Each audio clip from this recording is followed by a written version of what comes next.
Here you can become a hero who will go down in history as a knight commanding hundreds of soldiers. It is possible.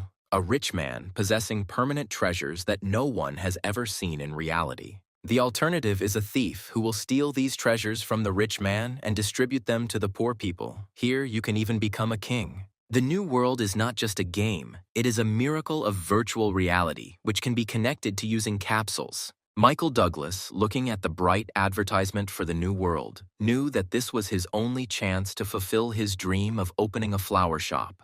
Michael and Jack straddled the treadmills at Uram Gym, Jack marveling at Mac's desire to own a flower shop. Michael asked his friend to speak more quietly. He was worried that his father, who also owned a fitness center, would find out about his dream. The boy didn't even want to start a conversation with his father about the flower shop. It would have been tantamount to suicide. Jack understood his friend perfectly. His father hated everything related to flowers, and flower shops in particular. At the same time, Jack couldn't believe that his super brutal friend loved taking care of flowers more than anything else in the world. Hand-to-hand combat was much more in keeping with Michael's appearance, and many people were simply afraid to look him in the eye. Even without Jack saying anything, Mike remembered perfectly well what had happened to him in high school. It had been only 5 years ago.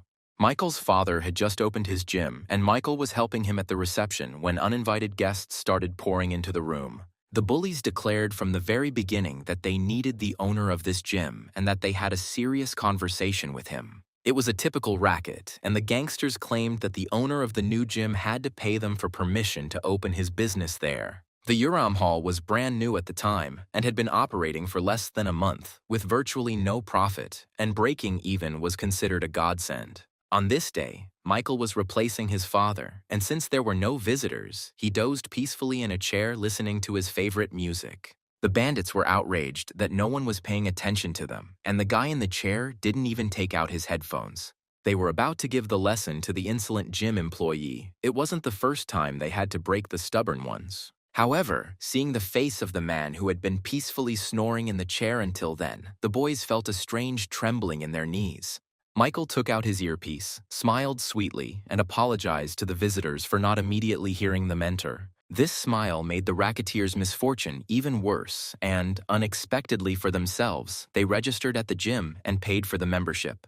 This old memory troubled Michael, who would go and buy flowers from a man with such a formidable appearance. Jack reminded his friend that the flowers were wilting in his hands, and most importantly, that Michael had a severe allergy to pollen. That's why the new world was Michael's last chance. Jack knew that this place could fulfill any dream, but no one had ever opened a flower shop there. There was another problem. If Michael's father found out about his son's desire, it would be scary. And besides, the boy would definitely lose muscle mass in the capsule. In any case, Jack was ready to support his friend and offered to go to the capsule room together as he had already started playing. Michael got worried. He thought that he had to buy the capsule, but he didn't have the money for it. The friends headed to the nearest game room where they could rent a game capsule for a few hours. Jack advised Michael to start the game from the Crumb Point, where he himself started. Michael knew that Crumb is a desert and it is impossible to grow flowers there. Jack replied that Crumb was preferable for noobs. First you need to level up and then think about the shop. Jack warned Michael not to go into the Roxhaw Forest, as this would guarantee complete failure in the game. Roxy Forest was famous for the difficulty of its quests. Many newcomers died there. If you lose your character at this point, it will be impossible to create a new one. Michael knew all this. He also knew about the crazy elves that inhabited this forest, and that you can only leave it for crazy money on the back of a high-ranking character. Jack warned his friend that everyone thinks that the Roxy Forest is a dead place, and that's why few people go there, especially noobs. Michael didn't object, but it so happened that the guy always had his own opinion on any issue.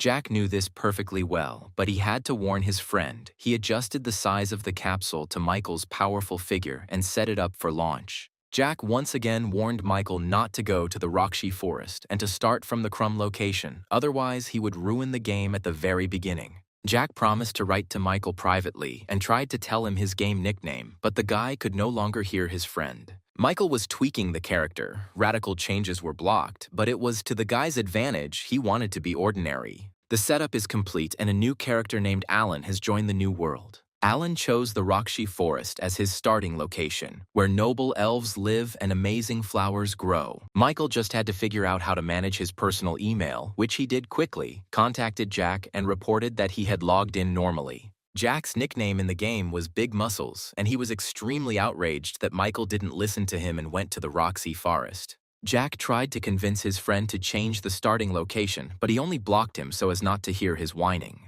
Alan looked around and decided that his choice was correct. He did not see people, but the variety of flowers of all shapes and sizes inspired him.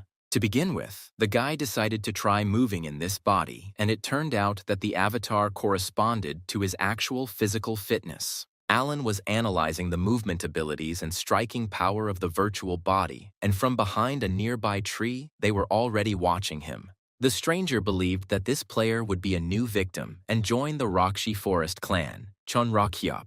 Alan continued to study, unaware of the hand of fate hanging over him. However, the guy's natural sensitivity did not fail him, and he managed to turn around in time and spot the stranger. The guy didn't even flinch. He just asked the stranger to wait a little. He would finish, and they could start talking. Alan's face and his frowning gaze made a stunning impression on the stranger, as they always did.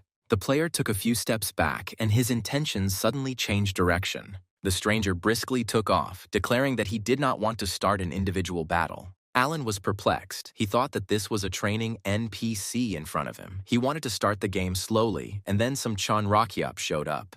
In any case, this clan had no meaning to Alan, and he decided that he would do whatever he wanted. Michael Allen wanted only one thing: to open a flower shop, grow and sell flowers. Alan stood in the very center of the flower meadow and vigorously inhaled the air. There were no signs of an allergy. Instead, the guy felt a multitude of notes of the most delicate floral aromas, which confirmed the high sensitivity of the sense of smell. Alan decided that he had found himself in a real paradise, and he could not have dreamed of anything better.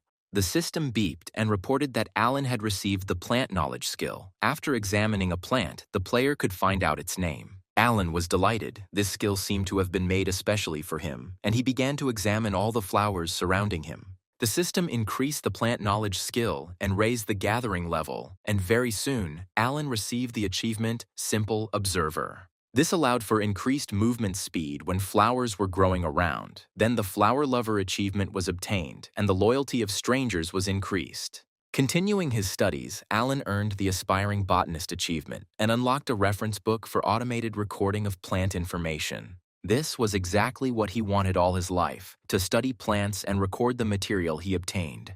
Michael was delighted. His lifelong dream had come true. He praised the creators of the new world and rejoiced at the opportunities that had opened up. At the same time, May entered the Rakshi Forest location. She was warned about the dangers of Rakshi, but her target was the elves. May understood perfectly well that without people the beginning would be difficult, but people did not hold much interest for the girl. May longed to meet the elves and establish friendship with them, and perhaps even warmer feelings. Hearing the noise, May decided that she had not made a mistake in choosing the location and would immediately run into the elves. May peered out from behind a tree and saw a terrifying-looking creature hopping across the clearing. In fact, it was Alan. Thinking that there was no one around, the guy loudly expressed his delight at the abundance of color. 5 minutes later, a message appeared on the New World forum from a player who had just been in Rakshi Forest and seen a terrifying creature. The player did not understand whether it was a monster or an NPC, and he was unable to talk to it due to fear of its appearance. Alan didn't care about any of this. When he saw the message about the directory, he immediately wanted to read it. The system provided the player with the required inventory upon first request. To extract the required information, one had to open the reference book to the required place and touch the required page with one's hand. After these actions, information about the Yfelchi flowers and the Physalis tree vine that he had just examined surfaced before Alan. Alan understood the principle of the system and decided that he would explore the entire forest and fill in the data on all plant species in the Rakshi Forest location. The guy decided not to waste time. He was drawn by his interest in virtual botany. Alan kept finding more and more new species, information about which was immediately entered into the reference book, and before he knew it, he had reached the very heart of the forest.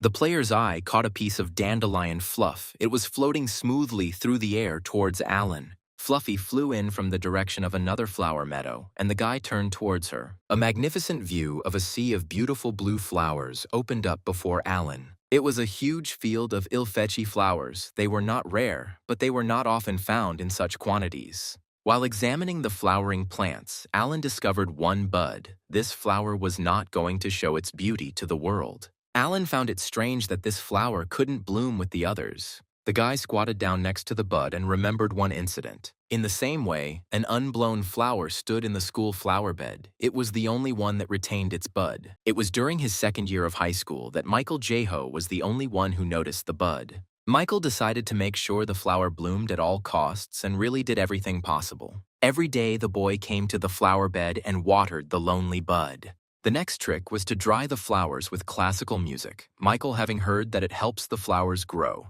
The boy encouraged the bud and wished it luck in flowering and producing seeds. It was not entirely clear what all this led to the goal, but the bud blossomed slightly. Michael J-Ho was incredibly pleased that his efforts had not been in vain. The boy's joy did not last long. The school garden keeper, Mr. Il, appeared and trampled the flower. Il stated that he was informed that J-Ho was deliberately growing poisonous flowers in the school flower bed. Mr. Il was cruel to the bullies, and from Michael's face, he decided that all the rumors were true and decided to destroy the flower and punish the guy severely. That day, the flowers cried, J-Ho cried, but Mr. Il cried too. Alan decided that despite the fact that he had failed then, he would definitely succeed now. The boy intended to help this flower, like all the others, to disperse its seeds. The system immediately responded with a message that the player had found an ilfetchy flower that had never bloomed. Alan was perplexed by what he meant. It never bloomed. Was it some kind of quest to make the flower open its petals?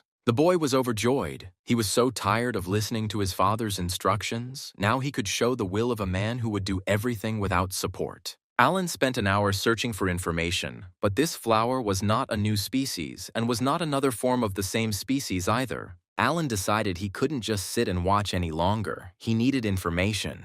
It was time to go to the starting city and accumulate experience. Without this, there was no way forward. After 3 hours of play, Alan started playing as a regular player and came to the small village of Trian, a resting place for elves. One of the reasons why Rockshi Forest is difficult to traverse is that the hostile elf village was the starting point. Alan had some concerns about the elves and their attitude towards people, but it was just a game, which meant everyone would survive. Very soon, Alan came across 2 elves engaged in some kind of passionate conversation. The elves stopped Alan and stated that he had no right to visit this village. Alan apologized for bothering me. He didn't expect it to be so difficult. The elves decided that Alan was actually a monster and not a human and were amazed at his ability to talk to them. The elves decided not to waste time talking, but simply attack Alan like a dirty monster and kill him. Alan was surprised where these runts here saw a monster. They were probably calling him names, and that was offensive. The boy dodged a direct blow to the jaw, delivered with a force that was out of proportion to the fragility of the attacker. At the same time, Alan noted that his ability to dodge attacks was enough to avoid a punch. Michael owed his high level of physical fitness to his father, who mercilessly drove his son. The father made the boy do 300 push-ups in one go, fix his position, and not change it for a long time. His father was a strict coach and yelled at Michael to become a great fighter and never let his guard down. Now Alan deftly dodged the blows of the enraged elf, receiving no damage at all. Alan lost the sense of reality of the fight. He could not dodge properly and did not want to cause much harm to the elf. The guy decided to take a risk and counterattack, even though he didn't know the level of strength in this body. No sooner said than done, but the system announced that due to the difference in levels with the enemy, no damage was inflicted. The elf noticed that the monster's movements were quite good and did not allow one to relax. The second elf didn't understand where such a large and strong monster came from in their forest. Alan was indignant. How could they? Does he look like a monster? The pointy-eared ones are completely carried away. The elves were surprised that the monster could talk. Maybe he was the devil. Alan did not give up trying to convince them that he was a man, an immortalian. That is, the player who dies and will not be resurrected, unlike an NPC. The elves were surprised by this turn of events. Was he really not immortal, although Michael's face told them something completely different? The elves were looking for signs of an immortalian in Alan. They simply sniffed the guy. Alan was outraged. He takes a shower after training and smells quite nice. The elves caught the scent of the Eifelchi flower, and the positive effects and achievements of Alan spread to the elves as well. The pointy-eared ones believed that Alan was a player. The guy said that he did not intend to fight them. He only wanted to learn about the Eifelchi flowers. The elves stated that this type of flower is the most common in the Rakshi forest, which is why Alan is so interested in it. Alan admitted that he studies flowers in order to grow them later, and he is looking for information about the Eifelchi flower, which has never bloomed. The elves doubted the truth of the guy's words until the very moment he told them about the Eifelchi flower, which had never bloomed. After this message, the pointy-eared ones cast aside their doubts and focused on the information about the flower. Alan was surprised by their reaction and also noted that his reputation had increased since he had survived the battle against a superior opponent. That same day, another newcomer, May Legrande, entered the game. Contrary to all advice, she started in the Rakshi forest, her goal being to get to know the elves. 2 hours into the game, May encountered Alan jumping with joy and decided that he was a monster, or an NPC. On the forum, the girl was enlightened about who she actually met. The girl was disappointed. She wanted to be friends with the cute elf. To May's delight, upon arriving in the elven village of Trian, she received a training quest to befriend 10 Trian residents. May took up the quest with renewed energy, and when she saw the first elf she came across, she rushed to meet him. This was a gorgeous representative of the pointy-eared ones with jet black hair, which guaranteed plus 300 points. The elf was initially interested in the strange girl, but her behavior knocked the guy out cold. May feigned extreme interest in the elf and suggested they eat ramen together, which was a clear offer of intimacy. Pointy-eared took this proposal as an insult. Close relations with a human were unacceptable for elves. The elf left, insulted, and May was left heartbroken, wondering if she really looked that bad. The girl decided that she could survive the hostility of one single elf, since there were many of them in the village. But in the village itself, May was met with nothing but failure. Time after time, the system told her that yet another elf was not interested in meeting her. May tried to prove to the elves that she was a good person and was extremely kind to them, but received a message in response that the Trian resident was uncomfortable with her. At one terrifying moment, May received a message that the friendliness of the elven villagers had dropped to 0 and she was under attack. In a moment of extreme despair, a representative of Chanrokyop appeared next to May and offered to join this clan. The girl didn't have time to answer before a loud sound was heard, as if someone was playing a flute. The representative of Chanrokyop, who was campaigning for May, became agitated. This sound meant that elves were passing somewhere nearby. The player, Chanrokyop, looked back, and his surprise and indignation knew no bounds. May looked back after him and didn't understand what was happening. It was strange and not at all typical for an elven village. Both players were surprised to see the elves talking to a man named Alan in a friendly and kind manner. May recognized in Alan the very monster that had frightened her at the very beginning of the game. Now she was sure that he was not a monster, but a player just like her. Alan followed the elves and wondered if they had really brought him to the village to talk about the Eifelchi flower, which had never bloomed. The guy doubted whether everything would be okay with him, and what was unusual about this plant that had never bloomed. The elves led Alan to a huge treehouse where the elder of the village, Trian, lived. Alan was afraid that he might be captured and turned into a prisoner. The boy frantically tried to think of a plan for his future escape. Contrary to expectations, the elves were kind and friendly, and they led Alan straight to the powerful elder. Alan was introduced to the elder as an Imothalian who knew about the Eifelchi flower, which had never bloomed. The elder of the village of Trion was named Elda. She was a wise elf who had seen a lot in her life. Alan didn't wait for the elf to start telling anything about him. The guy pushed the speaker aside and took the floor. The guy loudly announced that he wanted to make a statement. Alan decided to act proactively and convince the elves of his loyalty. Michael spoke at length and vividly about how much he loved flowers and his dream of opening a flower shop. The boy spoke passionately about his dream, and the crowd of elves around him grew, and the interest of the villagers in him steadily increased. Alan had never been so eloquent. He claimed that he was alone on his path, and only the elves could help him. The system erupted with comments saying that the elves favored Alan because of his sincere love for flowers and opened their souls to his heart. The end of Alan Michael's speech was accompanied by loud, benevolent cries from the pointy-eared ones. They believed him. Michael didn't expect such a reaction. He still looked around cautiously, expecting a sudden attack. Elda approached the guy and introduced herself. Moreover, she called him a funny person. Mike introduced himself by his game nickname, Alan. Elda replied that his name was as beautiful as his heart, which in her mouth sounded like the highest praise. The elder's hands were amazingly beautiful and graceful. They were not at all in keeping with her advanced age. Elda believed Alan, in her opinion, he was telling the truth when he saw the legendary flower. The system immediately announced that a quest to change profession was open and asked whether the player wished to continue it or decline. The Ilfechi flower was closely linked to the legend of the elves. After Elda's story, the player had to help it bloom. As a reward, the player received the opportunity to change his profession to a shaman and the ability to speak with spirits. Elda told Alan about the shaman Tialite, who was the creator of the Rakshi forest. Once upon a time, the site of the Rakshi forest was an endless desert, and it was Tialite who grew a forest here, overcoming many difficulties.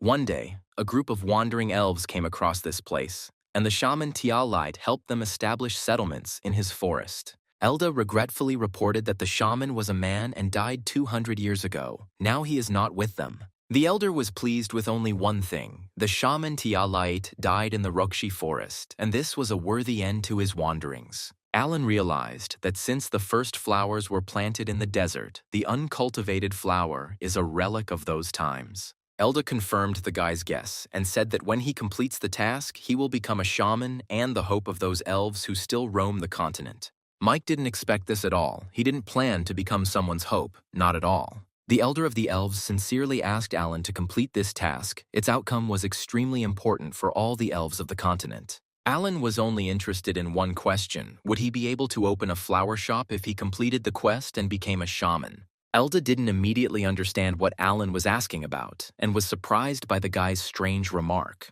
Alan admitted that the flower shop is very important to him. It is the dream of his whole life. If he can't open it after becoming a shaman, then there's not much point in him completing the quest. Elda laughed. It turned out that the shaman Tialite dreamed of the same thing. He, just like Alan, loved flowers more than anything in the world. Michael was glad that everything had worked out so well and said that he and Elda had had a wonderful conversation. Elda agreed with the guy. She was sure that the shaman Tialite had specially chosen Alan to pass on the legacy. Alan was a little confused. He was not a shaman yet, and how everything would turn out, he was not sure that he could cope with the task. The elder believed that Alan was the chosen one and would be able to find the will of the old shaman hidden in the Rakshi forest, since the scent of nature emanated from him. The guy thought hard about whether he had enough strength and perseverance to complete the quest. In this situation, Alan had no choice but to go to the flower and make it bloom. He accepted the quest. The elder wished him luck and looked forward to the results, preferably positive ones. The history of the New World was created by artificial intelligence. Crater, the scenario was written many thousands of years in the future and just as many in the past. Crater was the god of the New World, ruling and controlling everything. The production department could not interfere with the game process. The production department had only one task, to monitor the technical condition of the computers that were the brain of Crater. But there was another department, the observation and study team, and it was here that the message about the incredible event came.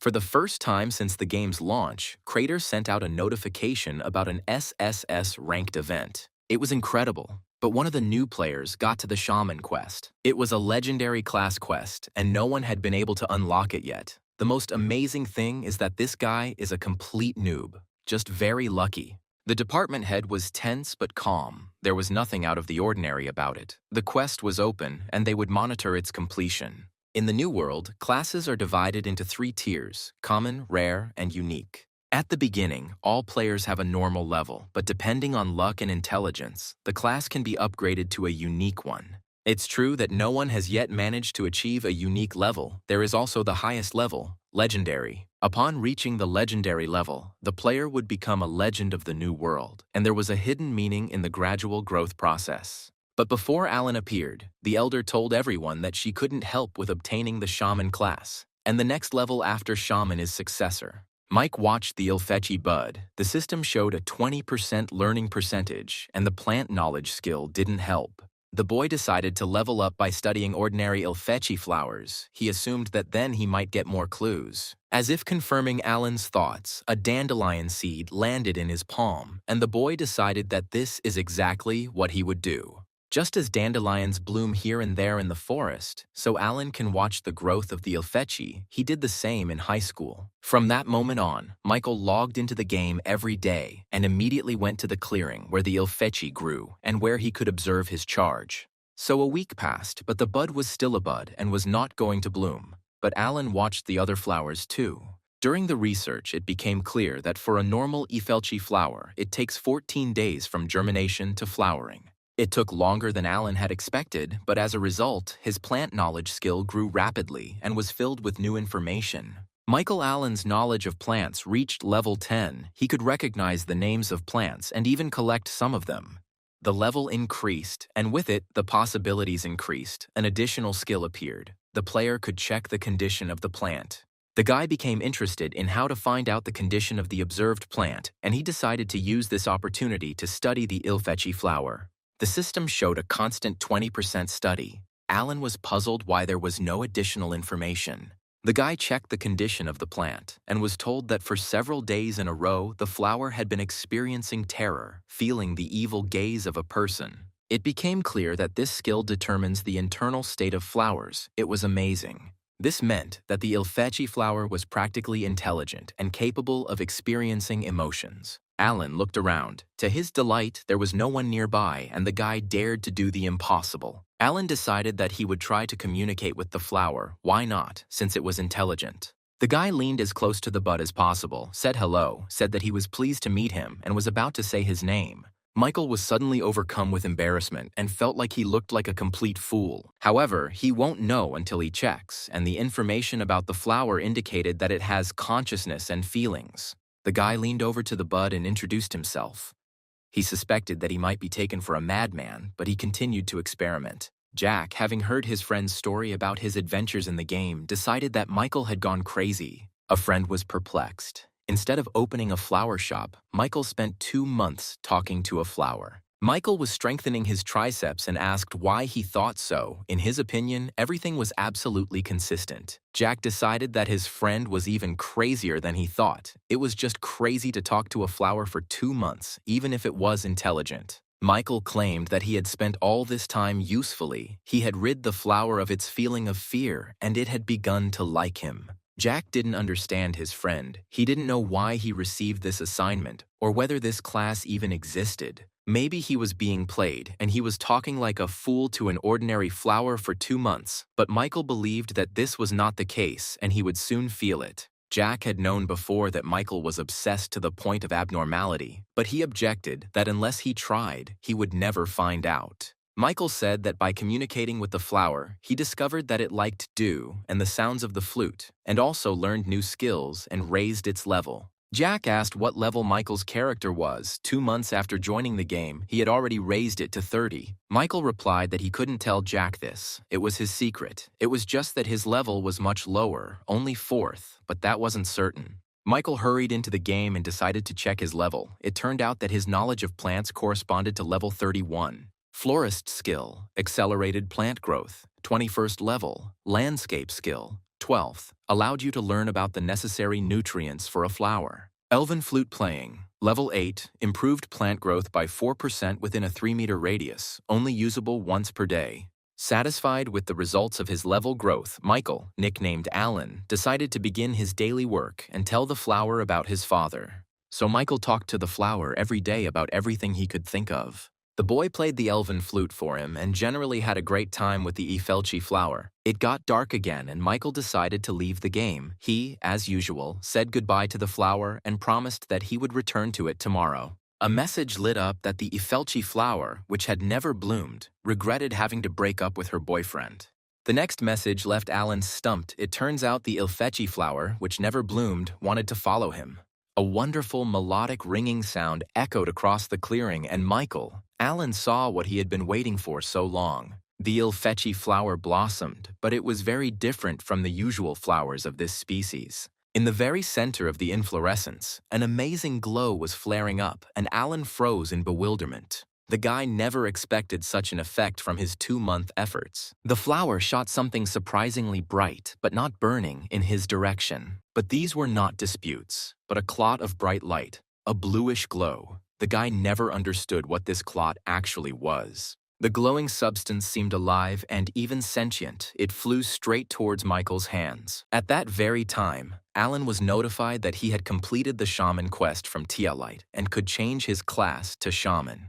Michael was happy. He finally completed this quest and naturally agreed to change classes. Something incredible happened. The luminous substance began to glow evenly and easily entered Alan's chest. The system started flashing messages. The class was changed to shaman. The spirit energy was transferred to the player. He received the seed of the divine tree and shaman skills. Michael expected that he would now feel a surge of strength or knowledge or some other goodies. But the guy did not feel anything new in himself, and this was annoying.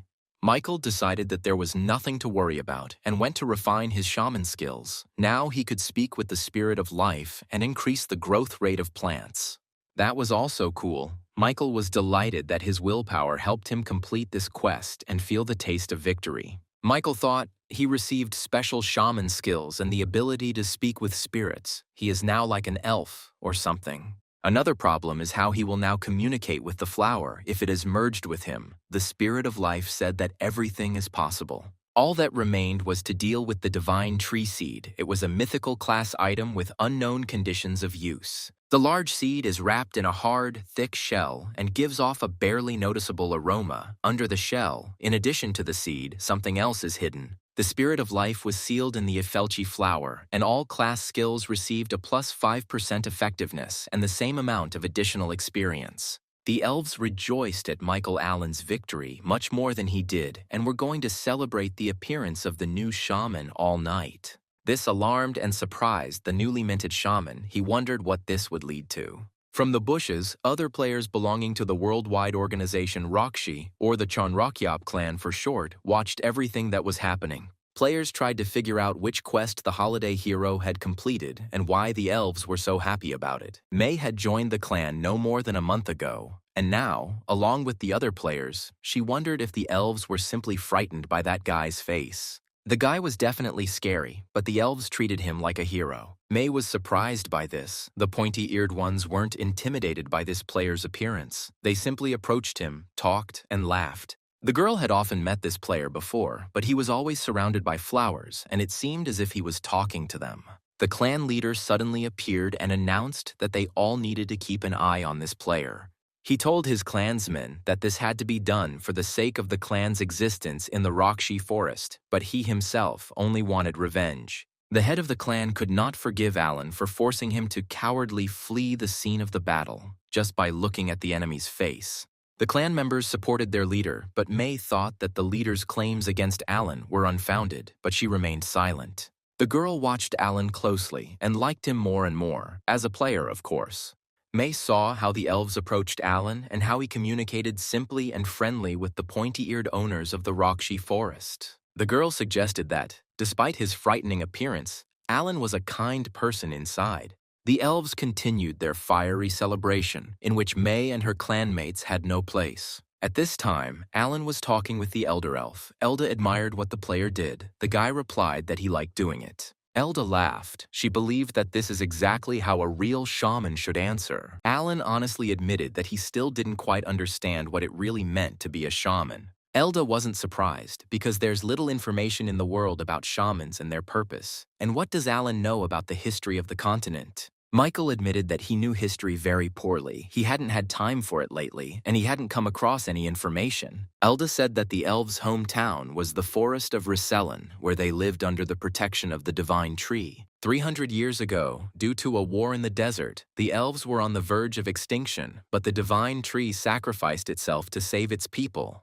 Not many managed to escape. The Risellen forest was depleted, and the elves scattered across the continent. Michael hadn't read anything about the Desert War yet and thought it would be a good idea to take the time to browse the New World Forum. Elda explained that at the very beginning of time, the relationship between humans and elves was neither good nor bad. However, humans allied with the demons, enlisting their power and support, and became enemies of the elves. People and demons destroyed forests, attacked the divine tree, and killed elves. Many representatives of the pointy-eared tribe died in those times at the hands of people and the teeth of demons. Since then, Elda admitted, the elves have been hostile to people and do not trust the insidious tribe of the sick. Now Michael understood why the elves were so cautious and unkind to people. Elda continued her story and said that there was only one person who was closer to nature than an elf or a spirit, and everyone respected him. It was the shaman Tialite. He interacted with the divine tree until the very end. Now Alan is destined to take his place. At the same time, Michael received a message about the class quest, Rebirth of the Tree or Home for the Elves. The boy saw no reason to refuse. He had the seed of the divine tree, which he received from the flower, and he told Elda about it. The elder replied that the seed was entrusted to Alan as a shaman, but not to the elves themselves, so they had no right to interfere. Alan wanted to give the seed to the elves, doubting that he himself would be able to grow the divine tree. Elda stated that this was precisely his task, but this did not mean that the elves would sit idly by. They would definitely help Alan. The elder handed the player a pendant, a pink four-leaf clover. Elda said that the elves would provide any assistance to the owner of this pendant anywhere on the continent. The system confirmed that as long as Alan wore this pendant around his neck, the elves would not be hostile to him. The boy was grateful to the elder, but he couldn't understand why the pendant was pink. Michael regretfully took off his flower necklace and put it in his inventory, the pendant taking its place. Elda assessed Alan's appearance. In her opinion, he looked great. However, she had no doubt that it would be so. Michael was confused. It was the first time he had worn such a piece of jewelry, and he wondered if his skin tone would match the color pink. At this time, an unusual atmosphere reigned in the room of the New World observation team. Everyone was surprised that the new player made it to the end of this quest, and the team leader was interested in who lost by betting on defeat. The end of the quest meant that the biggest event since the game's launch had begun. This is the first SSS class event. The boss knew that the team was eager to talk about it, but he reminded them that they were not allowed to disclose this information. All employees remembered this rule. No one wanted to lose an interesting job with high pay. The boss reminded them that his team's job was to observe. The company president was responsible for all decisions, and they had to watch their tongues. If all goes well, this will be a great achievement for the observation team.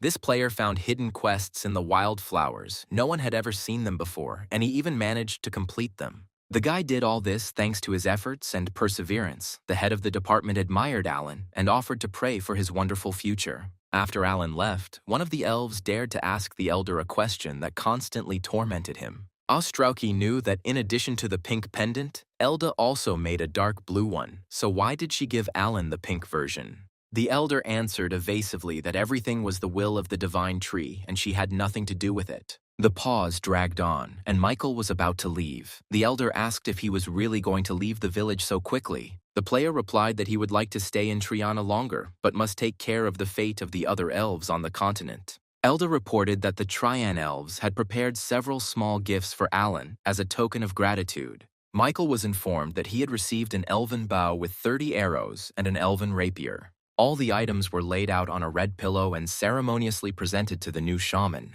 The elder regretted that Alan would not be able to use the gifts now, but they would definitely be useful to him in the future.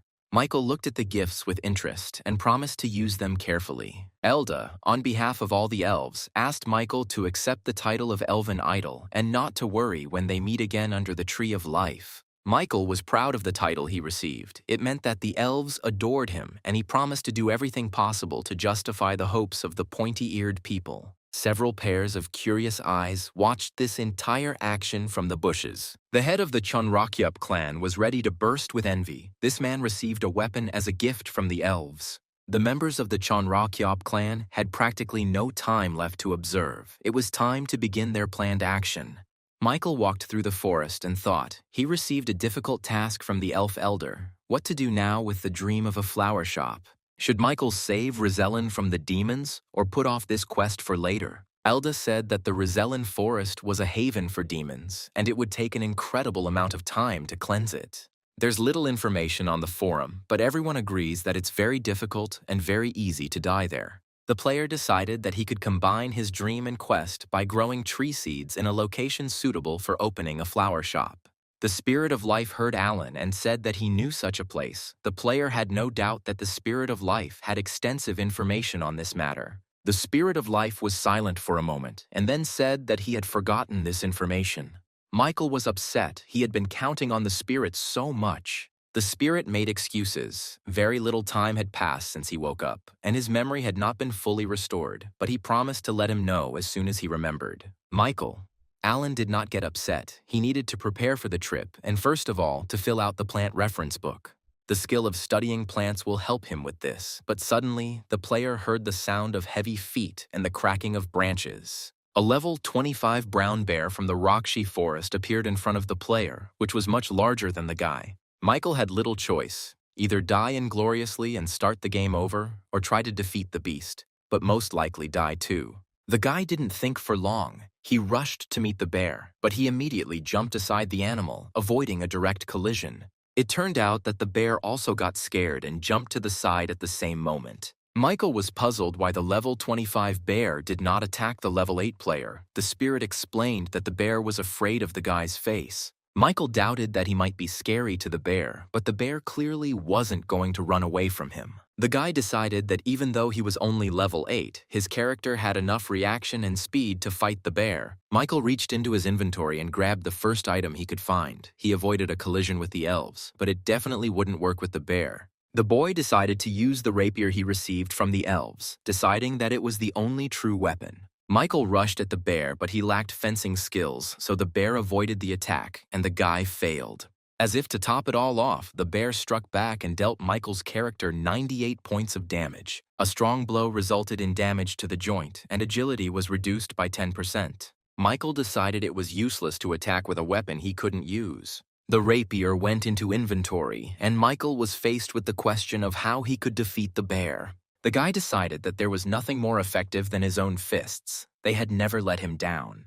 Michael activated his attack and dealt 7 damage to the Rockshi Forest brown bear. At the same time, the guy managed to avoid the blows of the beast's powerful paws. After performing a couple of complex moves, Michael received a message that he had weakened the beast a little more, although only by 3 units. With incredible effort, dodging blows and completing a couple of successful attacks, Michael dropped the bear a few more points. The system reported that the total damage level of the Rockshi Forest brown bear was 14 units. Michael did not stop and continued to actively attack without reducing the pressure. The system warned that his active attacks had increased his fatigue by 15%. The player realized that for such low damage, this was a great expenditure of energy. He would rather collapse from fatigue than defeat the beast. He urgently needed to find something that could increase the character's attack power, and he came up with what it would be. The Chanrakyup clan was watching the battle between Alan and the brown bear, and May offered to help the boy, otherwise he might lose. The clan leader replied that this was exactly what he was waiting for. This player was only level 8, and it was impossible for him to survive in the forest. The head of the Chanrakyup clan planned to attack Alan immediately after the battle with the bear and take away the elves' weapons. May objected, but the leader declared that this was all for the sake of their common happy future, and they must firmly follow this path. May believed that they should get closer to Alan and not attack him. This would help them advance the clan much more. The girl declared that Alan was kind, talked to flowers, played the elven flute, but then something happened that stopped the argument. Alan grabbed a divine tree seed from his inventory and hit the brown bear on the head with it. With this, Michael's character, Alan, dealt 105 units of damage to the bear. The guy was delighted. It was the perfect weapon for him. May was shocked by what she saw. This guy was not a monster, but a real demon. The members of the Chanrakyup clan realized that their entire plan to take the elven weapons from the weakened player had failed miserably. One of the guys said that he had been planning to watch the evening news, and it was time for him to leave the game. The clan leader ironically noted that if news was more important to him than the game, then he couldn't force him to stay here. After some thought, the clan leader decided that they all just needed to leave today and continue observing tomorrow and wait for the right moment. May decided otherwise. She would stay and wander around here a little longer. The guys could go out into real life without her. The girl was interested in what Alan was really like, good or evil. She had to find out once and for all. The system reported that Alan had killed the brown bear Rockshi, and therefore his level had been raised. The guy was happy with the victory. In addition to leveling up, the player received meat, gallbladder, and claws from the brown bear Raksha. At the same time, several strange titles were obtained, such as the brutal seed killer and the one who killed with his bare hands, which increased some stats. Michael.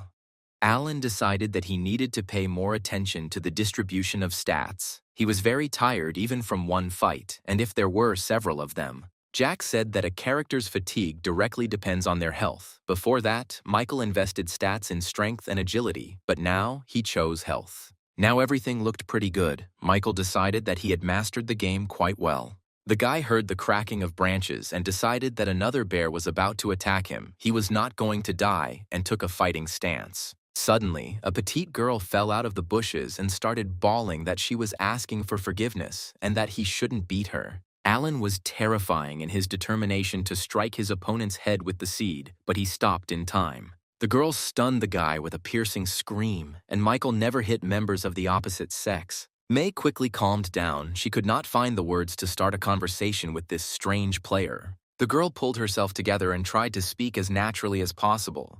May smiled and asked if he had started the game in the Rakshi forest, and said that she had also dared to do so, despite her friend's warnings. The guy's answer was laconic. He simply nodded his head and looked at May, expecting some kind of explanation. To somehow continue the conversation, May started talking about the weather. She felt stupid, but at least it was something. The guy continued to look at May with a wide-eyed expression and agreed that the weather was good. May felt like she had screwed up. Now he would think she was crazy and leave. Unexpectedly for herself, the girl blurted out that if the guy was going to leave the Rakshi forest, then couldn't he take her with him? Alan froze in indecision. The gears in the guy's brain were clearly working slower than they should. May was upset. She rushed and blurted it all out faster than she should have. Michael. Alan replied that he agreed to take her with him. The monsters in this forest were abnormal, and it was better to fight together than alone.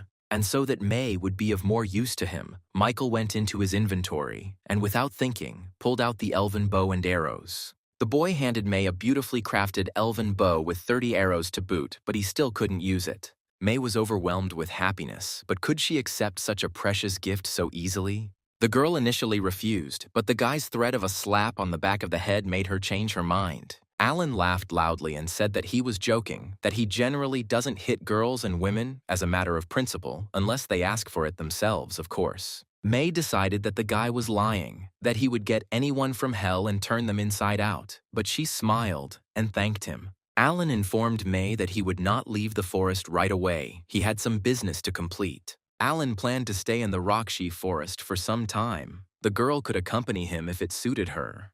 May didn't object, and Alan replied that he was looking forward to their playing together. For the next 4 hours, Alan and May wandered through the forest, the boy studying the types and properties of plants, May standing quietly to the side. The girl was perplexed. All this player did was study the types of plants and mutter something under his breath. It was strange to see someone who had defeated an opponent more than 3 times stronger than him, engaged in such a peaceful and even boring activity. May decided that the monstrous appearance was just a cover so that no one would interfere with the guy studying the flowers. Michael, in turn, did not understand what was wrong with this girl. She was looking at him so intently, as if she wanted to drill a hole in his back with her gaze.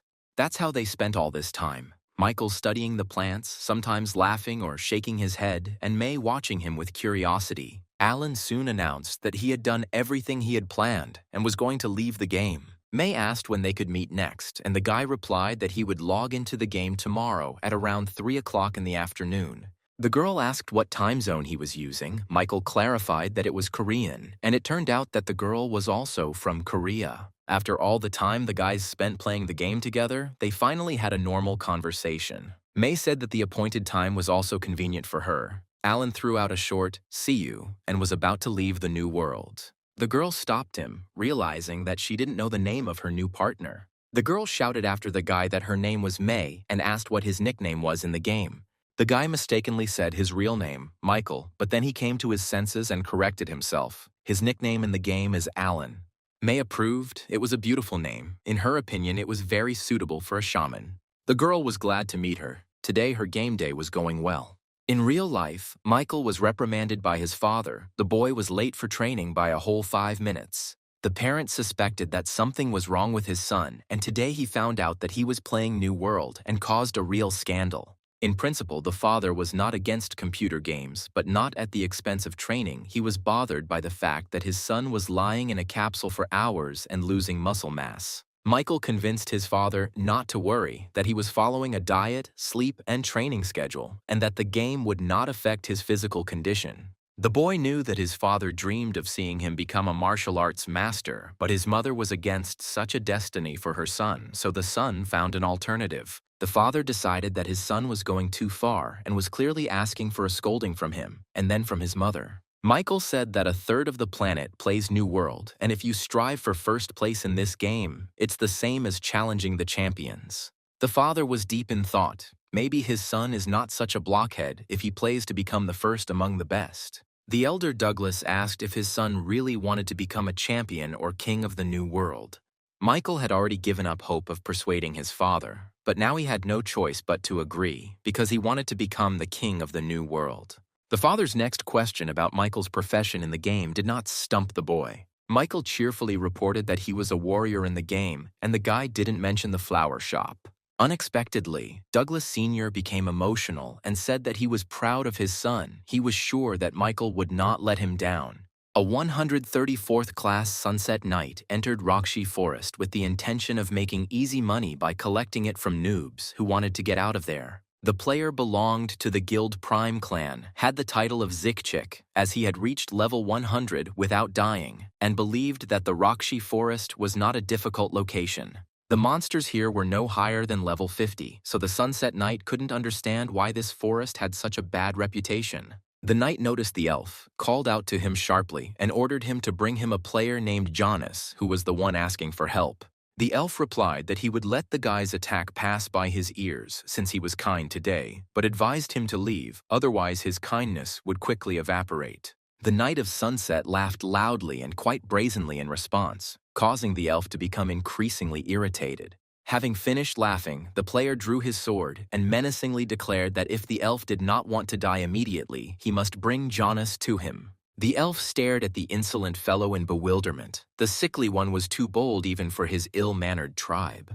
The blade at the pointy-eared one's throat clearly indicated the alien's hostile intentions. The elf paused slightly, wondering what kind of punishment to choose for the player. At this moment, Michael, Alan, level 10, entered the game. Yesterday, his father scolded him so much that he almost quit this activity, but everything worked out. May was already waiting for him, which greatly surprised the guy. Michael had never expected to meet her here so quickly. The girl made excuses that she hadn't waited for Alan for long, that she had just walked in, and that it was just a coincidence. Alan suggested that May play productively today, finish all her business, and change location. May would have agreed to anything just to be happy with this mysterious Alan, but secretly she thought that the name didn't suit him. Alan planned to spend today updating his botanical reference book, which was only 50% complete. While the boy was studying flowers, the interest of the Rakshi forest elves towards him steadily increased, and the buff for studying flowers also grew. May noted that her partner was observing the plants again today, but she was tormented by curiosity. The girl wanted to talk and learn at least a little information about her partner. May thought she had chosen a very opportune moment and asked when Alan had started playing New World. The boy was fascinated by the study of plants, so he didn't immediately understand what May was asking him about. May noticed that players are usually busy leveling up from the start, but Alan doesn't do that. The girl assumed that Alan had been playing here for quite a long time because he kept looking only at the flowers. He probably liked them very much. Alan looked back at the girl. His expression was very different from friendly, and May was a little taken aback. The girl immediately stated that if Alan did not want to talk about this topic, then she would not insist on an answer. Alan said he would be happy to answer May's questions since they were partners. The guy turned to the girl and grabbed her by the shoulders. May was scared. Alan's face was very scary. Alan looked at her with shining eyes and said that he had been playing for a little over 2 months. The guy said that he likes flowers, and this is true, and he also came to the game to open his own flower shop. May could only be surprised, and Alan announced that he also wanted to plant a large garden. May was perplexed if all this could be done in reality. Alan evasively stated that, in reality, he had different circumstances, and he decided to do all this in the game. May was perplexed. Such a brutal appearance, and suddenly a flower shop, and also a nickname that sounds soft and does not suit his face at all. The girl was confused, but she believed that since the elves understood and accepted Alan, then she could too.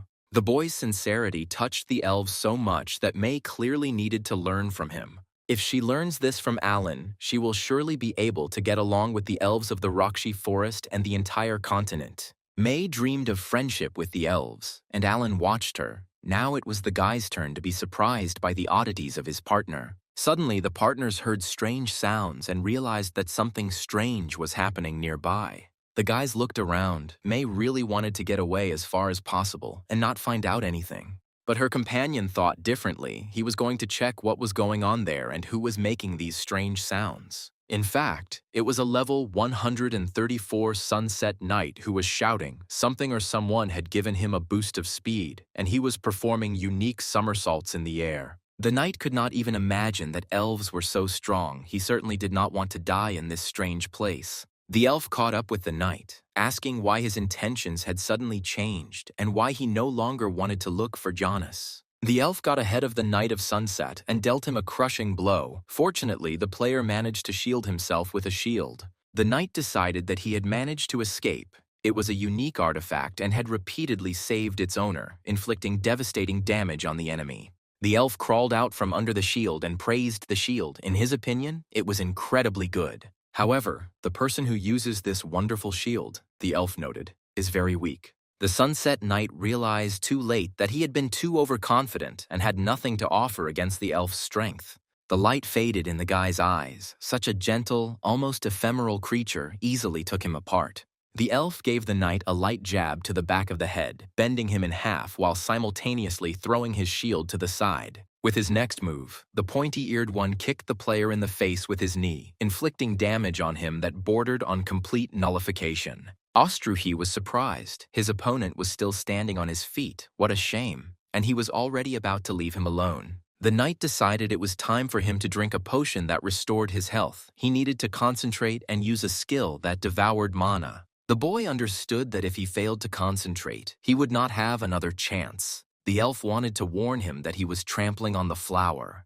The knight took this as the enemy's weakness and activated the Twilight Wall skill, intending to gain strength and defeat the elves. At that very moment, Alan's hands fell on the Dusk Knight's shoulders, and the Twilight Wall cast was cancelled, and the skill burned all the mana without much benefit. The Knight of Sunset never expected such a turn of events. What kind of freak dared to interfere with him? Alan was furious, his eyes flashing with righteous anger, and his face black with rage. A beautiful flower from the Rakshi forest was dying under the feet of an unknown player, and the boy heard its dying groans. Alan grabbed the stranger by the shoulder and asked if he understood what he had just done, and whether he realized the full gravity of his actions. The Knight of Sunset looked back. It wasn't an elf holding his shoulder. His ears were like those of an ordinary human. The guy was wearing noob clothes, a typical newbie, but the player's face made an indelible impression. The burning eyes and bared teeth made one doubt that this was the face of an ordinary person.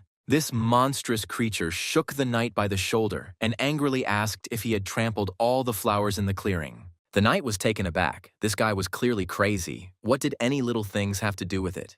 The player grabbed a sword from his inventory and rushed at Alan with clearly hostile intentions. The Knight of Sunset again mistook Alan for a weakling. He waved his sword furiously, ordering him to get away. Alan didn't think for long. Dodging his opponent's awkward blow, he delivered his signature hook to his head. The knight shut up mid-sentence, the meeting of face and fist ending in victory for the latter. Alan's next blow hit the knight on the head, stunning the cocky ignoramus, leaving him no chance of survival. It's not that Alan was bloodthirsty, it's just that with his 10th level he went up against a 134th, so to be on the safe side, he added from his other hand. Bang! Another blow sounded, and the system informed the Sunset Knight that he had received 4 points of damage from player Alan. The knight roared. Alan was like a mosquito to him, not so much biting as bothering. He decided that one blow would be enough to destroy all the HP of this upstart. The Knight of Sunset decided to strike this blow and get rid of this annoying nuisance once and for all. The player swung his sword and tried to at least hit his opponent with it, but Alan successfully dodged to the side each time. Alan understood perfectly well that the knight was right. One touch of the sword would be enough to turn him into a corpse. The knight knew that the mana burned by the skill would soon be restored, and when it became sufficient, he could easily squash this misunderstanding. Unfortunately for him, the sword cut the flowers. Alan was furious. The knight was not satisfied with trampling on the flowers. He also cut them with his sword. The guy decided that there could be no mercy for this newcomer. Alan landed punch after punch, as if he were punching a punching bag at his father's gym.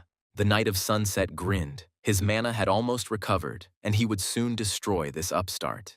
The longed-for moment arrived. The Knight of Sunset screamed at the top of his lungs that his enemy was about to die.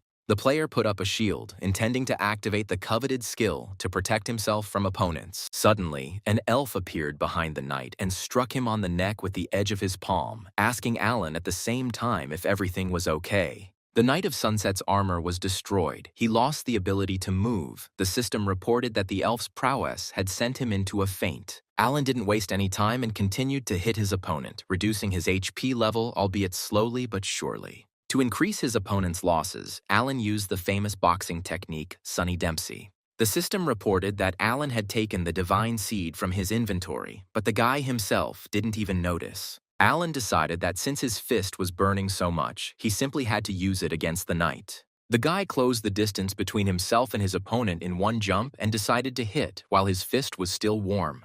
The knight had never received such blows. Even at the very beginning of his journey in the game, he had never been beaten like this. He asked the enemy to stop, but in vain. Now he was hitting the Sunset Knight with the Divine Tree Seed, and it was much more effective. The seed worked as a perfect amplifier of the attack power. The enemy lost more and more energy. Periodically, Alan would use his hand free of seed, slightly adjusting the direction of his opponent's movement. Alan 1, the Knight of Sunset, received a message that he died and was reduced in level to 1 and would only be able to recover in the game in 10 hours. Alan immediately learned that he had killed the enemy, his fame grew, his level increased, and he received the title of Honorary Destroyer. May was shocked. Alan killed the knight just because he was trampling on the flowers, but after the battle, the shield that the knight used remained. The shield is a legendary piece of equipment used at a strength of 280, providing protection of 320 with twilight energy of 500. The spirit of the Twilight Knights was stored in the shield. The Twilight Wall provided a 5-second awakening of this spirit and stopped the enemies. Alan was looking at the shield when an elf approached him and thanked him for what he had done. The elf said that this player arrived in the village of Trion and began to threaten its inhabitants. He clearly posed a danger, which is why they were pursuing him. Alan had no doubt that this guy deserved to die. He was sure of it even when he stepped on the flowers. The elf was delighted, as one would expect from a shaman, but suddenly the pointy-eared one turned his attention to May and asked Alan who was standing next to him. Alan recommended the girl as someone who would help him study the flora of the Rakshi forest. The elf had no doubt that the new shaman would have assistants. This was expected. His predecessor always had assistants. May happily discovered the message. The elves showed a slight interest in her. The elf wished her success in working with the shaman. Stunned by the unexpectedness, May replied in confusion that she was ready to help the shaman in everything. The elf said goodbye to the players and invited the boys to visit the village of Trian. Michael. Alan decided that he had had enough adventures for today and was about to leave the game. He was stopped by May's question, whether she really could become his assistant. That would be great. Michael didn't expect that his assistant position would be a coveted goal for any of the players. The guy asked May again if she really wanted this and, in general, why she needed to be the shaman's assistant. The girl said that she really wanted this. She didn't want to miss the chance to get closer to the elves. May was so persistent that Alan was slightly taken aback by her pressure. He decided to comply with the girl's request. It probably wouldn't cost him anything. Alan agreed that if May wanted to be his assistant, then so be it. Immediately, the girl was bombarded with system messages about various quests related to the status of the shaman's assistant. A quest to change her profession, after which the elves would perceive her as the shaman's assistant, required the shaman's consent to complete it. When Alan gave his consent, the system reported that the change of profession was complete, but Hay did not feel any changes. May was glad that the elves would finally start paying attention to her, completely missing the warning that she belonged entirely to the shaman. Alan watched the strange giggling of his new assistant and thought that it would be better to part with this girl when they left the forest. The guy also received a message from the system, informing him that May was now his assistant and he could call her at any time and from anywhere. Alan decided to try calling on an assistant and clicked on the necessary button. The girl was carried through the air and landed right in front of the stunned Alan. The landing wasn't very successful, and the girl found herself upside down in front of the guy. The guy decided that he could have guessed this without checking. May realized that this happened to her because she became the shaman's assistant. May sat down on the ground in front of Alan and asked what kind of profession he had. The guy was perplexed. The girl changed her profession without knowing practically anything about it. May was curious about who the shaman was. Most likely, Alan was not a newbie at all, which explained his skill in battle. Alan wondered whether he should tell this strange girl the whole truth. In theory, he is not obliged to share information about his task with anyone. The guy told May that the shaman class is given to those who want to open a flower shop.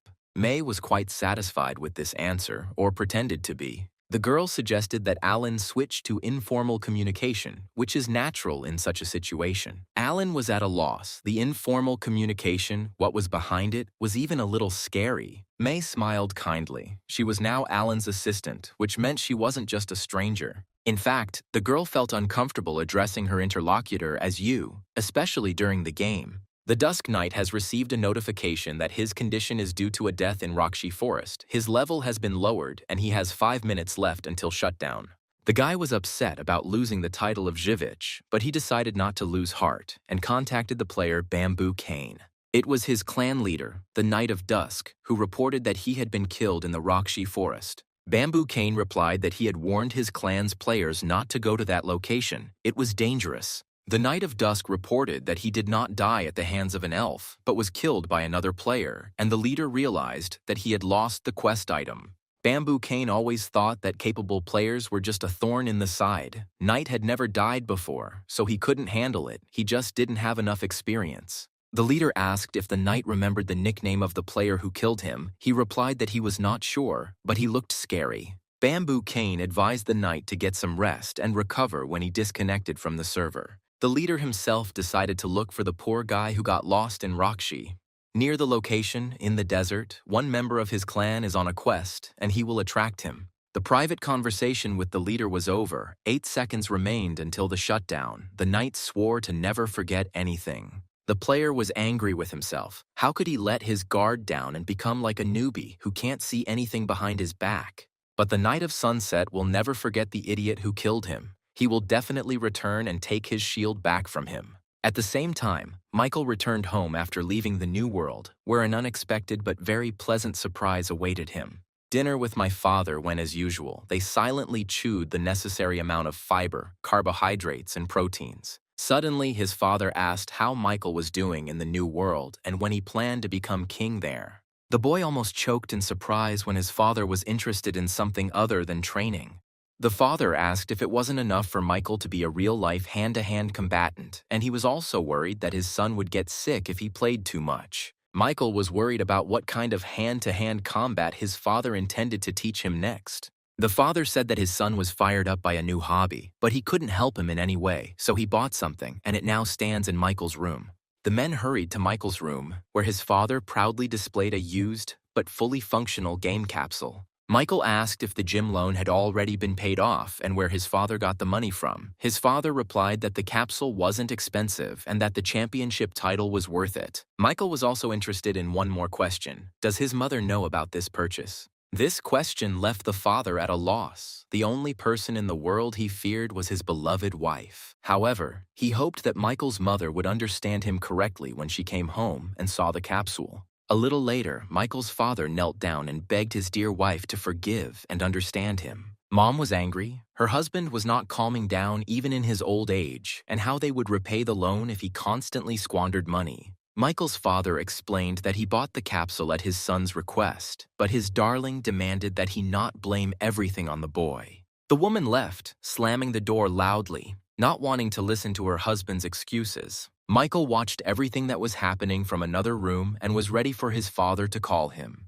The elder Douglas called his son, wanting to take out his irritation and anger on him. But the guy, taught by bitter experience, hastened to escape from the line of fire. Douglas was outraged. He made excuses to his wife and explained that his son needed to be looked after and that he would always sit at home in the capsule. Michael was grateful to his father for the sacrifice he made and vowed to never forget it. Michael will, of course, try to become king, but his dream of opening a flower shop is a priority, but no one should know about it. Alan is back in the game. Today he filled his botanical guide with the flowers of the Rakshi forest to 95%. Alan had studied most of the plant species in this forest, but he could not find the remaining 5. May reasoned that it was logical that rare plants couldn't be found quickly, but over the past few days they had scoured every corner of the Raksha forest. Alan assumed that the location was certainly not very large, and he didn't know where they should look for the remaining species. The guy thought about it and realized that they hadn't been to one place in this location yet. They would have to visit it. May was perplexed. There were no more unexplored territories on the map of the Rakshi forest. Alan replied that May was mistaken and pointed out to her a point where they had not yet been. The boys definitely didn't visit the rocky peak that towered in the very center of the Raksha forest. May doubted that there was any vegetation on this rock, but Alan believed that it was impossible to refuse to explore this area. Alan stated that he would climb the rock alone, since May had a very low stamina stat. May was only glad. It was good that she wouldn't have to go up. She would stay downstairs and watch the process. Alan couldn't have climbed the rock without climbing gear and decided to go to the elves to get some, but he wasn't going to take May with him. The girl could not miss the moment of visiting the elves and grabbed the guy by the sleeve. May asked why he didn't want to entrust such a small thing to his assistant. After all, he was a shaman, and it wasn't right for him to run around collecting small sums himself. After some time, Alan was climbing the mountain with the help of a high-quality elven ice axe, which had been blessed by the elves. The path up led along a steep cliff, and the harness, ropes, rock hooks, and ice axe given to Alan by the elves came in very handy. The summit was not very high, but it took some effort to climb it. Alan put a lot of effort into climbing to the very top of the cliff. The guy decided that the effect of rock climbing was the same as that of strength training and planned to add it to his exercise routine. Having caught his breath, Alan looked around to see if anything was growing here at all. There was only bare rock around him. Had he really climbed here in vain? May used the communication system and asked Alan if he had found anything on the rock. The guy replied that there was nothing there. In that case, May couldn't even imagine where they would look for the remaining flowers. Alan thought it was too early to get upset. He would first go down from the other side. May thought it was dangerous, the descent more dangerous than the ascent. But Alan thought that this way he would be able to inspect the entire rock. Alan approached the opposite edge and reported to May that he had begun his descent. The system reported that Alan's fatigue level had reached 95% and that he needed rest or he would fall into a state of lethargy. Alan knew very well what this state was. He was slowly being overcome by slowness, lethargy, and fatigue. He had been descending for 3 hours already. The spirit of life strongly advised Alan to rest, otherwise the consequences would be catastrophic. Alan agreed. Now he would hang near the rock, rest a bit, and continue the descent. The guy looked down. There was very little left to the base of the cliff. He was almost down. He needed to hammer in one more hook. Alan tried to grab onto a ledge in the rock with his ice axe and pull himself up, but the ice axe slipped off the rock. The rope jerked. Alan lost his footing on the rock and ended up hanging on the safety rope.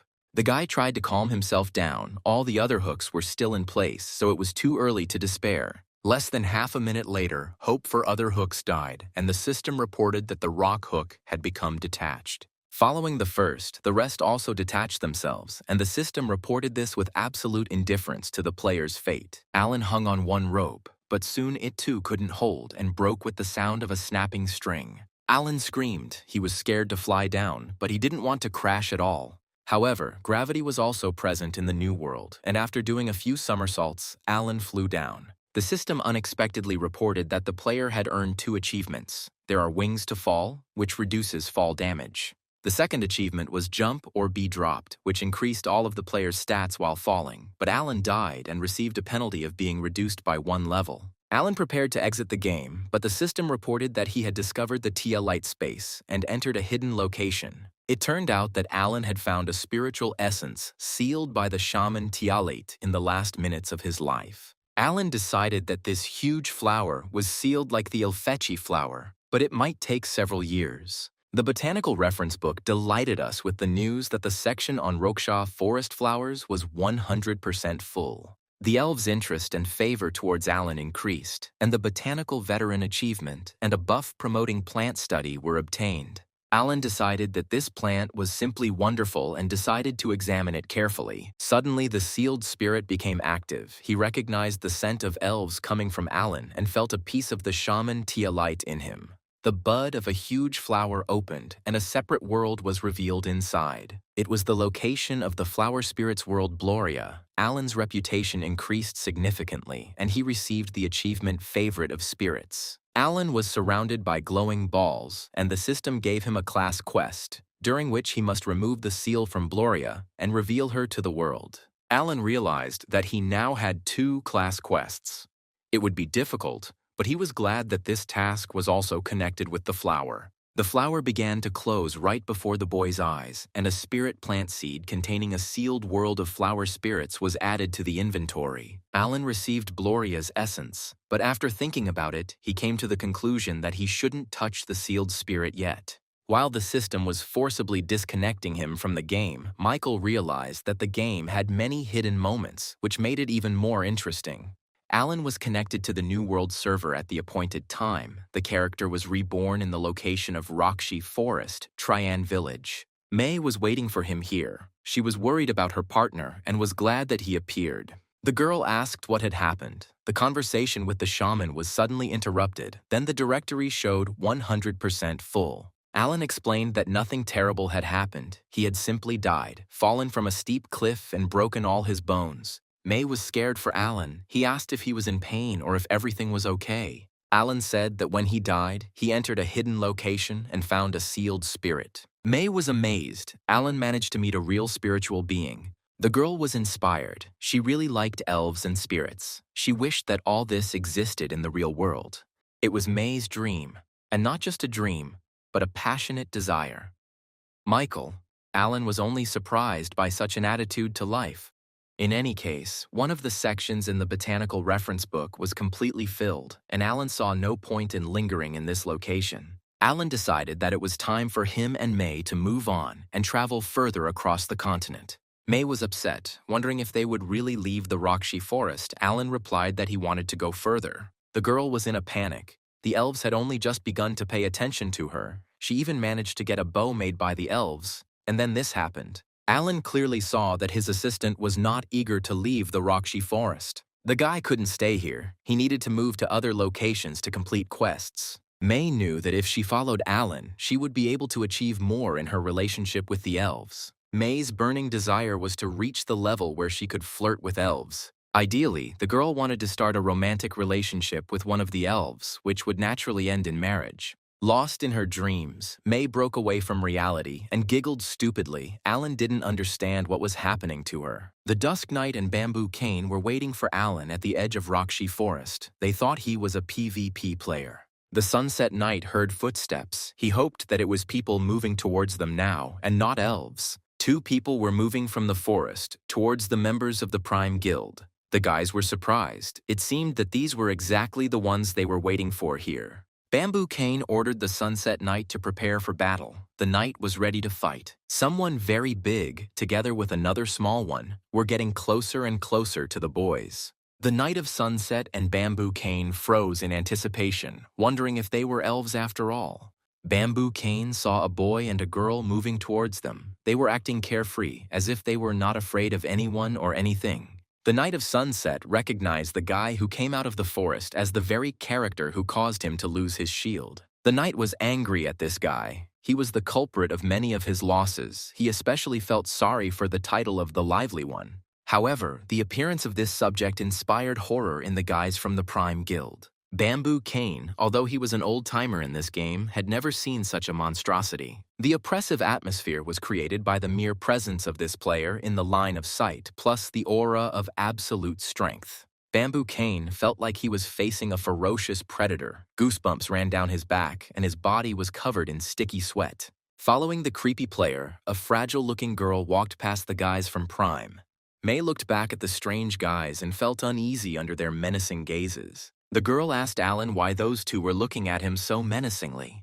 Alan didn't know, but it seemed to him that they wanted to start a fight. One of the players seemed familiar to Alan, but he couldn't remember who it was. May assumed that perhaps it wasn't that important to him. Bamboo Cane decided that this guy was a ranker. Sunset Knight was confused as to why the leader was just standing there and doing nothing. Bamboo Cane couldn't give his subordinate a clear answer. He felt that this was an unusual player. It was strange that this guy went alone into the Rakshi forest and did not die in this area. Bamboo Cane was sure of one thing: he shouldn't provoke this guy. The knight was worried about his item. The leader replied that he would return it, but not now, because the battle with this guy required careful preparation. Alan was on his way to Elysia, as the Spirit of Life had advised him. First he had to pass through a field, and then through a desert.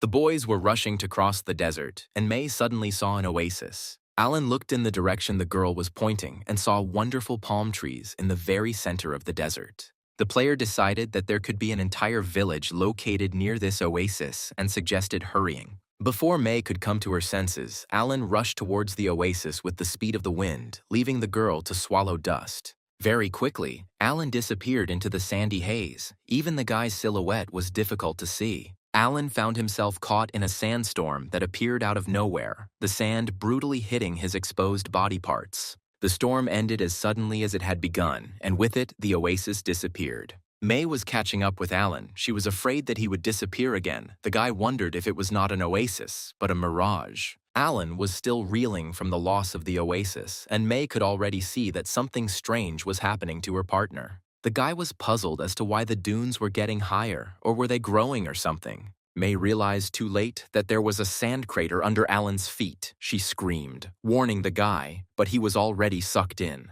Alan couldn't get out. An irresistible force was pulling him down. May was in despair. Very quickly, the sand sucked Alan in. His hand flashed on the surface, and the funnel froze. Only a small hole remained in the sand, completely harmless at first glance. May stared in horror at the spot where her partner had just disappeared into the sand. The system reported that it was currently unable to contact Alan. What May feared most happened. She was left completely alone in the middle of the desert. The girl was scared, wondering if she too would fall into a sand crater. The system informed Alan that he had found a secret entrance to a hidden dungeon, and this increased his reputation. Alan fell onto the hard floor, but remained alive and well. It remained to be seen where he ended up. The room was huge and empty, and strange sounds could be heard in the distance. Alan soon determined that the source of the sounds was behind one of the doors. The noise grew louder, and the door began to shake from the gifts. The huge door swung open, and behind it, Alan saw a group of armed men shouting that they would kill the tyrant Brazal. The player was completely confused about what was going on here and how to get out of here. Would he really have to die again? The system reported that Alan was being attacked by the rebel army of the Kingdom of Copeia. The bearded men shouted that they must kill the tyrant Brazal and defend the honor of the motherland. Alan prepared to repel the attack. He might have to die, but he would not give up so easily. The rebel leader saw a strange guy in front of him and decided that he was Brazal's new servant.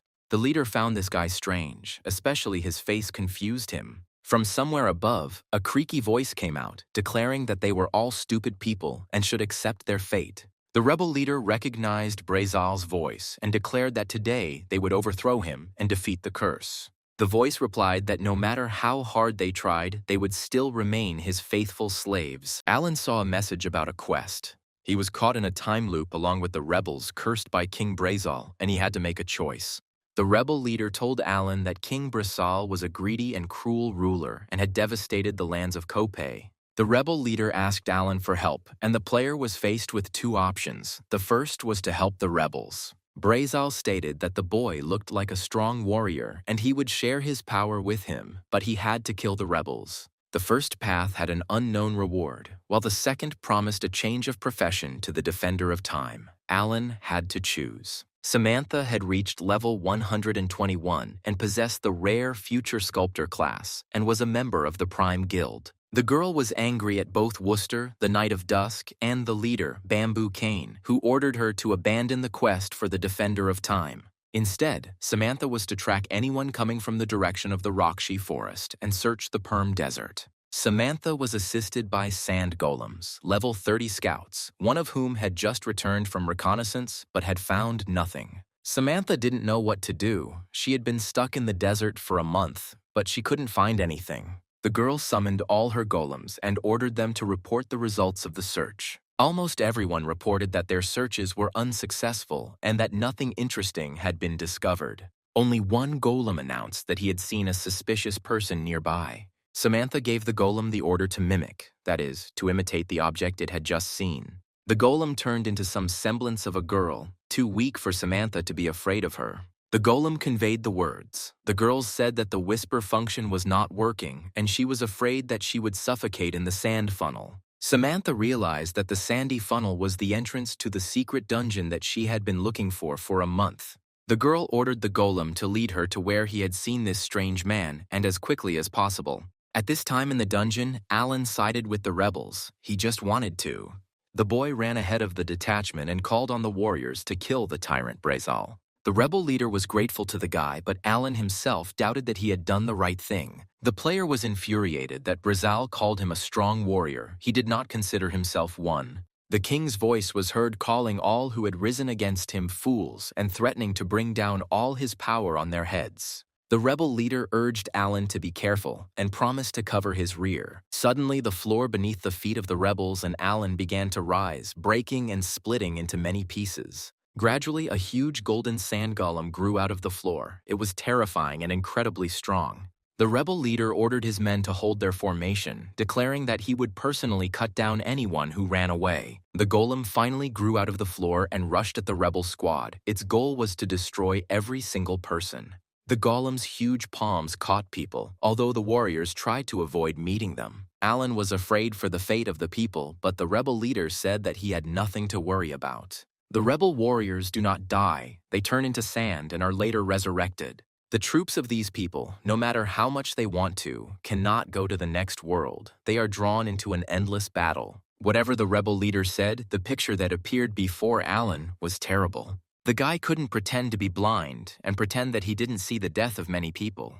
The golden golem was level 230 and Alan couldn't do anything with it. The player decided to break the quest and go in the opposite direction from the place where the golem fights the rebels. The rebel leader was puzzled by the behavior of the strange stranger. He suddenly turned around and walked in an unknown direction.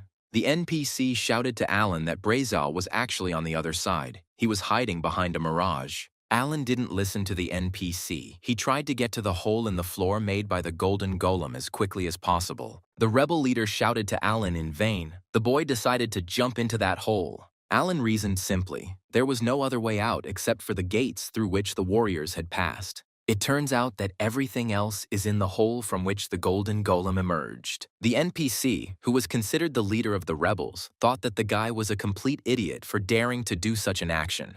During the jump, Alan used the Eat Wings achievement to avoid falling, which reduced the damage from falling. The guy found himself in another room of the same dungeon. It was darker than above, but it was possible to see what and how. The system reported that Alan had found Brazal's secret warehouse, and the player was pleasantly surprised. There was a strange sound that puzzled Alan, and something strange was approaching him from the darkness. In the dense darkness of the room, it was impossible to see what it was, but the approaching substance gave off a sense of mortal danger. After some time, Alan realized that they were skeletons. The system reported that they were all level 85. They were the lifeless knights of the ruined kingdom. Their level was higher than Alan's, but the guy decided that they were slower than the bear. Alan took the treasured seed out of his inventory and decided that his level increase was definitely guaranteed. The divine tree seed's spiritual power dealt additional damage to aggressive skeletons. The blow of the seed on the skeleton's head shattered the latter into small pieces bones, the heads flying in different directions. Alan used the seed like a hammer, smashing skeletons left and right, and got a level up. The skeletons moved so slowly that the player became bored. The power of the seed had a strong effect on the enemy's condition. Alan barely felt the true taste of battle, but he wasn't going to give up on leveling up. It seemed like there would be no problems here, but suddenly an unexpected obstacle appeared. A raspy voice reached Alan, demanding that he stop beating the skeletons. The voice said that the skeletons weren't to blame for attacking. It was all because of the curse. These creatures only had instinct and not a drop of reason left. It was the creaking of a level 135 NPC captain of the captive guard named Argavain. It was a huge skeleton, clad in strong armor. It was distinguished from other creatures of this level not only by its height, but also by its lush hair. Alan doubted that he would be able to defeat this creature. After all, it was level 135. Argavain did not attack Alan, but told him that King Brizal, blinded by greed, had brought a curse upon his people. Brizal enjoyed a life of luxury at the expense of the people he sacrificed. Brizal's subjects are trapped in time and have no choice but to fight again and again. Argavain said that this would continue until the curse was lifted. Alan was surprised that Captain Argavain wasn't going to fight him, since he was also trapped in time. Argavain explained that his mind had been clouded some time ago and he had been fiercely protective of this place. But suddenly, there appeared a feeling of the presence of the spirit of life nearby, and this awakened Argavain from many years of oblivion. The spirit of life hinted to Alan about his invaluable support. The player confirmed that this time his contribution is truly invaluable. Alan clarified, meaning there was no point in them entering into a confrontation. Of course, Argavain replied, but he had a request. Alan stumbled upon an additional quest. Captain Argavain wanted to stop the curse, and Alan had to go with him. The captain of the captured guard rushed into the very depths of the dungeon and called Alan to follow him.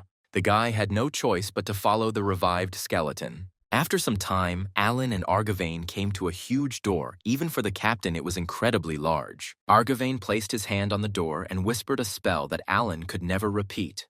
The door opened slowly and creaked, and the guy saw piles of gold coins. Alan was overcome with awe. He had never seen anything like it before. These were mountains of countless treasures. It turned out that the Kopei dungeon is a limitless gold mine, and by using these treasures one can achieve much. However, Brizal did not want to leave everything to his descendants, and therefore sacrificed the souls of his subjects to the demons. Therefore, said Argavain, the kingdom of Kopei has become a desert, and it is this desert that now stretches over their heads. Argavain called Brizal a pathetic little man who had made a deal at his own expense. The captain led Alan to the opening in the wall and said that he would now say goodbye to him, since he could only go further alone.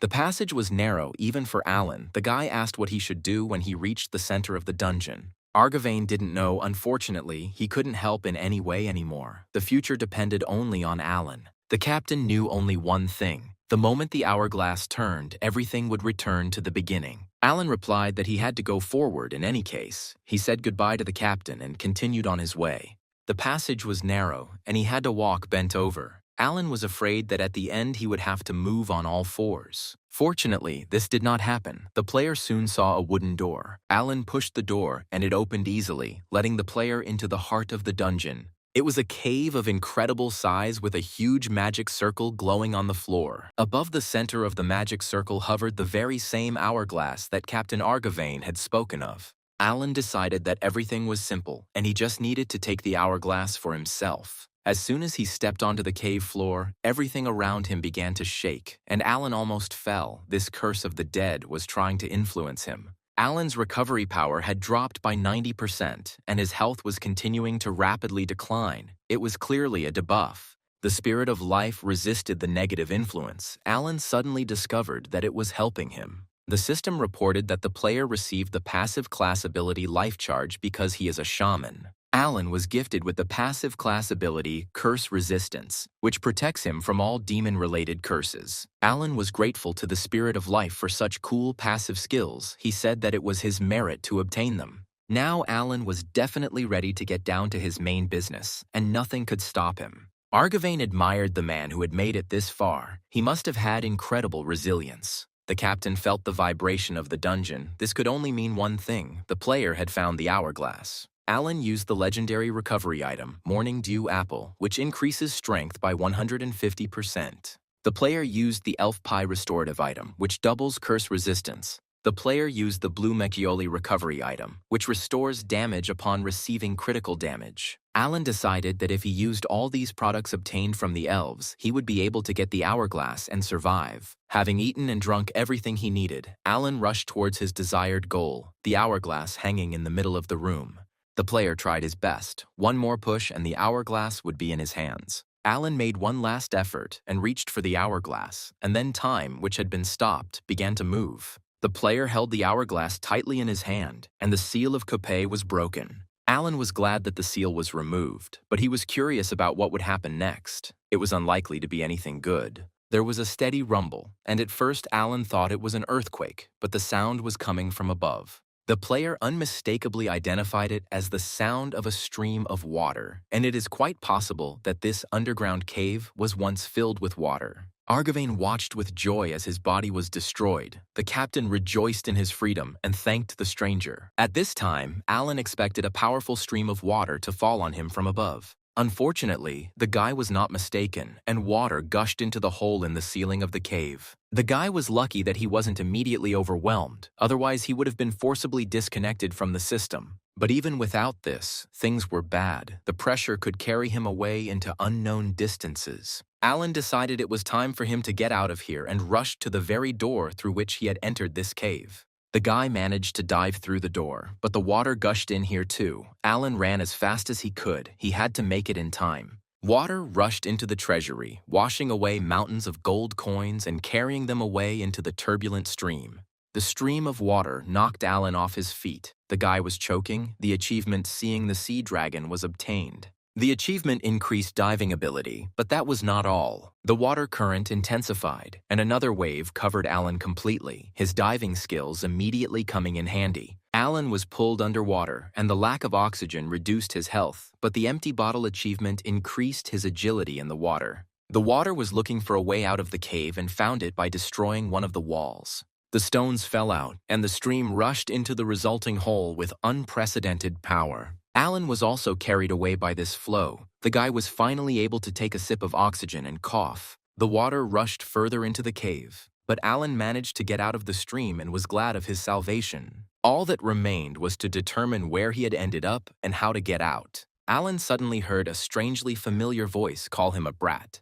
The system reported that Alan had found the ruler of the kingdom of Kopei, the very same tyrant Brazal. The player wondered if the old king had really been alive all this time. The king was burning with indignation. He called Alan trash and threatened the guy with all possible punishments. Alan looked closer. The tyrant Brazal was the same skeleton as the captain and his crew. The player thought that since the owner of the treasure was a skeleton, the king received his appearance as a result of a deal with demons. Brazal was indignant at how this impudent fellow dared to ruin all his plans and steal the hourglass. Kroll was annoyed that Alan was looking at him intently. The guy's gaze made him even more angry. Alan indeed looked with curiosity at the living skeleton. Unlike the captain, the king was bald. The guy felt a little uncomfortable. After all, he was a king, albeit a skeleton, but a crowned one. Brazal demanded that Alan give him the hourglass. He did not understand how it could end up in the hands of an insignificant little man. The king grabbed the sword and said that he was giving the boy one last chance to return what was stolen. Then he would survive. The crowned skeleton, shaking his sword, moved towards Alan. His intentions were not at all peaceful. Alan could not understand what King Brazal was demanding of him and what item he should return. Then the boy realized that the king was interested in the hourglass, as it was irreplaceable as a carrier of the curse. Alan came to his senses. The hourglass was neither in his hands nor in his pockets. Had it really been carried away by the stream? The watch was found in the inventory, and another question immediately arose. Why would Alan give it to this NPC? Alan's disrespectful behavior enraged King Brazal to the extreme. The crowned skeleton rushed at the guy, demanding that he immediately return the watch. Alan barely managed to dodge the blow of a powerful sword. The old king turned out to be a surprisingly agile NPC. The player prepared for another epic battle, but upon closer inspection, he noticed one peculiarity about the king. Brazal was disintegrating into pieces before our eyes, pixels falling out of his image and carried away by the currents of air. The decay had taken over not only the skeleton's bones, but also his clothes and the very sword with which he had just tried to cut down Alan. The guy realized that this was a consequence of time returning to its initial state. Brazal was no exception to the general rule that Alan would be able to defeat him when the king was weakened. Brazal's level and health weren't displayed, and Alan felt like that was too much for one decrepit NPC. The king made a decisive lunge and tried to reach Alan with his sword, but he was not going to go into forced shutdown. Alan realized that the crowned skeleton was actually a strong opponent and should avoid taking damage. Brazal called the boy a rat and used the Curse of the Dead, one of the most powerful dark spells, against him. Alan was debuffed due to exceeding the limits of his class ability Curse Resistance, and his speed and attack were reduced. The player was surprised at how high Brazal's level was, that even the passive couldn't cope, and it wouldn't take long before he became a corpse. Luckily for Alan, a thin vine broke through the floor of the cave where he fought the Tyrant King. This was what he needed, and he used the rapid growth skill on the sprout, increasing the vine's growth speed by 100%. Since time in the Copeia Kingdom has been sped up to its normal pace, it affects the skill's rapid growth. The vine immediately grew in size and reached out to the rabbit Brazal, wanting to swaddle the revived skeleton of the monarch. The growth rate of the selected plant was increased by 500%. The vine was 5 times its normal size, and Alan ordered it to entwine Brazal. The king burst out laughing. Did the little man really think he could defeat him with such a pathetic trick? In fact, Alan only wanted to buy time and wait until the sand in the hourglass ran out completely. King Brazal was incredibly strong, and the vine could not withstand his onslaught. Alan needed to delay the king a little longer, and he shouted that he could see his ribs. The skeleton was indignant that the guy did not dare to look. While the king was in hysterics, the last grain of sand fell into the bottom reservoir of the hourglass. The grain of sand quietly fell onto the common pile, and for a moment, a ringing silence reigned in the cave. Brazal realized that his time was up, but he could not believe that he could simply disappear. Another moment, and the skeleton vanished along with its clothes and weapons, leaving only smoke.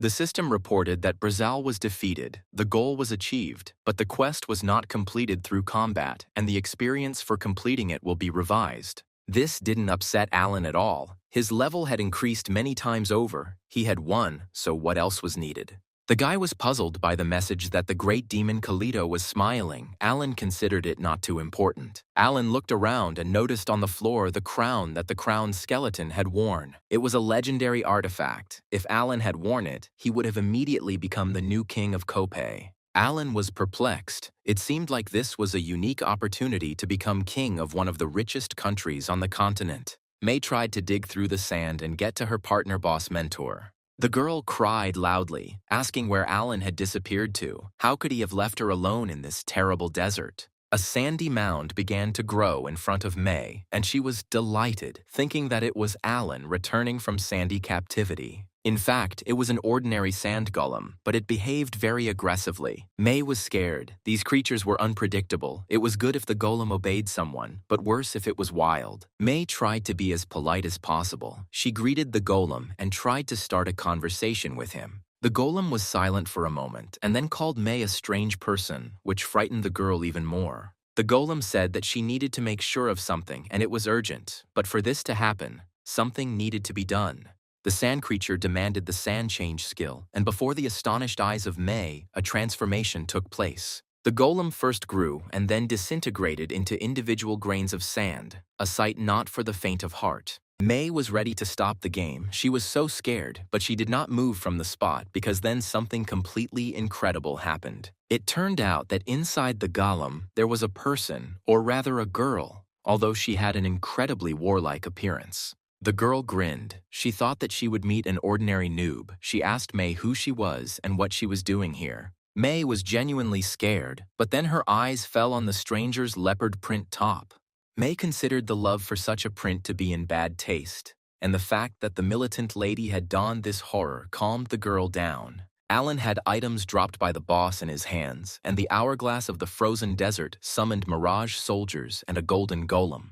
By putting on the crown, the player became the new king of Kopei, but by doing so, the player received a lot of enemies. Alan's instinct for self-preservation told him it was best not to rush into a decision, but he couldn't throw away the loot. Water filled the cave. Alan suggested that since water fills the entire space, it means that Perma was not originally a desert. Alan decided that he was, of course, right. Both the skeleton captain and the rebel leader had hinted at this. Now it was clear how the shaman Teolite had grown the Rakshi forest on barren land. The spirit of life said that if Alan went to Elysia, he would be able to revive the divine tree. However, there is no information on the forum about a place with this name, which means that Alan needs to write the history of Elysia himself. The spirit of life was puzzled by Alan's intentions, but he replied that since he was a shaman, he could do whatever he wanted. With the hourglass capable of providing free labor, Alan decided to create his own garden in this desert. The spirit of life warned that the dead should not be exploited for one's own purposes, but Alan was adamant he would not know until he tried. The player put the crown on his head and felt like a real king, but he lacked subjects. The system announced that Alan had become the first player to achieve king status, and the King of the Beginning achievement had been earned, with his reputation increasing. At the same time, the achievement, Successor of the Tyrant, was obtained, and the bad reputation increased significantly. The system informed Alan that he could revive the Kingdom of Kopei or create his own, but the player decided to do other things for now. Alan wanted to summon the Mirage soldiers and turn them into a workforce, but nothing worked. A message has been received that the character's current level is too low to summon, perhaps summoning 2 soldiers. Then Alan decided to summon a golden golem, but here too he failed. The system failed the king again. At the current level, summoning was impossible. Mana was needed to awaken the golem. Alan realized that he would have to take care of leveling up, and he should start by finding a way out of the dungeon. The girls were talking on the surface. Samantha found out that May's partner was sucked into a sand vortex. Samantha wondered why May was still there, or if her friend was doing anything suspicious. May said that Alan first waved his hands and then disappeared. Samantha decided that the girl was hiding something and wanted to know the details. The girls heard the ground shaking and both were scared. An earthquake was all they needed. Samantha thought it was May's doing, but the girl insisted that she had nothing to do with it. The girls saw something big and dangerous rising to the surface. Without thinking twice, Samantha mobilized an army of her sand golems to meet the danger. Suddenly, Alan appeared from the sand, and all players received a message that they were seeing the appearance of the new ruler of Kopei to the people. Alan felt a little embarrassed. The phrase, "the appearance of a new ruler," sounded too pompous. May was delighted to have a partner. Thank God everything was fine with Alan. Samantha realized that the announcement on behalf of the guild warned about this particular player. His face gave him away. Alan wondered who was meeting him besides May, and Samantha looked at the scary giant with curiosity. It turned out the commander wasn't joking. Samantha was taken aback by the sight of the crown adorning the player's head. The girl was speechless and could only express herself in interjections. Naturally, this guy reduced all her efforts to nothing. Samantha pulled herself together and asked where the guy got the crown of Brazil. Alan did not answer, but asked how she knew about it. The girl demanded to know where the guy got the crown, but Alan replied that it would take too long to explain. An indignant Samantha screamed that the Time Guardian was a unique class that she should have received with Brazil's favor. Alan was clear about everything. He told her that he had completed the quest with an alternative reward and killed Brazil. Samantha was desperate. The player had deprived her of the opportunity to get a unique class. The girl barely calmed down. She was so angry and despair that she was at a loss for words. Alan declared that the title of King of Kopei had passed to him and that he was now the ruler of this country. It looked like Samantha's month of hard work had gone down the drain and stayed there. Although there was a way out, it turned out that Samantha's promotion directly depended on this guy, whether he would really help her get it. The message confirmed the girl's fears that if she could earn the trust of the new king, she would be rewarded. Samantha was convinced that her fate now depended on this strange guy and bowed to the new king. Alan did not understand her intentions and decided that the girl was thus challenging her to a duel. Samantha knelt down and congratulated Alan on his coronation, bowing ceremoniously. Alan didn't understand why the girl had knelt down. Samantha was forcing herself to rub for a raise, and May was amused by the situation.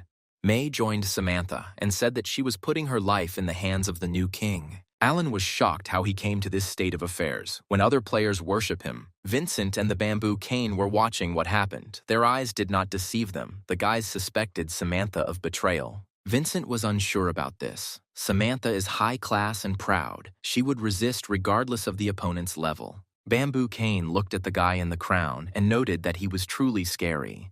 Guild leader Prime assumed that this guy had intimidated Samantha into bowing to him. Alan asked if Samantha was really on a quest to find the tyrant ruler of the kingdom of Kopei. He was not mistaken. Samantha confirmed this. Alan understood her annoyance, but the crown went to him and the girl had to accept this fact. Samantha did not fully comprehend the fact of her defeat, especially since there was always a chance to take the crown. May intervened in the conversation and asked what would happen to Alan's dream now that he had become king. The boy believed that the status of king brought him closer to his dream. He would use the lands of the kingdom of Capella and open a store here. May had little understanding of the connection between floristry and royalty and doubted they could run a flower shop in the desert.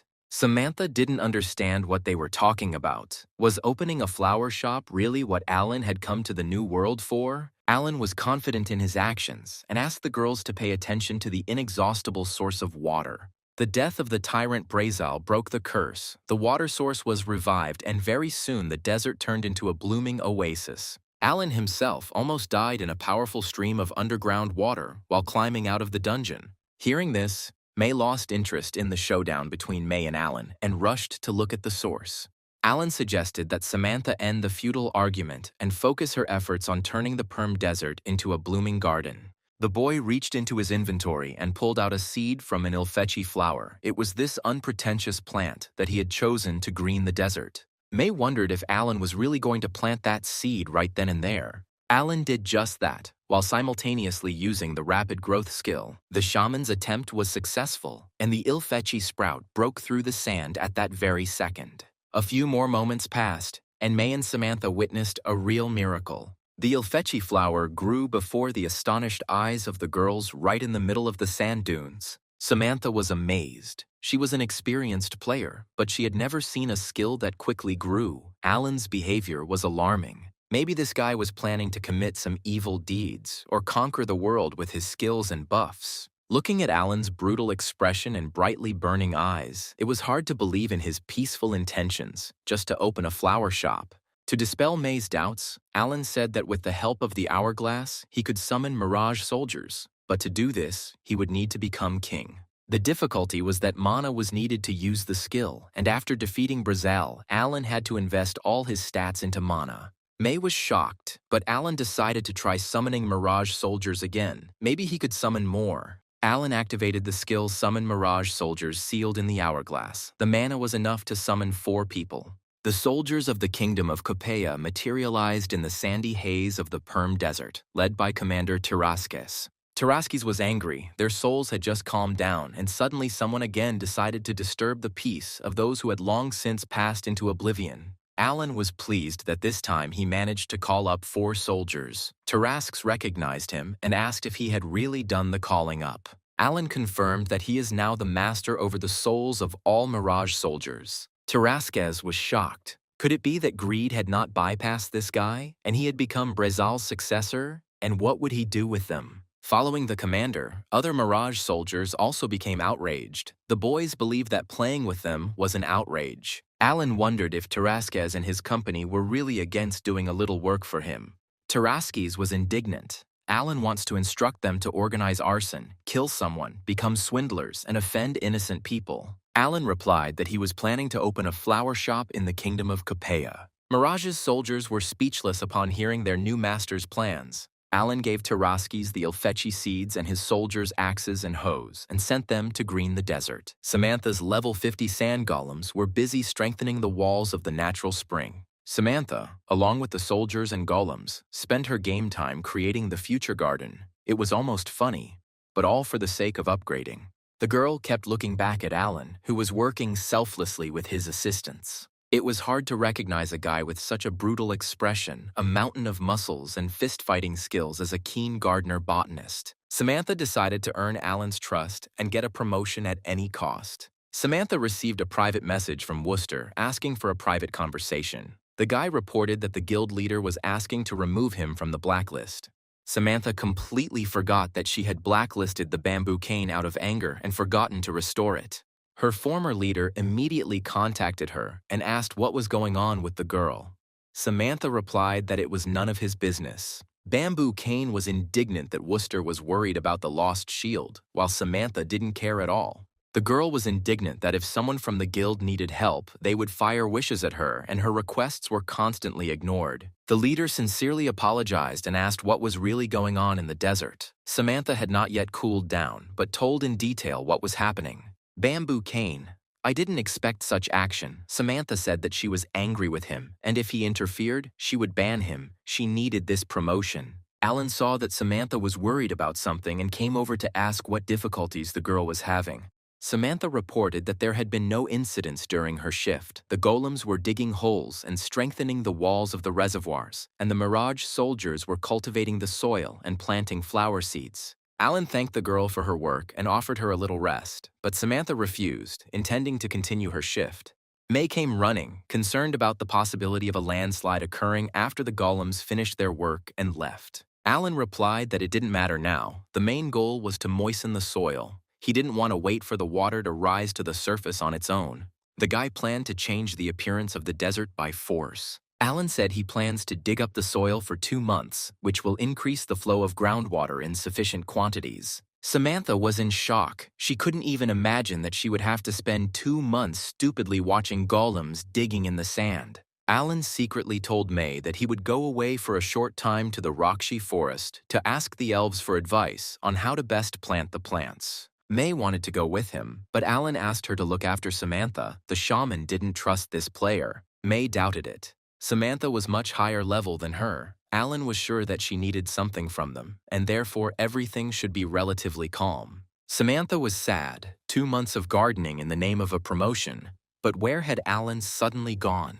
A strange noise caught Samantha's attention. It was coming from very close to where the girl was. Samantha was confused at first, but soon realized that someone was approaching the area where she was gardening. The girl thought that it would be great if these were people from her guild. If so, they would help her to take the crown of Brazal for herself. What she saw the next second made her forget about Brazal's crown forever. A huge crowd of elves was hurrying towards her, and Alan was riding above her on a wooden stretcher placed on the backs of the elves. The elves praised Alan. The boy felt special and was at the height of bliss. Samantha received another blow to her pride. The elves from the Rockshi forest dragged Alan on themselves. What did this guy do to deserve this? The girl was simply stunned to the point of losing her pulse and speechlessness. She had never seen anything like this before. Alan felt uncomfortable with the elves carrying him on their shoulders so far, but the pointy-eared ones couldn't refuse a man who cared about the revival of the Perm Desert.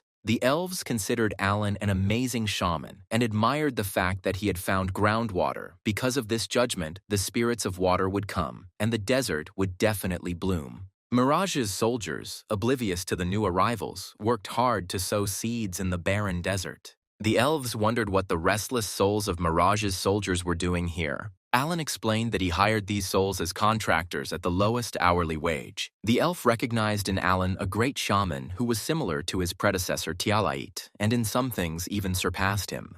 Tarasquez was drenched in sweat and painfully realized that he still had a long time to work in this place. Samantha watched the conversation between Alan and the elf. This was the first time the elf showed interest in any player. May moved decisively towards the elves. Samantha stopped her, warning that the elf could attack to kill.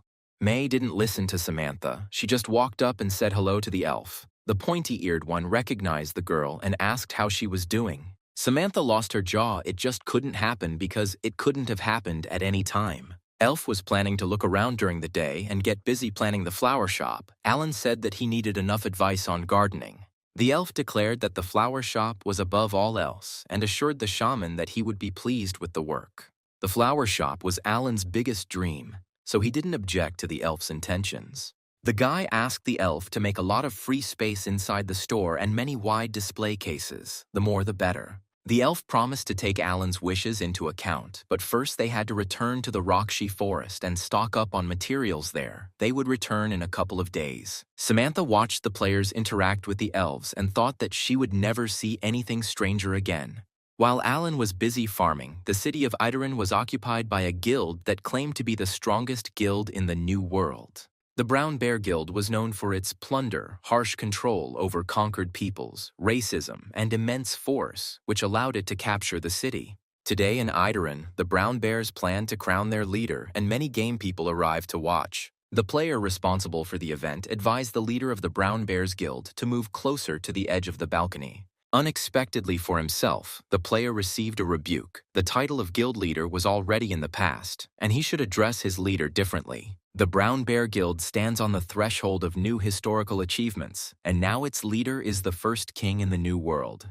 The leader of the Brown Bears Guild in the game was listed under the nickname Kroken. He was a powerful player of level 314. Croken hastened to declare from the castle walls of the city of Itaran that from that moment on, he was the new ruler of this city. That is why Croken ordered that this city be renamed the capital of the state of Brown Bears. The guild members supported Croken in his intentions and considered their leader a true king. Croken winced at the system alert, which confirmed his status as king but stated that he was the second king of the new world. The guild members received the same notification, and their disappointment knew no bounds. All words except obscene expressions disappeared from their vocabulary. It turned out that their incredible and unrivaled leader was not the first king of the new world, but only the second.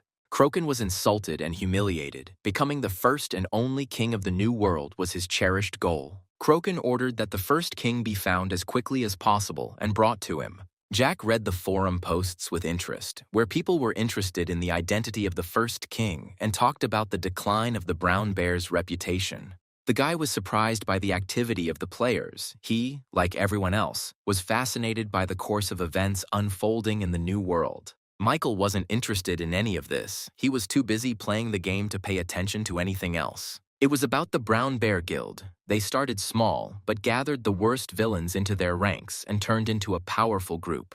The Bears were preparing for the coronation of their leader, but he ended up second and most likely already gave the order to kill the player who was ahead of him. Michael was wary. Jack assumed that the Bears would find this guy and kill him over and over again until he left the game forever. Jack decided that the player was not vain, since upon becoming the first king, he did not announce his title to the entire gaming world. Michael was glad that he had been lucky enough to delay founding the new country. Otherwise, the global announcement would have come to all players, and he would have definitely been in trouble. In the game, Alan was met by a frightened May. The girl realized that her companion is the commander and is the very first king. May remembered that first king was one of Alan's statuses. She couldn't be wrong. Alan replied that this was not entirely true, that with this title he would have a whole new set of problems, and that wearing a crown did not automatically give one the title of king. The guy was slightly disingenuous. He was confident in May, but he was afraid that she might accidentally reveal his location to the Bears.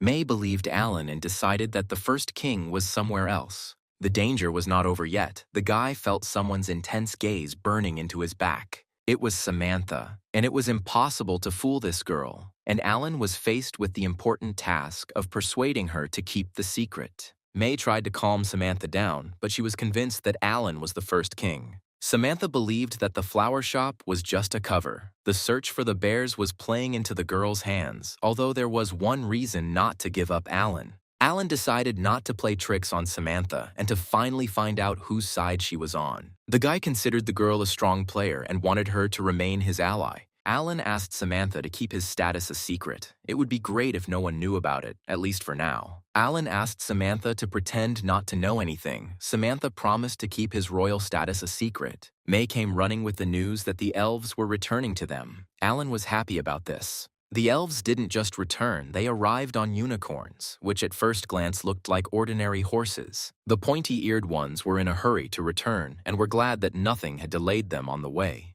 Alan admired the horse that elf had arrived on and how it could have gotten into the desert at all. The elf replied that the spirits of the forest were far from weak creatures and introduced Alana and May to the descendant of a unicorn, an incredibly resilient creation of nature. May was breathless with delight. The unicorn really did exist in the new world, and Alan felt a little ashamed of his comrade's violent emotions. The elf reported that he had brought a lot of materials for the construction of a flower shop. Pointy-Eared asked Alan to check the boxes and let him know if anything he needed was missing. Among other things, the elves brought wood from the moon tree, which is resistant to heat and strengthens in the moonlight. Alan was delighted that after 6 months of gaming efforts, his store would finally start to take shape. Michael Allen's dream began to come true. This is what he really wanted, his own flower shop. May watched the commander, never thinking to see him in such a state again. The appearance of the Perm Desert gradually changed, and an emerging oasis was visible on all sides. Upon closer inspection, the observer discovered a small lake, a garden, a vegetable garden, and a building under construction. The elves worked hard to build a flower shop for the shaman Alan, and the culprit of this action was very happy about it. The elf asked if the shaman liked the building. Alan was delighted and kept asking how he could help. Alan couldn't help in any way. Only elves could work with the moon tree's wood. At night, it took root and became invulnerable. The guy looked at the ordinary-looking boards and wondered if they really had such incredible properties. Samantha could only marvel at the incredible nature of what was happening. Alan was close to the elves, and they brought a unicorn and brought wonderful wood. This was what Samantha told Kruvasan, who was an experienced trader and believed that no one in her friend's circle understood the real value of this material.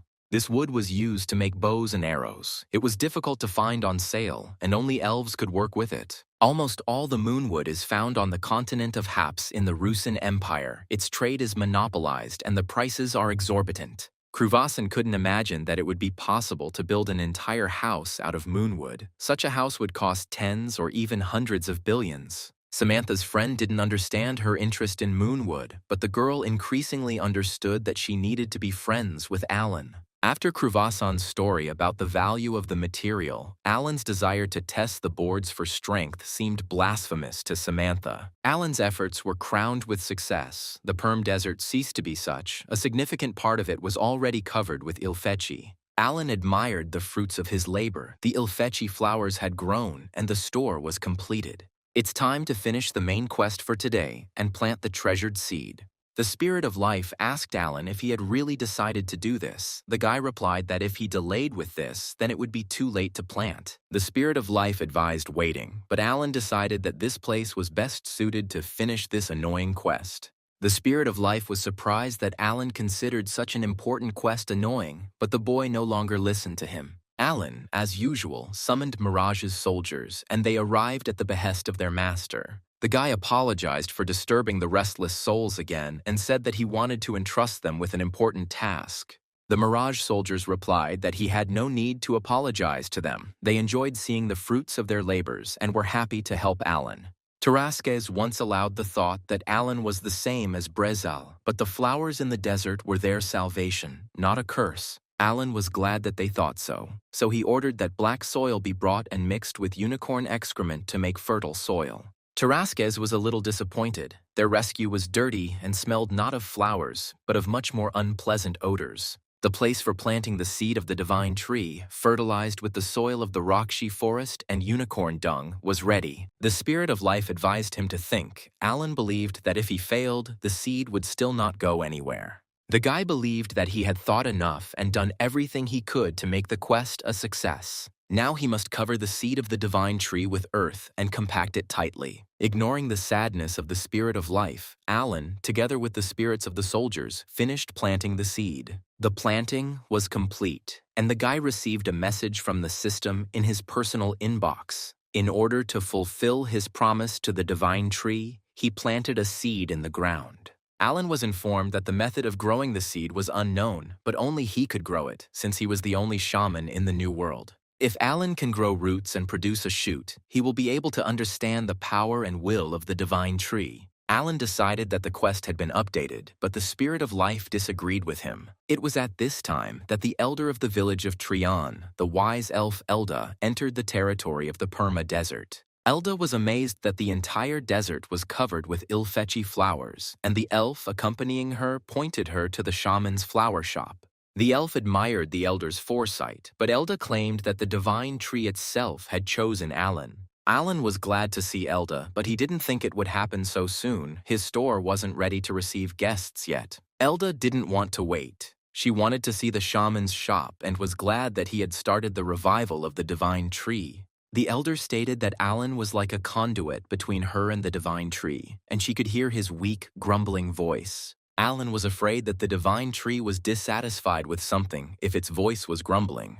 The elder reported that the tree was saying that it was very uncomfortable under the scorching sun, and before that, it had periodically hit something. Alan didn't expect the tree to remember this either, but the elder reassured the boy that the tree was always grumbling and there was no need to worry about it. Alan thought he had planted the tree seed in a good place and hoped that everything would be fine. Elda said that the tree placed all decisions on Alan, and the elves cannot interfere, but in order to calm the tree, it needs to be helped to take root. Alan wondered what he could do to speed up the rooting of the divine tree.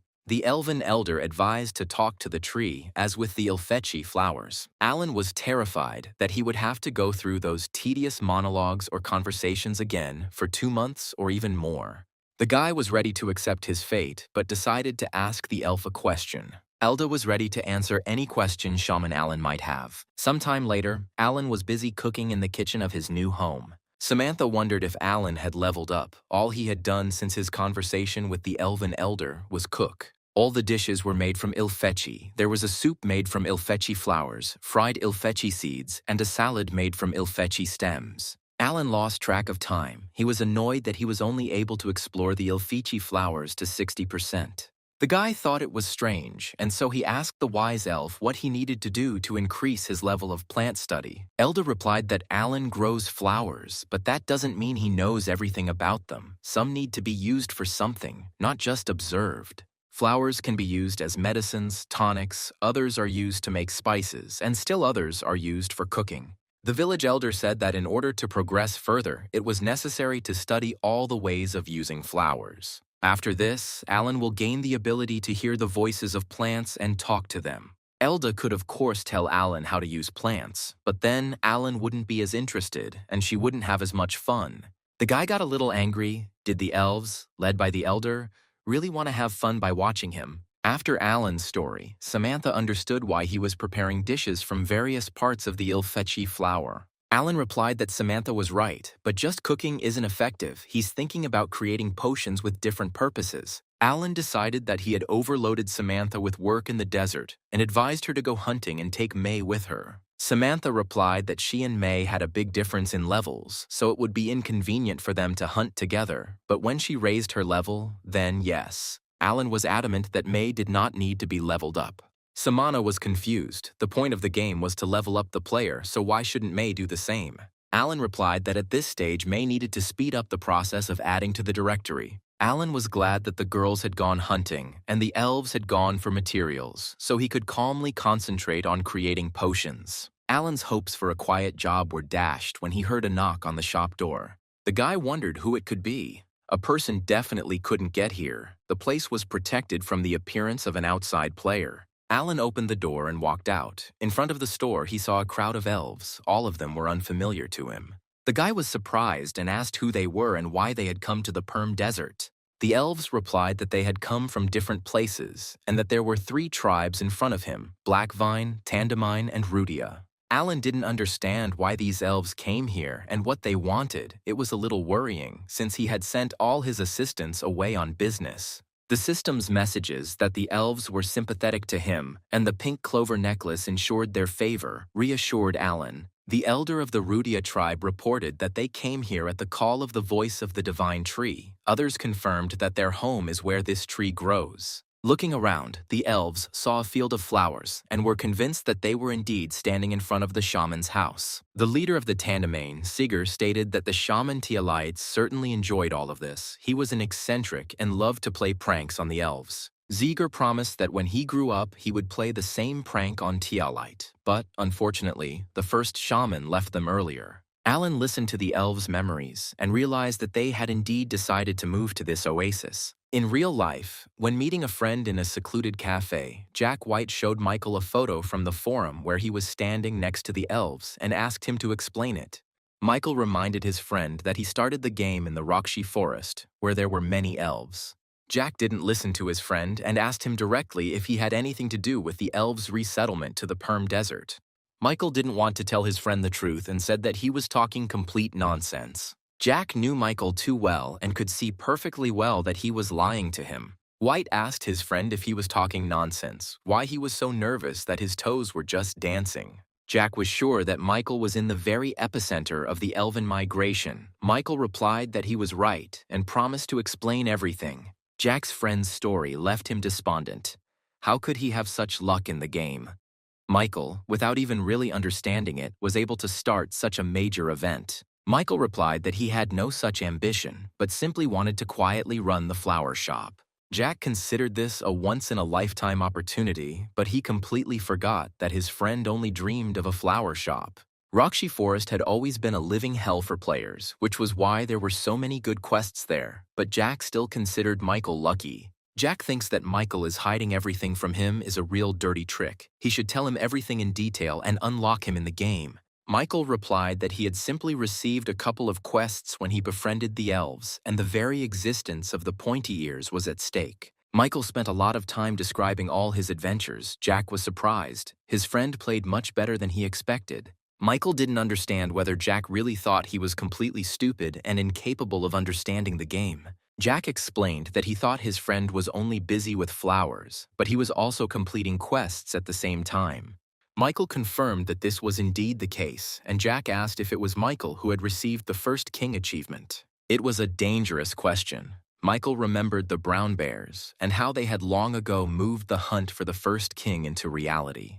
The guy laughed. Jack has such jokes. Is it really possible to get such a title? Jack also found it funny. Only White had a natural question about what was happening to his friend's toes again. He was clearly nervous. Once in the game, Michael, Alan, contacted Jack, nicknamed Big Muscles, a friend who announced that he would soon come to him in the Perm Desert. Alan tried to convince his friend that there was no need to come to him and that there was nothing interesting there at all, but he had already passed out. Deciding to deal with problems as they came, Alan looked around. The guy discovered significant changes. The number of elves had increased and a new construction site had appeared. Alan came to the conclusion that the elves would constantly arrive. Hearing the voice of the divine tree, the settlement already resembled a small city. The guy came to the conclusion that spontaneous construction is a bad idea. If you don't build according to a plan from the very beginning, then don't expect order later. Alan decided to take urgent measures to streamline the construction and contacted Samantha. The girl was busy and at first did not want to answer, but when she discovered that Alan was calling her, she dropped everything she was doing. Samantha said that she and May were hunting sheep, but the golems had already done everything for them and she was ready to listen to His Majesty, that is, Shaman Alan. Alan asked the girl if she knew anyone with an architecture degree. Samantha had one such acquaintance. Alan asked if Samantha knew about the elves' relocation to their oasis. It was in connection with this event that he needed a specialist to build houses. Samantha knew a guy with a lot of experience in the architecture class and promised to contact him and ask if he could work for Alan. The player with the level 184 architect class was called Dianth, but whether that was his real name remained a mystery. Dianth received a quest to change his class. He had to do something that no one else had done before, and then he would be promoted to a renowned architect. The architect was pondering what all this meant when suddenly he received a request from Samantha in his personal message. Dianth was glad to talk to an old acquaintance, but he didn't expect that she would immediately offer him to build houses in the Perm Desert. The architect doubted that it was possible to lay the foundation for a house on the desert sands. It was simply reckless. Samantha said that Dianth would not regret coming. He must have heard about the elves' resettlement, so they were going to live in the Perm Desert.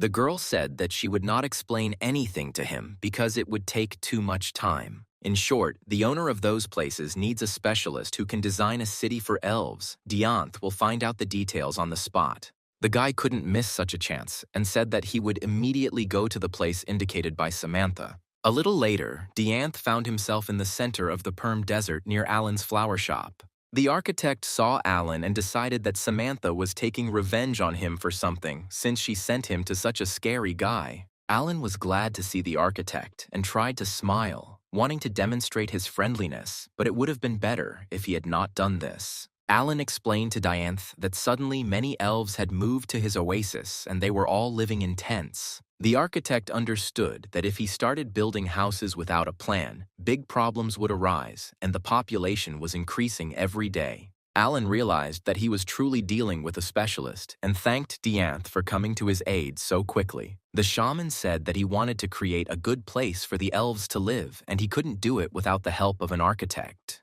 The system informed Alan that he had the rights of a king and could create a quest. It was unexpected and very timely. Of course, Alan wanted to create a quest.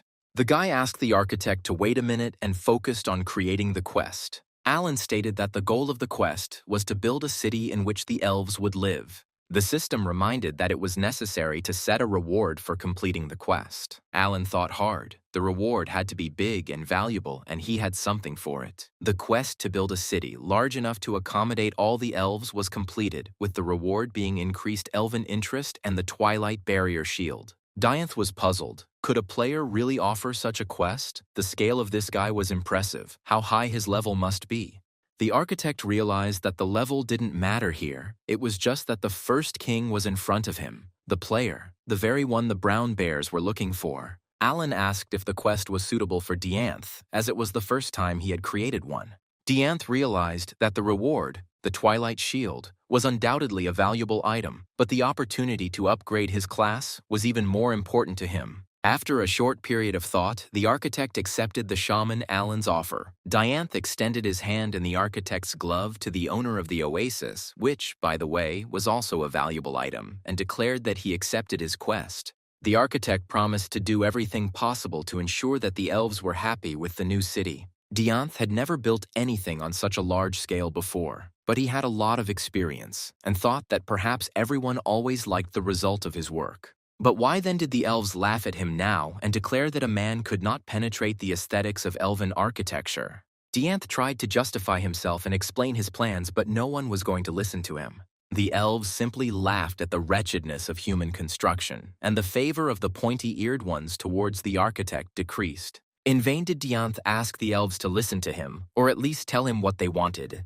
It seemed as if the elves hated the architect, and with every word he said, their interest in him waned. Dianth took all this as a challenge to his skill and was not going to give up so easily. The guy decided that he would act like a first-level beginner and start his ascent from the beginning. Diantha and May returned from hunting. They heard about the elves' migration, but what they saw with their own eyes was even more impressive. The girls were stopped by one of the elves and demanded that they reveal their status.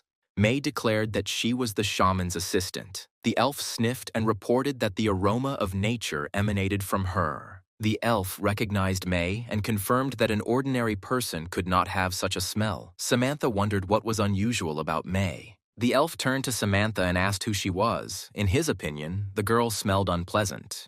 May stood up for her comrade and declared that she was a good person and served as a knight for the shaman Alan. They had returned from the expedition and were rushing to the shaman. May informed the elf that they were collecting seeds and information for a botanical reference book. Ostruki decided that people who were collecting information about plants could safely go to the shaman, but the elf warned Samantha to be careful and not to bother the elves. A few days ago, a guy came to build houses. If Samantha doesn't want to be like him, she should behave quietly, the elf warned. The girl realized that they were talking about her friend, the architect Dianthi, and hurried to find the guy. Dianth was in a deplorable state. The guy was whining and saying that he was worse than trash and could not be an architect. May asked who it was. Samantha replied that it was the famous architect Dianth. She invited him at Alan's request, but what happened was unclear. Alan appeared and explained that the elves don't like people, and he is powerless to change anything here and doesn't know what to do. May assumed she knew the reason why Dianth had become so helpless. Alan asked the girl to tell him her guess. Maybe he could come up with a way out of the current situation. May reported that all members of the Chanrakyup Guild had experienced this condition. The elves ignored the players and drove them to depression. Alan remembered that everyone who belonged to Chanrakyup wore robes. Could it be that May was among them? The girl replied that she was forced to join the ranks and learn the skills of sleeping in the open and begging. But now that is in the past. Alan realized that the renowned architect had gone crazy due to the elves' hostility, and they needed to help Dianth cope with his injury. The guy doubted that they would be able to help the architect recover. May objected. This condition is not a mental trauma. Alan was surprised. Did the members of Chanrakyup really like living in the forest? Were they masochists or? May believed that since she had adapted to living in the forest back then and was still a member of Chanrakyup, she could help Diantu. The girl suggested asking for help from the leader of the Chanrakyup Guild, and she could do it. Alan was perplexed by what help the abnormal people in black cloaks could provide them. May believed that they would teach Dianth to communicate with the elves. Alan decided that if May was confident in the result, then it was worth trying, but how would she find her former comrades? The girl reminded that she was still a member of this organization and looked at the messages. She hadn't been there for a long time. A mass of messages from comrades with various questions and requests for help was discovered. Alan felt hurt that some members of Chanrakyup called him a monster. May read the messages and said that these guys also needed help. They were trapped in the Rakshi forest. Alan doubted that he was obliged to help. May believed that they needed to help in any case, especially since they still needed workers. Alan decided that May's offer was beneficial to him from all sides. He would get workers and restore the architect. At this time, in one of the quiet corners of the Raksha forest, ordinary phenomena were taking place. The members of Chanrakyop tried to win the favor of the elves, and finally, the elves' relations with them rose to a neutral level. Breeze, the leader of the Chanrakyop guild, couldn't believe it himself, but he was sure that he shouldn't give up. Suddenly, May called Breeze in a private message and demanded that the former leader listen to her.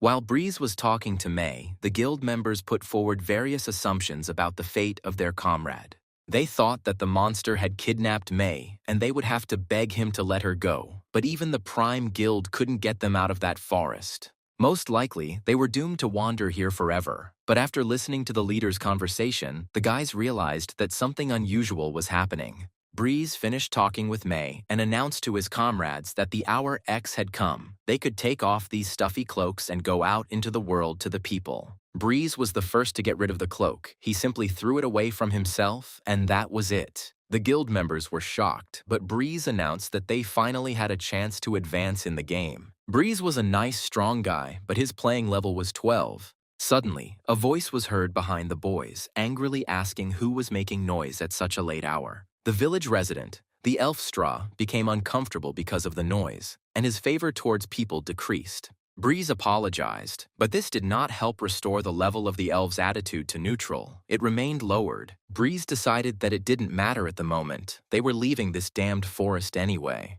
The next day, at the entrance to the village, Tryon May met her guild friends.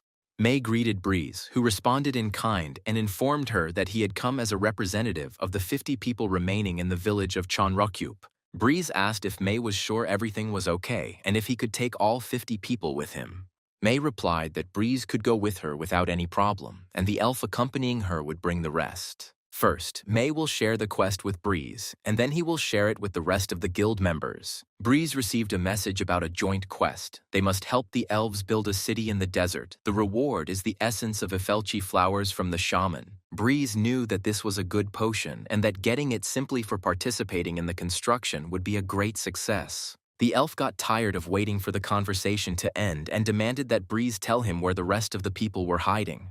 The elf stated that he was giving them a chance only because the shaman had asked for it, and he hoped that Breeze and his comrades would not disappoint him. Breeze swore that everything would be fine, but he himself was sure that what was happening was not normal and would not end well. Breeze looked at everything with huge eyes and considered what was happening incredible. May was sure that this was definitely a desert. Wherever Breeze looked, flowers grew. Alan came out to greet the new arrivals. He was polite and friendly, but his face was still frightening. Alan explained that the reason for creating the quest was that the elves decided to move here. Alan explained that he was building a city for the elves where they would live happily ever after. Breeze guessed that the quest was created personally by Alan. The guy wondered why he was offered help since the elves disliked his team. Alan explained that he was offering this to Breeze because he was the oldest in his guild, and indeed, everyone who was older than Breeze had left the Rakshi forest. Alan was about to pray for their souls, but Breeze said that these people had simply quit the game.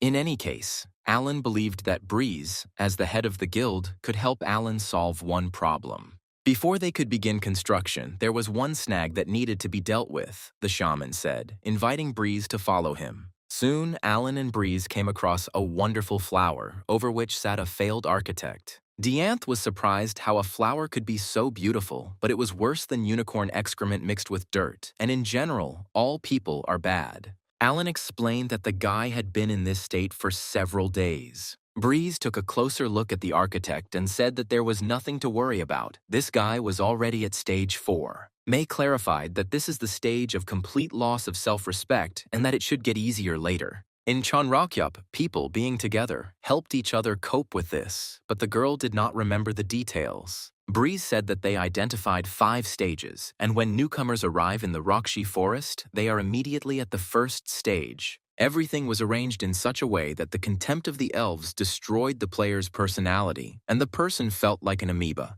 At the second stage, a person struggles with the destruction of personality but soon becomes disillusioned. At the third stage, the mind is destroyed by a feeling of shame. The fourth stage, Breeze said, is the acceptance of reality. The architect is a living example. He considers himself an outcast. The fifth stage is not easy. Here a person gives up his hopes and expectations. Breeze believed that going through all the stages was hard work, and even he could not say with certainty that he had completely completed the fifth stage. Alan described the situation. Dianth was supposed to design the city, but he fell into depression. Breeze thought that this happens when you meet elves. Alan asked for help from the architect. Breeze could only help him move on to the fifth stage. Breeze saw the message. He received a quest to change his profession, since he could be called an expert in communicating with elves. The system believed that Breeze had the gift of healing people who suffered from the contempt of the elves, the goal being the healing of the injured person. As a reward for successful completion, the title of Elven Advisor was given. Breeze burst into tears. Had he really waited for this day? A lot of time had passed since the start of the game, and finally, the long-awaited change of profession.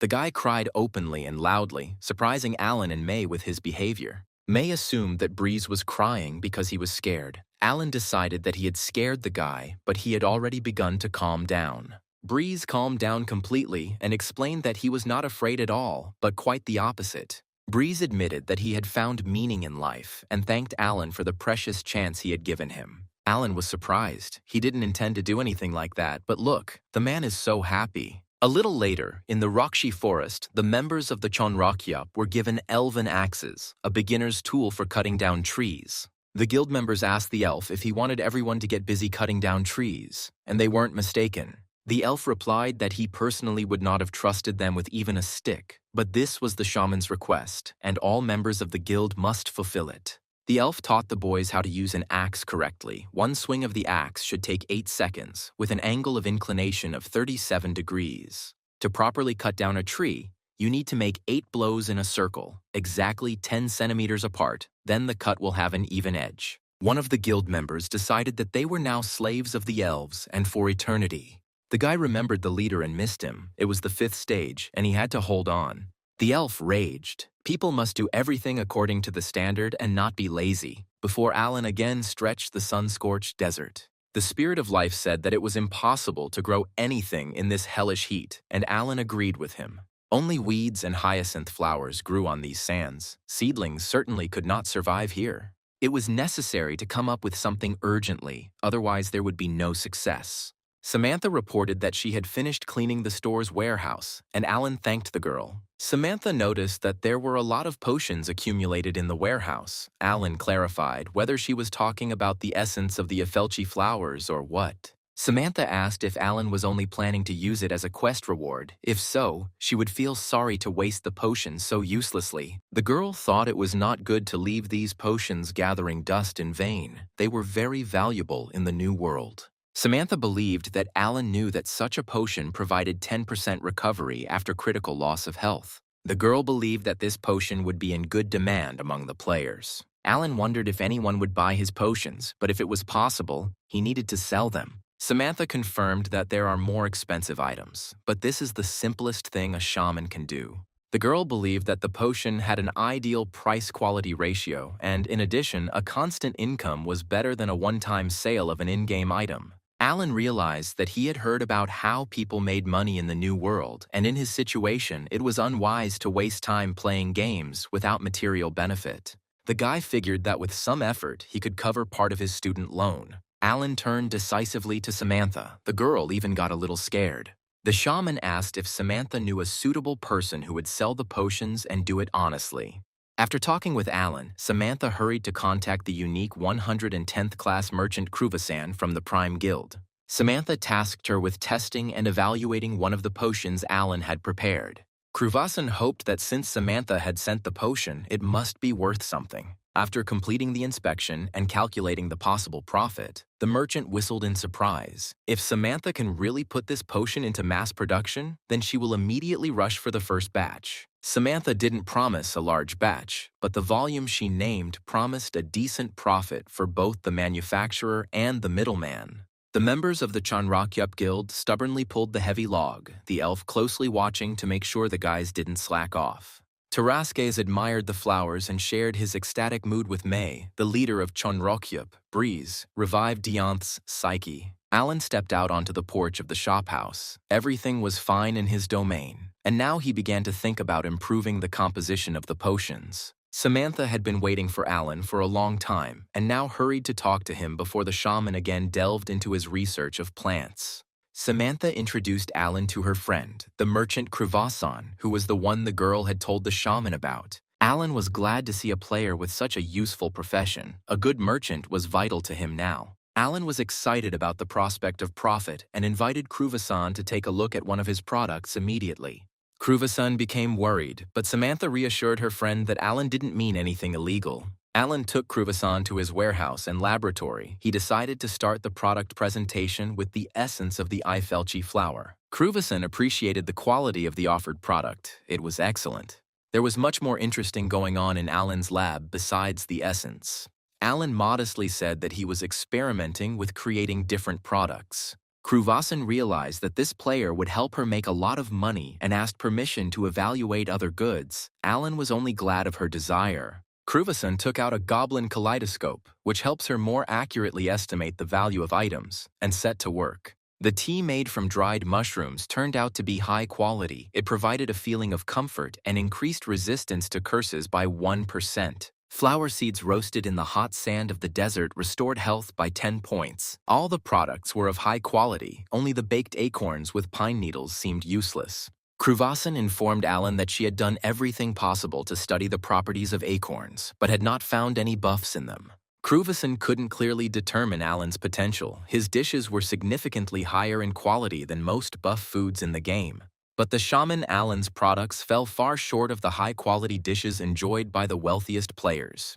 Cruvasson was overcome with curiosity and asked permission to try the baked acorns with pine needles. The girl carefully picked up one of the acorns with a fork and tasted it. The bitter but pleasant taste of acorns and pine needles affected her taste buds, and the girl felt all the beauty of Mother Nature. Alan watched Cruvasson's expression closely and decided that the acorns were not tasty at all. The quality of food in the New World ranged from ordinary to high quality, and players' sense of taste was enhanced. Cruvasson knew that besides the players who valued only buff food, there were also others. These were AI NPCs, and they should be interested in acorns. Cruvasson assured Alan that there were many NPCs with different preferences in the New World, and she was sure that such dishes would be to their taste. The girl felt new opportunities, and it was not for nothing that she believed Samantha's assurances. The merchant offered to put up for sale everything that was in this warehouse, not only the essence, but also dishes made from new recipes.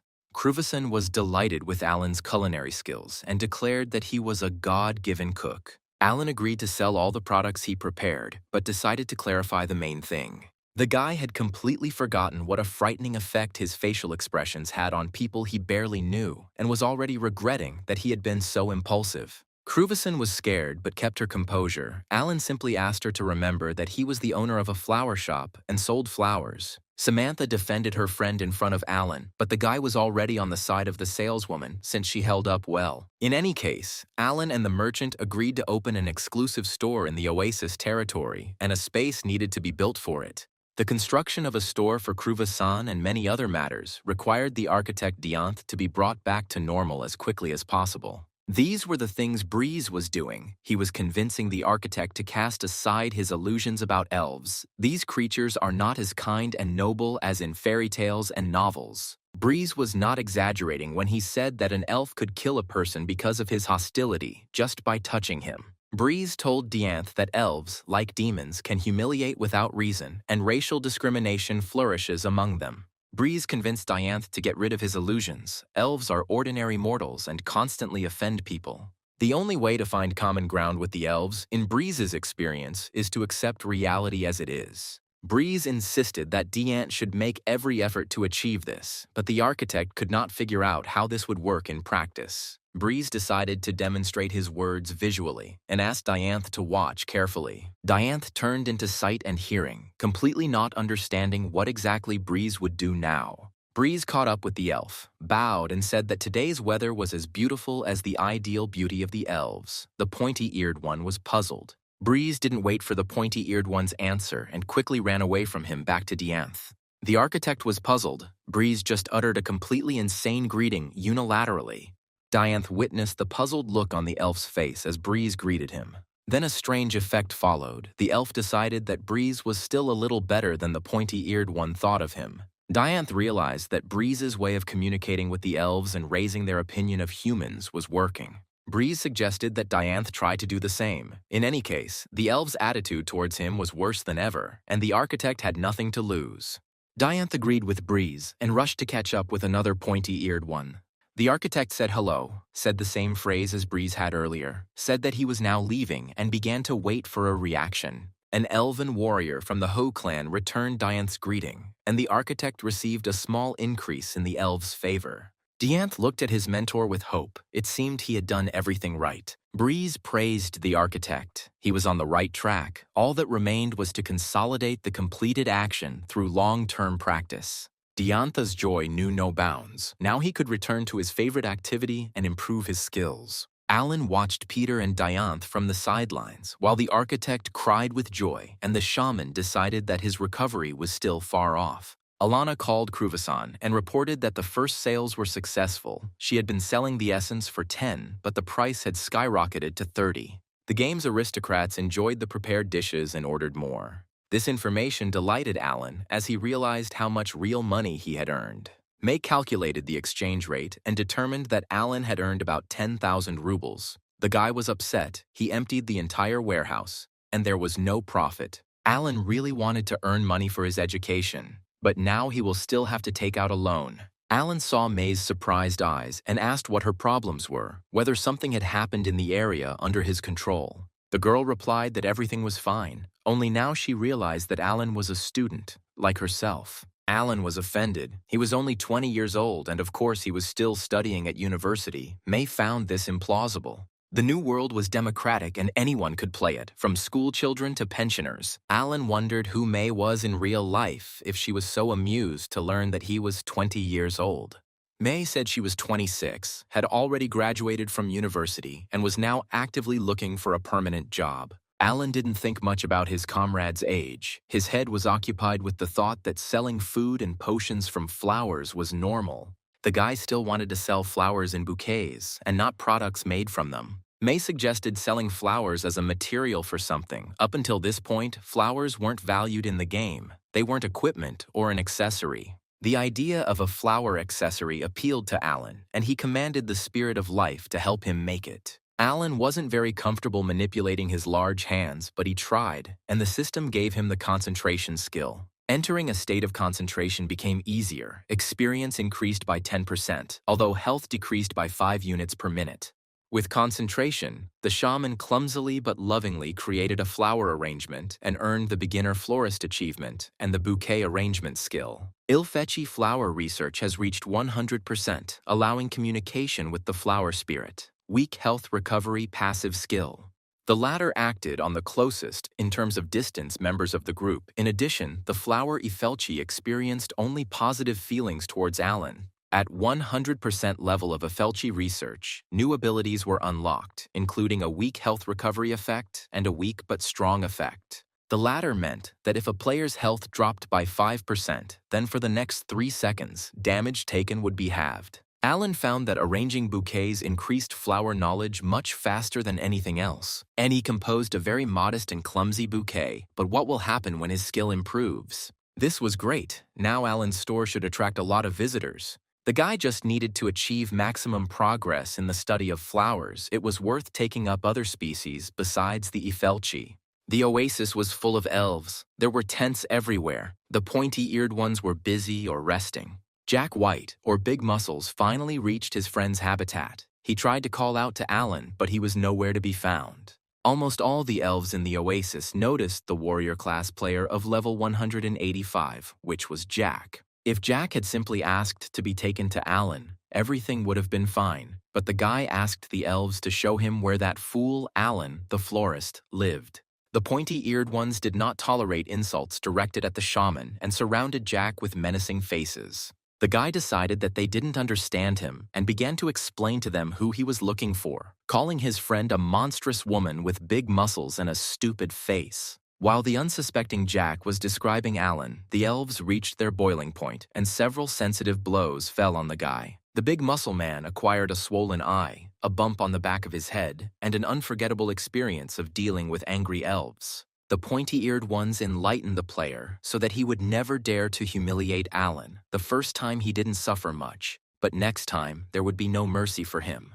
Jack barely had time to apologize before the elves decided their mission was complete and left. Breeze came across the humiliated and beaten Jack. The boy aroused his sympathy and interest. Breeze reported that the elves are hostile to people, but do not kill because the shaman Alan asked them to do so.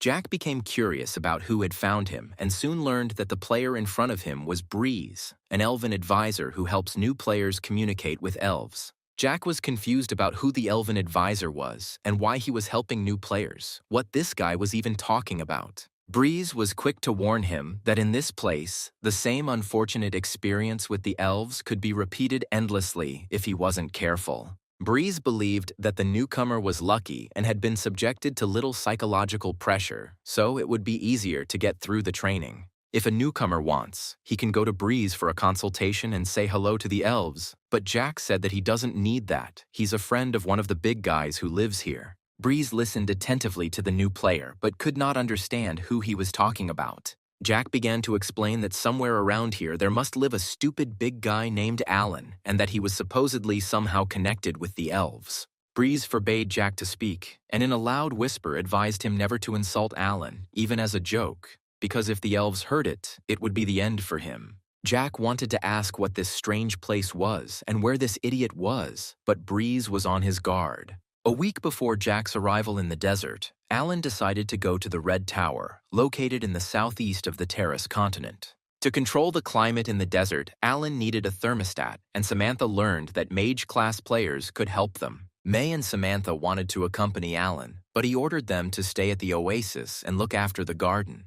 The elves would go with Alan. They simply couldn't let him go so far alone, and although they weren't thrilled about meeting people, they had already acquired immunity. Breeze heard that a whole dozen of pointy-eared ones would go with Alan, but decided to provide the commander with additional protection. The elven advisor handed him a rapier, and Alan was surprised that it was found. Breeze explained that after Alan's battle with the bear in the forest, he came across her in the thicket and asked the shaman not to worry about the people here. Alan thanked Breeze for the gift. He had no doubt that he could be relied on. The shaman asked how Breeze knew about his fight with the bear. Breeze made an excuse that he was an accidental witness to this fight. Alan and his loyal elves went to the Red Magic Tower for climate control. The difference in levels with the rest of the group members reduced the experience gained to a minimum, but this did not stop the elves from actively protecting the shaman from monsters. Alan was glad to be safe, but while it would have been nice to gain combat experience, he felt like the chance to level up was disappearing. Alan noticed that the elves with rapiers moved so easily, as if they were dancing. The elf took only half a step when lunging. He moved quickly and dexterously. Alan thought it was because of his light weight. The guy noticed the strange hand movements of the elves and began to repeat them. An elf approached the shaman and congratulated him on the fact that he quickly understood and remembered their movements. However, the elf was sure that the shaman Alan did not know how to handle a rapier. Alan replied that he had little time to practice with the weapon. The elf suggested that Alan had imitated the movements of elven fencing but modified them to suit his own needs for bare-handed combat. Alan replied that fistfighting was more familiar to him, but he wanted to learn elven fencing techniques as well. Alan could no longer use the seed in battle, and he had no other skills. The elf believed that it would not be easy. Besides, the elf was sure that fencing would not be effective for a man with Alan's build. The elf suggested that the shaman take some lessons in hand-to-hand combat. Alan was surprised that elves had such a skill. The elf replied that of course there was, and even the elves' archery and fencing were based on the general rules of martial arts. The only thing that worried the pointy-eared one was that the desert was inhabited by earth spirits with strong armor and destructive power and were not suitable for training. Behind the elf, the sand rose up and a huge scorpion emerged from it. Pointy-ear didn't even bat an eye. He just promised to show Alan a few tricks once. Alan shouted for the elf to look back, but he only closed his eyes and his fist was filled with a mysterious light. The guy was surprised, but not very much. Elves were unpredictable and mysterious creatures. The elf concentrated and, without looking back at the monster, struck him in the upper part of the shell. There was a blinding flash, but the imperturbable elf didn't even move from his place. The elf explained that his martial arts were based on contact with nature and borrowing powers from spirits. The elven martial art for self-defense was called elbow, and it was one of the secret knowledge entrusted to Alan. The elf explained that elbow is a combination of the words elf and boxing, at which point Alan was puzzled as to how the pointy-eared ones knew about boxing. Alan learned elbow and got skills, elbow strike level 1 and spiritual elbow level 1, and it was cool. Spiritual elbow depended on the strength of the available spirits. Now Alan had access to the spirit of life and the spirit of elven flowers. The guy chose the spirit of life. Alan's abilities have been expanded to include a sacred attack, an attack for class skills, and additional experience gained after killing enemies. When the fist struck, a sacred shining flash was activated, and an additional 480 points of damage were inflicted on the enemy. Technically, Alan had mastered the strike. Now he hit like an elf, but still weakly. The monster was not knocked down. The spirit of life reported that Alan was still weak, which is why this is happening. He is unarmed and has a low level. Despite the weakness of the blow, Alan received enthusiastic emotions from the elves. The pointy-eared ones praised the shaman for being able to use the power of the accessible spirit so quickly, and for a beginner, he showed excellent results. While the travelers were rejoicing, 3 more scorpions crawled out at them. Alan doubted that he would be able to defeat them all. The boy looked back at the elves accompanying him. Despite the opportunities he had received, he felt the need for their help. Alan almost missed the scorpion's strike with its deadly tail, and he would have returned to the Rakshi forest if not for the help of the pointy-eared ones. An elven arrow pierced the monster's tail and saved Alan's life. The elves said that the shaman should focus on the elbow, and they would cover him. Alan was glad of this turn of events. He was sure that the elves' arrows would protect him from attacks from behind. Now that the shaman could master the skills of the elbow perfectly, he ordered the spirit of life to prepare and rushed into battle. Elbow's skill was increased with the help of the elves. Alan hit the scorpion's head with his fist 300 times and increased his strength and endurance by 3 points. The elf encouraged the shaman, saying that his blows were excellent. He needed to strike once, again, and then many, many more times. The scorpion begged to be killed faster, but due to the difference in levels with the scorpion, Alan had to beat him for a very long time. The elf told him in great secrecy that the scorpion must receive 1,000 blows in total, but Alan is not sure that this will be enough. The elf, who was carefully holding the scorpion so that it would not escape, said that there were only 700 bare-fisted blows left. The scorpion squealed and fluttered. The monster wanted only one thing, to quickly remain for rebirth. Alan fought, and the elves accompanying him supported him with encouraging cries, scaring away desert monsters for many miles around. Alan delivered the final 1,000th blow with incredible strength and power. Because the shaman has struck something powerful with his bare hands 1,000 times, his strength and health now constantly increase by 10 units. In addition, now if the fight lasted more than 5 minutes, Alan's fatigue percentage decreased. Elf congratulated Alan on his latest achievement and expressed his readiness to always and everywhere help him in his training. Alan considered himself a layman, but now, thanks to the special training of the elves, he was leveling up and improving his skills, and it was great. It was a long way to his destination, and he intended to train during the hike, but for Alan this was not enough. He needed a weapon. Continuing his training, Michael Allen and the elves crossed the desert and arrived at the first big city. It was the continent of Terras, a large city of mages in the kingdom of Rassel, and it stunned the travelers with its size and beauty. Alan was already level 80 with 300 strength, 70 intelligence, 200 agility, 200 health, and 150 mana. Alan's companions became a real sensation in the city among the players. The residents of the city of mages talked only about them. Alan was alarmed, no matter how angry his companions were at the close attention of the city's inhabitants. But the elves replied that everything was fine. They were fulfilling the shaman's request and were happy to be of service to him. Alan was pleased that his companions had enough common sense not to look for trouble. Alan decided to visit the blacksmith to make him a glove or something like that. The elves went with him with the intention of repairing their weapons. The guy surveyed the surrounding area and accurately determined where the forge would be located. Alan knocked but received no answer. He didn't stand on ceremony and simply opened the door, announced that he was entering, and entered. Alan looked around. The forge was deserted. No master, no apprentices, even the forge was extinguished. The elves sniffed. The smell in the room seemed disgusting to them. Alan became wary. Alan expressed a desire to go to another blacksmith, since this forge was apparently not working. The travelers assumed that this was probably the case and were about to leave. A cough came from the corner, and a raspy voice declared that it could smell the nasty guys. Alan turned his head. There was still a person or another creature in the forge room. When the owner of the forge emerged from the dark corner, Alan was incredibly surprised. He was a short, shaggy dwarf, a tribe that was almost hostile to the elves. The dwarf stated that the stranger had strange tastes, since he traveled with elves. At the same time, something incredible and amazing was happening in the land of the brown bear. Guard Ram shouted from the door itself, wanting to be the first to notify the guildmaster of the incident. The guildmaster got angry and ordered that this guy be put in prison so that he wouldn't make mistakes again. This ragamuffin dared to call the king by the title of some guildmaster. Ram came to his senses. The guildmaster had recently become king and would not tolerate being treated differently. In vain did he beg his majesty for mercy. The second assistant of the newly minted king, Lirius, asked why his majesty did not listen to this man. He brought important news. The second mate said that they had discovered a suspicious place, and that the elves had also come to the continent of Terras. The king did not understand the connection between these two events, but the assistant noticed that there was a player among the elves. Lirius was not sure of this for certain, but he assumed that the one accompanied by the elves was the first king. Croken was enraged by the news and wanted to kill someone.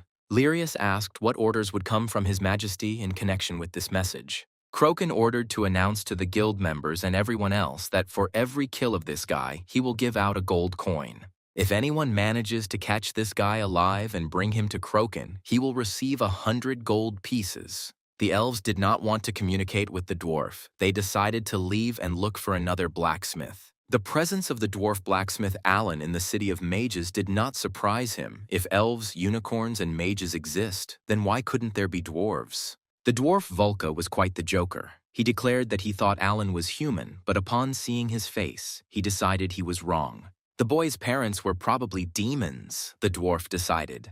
Alan was indignant. His parents were humans, but the dwarf thought the boy didn't look human. The dwarf took a closer look at the guy and didn't notice any horns, and he didn't smell of sulfur, but of flowers and elves. Alan tried in vain to convince the blacksmith that he was a man, but he didn't believe him, so the guy decided it was time to leave. The dwarf stopped Alan. Why leave? He probably needed a good blacksmith. The guy doubted that this shorty was a blacksmith. The dwarf was indignant. He was a decent master. Why did the visitor doubt? But Alan felt that he had come here in vain. The dwarf was indignant. His grandfather was the god of fire. His father was the god of blacksmiths. He was special, like all his people. The short man took a capacious bag out of the pocket of his fur vest and shook it meaningfully in front of the visitor. The dwarf told Alan to watch his actions closely and admire him. The short man scooped a handful of some strange-smelling substance out of the bag and weighed it in his palm. Deciding that the amount of powder would be sufficient, the dwarf threw everything into the forge furnace. At that very moment, a hot flame flared up in the furnace. Its light was blinding, and the temperature was off the charts. The shorty said that he was offended that Alan considered dwarves to be ordinary blacksmiths. The dwarf somehow knew that Alan wanted to create a glove-shaped weapon and asked the boy to extend his hand to him. The shorty was surprised by the guy's hands. They were the hands of a real fighter, the kind he had never seen even in his homeland. The blacksmith decided that these hands were not made for a spear, sword, or bow. They were like the hands of a butcher, huge and powerful. Alan decided that he would have nothing to do with this crazy old man, but the dwarf asked permission to touch the guy's hands one more time. The shaman was indignant. Let him say honestly whether he will do what he needs or not, only honestly. The dwarf muttered something in his own dialect and said that it was difficult, but he would try. Alan reminded the short man of his youth. He was ugly, and the neighbors would run away at the mere sight of him, but now he had lost his former enthusiasm. Alan felt sympathy for the blacksmith and asked what had happened to him. It turned out that the dwarf's ancestral anvil was stolen during his move. Because he lost a valuable artifact, the shorty cannot appear before the family's ancestors, as she was the heart and soul of the entire family. A sudden quest arose. It turns out that the blacksmith pawned his anvil to get money for gambling, which is why his family left the city. Volka remained in the kingdom. He is a genius, and if Alan manages to return the anvil, the dwarf will help him. The reward for completing the quest was maximum sympathy from Volka. The spirit of life left the solution to Alan. Alan told the blacksmith that he was lying, that the anvil was stolen, he pawned it and lost the money. He was a gambling addict, not a blacksmith. Volka begged for help. Alan did not want to get involved with him, but the dwarf swore that he was now working only to pay off his debts, and without an anvil, he could not cope. The elves returned to the forge and saw that the dwarf was clinging to the shaman's leg and screaming for help. Volka continued to cling to Alan. He considered this player his last hope. The elves couldn't stand this sight and gave the clingy little fellow a good kick. Alan hastened to stop the beating and decided to leave the blacksmith together with the elves, while the dwarf loudly begged for help.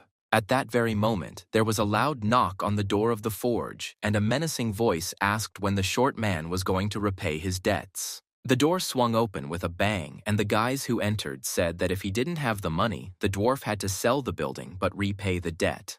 Volka was scared. Bolin came to knock on the debt. What should he do now? Balloon saw the elves and asked if they knew this shorty, or if they were his friends and would give money for him. Alan asked if Volka had borrowed money from moneylenders. The dwarf replied that it was Balin from the Red Gang. They were the owners of the gambling house. These guys controlled every nook and cranny of the Rossel kingdom. Even the Imperial Guard couldn't do anything about them. Balloon was indignant. No one answered him and ordered Volka to look only at him. Volka stammered that he didn't understand Balin's rage, that he wasn't running away, and that he had come to the casino yesterday. Alan caught the dwarf in a lie. He just swore that he had stopped. But Volka made excuses. His trade was not going well, and there were no orders.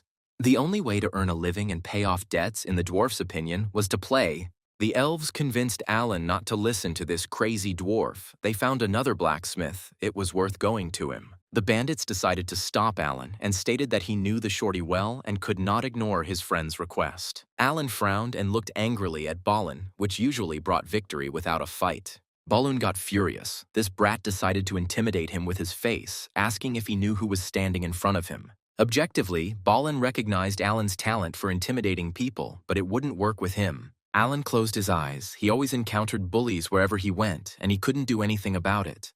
Balloon took out a knife and laughed. Now the young brat wouldn't ignore him, and he would see how much money he had on him. Before Balloon could finish his sentence, a huge bruise landed under his eye. Before Alan could come to his senses, it was all over, and the unsuccessful racketeers were scattered across the corners of the forge. Balloon was flying upside down and shouting something in the magical dialect of the poor quarters. One of the elves knocked him out clean and was quite proud of it. Ostruki thought that he had barely touched the bandit. So why was he spinning so much in the air? The elves were outraged that the bandit dared to point a knife at Alan and demand something from him. The people accompanying Balloona decided to slowly crawl out of the corners. The elf asked whether they were going to beg the shaman for forgiveness. If not, they would have to pay for their stubbornness. The bandits remained stubbornly silent, so the elves allowed themselves to do anything that brought pain but did not kill. Bolin and his comrades fled, but as they parted, the bandits promised that those who raised their hand against the Reds would not be able to remain in peace in the city of Magi. Alan wasn't bothered by the bandits' statements. He was even glad that the elves had managed to let off some steam, and that this had happened to far from peaceful citizens. Volki kept thanking his savior. These guys weren't joking. They could have easily torn Volki's house apart brick by brick. The sympathy of the passionate blacksmith Volka grew rapidly, and he was already ready to consider the elves his friends. Volki wanted to settle accounts with Alan and remembered that the guy said that he needed a weapon and promised to give him a gift. Volka couldn't forge anything right now, but he asked the guy if he had materials for combat gloves. Alan climbed into his inventory, where he kept all sorts of things. Maybe he could find something suitable. The dwarf saw a good ingredient and asked the guy to take it out of his inventory. Alan did so willingly, and the shorty delved into studying the other artifacts that Alan had in his possession. Balloon had already visited the gang leader and told him in detail about the incident at Volka's forge. The leader of the third gang squad, nicknamed Sid, was angry and demanded that Balloon immediately take him to the troublemakers. After some time, Balin and Sid watched Alan, who was simply wandering the streets of the city with the elves. Sid determined that the stranger emanated a strong aura and could not be taken with bare hands. Alan studied the city map and looked for the way to the Tower of the Magicians, completely forgetting about the recent skirmish. The bandits, beaten by the elves, placed their hopes on Sid as a leader and an experienced player with many skills and stats. Sid decided that surprise would help him win. For all his skill, he was completely unfamiliar with the capabilities of the elves. Alan didn't understand what was happening. A group of aggressive townspeople were running towards him, shouting and making threats. Unfortunately for Sid, Alan was equipped with the brown bear gloves, a legendary class item given to him by Volca. The glove was made from the skin of a brown bear that Alan had once defeated in the Rockshi forest. Sid stuttered in surprise. A huge bear's paw with incredibly long claws loomed in front of his face. Before Sid could come to his senses, he got hit, but not by the guy with the paw glove, but by the elf standing next to him. Alan knocked out Rand, another large member of the Red Gang, with one blow. The bandits tried to use improvised means and hit Alan with a barrel, but the shaman had not trained in vain throughout the entire journey to the city of mages. Now Alan had a high level of reaction and strength. He managed to dodge the blow and deliver a counterhook to the attacker's side. The barrel slipped from the bandit's hands, and its flight trajectory became unpredictable. As a result, the barrel broke on the head of the person who wanted to hit Alan with it. The shaman received a message that he had knocked out the bandit Torochi with one blow, which confirmed that the claws of the bear glove were much better than fists. The system informed that if Alan attacked again, his bad reputation would increase and he would be arrested by the guards. Alan suggested that he might be mistaken for a monster in a human body, but the NPC does not die from the player's hit, so he can hit as much as he wants. Sid couldn't believe his eyes. A gang of elite bandits had been rendered inoperable in just a couple of minutes. It was some kind of elven outrage. His people suffered damage bordering on death, and now he was left all alone. In this case, as the leader of the gang, he had to find the guy with the bear paw and fight him. Enraged by the fight, Alan looked more like a demon than a bear. Sid was not a coward and decided to attack the demon bear in human form. As a weapon, Sid chose brass knuckles with a hook, the perfect bandit's tool. Sid charged at his opponent with the fury of a defeated man. This was his last chance to reach the enemy's neck and inflict devastating damage. It seemed that the target was very close, but the large and clumsy enemy at first glance turned out to be very nimble. Finally, Sid noticed that his opponent was open to a blow, and it was time to strike at the neck. Alan got tired of dealing with this persistent bandit and decided to deal the decisive blow, which is what Sid took for his opponent's mistake. Sid dealt the fatal blow. The Sakura skill was activated, the critical hit was equal to 1, but the enemy remained alive. This forced Sid to fall to his knees before his opponent and admit defeat. Sid stated that Alan was superior to him in strength and ability, but had shown mercy and generosity, and now he must take him to the leader. Sid believed that he had wronged Alan by showing him disrespect, and now only death could atone for his actions. The gang leader only asked to spare his subordinates. They were only following his orders and were not guilty of anything. Alan did not expect such a turn of events. His power was so great that it forced the gang that held the city to ask him for forgiveness. The system reported that Alan had become famous in the criminal underworld. The king of the Red Gang had shown interest in him, and the royal garrison was keeping an eye on him. Alan had no intention of meeting with the bandit leader, and he didn't need Sid's life. As payment for forgiveness, he asked for the anvil to be returned to Volca. Sid replied that he knew the blacksmith, and that he was a regular visitor to the casino and knew perfectly well that all the money he borrowed was stolen. Unfortunately, Sid did not have the authority to simply return the item left as collateral. Volca still had to pay it back. Alan asked how much gold would be needed to buy Volca's anvil, and it turned out to be exactly 500,000. The sum was considerable, and Alan wondered how much more gold Kruvasan had sold in goods. Sid added that if you add in the interest that had accumulated during the non-payment of other debts, it turns out that Volca owes 2 million gold. Alan was outraged at how Volca had managed to get into so much debt, and the blacksmith himself was outraged, as he had been given mere pennies for the anvil. Alan decided that he was powerless here, and that he should forget about completing the quest to return the anvil. Sid realized that Alan was going to refuse to buy the anvil and said that he knew one way. The bandit said that since Alan had saved his life, he would repay him with kindness. The casino was his domain, and he would help buy back the anvil. Alan wasn't thrilled. He'd have to work hard to get Volca's anvil, but the dwarf asked him to look at it as a new experience. It took some time to prepare Alan, for the card game that Volca was playing. Then it was necessary to choose a suitable suit. Sid chose a dark blue pair for Alan. This color suited him very well. Sid warned that it was impossible to collect that much money at once in a gambling establishment in this area. Sid concluded that Alan had learned the basic rules and secret gestures, so for now he needed to practice, win small amounts, and improve his reputation. Alan was curious about what would happen next, where Sid planned to collect such a huge sum in one evening. Sid told me that there is a guy nicknamed Monkfish. He is known as a super player. If you attract his attention, you can win back all your money at once. Alan's goal is to win against the anglerfish, in which case he will cover the damage in full. Alan hoped that his training had not been in vain. Sid was sure that Alan would definitely win.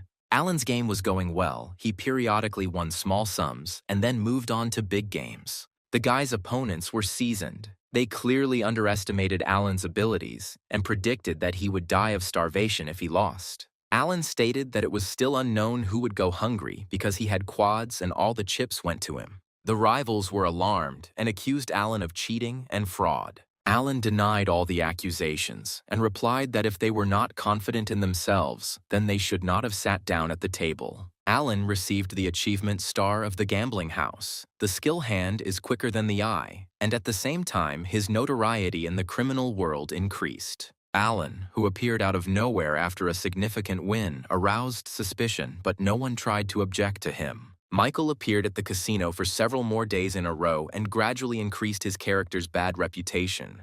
The decisive day arrived. Alan, having won the maximum number of gold coins from his rivals, was about to leave. Whispers spread throughout the casino hall. People were saying that the same ghost had arrived. Alan's opponents were speechless as the ghost walked straight towards them.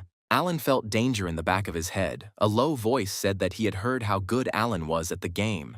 The shaman looked around and saw a guy his age with one bandaged eye standing in front of him, offering to play with him. Alan asked if the stranger was the very same anglerfish that was talked about so much here. The monkfish was a mysterious character. Sometimes the losers did not want to admit their defeat. They wanted revenge and return the money. These quickly disappeared, and no one heard anything about them again. No one knew where the sea monk came from, but all the players were afraid of him.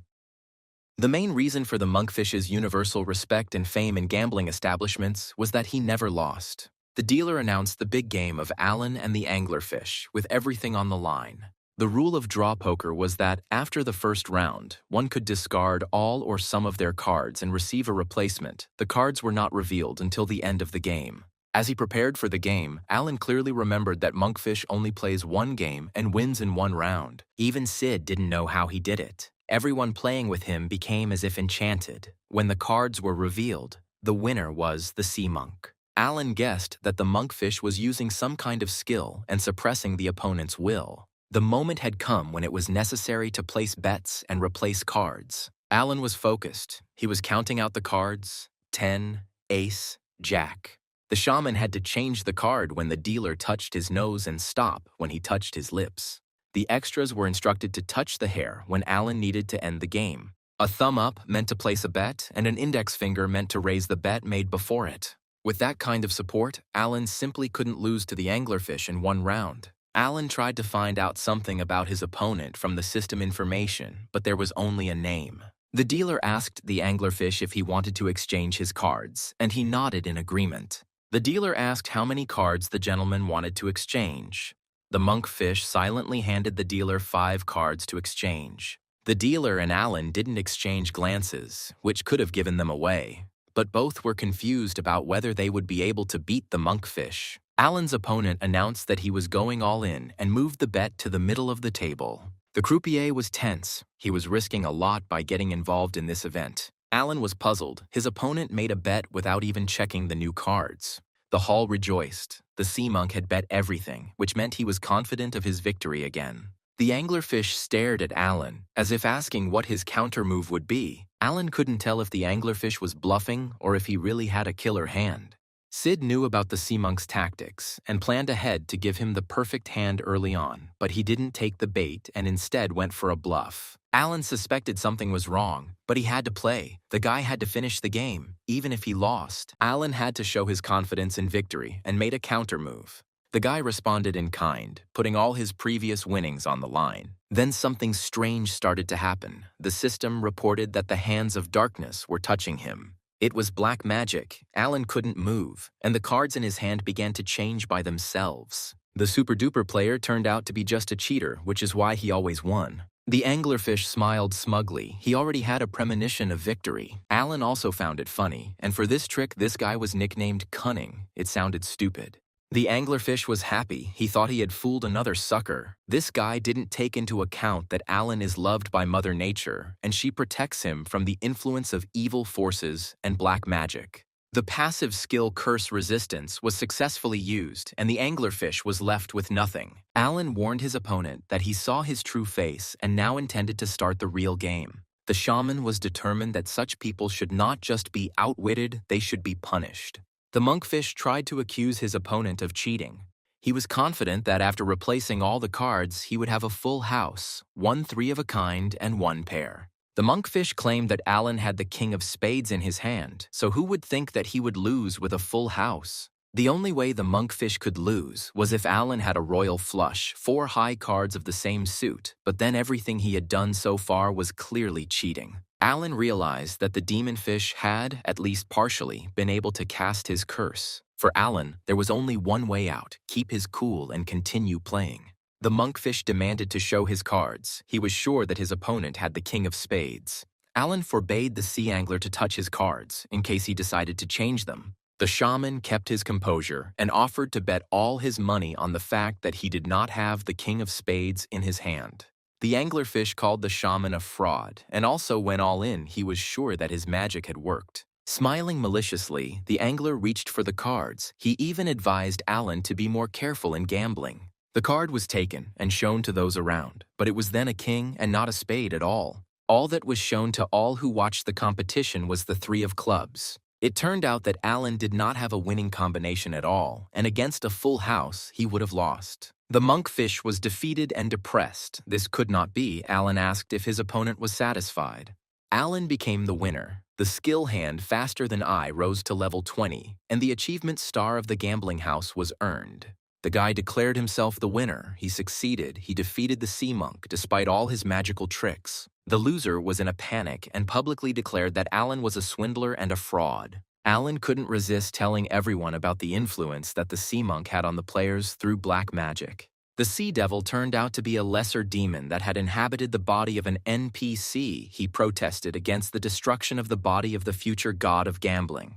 The casino patrons fled in fear, and only Alan remained in place. The demon chuckled nastily and removed the protective cover from his eye. The false anglerfish declared that no one would leave this casino alive. He would take all the souls for himself. A previously decent young man turned into a monster who promised that everyone he captured today would have to play in a hellish casino forever. The demon was so confident in his superiority that he didn't pay any attention to the elves who appeared in the casino. These guys knew a thing or two about fighting evil spirits. Alan just nodded to the elves and sympathized with the demon. He was having no luck at all today. He was so pathetic. These guys don't like demons. The demon's minutes were numbered, but he managed to ask Alan what kind of person he was if the black curse didn't take him, and the elves were his friends. The demon's paws twisted in convulsions. The clothes that had previously looked new turned into rags. The body of the demon, the false sea angler, crumbled before our eyes,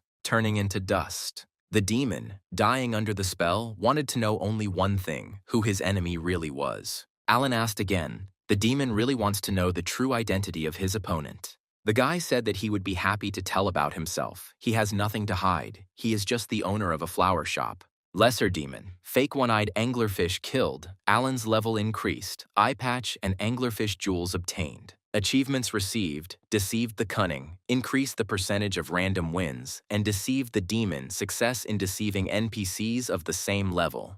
His reputation in the criminal world grew, and the king of the dark alleys, the leader of the Red Gang, took an interest in Alan.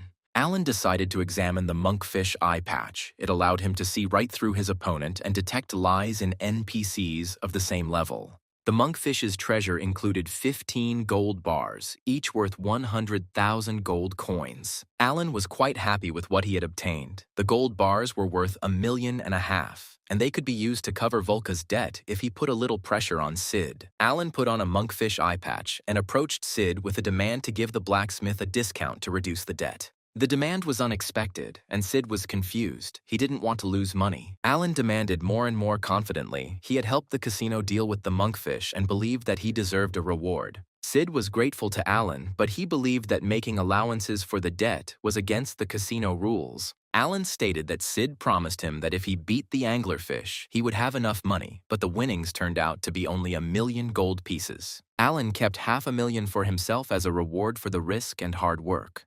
He explained to Sid that they owed him a huge debt since they had survived and gotten rid of the demon, and they couldn't give him a measly discount. Sid resisted with all his moral strength, but Alan declared that this was not even a discount, but money taken from a poor dwarf. The Demon Deceiver achievement helped Alan deceive his opponent, plus he was pressuring the crime boss. Sid was only willing to give up $500,000. Suddenly, one of the casino employees appeared and shouted that he had brought urgent orders from the boss. The new arrival reported that the main boss had ordered that he would count Volka's debt as paid. The guy turned to Alan and said that if he had the right moment, the boss would like to meet with the respected Alan. Sid even stuttered in surprise. He had not expected such an auction of unprecedented generosity from the boss. Alan wanted only one thing, to quickly finish his business with the blacksmith and the casino and continue his own affairs. He had to get out of here. The reward for completing the quest to return the anvil was maximum favor with the blacksmith Volka.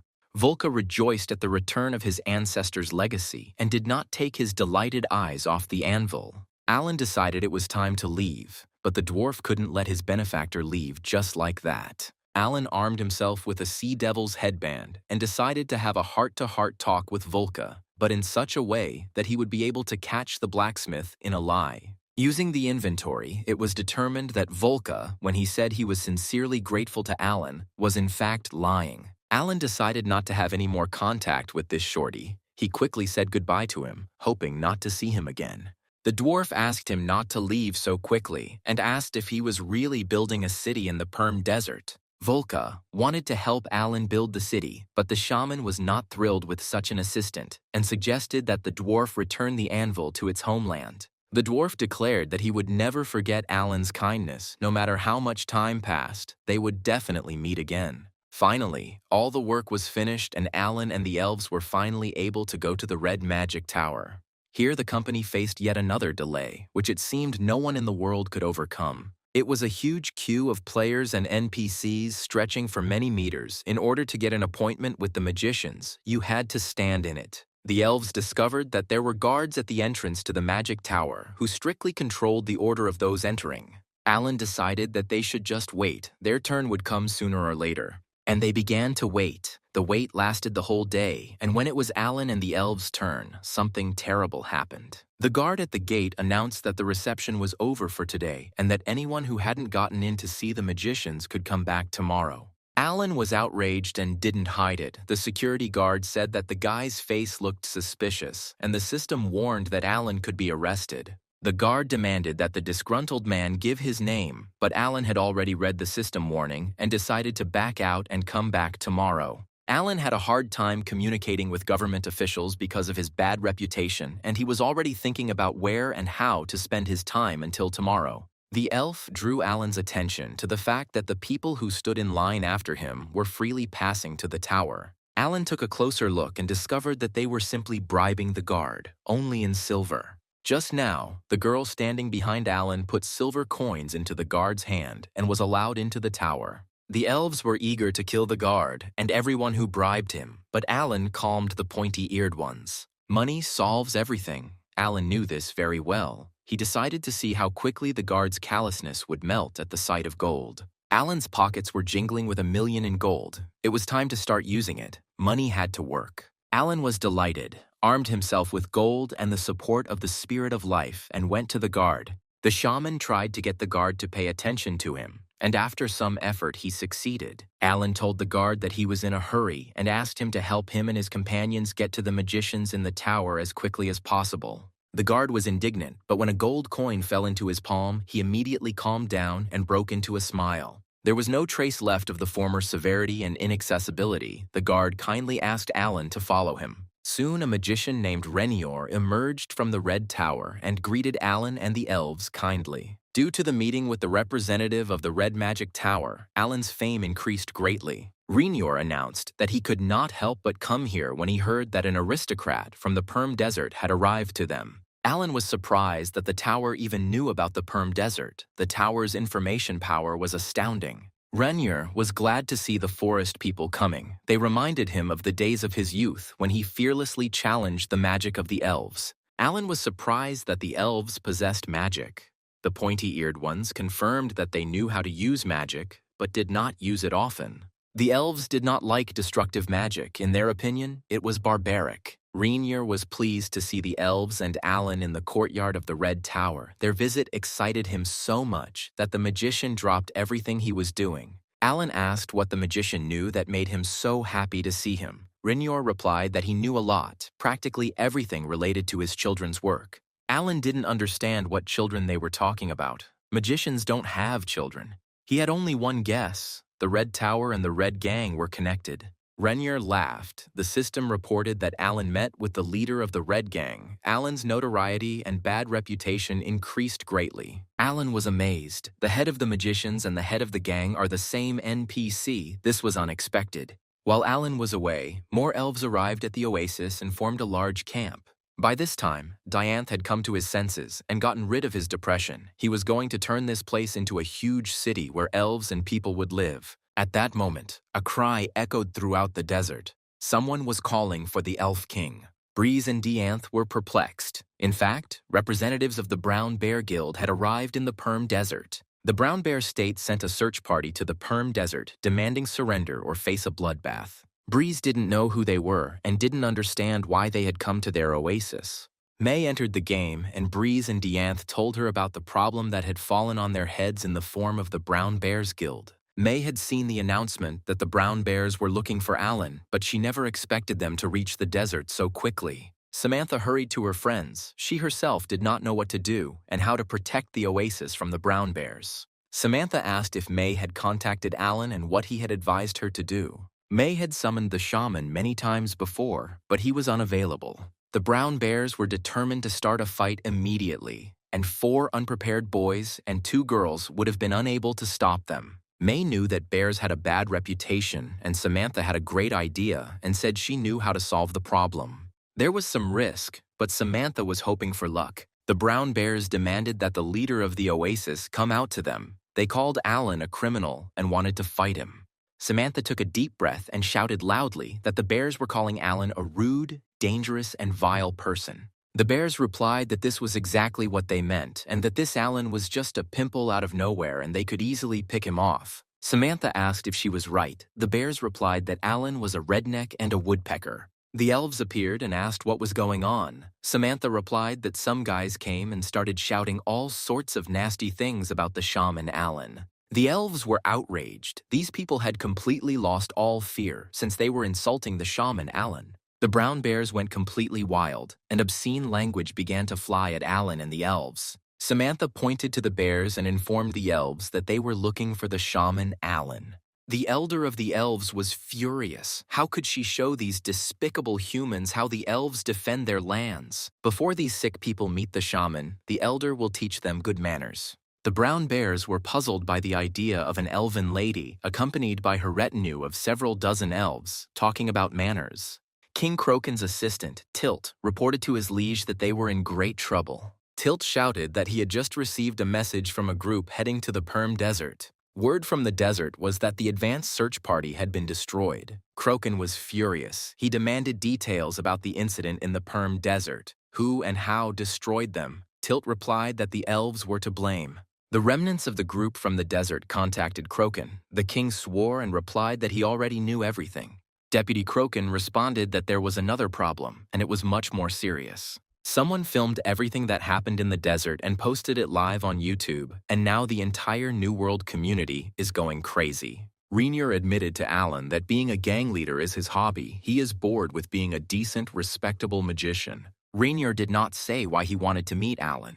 First, he wanted to listen to the young man's request. Alan really needs the help of a magician, and now a convenient opportunity has presented itself to ask for it. Alan said that he needed a magical technique that could change and maintain a certain temperature in a chosen space. Alan was really hoping to get a positive answer. The fate of his store depended on it. Rainier asked why Alan needed this. It was an unusual request for such a young man. Alan admitted that he wants to grow and sell flowers. Rainier was surprised, bordering on delight, to only sell flowers. Alan explained that he settled in the desert and most flowers do not want to grow there because of the scorching sun. Rainier was confused, but Alan was used to everyone being surprised when they heard he wanted to grow flowers. Alan thought that the old magician knew everything about everything, but it turns out he knew nothing about the flower shop that opened in the desert and its owner. Rainier answered, as if he heard his thoughts, that he didn't know, and so what? Alan was afraid that the magician really could read thoughts. The spirit of life confirmed this.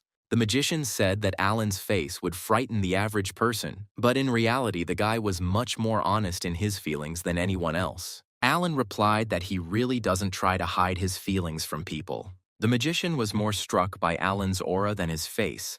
The guy was a florist with the aura of a ruler. In fact, Rainier knew little about Alan's true identity. The elves were gathering in the Perm Desert, and Alan was the reason for this. The magician would like to join him and hear details of his adventures. Alan received the achievement Friend of the Big Boss, the head of the Red Magic Tower, and the King of the Dark Alleys was waiting for cooperation with him. Rainier promised to help Alan's flower garden. The boy asked why the magician was so kind to him. Rainier replied that Alan was an unusual young man, and in his old age, he was interested in everything unusual. Alan still understood that he could get help from the head of the criminal world, but help from the main magician was too much. Rainier replied that Alan himself did not realize the heights of his position. No one in the history of this world had ever had such close relations with the elves. The magician reminded the boy that under his influence, a mass migration of all the elves scattered across the continent had been caused. It turns out it was great to have absolute trust of a rare and closed kind. Even the rulers of this world envy it. Rainier enlightened Alan that the opinions of the Magic Tower and the rulers of the Kingdom of Russell often differ. Alan decided that in that case, for the ruler, Ion and the elves were bad. The magician laughed and replied that it depended on the point of view. The magician decided that they had talked enough and introduced Alan to the people who would help him. In the Magic Tower, these guys were considered quite talented. They were the favorite students of the magician Rainier. It so happened that among the magician's students was the player Red, who belonged to the Brown Bears Guild. He recognized Alan as the player Crokin was looking for. Alan walked around to all the students and got to know them. Red, like everyone else, smiled sweetly, but couldn't understand why this man was there. Red couldn't begin the search because he had to stay in the tower, so the meeting with Alan seemed fateful to him. Rainier announced that he was sending his students to Alan to help him grow flowers for his flower shop. Red couldn't understand how it all happened. The new world really is an unpredictable game. Rainier hadn't trained in moving people over long distances for a long time and was worried that he might not succeed. The magician gathered his strength and created a large magic circle, filling it with the energy of movement. Alan didn't understand anything at all, and the magician's students gasped with delight. Even they had never seen anything like this.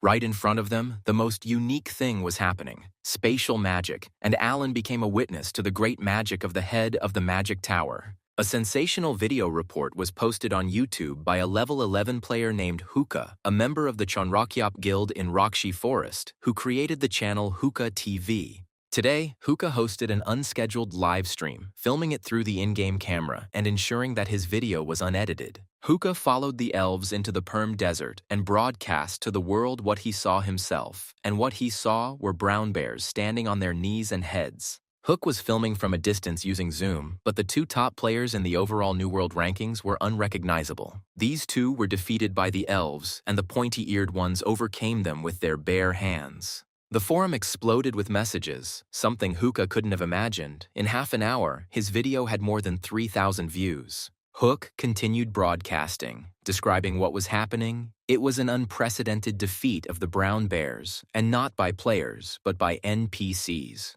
Hook received threats from the Brown Bears in his personal messages. They threatened that if he didn't stop broadcasting, they would find him in real life and kill him. Hook wasn't scared. He reposted these messages on the forum and asked why such a prestigious guild would kill such an insignificant blogger like him. Strange sounds were heard. A large number of players were heading towards the oasis. The flag of the Brown Bear Guild was fluttering above them. The arrivals constituted the main backbone of the brown bears. They were seeking a meeting with the elves who had killed their advance party. Hook was about to end the broadcast by asking viewers for likes, subscriptions, comments, and reposts. Suddenly, Hook saw an unusual phenomenon in the sky, something worth showing to the channel's viewers. Hook looked back to see what fate would give him this time. It was not in vain that he had waited so long for his moment of glory. A huge magic circle appeared in the sky. Even the most ancient veterans of the game had never seen a circle of such size or complexity in the new world.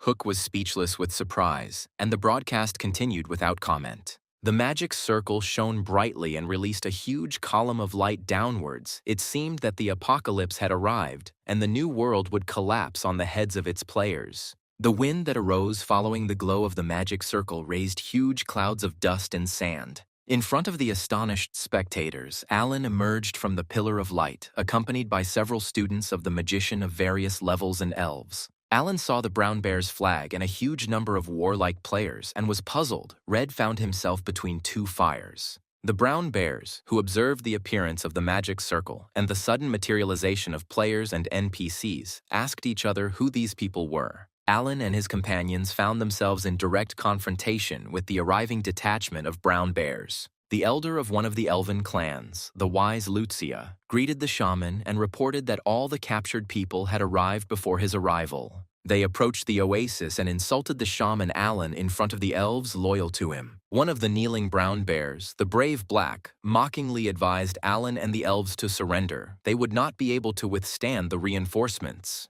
Black looked at the new arrivals and saw Red among them. The appearance of a mage's apprentice from their clan delighted the prisoners. Now Black was confident of Alan's complete and undeniable defeat. They would outshine them all. Black joyfully shouted that he was glad to have a student of the Red Magic Tower. If Red joined them, they would easily destroy all the enemies. Alan realized that there was an unreliable element in the ranks of his supporters and wondered whether he should get rid of him immediately. Red had no intention of helping the Brown Bears. He had a quest from Renior that could lead to a multiple-level increase. Besides, Red couldn't use magic against the elves. Renior would definitely find out about it, and all his efforts would be in vain. Alan analyzed the situation and realized that they had returned to the oasis just in time. Black was furious. He decided that Red had betrayed the guild and King Crokin. Bear promised the magician's apprentice severe punishment for this. Red was tired of Black's yelling. This idiot would only achieve that Alan would throw him out of his assistance, then no one would need him. The mage's apprentice used the lightning of the fourth circle skill and directed it at the enraged Black. Alan liked the actions of the apprentice mage. He realized that Renior sent tough guys with him. Red told the bears that they had no right to attack the oasis. The Red Magic Tower will not forgive them for this. The Brown Bears turned against Red. The guild members called the guy an enemy and a traitor and declared that they would never forgive him. The bears wanted to rush at Red, but the leader ordered them to grab the vile boss first and pointed at Alan. Alan realized with surprise that the vile boss was himself, and that it was him that the bears wanted to catch and hang on the gates of their kingdom.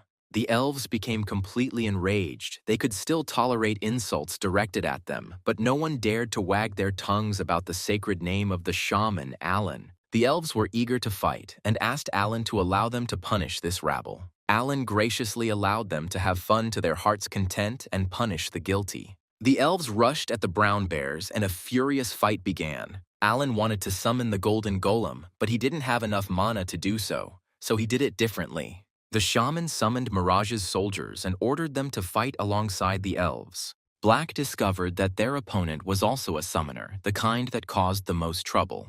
Tarasquez showed up equipped for gardening and asked where they should plant the flowers that time. Alan repeated the order to the Mirage soldiers to go into battle. Tarasquez was upset. He was prepared for creative activity, and then war broke out again. The Brown Bears screamed that they would not die, and therefore they had no fear. Tarasquez and his subordinates quickly entered the battle, and their hoes and shovels came in handy. The elves knocked down even the strongest players with one blow, and the bears couldn't understand why the NPCs were so strong. The members of the Brown Bear clan did not want to waste their lives simply under the feet and fists of enraged NPCs. It was neither profitable nor interesting. Hook filmed the epic battle and streamed it live on the forum and YouTube. Thanks to the blogger's efforts, everyone saw how the outnumbered brown bears quickly turned to dust before the devastating force of the elves. Crokin had another ace up his sleeve. It was the shadow assassin Taylor, level 273. It was time to move on to plan number 2. Hook commented that the main forces of the Bear Guild were about to be destroyed. The elves were beating them like babies. No one knew about Crokin's backup plan, and the shadow assassin Taylor had already arrived on the scene. Taylor watched the victim, but it was impossible to kill Alan in the presence of the pointy-eared ones. It was worth waiting a little. The elves reported to Alan that they had killed almost all of the attackers. The rest had fled in all directions. Taylor decided that the easiest way for him to first kidnap the king of the elves of the Rakshi forest. The assassin used the shadow step skill and ninja mastery. He planned to get close to Alan. Taylor decided that he had easy prey in front of him, and that putting the king's plan into action would be a piece of cake. The scorching sun played into the killer's hands, and Alan's shadow falling on the sand was a convenient place to implement Taylor's plan. Taylor used the dark trap skill, using his bad reputation to inflict fear on the enemy and stun them for 3 seconds. True, all this only worked if the killer's bad reputation was higher than that of the enemy. This skill had never failed Taylor before, and he was absolutely confident that he would be able to bend the shaman to his will. Unexpectedly, the system reported that the victim's bad reputation was higher than Taylor's bad reputation. Due to the inability to use the skill, Taylor was given a stun debuff for 1.5 seconds. Due to the debuff, the shadow assassin was discovered by Alan and the elves. Even the spirit of life saw Taylor and was surprised. Alan understood only one thing. This guy is an enemy and he needs to be treated accordingly.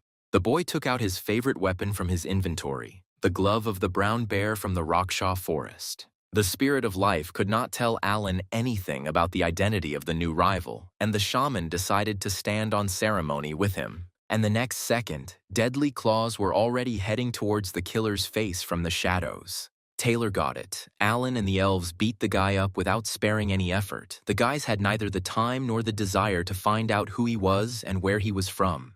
Taylor's agility and dodging skills barely helped him avoid damage. He knew that if he let his guard down, he would be finished. Alan used the Sakura skill, and his critical hit was equal to 1. This meant that the guy didn't hit hard, but he hit a lot, and often the attacks were weak. They didn't kill, but they harassed the enemy. This is exactly what Taylor experienced. He already understood that Alan was not going to kill him. He was just having fun, mocking him. Taylor decided this was his chance to strike back and use the smoke charge skill. Taylor's next move was to use the shadow strike skill, but Alan was on guard and used rapid growth change. Taylor heard the loud voice of his opponent and saw his strange hand movements, which would have looked funny if not for the brutal expression on Alan's face. The next moment, the shadow assassin felt himself bound hand and foot by green ropes that appeared out of nowhere. Taylor found himself suspended by these ropes several meters above the ground. He was indignant and demanded a fair fight. Alan was amazed. The man who tried to kill him from the shadows was talking about honor. It was strange. Taylor stated that he was doing everything right, and that Alan's actions were shameful and beyond any bounds, so Alan should let him go. The shaman was amazed by this guy's impudence and ability to interpret the rules of the game to his advantage. Taylor realized that a quick attack would not solve the problem and decided to use a different tactic. The shadow assassin began to beg his opponent to let him go, even saying the magic word, please, and generally pretending to be a poor lamb. Alan was kind, but not stupid, and he knew perfectly well that types like this shadow killer could not be trusted. The requests didn't work, and Taylor turned to insults, calling Alan a bastard and his item shameful, and promising to never forgive the humiliation. Alan clarified that he was talking about the bear's paw. He didn't really like it either, and next time he wouldn't choose a gambling addict to craft an item. Otherwise, something similar to this nonsense will come out again, a formidable weapon on the surface, but minimal damage, and Alan dealt the decisive blow. The system sent a message that the player destroyed a killer with a bad reputation and his notoriety increased.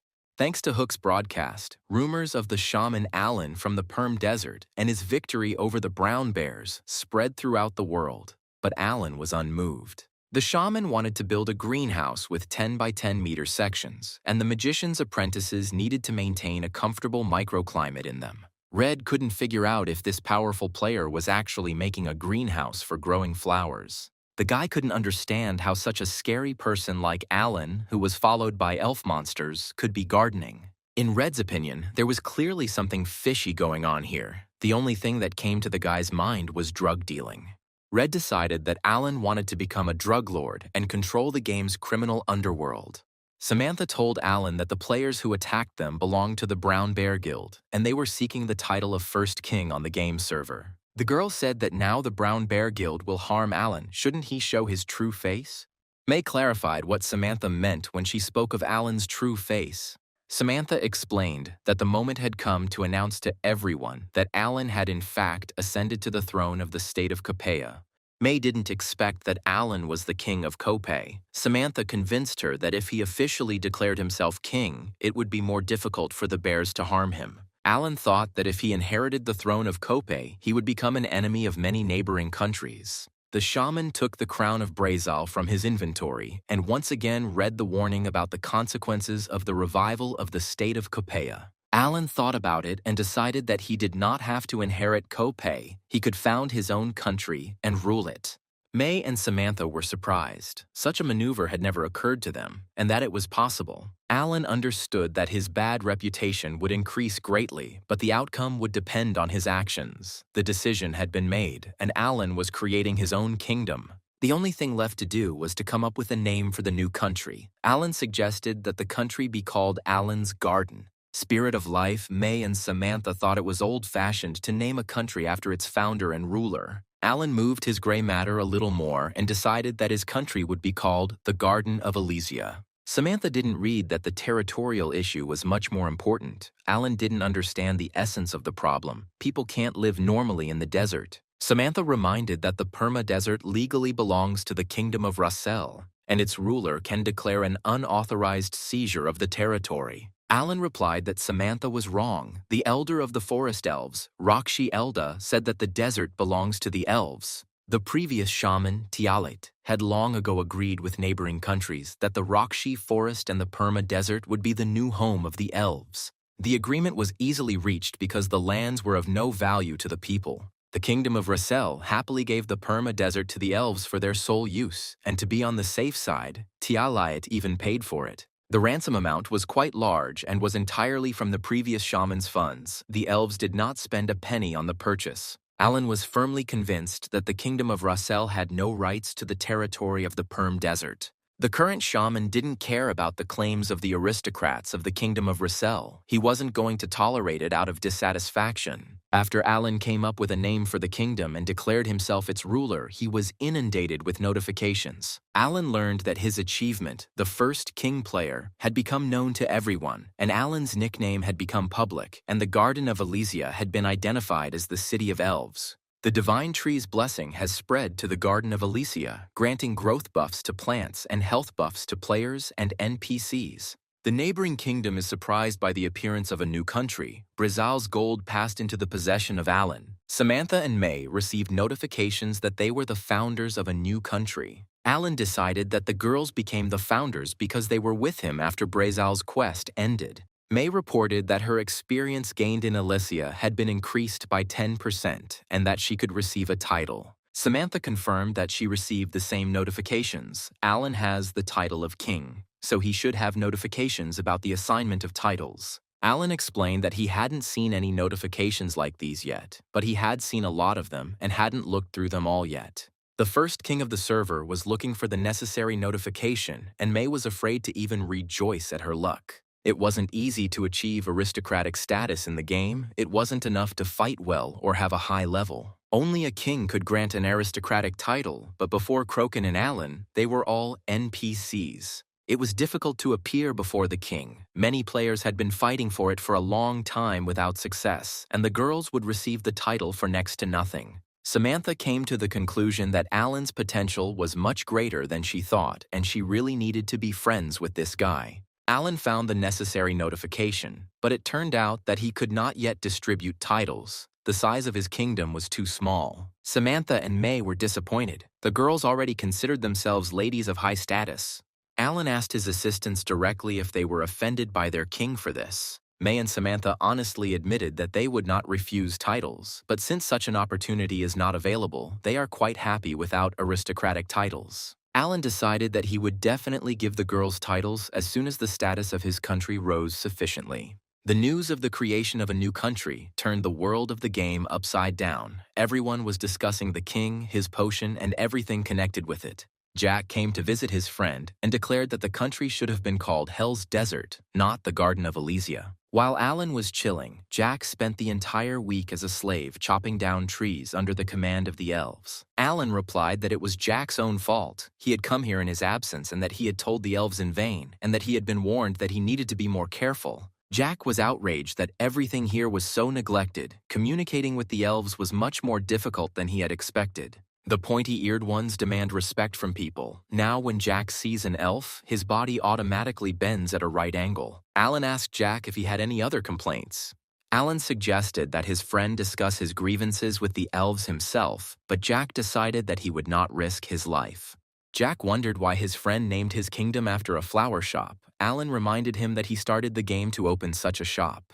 Jack believed that both the kingdom and the country could have been called much cooler, for example, Hell's Desert, which is what many people call it, by the way. Alan didn't care what others called his country, but Jack should learn to do his job more conscientiously, even if he didn't like it. Alan summoned the Mirage soldiers. Jack did not immediately understand what he was doing and what the threat was. Alan ordered Mirage's soldiers to teach Jack how to work with seeds, and if he doesn't obey, to hand him over to the elves for punishment. Jack was indignant. Why was he doing this to him? The shaman replied that if Jack came to help him, then let him go and work or go back to the elves. Alan decided that he would begin his reign by building a city for which he once hired an architect. Architect Dianth greeted His Majesty. Alan asked how he was doing. The architect had a glassy look, and this seemed strange to Alan. Alan sympathized with Dianth. Elves are a closed and difficult people to communicate with, and it must have been difficult for him.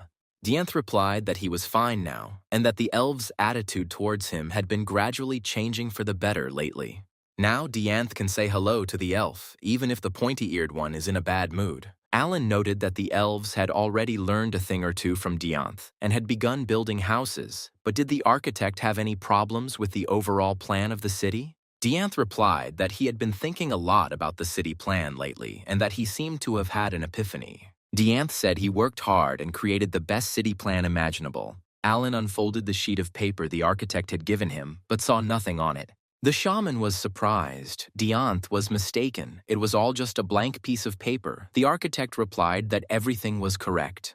Dianth replied that last time he had been too arrogant and believed that everything should be perfectly regulated and perfectly combined. But here he felt the free spirit of the elves. In the disorder and primordial chaos, there was harmony and beauty, and this would be the most effective. Alan thought Dianth's words were nonsense, but the spirit of life confirmed his fears and suggested that all this was because Dianth could not apply his knowledge. Alan realized that this was a common problem. The members of Chanrokiop were suffering from the insults of the elves. The other players, who faithfully and devotedly help him build Elysia, cannot communicate normally with the elves. Alan decided that he needed to make some utility items with a buff that would increase the elves' favor towards players, like his necklace. Making items with 4-leaf clovers is difficult, so Alan decided it would be easier to start with the Ifelchi flowers. The shaman didn't just pick the flowers, he asked them for forgiveness and promised to do everything possible to ensure that they didn't lose their beauty. In fact, all Alan was capable of now was making the simplest accessory, such as a ring or a bracelet. The bracelet made from the Ilfechi flower was ready. It was not very durable, but it contained the spirit of the Ilfechi, which ensured the attention of the elves.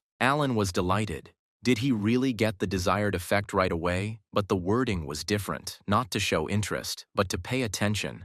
The spirit of life calmed Alan. Determining that the attention of the elves was already a good thing, the shaman agreed with him and decided to make another item. The result was a ring made from a wildflower, very fragile and lacking spirit. The aster ring turned out to be somewhat stronger. It contained the spirit of the aster, and, like the bracelet, it ensured the attention of the elves. Alan made several more flower rings and found that the effect only appeared if the flower was studied 100%. For Alan, it didn't matter what flowers he used to make the rings and bracelets, as long as the spirit of the flowers was present in them. It remained to find out how the bracelet's effect worked. This could only be done through direct use, and Alan called Jack.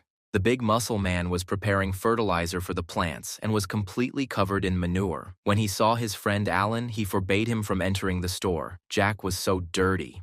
Jack himself was not happy with his appearance and asked why Alan was distracting him from his work. Alan replied that it was in Jack's own interests. He wanted to offer something to his friend. Jack stood on the threshold trying to clean the mud off his boots. Alan handed his friend a bracelet made from the ifilchi flower, the very one he had recently made. Jack was scared. Alan suggested that he wear it in front of everyone, goosebumps. Jack believed that he was not a girl, but a stern guy, and wearing a flower bracelet was not suitable for him. Alan lied that this bracelet increases the favor of the elves. Jack asked, "Really, if you put it on, you won't have to mess around with manure."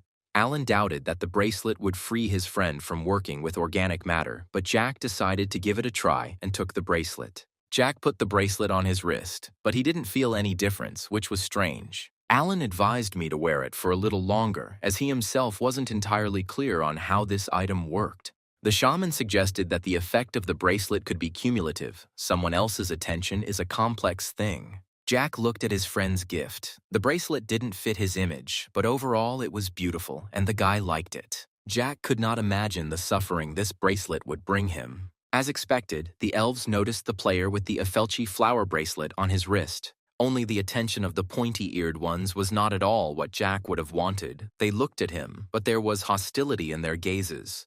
May asked Jack to deliver organic fertilizer to the rose section. Big Muscles hurried to carry out May's orders, but the looks of the surrounding elves sent shivers down his spine. Jack didn't understand why the elves were silent and staring blankly if they wanted something from him. The guy decided that this was a completely different matter and he needed to sort out his work before he got into trouble. Like a jack-in-the-box, one of the pointy-eared ones appeared in front of Jack. The elf ordered the guy to freeze and not move. Jack did not expect the elf to suddenly appear and muttered all the polite words he knew. The elf was aggressively disposed. Jack didn't understand what he had done. Maybe this pointy-eared one was just crazy. The elf pointed to the bracelet and asked if it was really made by the shaman Alan. Jack confirmed that this was indeed the case. The elf was indignant. Was the sick man really going to work with this precious and fragile object on his hand? Jack was delighted. He thought that the elves would not let him ruin such beauty and would free him from hard work. The elf explained to Jack that the flower bracelets made by the shaman were living objects. Pointy-eared took out a bag of some kind of powder and ordered Jack to stretch out his hand. The player obeyed, and the elf poured an amazing glowing powder directly onto his wrist and bracelet. Ostruki explained that this is a growth powder that increases the bracelet's strength. It is an unusual accessory. It is alive and growing. The elf said that Jack should try and make this bracelet strong and beautiful. Ostrowski stated that the sick person no longer needs to worry about manure. Jack wanted to be glad that he would be spared the hassle of dealing with organic matter, but something in the elf's tone made him wary. The elf grabbed the boy by the hand and pulled him toward the pile of fertilizer, and at the same time, the pointy-eared one declared that the sick man could do anything without fearing for the integrity of the decoration. Ostruki stated that he had applied growth powder to the bracelet and that it was now immune to damage, and to demonstrate this, he began to stick Jack's hand in the manure. Elves were famous for their iron grip, and Jack could not tear his hand from the palm of the pointy-eared one. The fight did not last long, and success was clearly on the side of the NPC elf.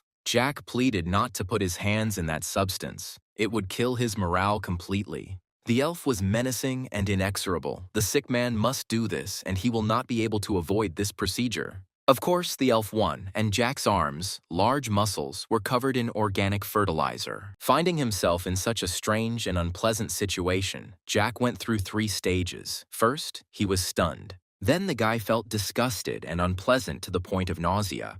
The 3rd stage came when Jack managed to free himself from the sickening captivity. It was hatred towards Michael, who had dragged him into all this. Alan, who had been watching his friend from the sidelines but had blocked him in private messages just in case, realized that his bracelet wasn't working as it should. But thanks to this experience, he learned about the growth powder. Although the elves could not give it in unlimited quantities, Bloria was sealed. Alan completely forgot about Bloria's essence, and at the same time he remembered that he hadn't been to the divine tree for a long time.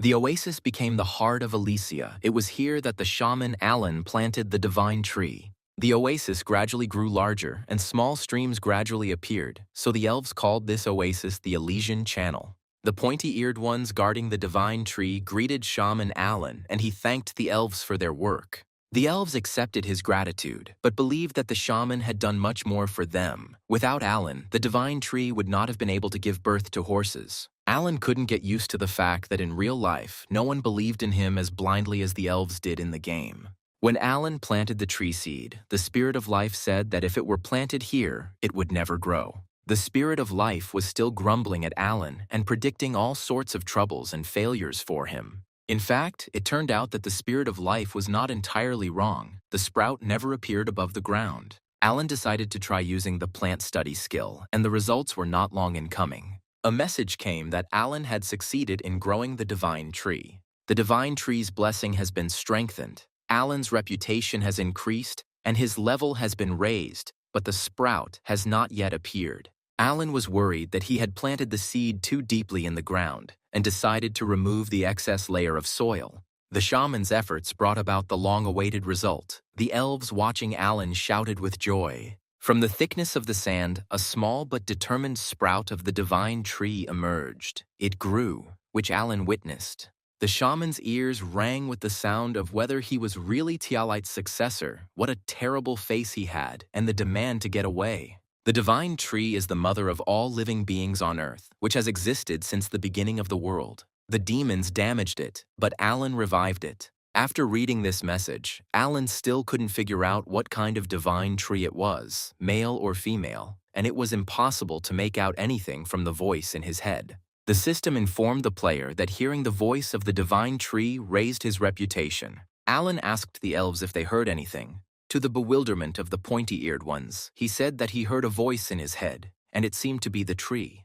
The pointy-eared ones were delighted. If the shaman heard the voice of the mother of all things, the divine tree, then this was the beginning of a rebirth. The bewilderment of the pointy-eared ones gave way to joyful cries, which mixed delight at the fact of the tree's revival and the glorification of the shaman Alan.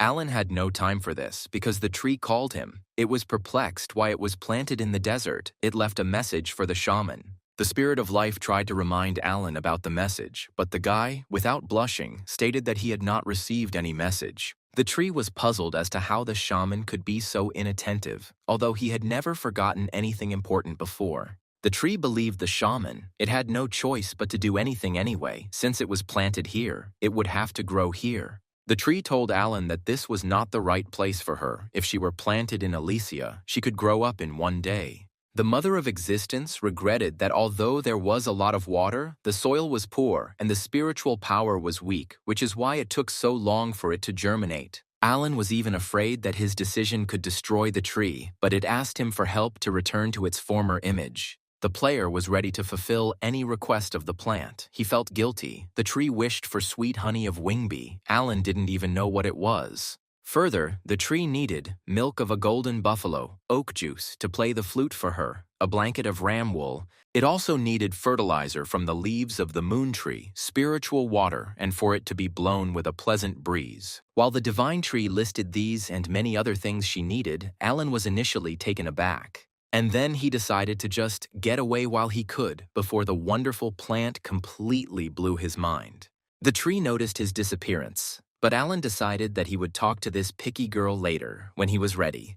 Alan gave credit to the tree. Thanks to him, or her, the player increased his level. It was decided to distribute the stats. Michael, Shaman Alan, had 99th level, Strength 300, Intelligence 90, Dexterity 230, Health 250, Mana 200. Plus, improved plant learning. The gaze radiated love for plants and increased their growth and pest resistance by 50%. Another skill, accelerated growth, doubled the growth rate of plants and could be used repeatedly without waiting for the duration to expire. Alan was delighted with the achievements he had received. He would be able to successfully develop his kingdom and flower shop and, of course, take care of the tree. Meanwhile, among the slaves of Elysia, or rather among the members of Chonrokiop, a strange rumor began to circulate about a player who was messing with manure with his bare hands. Everyone called him Scatman, and he became famous because the elves paid attention to him.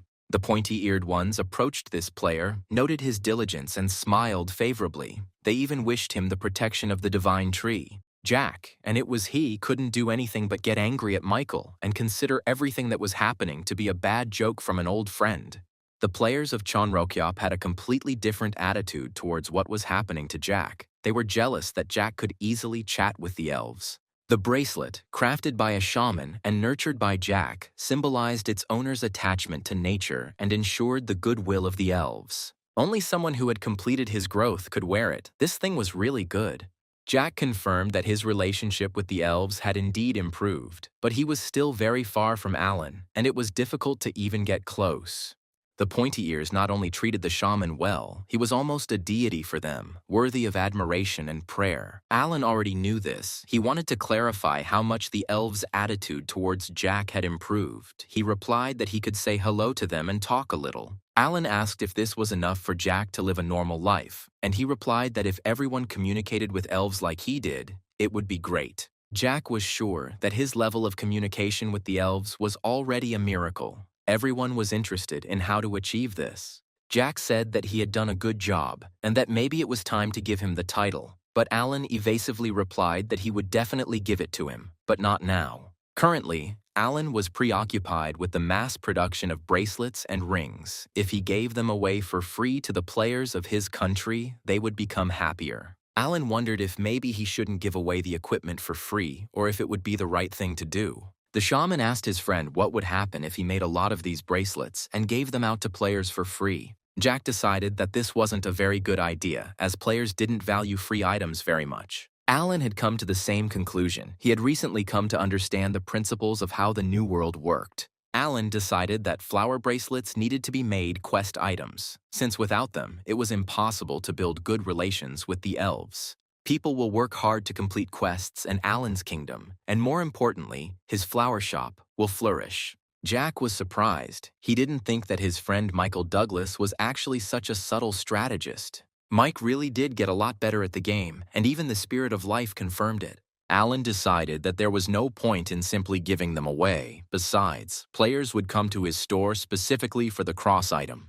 Jack suggested issuing quests to help with city construction or making flower decorations an additional reward. Alan liked his friend's idea. It sounded great and promised success and prosperity to the newly formed country. The guys edited and launched the quest for building the elven city of Elysia Garden. There were 2 rewards for successfully completing the quest: 20 essences of Afelchi flowers from the shaman and an Afelchi bracelet.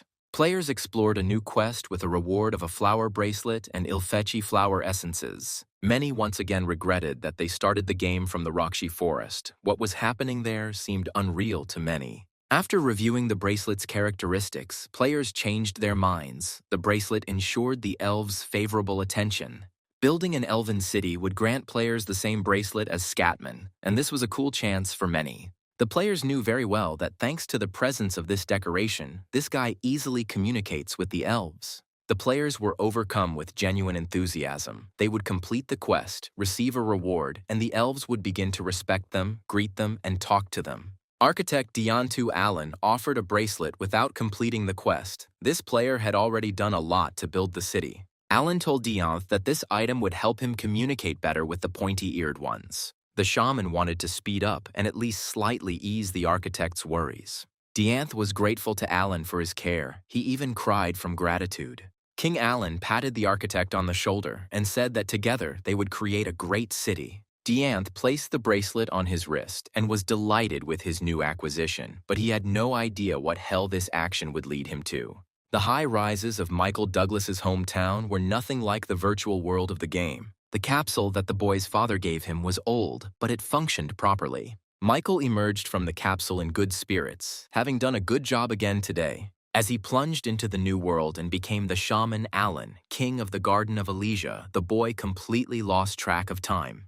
The father was apparently waiting for his son to leave the game and categorically stated that they needed to have a serious talk. Michael immediately realized that a storm was coming. Father was beside himself with anger. Mother tried to calm him down, and Michael did not understand what they both wanted from him. The father was told and shown how in the game, Michael meets the elves at the flower shop since he is its owner. The mother was indignant, which is why the husband bought an expensive capsule. He abandoned the idea of training his son and forced him to play. Michael tried to prove to his parents that he wasn't giving up hand-to-hand combat, but he wasn't going to give up playing either. Mom categorically stated that her son had to choose one thing, and it didn't necessarily have to be martial arts. Michael was surprised to hear such words from his mother. She was not against the game, and he heard correctly. His mother called him a good boy and advised him to get out of the capsule as soon as possible since he had finished playing time for the day. Michael was stunned when his mother announced that she knew perfectly well about her son's dream of becoming a florist. Madeline didn't see anything wrong with this. Moreover, she was ready to support this endeavor of her child. To say that Michael and Andrew, his father, were surprised by this statement would be an understatement. Mom remembered from childhood when Michael suffered from pollen allergies. No tears or snot could stop the boy from admiring flowers. Mom remembered that her father felt sorry for his son, and out of grief he often drank since he could not help Michael in any way. Madeline saw in the video that her son had acquired a flower shop in the game, and Michael confirmed that he had indeed built one for himself. The father was indignant. The son lied to him, saying that he was playing the role of a warrior in the game. Michael was outraged that if his father thought he didn't have to fight, he was very wrong and showed his parents the video. Madeline believed that it didn't matter who Michael was in the game, a warrior or a shop owner. What was much more important was that her son achieved what he wanted, albeit in virtual reality. Michael always believed that his mother was special and would always support him. Madeline blessed her son for his achievements in the game and was glad that he was following his dream, but she insisted that he not forget about other things. Without expecting a catch, Michael agreed with everything his mother said. Madeline asked why Michael's grades for last semester were less than ideal. The boy broke out in a cold sweat and didn't say anything about his failures to his parents because his mother found out about it. Madeline stated that her son used to receive a scholarship, but now he doesn't. His father gloated, asking if Michael had forgotten that their mother was the best detective. Mom was interested in what happened last semester. She believed that her son's academic performance had worsened due to his preoccupation with the game. Michael argued that he had good test scores and was the best in his class, but he only missed morning classes because he sometimes couldn't sleep at night. Madeline was indignant. Didn't this prove that the game was interfering with her son's studies? Michael said that he simply couldn't sign up for lectures during lunch because of a bug on the website. The boy was afraid that his mother would forbid him to play and his flower shop would be in danger of closing. The father intervened and suggested that Madeline talk to her son. Michael was a trouble-free child and words would be enough for him. The father saw no point in putting pressure on his son. Life was long, Michael was young, and everyone around him was saying that the new world was an amazing game. Andrew had reliable information that his son was far from the last player in the new world and was widely known in the vastness of this virtual world. Madeline was perplexed. This is just a game that could bring her son fame in it. Andrew showed his wife an article from the most influential gaming magazine in the world, which wrote about Michael's achievements in the game. Father proved to Madeline that Michael had achieved what other players had failed to do and had become the first king in the game. Michael wanted to disappear into thin air. It turned out his father was keeping an eye on his achievements. Andrew tried to convince his wife that Michael was no longer just a student passionate about the game, but someone who had a chance to get into the limelight of major companies. Madeline believed her husband that this was exactly how things were and that her son would be able to make the necessary connections through the game. Michael was ready to agree to anything, just so long as he was not excommunicated from the New World. Madeline was surprised that big businessmen really played New World. She didn't know whether her son would be able to gain their attention, but she wished him success in this.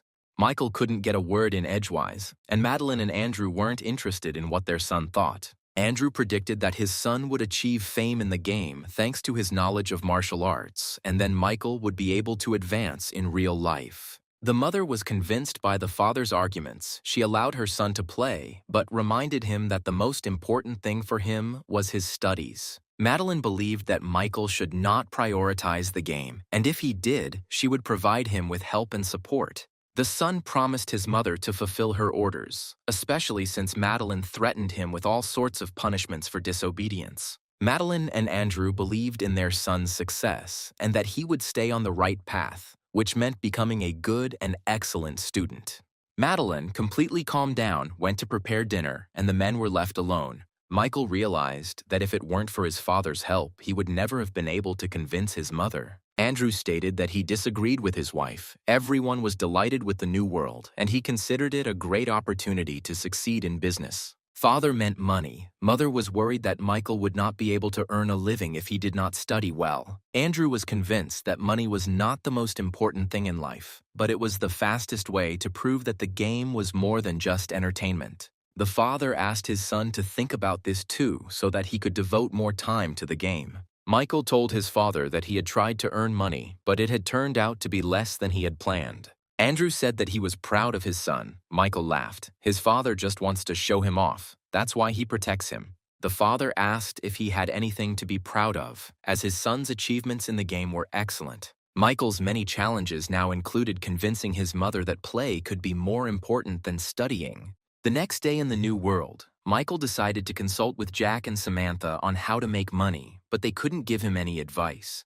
May suggested doing a stream, that is, selling the face of Shaman Allen, for example, getting money for an interview with him. Michael wasn't thrilled. He couldn't make a living from it, and he'd never done anything like that before. May suggested a personal stream. Samantha agreed.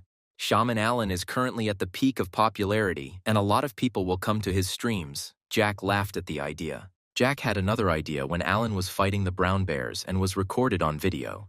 May clarified whether Jack was really suggesting suing this player for distributing the video without permission. Samantha warned that such a trick wouldn't work here. The game's concept doesn't prohibit photography or video recording without the player's consent. May suggested that they could use threats and blackmail to extort money from the blogger who filmed Allen, but Jack suggested doing everything more gently and subtly. Jack said that we could try to offer that streamer a mutually beneficial exchange. Allen will act as usual, film the streamer, and they will share the income with him in certain proportions. If the blogger made a video and stopped paying out, they would be able to put pressure on him, May believed. Jack believed that if the guy was conscientious, then great. But if not, they had power, and they could provide more than enough content. Hookah TV continued to report briskly, but the problem was that viewers were tired of its content, seeing more logging and the suffering of Chonrakyop. Viewers demanded action and refused to donate to a channel that showed the same thing. Hook tried to ignore the haters. He still had no new ideas, and his subscriber count had barely increased recently. Hook was an ambitious guy and dreamed of 1 million subscribers, and not just anywhere, but on YouTube. The blogger was surprised when he received a message from the shaman Allen himself, asking him to write to him privately. Hook couldn't pass up such a chance. Hookah did not hesitate for a minute. He immediately contacted the specified addressee, expecting that it would be the shaman himself, but it was Samantha who answered him. The girl explained that she was speaking to him on behalf of Allen. The shaman was inviting him to visit, and the purpose of the visit was to discuss a program about Allen. Hook was scared. Allen was probably angry at him for making content without permission and would demand payment for it. Samantha asked when Hook would have time to visit Allen's flower shop, but the blogger hesitated, not wanting to meet with the shaman. An elf appeared behind Hook, and the pointy-eared one asked where he could find a man named Hook. The blogger was terrified by the elf's appearance and hurried to end the broadcast, leaving his subscribers perplexed. The player honestly answered the elf that he was Hook, and the pointy-eared one invited the blogger to follow him. Hookah immediately recognized the place where the elf had brought him. It was Elysia, the very same flower garden in the desert. Hook was wondering what Allen was up to and why he had called him, when suddenly his sense of smell was struck by a terrible stench. Breeze recognized Hook and sincerely thanked him for the broadcasts. He liked this blogger's programs. Hook knew Breeze and congratulated him on his career change. The blogger believed that being an elf communications specialist suited Breeze better. Breeze didn't expect to meet Hook in the Perm Desert and offered to shake hands as a sign of introduction. Hook was glad to see such a popular figure and would have gladly shaken his hand if it had not smelled of fresh manure. But the blogger had no choice. He overcame his disgust and shook Breeze's hand, which was a complete turnoff. Breeze asked why Hook had come to them. The blogger replied that he had been invited by the shaman Allen, and Breeze congratulated the guy on the honor. Hook asked Breeze if he knew why the shaman needed him. He couldn't answer for sure, but he knew one thing for sure. Only brown bears regretted meeting Allen. All the other players received a bunch of preferences and goodies from the shaman. Breeze was sure that everything would be fine for Hook. Breeze said goodbye to Hook, explaining that he needed to grow the bracelet as quickly as possible. Hook became interested in what bracelet Breeze was talking about. It was all very simple. Hook needed to meet with Alan and find out what he wanted. A cute little house surrounded by ill-fetchy flowers appeared before the blogger. Hook knocked and asked permission to enter. The house turned out to be a flower shop. In the center of the room sat the shaman Alan, intently assembling a composition of ill-fetchy flowers. Michael tried to make the flowers even more beautiful, but the expression on his face could scare anyone. May ran into the room. Hook immediately recognized the girl. The blogger himself didn't know whether to rejoice or pray for his life to be saved. May asked the guy not to be nervous. Hook remembered that this girl was the first to follow Alan, and as a result became close to the king. Hook guessed that the second girl present in the room was Samantha. The blogger couldn't think of a reason why Samantha was here. She's a ranker with a rare class, but rumor has it that she's a knight of King Alan. There was also a player in the room, a pervert nicknamed Scatman. They all terrified Hook, especially the shaman, despite his harmless hobby of growing flowers. Alan's creepy face seemed even more terrifying against the backdrop of beautiful flowers. Alan asked if the guy was the same blogger Hook that was being talked about so much. Hookah threw himself at Alan's feet and began to wail. He was blinded by fame, and he filmed the video without permission. He would give back everything he earned, just let the shaman not get angry. The players close to the shaman weren't at all surprised by the blogger's behavior. They had expected something like this. Jack decided that making money with Hook would be easier than they thought, and Alan again didn't understand why the blogger reacted to him that way. Jack laughed. It couldn't be helped. Alan's face was a weapon of mass destruction. The shaman decreed that the Hook must undergo a test of loyalty to Elysia. A couple of hours later, Hook went live and apologized for the unexpected interruption. The guy was about to tell his subscribers everything that happened to him when suddenly an elf appeared. Ostruki noticed a flower bracelet on the blogger's wrist and declared that it was not enough to wear a flower on the wrist. He needed to undergo initiation. The elf grabbed Hook's hand with a death grip and dragged him along, ignoring his indignation. In vain did Hook try to explain to the pointy-eared man that he was on air and that it could not be interrupted. He ordered him to follow him and would not accept any objections. The blogger's eyes became like two huge bowls when he realized exactly where the elf was pulling him. The NPC led the blogger to a huge, still fresh pile of manure and forced him to shove his hand with the bracelet in it. A wave of laughter washed over the chat, and the broadcast broke records. Most of the perma-desert and part of the Rakshi forest belonged to the Russell Kingdom. News of the city in the Perm Desert reached the kingdom's cabinet, and an emergency council was convened to discuss the situation.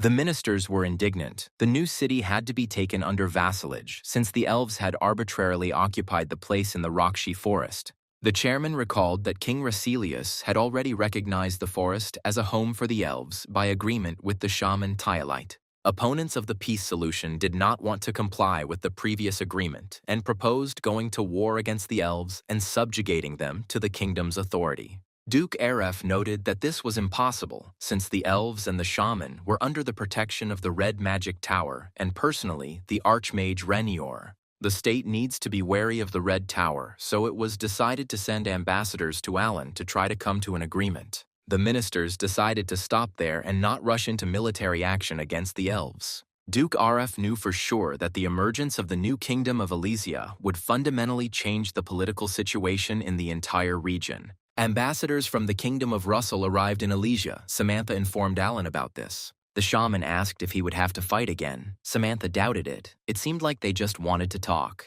Alan decided that if that was the case, then he could meet with the ambassadors, as long as there was no fight again. 3 ambassadors from the Kingdom of Russell patiently awaited the arrival of the ruler of Elysia. The country seemed wretched to the ambassadors. There was no castle. Instead, a log house with a huge flower garden around it stood before them. Did they really have to travel such a long and tiring journey to get to this place? Alan appeared before the ambassadors, a huge mountain of muscular body with an incredibly menacing and gloomy face. The shaman asked the new arrivals what exactly they wanted from him and his country. The aristocrats noticed that this guy had a powerful, suppressive aura. Most likely, this was the same shaman Alan. The ambassadors announced that they had a message from the ruler of the kingdom of Rossel, King Rheus VII, to the ruler of the Principality of Elysia. Alan declared that the Garden of Elysia is a kingdom, and to call it anything else is disrespectful to its ruler and all the people of his wonderful country. Count L, who was assigned to read the king's message, was outraged by the strange guy's tactless behavior. L stated that he was reading a message from the ruler of the kingdom of Rossel and demanded that this document be given due respect. Alan was puzzled as to why he should be indebted to someone who did not respect him personally, the country he ruled, and its people. The system warned that neglecting Russell Rheus would lead to increased bad reputation and worsening relations with neighboring states. While Alan was pondering what was more important to him, sovereignty or good relations with neighboring states, the ambassadors were seething with indignation. Count L demanded that Alan beg for mercy, kneeling before the ambassadors, and then King Russell would grant him forgiveness. The ambassadors' behavior tipped the scales of Alan's thoughts in favor of sovereignty. The shaman stepped forward to meet the ambassadors and asked them to speak more quietly. His flowers do not like noise. In a loud whisper, Alan clarified whether they really wanted to see him on his knees, or if this was just a joke. If this is so, then why on earth did the ambassadors decide that things would be as they wanted?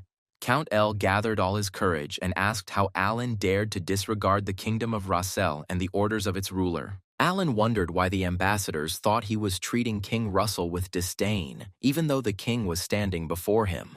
L declared that reading this message was equivalent to an audience with the king, but Alan replied that he was a king himself and demanded to be treated as such. Alan was tired of this fuss. There was so much to do, and they were just putting on a show here. The player took King Russell's message from Count L, which shocked the ambassadors. They had never seen such impoliteness before. Alan read the message and was outraged. The kingdom of Russell and the king himself went crazy. It is impossible for a sane person to write such a ridiculous message. The message stated that Elysia had occupied the lands of Russell, but they were ready to recognize the Principality of Elysia if Alan appeared before the king and accepted the title of prince. Count L was indignant. Outsiders were not allowed to read the king's messages or utter rude words towards him. He was forced to report this. Alan replied that the ambassadors could do whatever they wanted, and he was not going to deal with crooks anymore. Ignoring the worsening relationship, Alan declared that they would not be able to subjugate the Garden of Elysia to their power. He had a response to any threats. If the kingdom of Rossel was going to lay claim to these lands, then why didn't they help Alan when he was fighting off the brown bears? Alan was very interested in what the kingdom of Rossel was doing during that difficult moment for the kingdom of Elysia Garden. Count L didn't know what to answer to this. The NPC lost his composure under the pressure of such an extraordinary player. The ambassador's position became increasingly humiliating, especially since Alan was telling the pure truth. The Marquis Dupont intervened in the conversation. He stated that Alan would regret his behavior. As soon as the king found out about this, there would be no trace left of Elysia. Suddenly, a hail of blows of incredible force fell upon the ambassadors. A passing elf heard insults directed at the shaman. The ambassadors could not understand what was happening and who had so cleverly scattered all their guards. The elf was indignant. How dare these sick people insult the shaman Alan? There is no and cannot be forgiveness for them. The elf had already reached the ambassadors and was about to knock them out with a couple of blows, but Alan hastened to stop him. The shaman asked the elf to stop. This was a political mission, and beating up foreign ambassadors was not allowed. But the boundaries of what was permitted were crossed, and the ambassadors hastened to retreat. The elf did not pursue them, and Alan hoped that they had managed to understand everything. Samantha, who was observing everything that was happening, remained neutral, but an interesting idea had formed in the girl's head. Alan decided to check with the omniscient Samantha how strong the elves really are. The girl replied that the pointy-eared ones are the most powerful NPC characters in the New World game. Alan wondered if they could win if they went to war with the Russell Kingdom, but Samantha was against that development. Samantha certainly didn't expect this. Fighting with an NPC kingdom is a complete turnoff. The cabinet of ministers buzzed like a disturbed beehive. Supporters of the war demanded immediate action, while others proposed a peaceful solution.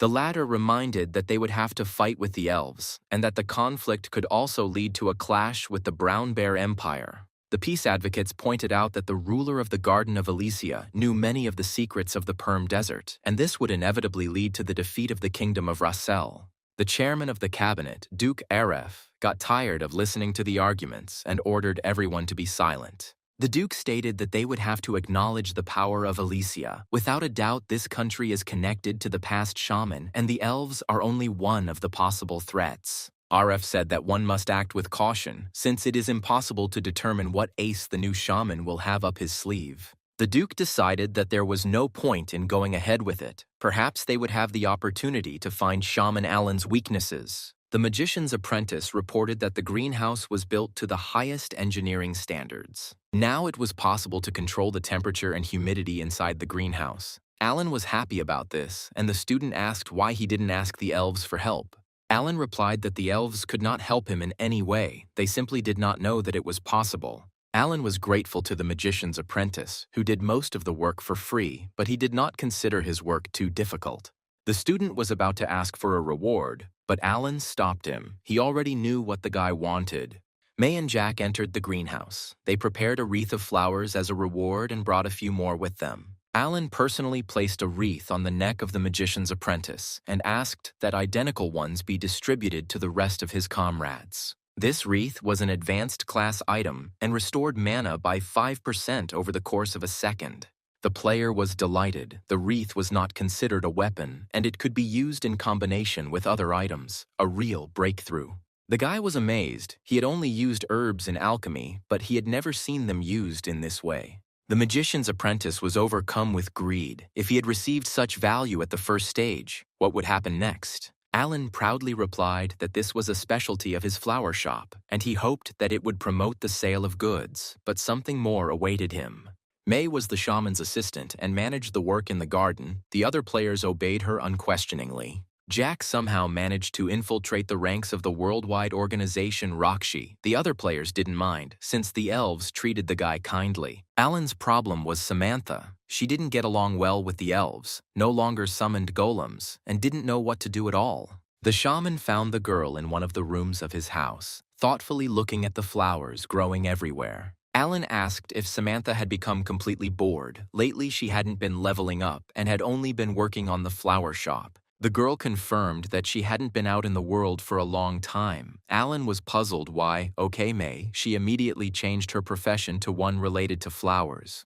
Samantha agreed with Alan, but she had her own thoughts on the matter. The shaman was worried about his comrade. There had been a major battle here recently, but today this was not the place where the girl could demonstrate her skills.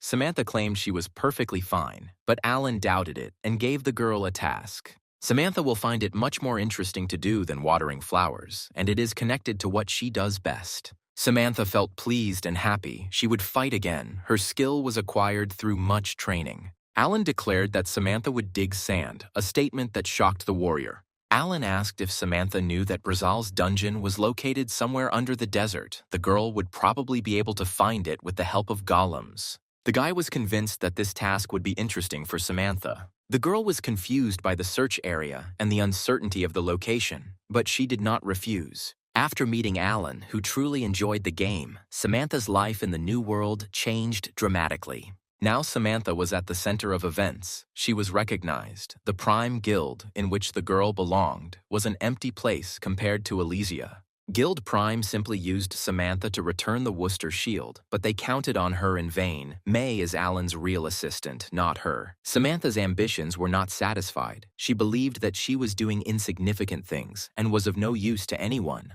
Samantha was overcome with self-flagellation, wondering if she really was a complete zero and what she did didn't matter at all. Alan came to the game later, but he does what he wants here and gets real pleasure. The girl could not say that about herself. Samantha stayed with Alan to get a rank increase. At first it was annoying, it was unusual, and she wanted to be first in everything, but that's how things are now. Alan won't hurt Samantha if she's honest with him about getting a promotion. He'll listen to her carefully and do everything he can. Samantha knew that Alan was not what he seemed at first meeting. He was not scary or cruel, rather the opposite, kind and fair. The girl herself didn't know why she didn't talk to Alan about raising her rank. Maybe it was because she simply liked spending time here.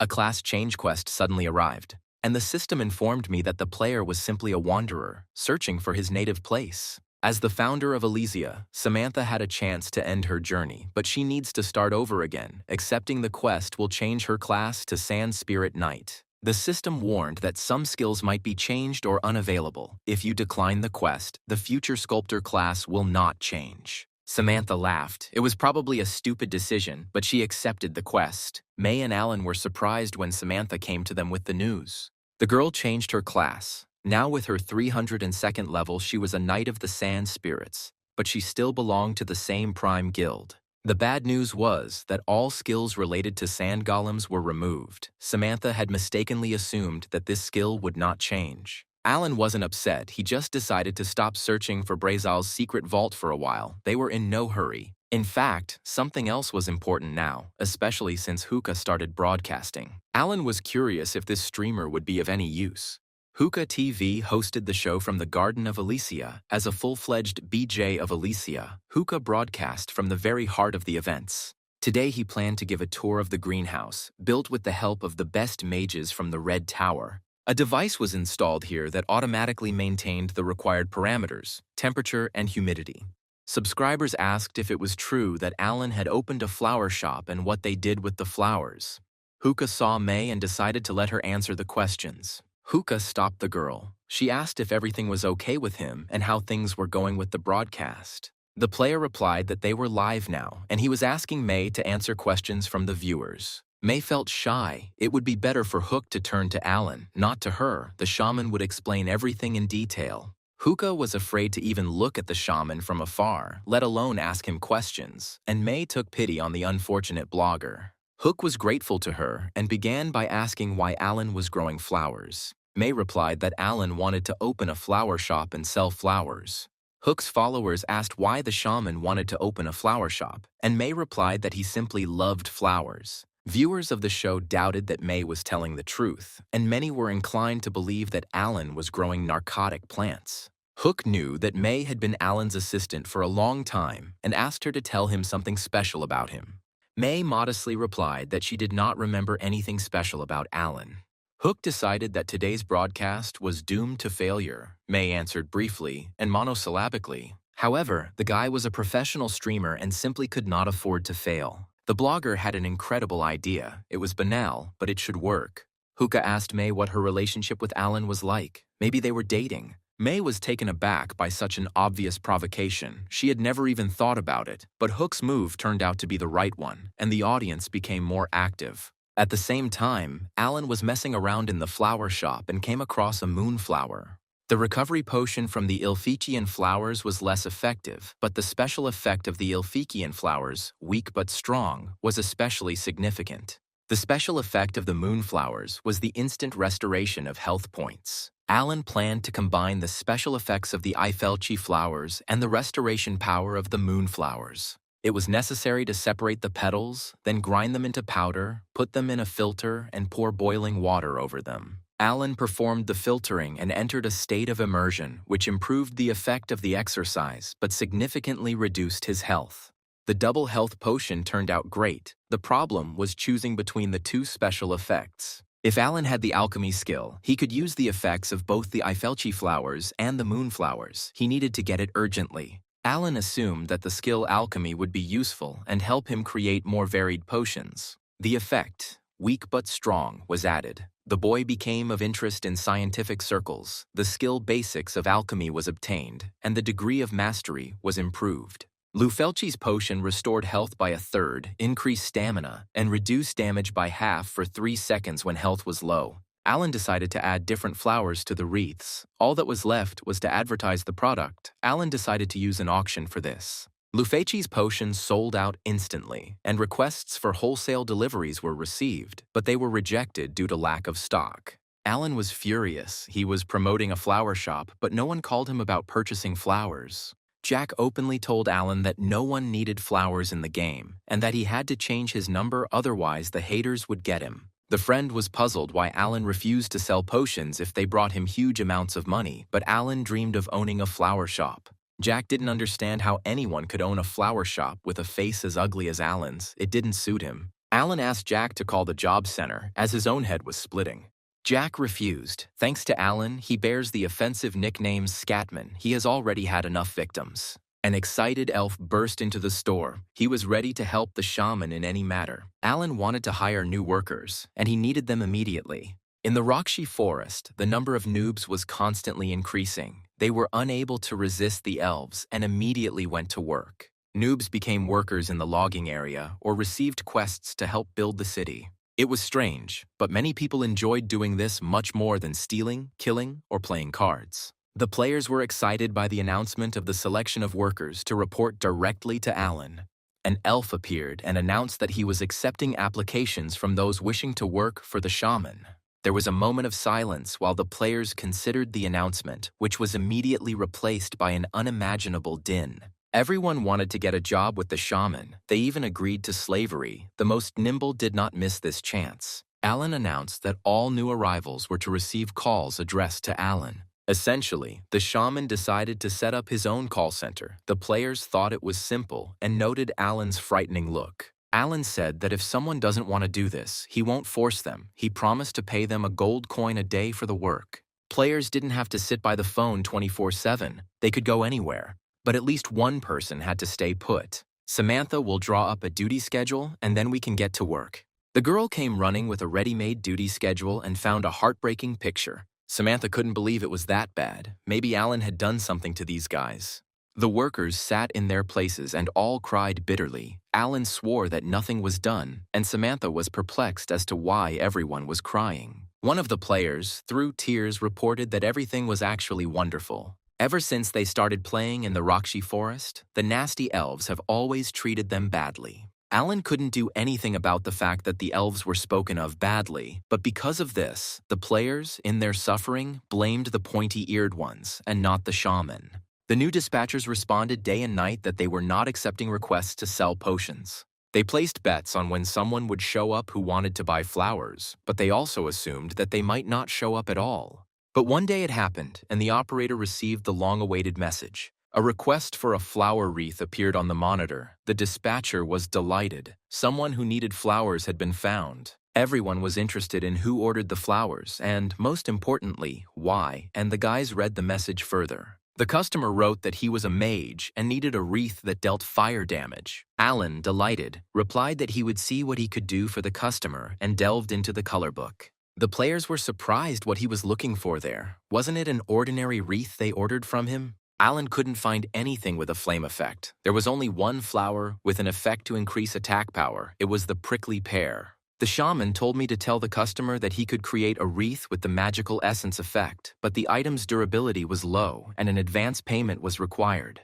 The customer wanted to receive the wreath in 2 days, and the shaman didn't see any difficulty in this. The dispatchers were scared, after all. Their boss was a peculiar person. Alan answered the guys that everything was fine and that the customer would contact them in 2 days. The shaman was delighted. The first order was finally received, and this was not a dream or a prank. A couple of days later, Alan picked the prickly pear. It grew like a vine, and its flowers made a great wreath. If this wreath is needed for battles, then Alan needed the growth powder given to him by the elves, but it is small and only enough for a small production of goods. To obtain a sufficient amount of powder, it was necessary to remove the seal from Gloria, and for this, the divine tree needed to be quickly grown. The prickly pear flower crown has been completed using growth powder. A crown of prickly pear flowers significantly increased the vitality of its owner. Alan decided to use growth powder, plant growth buff, and florist skills at the same time. As a result, the crown of their Opuntia terrestris flowers was improved to the level of a cap crown.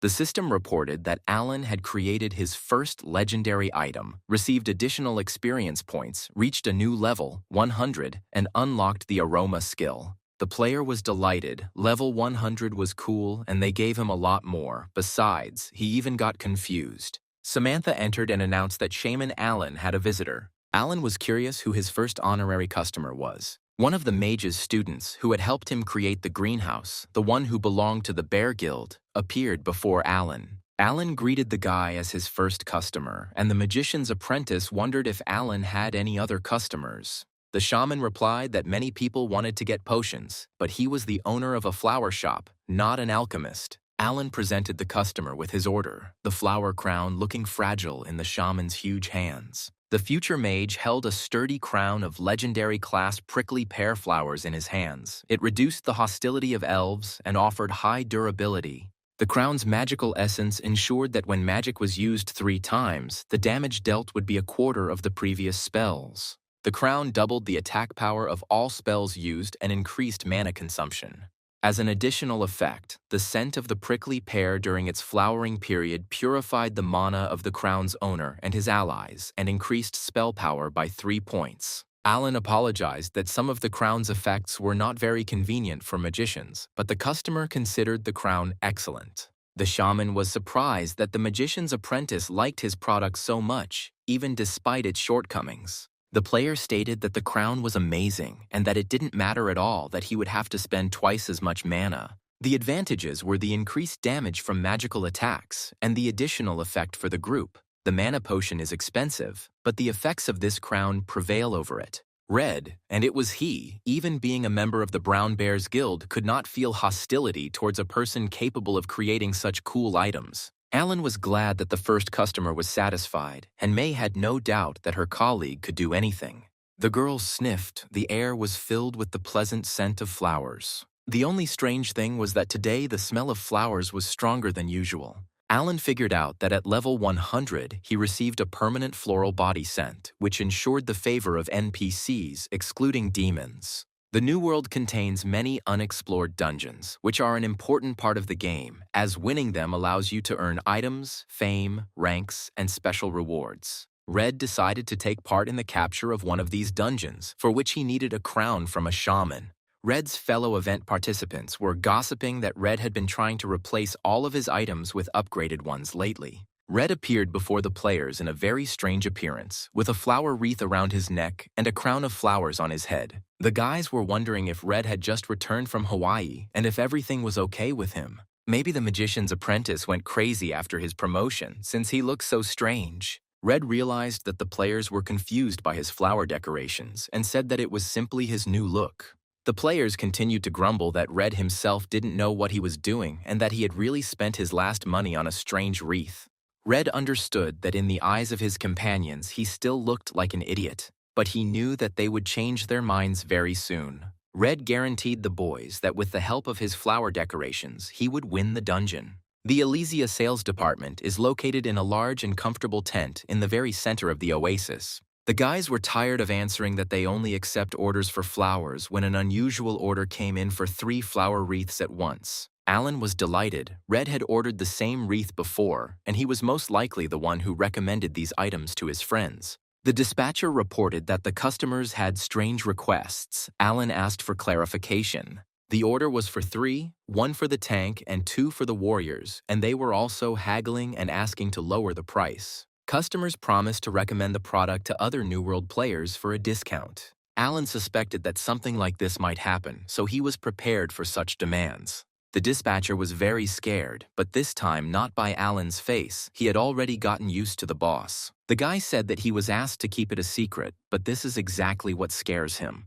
The dispatcher told Alan everything he knew. The shaman was puzzled, but not scared. Alan decided that Red was a good man if he brought him 3 more customers, and he would somehow sort out the rest.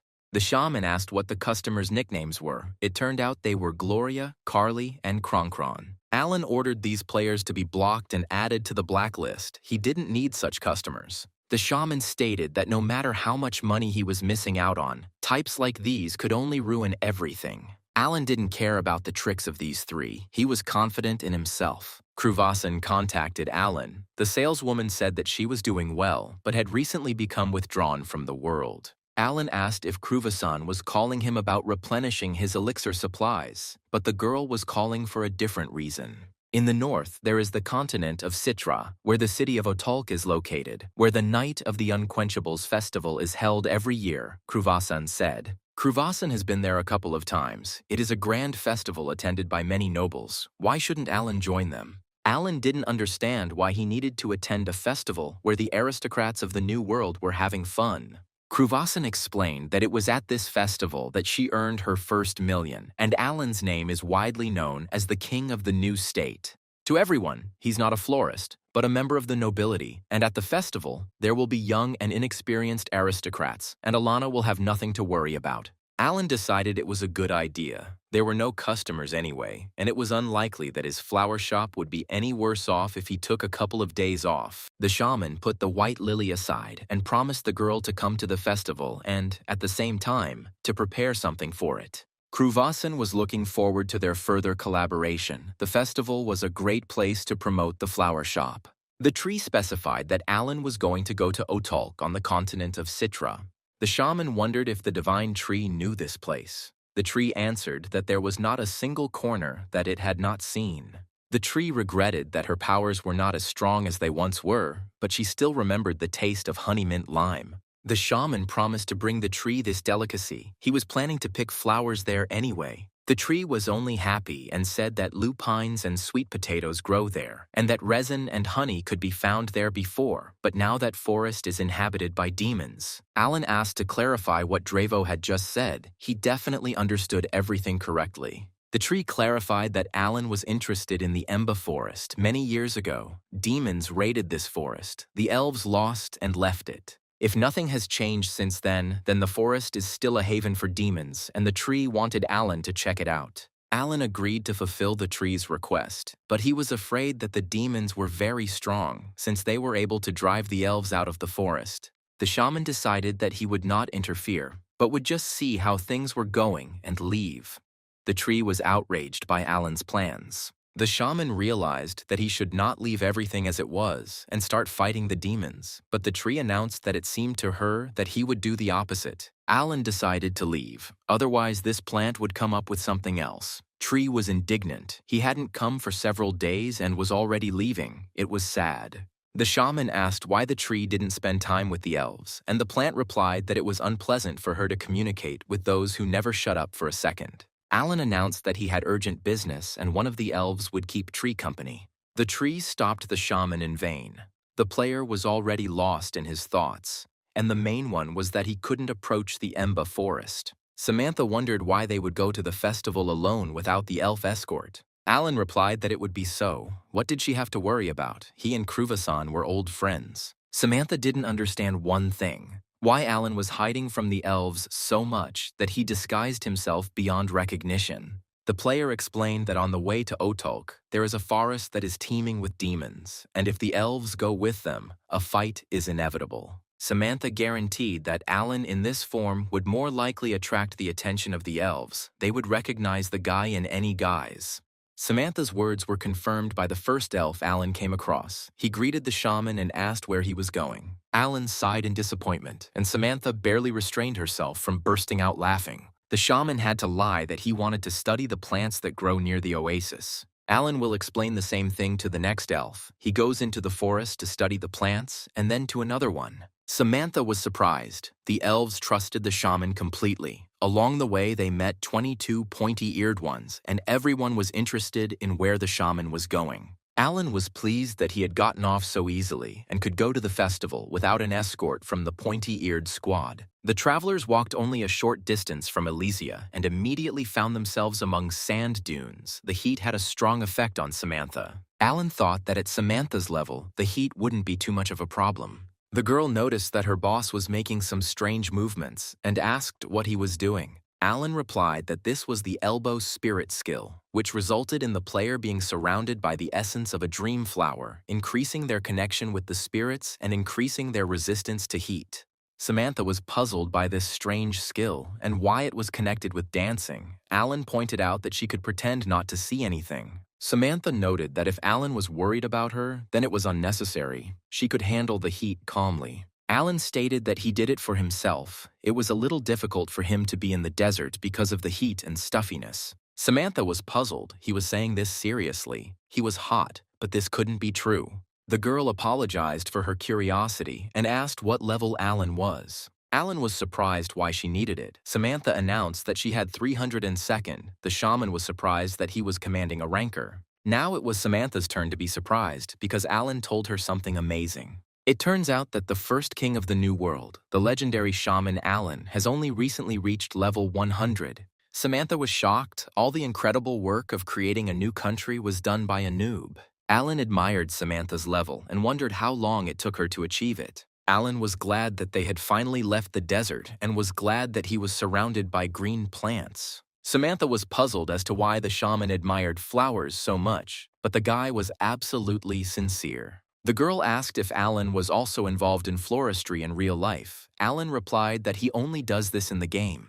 The girl came to the conclusion that the guy was really enjoying the game. Samantha knew that Alan's appearance could intimidate anyone, but this guy smiled so serenely when he looked at the flowers. This smile made him amazing, incredibly charming, and even handsome. Samantha stopped her thoughts. She was going crazy. What kind of nonsense was coming into her head? The girl pretended to hear something in the bushes and went to check if they were in danger. Samantha actually went to the bush that grew along the road and was incredibly surprised to find this there. There was a demon-like creature hiding under the bushes, and in fact, it was a demon. Samantha quickly pulled out the Spirit Knight's sword from her inventory and rushed at the monster. The demon barely managed to dodge the furious attack of the experienced knight, armed with a legendary sword. Samantha had no intention of backing down. She knew firsthand the danger of these creatures. The demon screamed desperately and asked for mercy. He declared that he had done nothing bad to anyone. He was a good demon. Samantha was confused by the horror that splashed in the demon's eyes. These creatures usually didn't behave like this.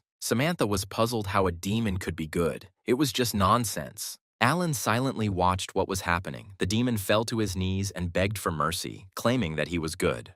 Samantha and Alan knew that demons were pure evil, but the creature claimed that his tribe lived peacefully and did not harm people. Alan decided that this creature was a demon in any case. It needed to be dealt with, and he took a brown bear paw from his inventory. The demon, or rather, the little demon, begged for mercy. Samantha noted that judging by his wounds, he had already gotten into trouble. Alan chose the spirit of elbow and the spirit of life and attacked the demon with all the might of his forces. Samantha stated that he should give in to her. She would deal more damage to the demon since she was higher in level. Samantha watched Alan's actions, and it seemed to her that the demon was in pain. It seemed that Alan was not killing the demon, but torturing it. Alan received a buff of additional damage dealt to the target, the title of Demon Tormentor. Now demons will be afraid of him. The demon asked the players to stop. He wanted to negotiate with them without violence. Suddenly, a smokescreen appeared around the demon, hiding the demon from them. The players were left alone in a sweaty smoke ring, losing visibility and orientation.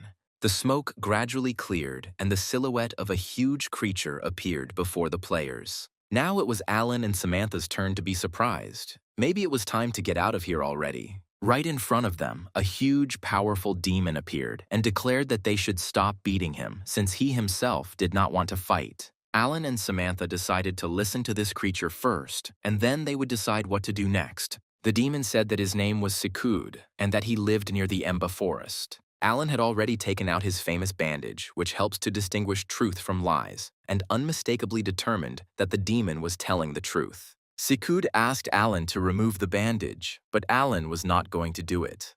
The shaman ordered the demon not to worry about his appearance, but to simply tell. Without the blindfold, he was afraid of being deceived. Sikud said that his family lived in a small village in the Emba forest, but recently their forest turned into hell due to an invasion of elves. Alan and Samantha were surprised by Sikud's story and were curious about how exactly it happened. Sikud knew nothing, but the elves he found disgusting were everywhere. He could even smell them. Sikud was sure that the elf was not pursuing him because his brother had distracted them, but elves are the true villains. Sikud wondered where the disgusting elf smell was coming from, but Alan convinced him it was nerves. Sikud said that when the elves attacked them, they were helpless. Alan asked why he did not die at the hands of the elves then. The demon asked why the player was so cruel. Alan reminded that it was the demons who drove the elves out of here. Sikud was indignant. This was a different clan. 500 years ago, the passage to the demon world was closed, and they had no choice but to stay in the Emba forest. Alan asked why the demons came to this world, what they needed. Sikud stated that the demons wanted to communicate with people, and Alan immediately determined that the demon was lying and looked at him threateningly. Sikud shouted that naturally it was an invasion, but now they had come to their senses. Alan doubted that the demon was good. He could not feel it. The shaman caught himself thinking that he was worried and sympathizing with the demon. Alan shook off the spell and declared that correcting the demons did not relieve them of their responsibility for driving the elves out of the forest. The shaman said that today he was generous and would pretend that he knew nothing, so Sikud could escape. Sikud sincerely thanked the players, but Alan and Samantha, remembering his ability to transform, were on guard. Sikud prayed that perhaps the kind travelers would not only spare his life, but could also help him. A quest appeared. Sikud, as a poor demon who escaped from the elves, asked to save his clan. For this, the favor of the demons was guaranteed. Alan was indignant. The system doesn't suspect what it's doing. It wants him to fight the elves, but not for anything in the world. Sikud begged for help and said that at first he mistook the boy for an ordinary person, but now he sees that he was wrong. The demon was confident that with his fighting technique, the player would definitely defeat the elves. Sikud suddenly realized that the terrible elf smell was coming from this strange player. Alan did not hide the fact that he smelled like an elf. The demon put all the nuances together. This smell and the fighting technique clearly made it clear that this was a shaman in front of him. Alan realized he was exposed and ordered Samantha to deal with Sikud before he swallowed them both. But Sikud stopped Samantha again with a shrill scream, asking her to wait and not rush. The demon claimed that the shaman was actually a friend of his clan, and that the patch on Alan's eye indicated that Sikud was telling the truth. Alan ordered the demon to first shrink, and then they would continue their conversation. Sikud became small again and told them that Teolite had helped them hide in the Emba forest. Alan asked the Spirit of Life what he knew about this, but he could not remember anything, and Sikud was happy about the appearance of the shaman's successor. A quest appeared. The shaman Teolite built relationships even with demons. Sikud was familiar with him. Something of the first shaman could remain in their clan. Samantha warned that the elves of this forest might be different from those who live in Elysia, and not be as friendly towards them. Alan understood this, but he stuck to his personal rule: if you don't try, you'll never know. Sikud was delighted with the shaman's decision, and Samantha had no choice but to follow the king of Elysia. After all, she was his knight. The players followed the demon into the Emba forest. The atmosphere here was like the underworld. Sikud explained that this is because they are trying to create a space similar to their homeland. Elves hadn't appeared in this forest for centuries, the demon complained, and Alan reminded him that this was the reason for the current situation.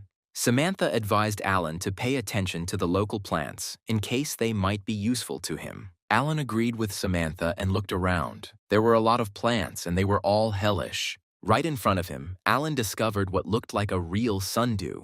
The flower was oozing juice, and a mouse was running right underneath it. The flower carelessly dropped its bud on the animal's head, and it ceased to exist. Alan grimaced in disgust. This flower clearly did not fit into his herbarium. Sikud realized that Alan was interested in the flowers and told him that they were called crocuses and were widespread in the hellish desert. The crocuses known to Alan were completely different. Alan's botanical reference book noted that a new plant had been discovered, called the devil's flower. Alan read the information, and it turned out that these flowers feed on insects and small rodents, and their juice causes damage to biological tissue.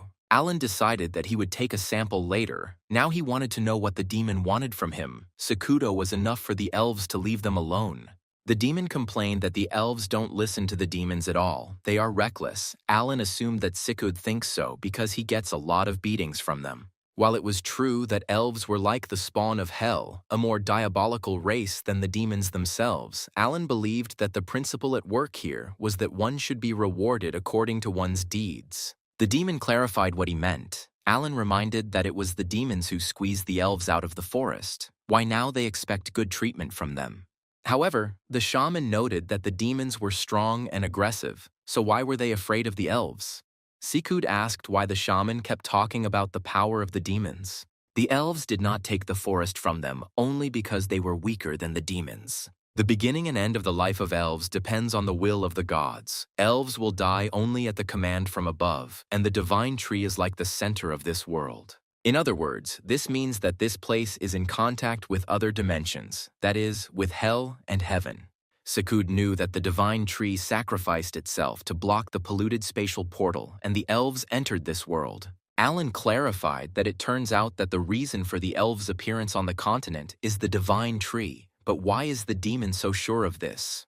Sekud replied that these were rumors that had reached him. At that time his tribe was not at war. They were peaceful demons. Alan could believe it, but he somehow didn't believe that demons were weak creatures. Sekud said that the power of demons is exaggerated. If the devil is so strong, then why hasn't he won yet, but is hiding in the Rosellan forest? Alan believed that no matter how strong the demons were, fighting against the entire continent was no small burden. Sekud interrupted the dialogue and said in a loud whisper that he could hear the elves. Alan did not immediately understand what had happened. For some time he continued to argue with the demon. Elven arrows flew towards Alan. Sekud and the shaman barely managed to dodge. 3 elves emerged from the forest. The pointy-eared ones were determined to take the demon and the man accompanying him captive. Alan made sure that the elves came out to them. The demon tried to hide behind the shaman and trembled with fear. The leader of the group of elves, Io, asked what mortals were doing there and why one of them smelled so strange.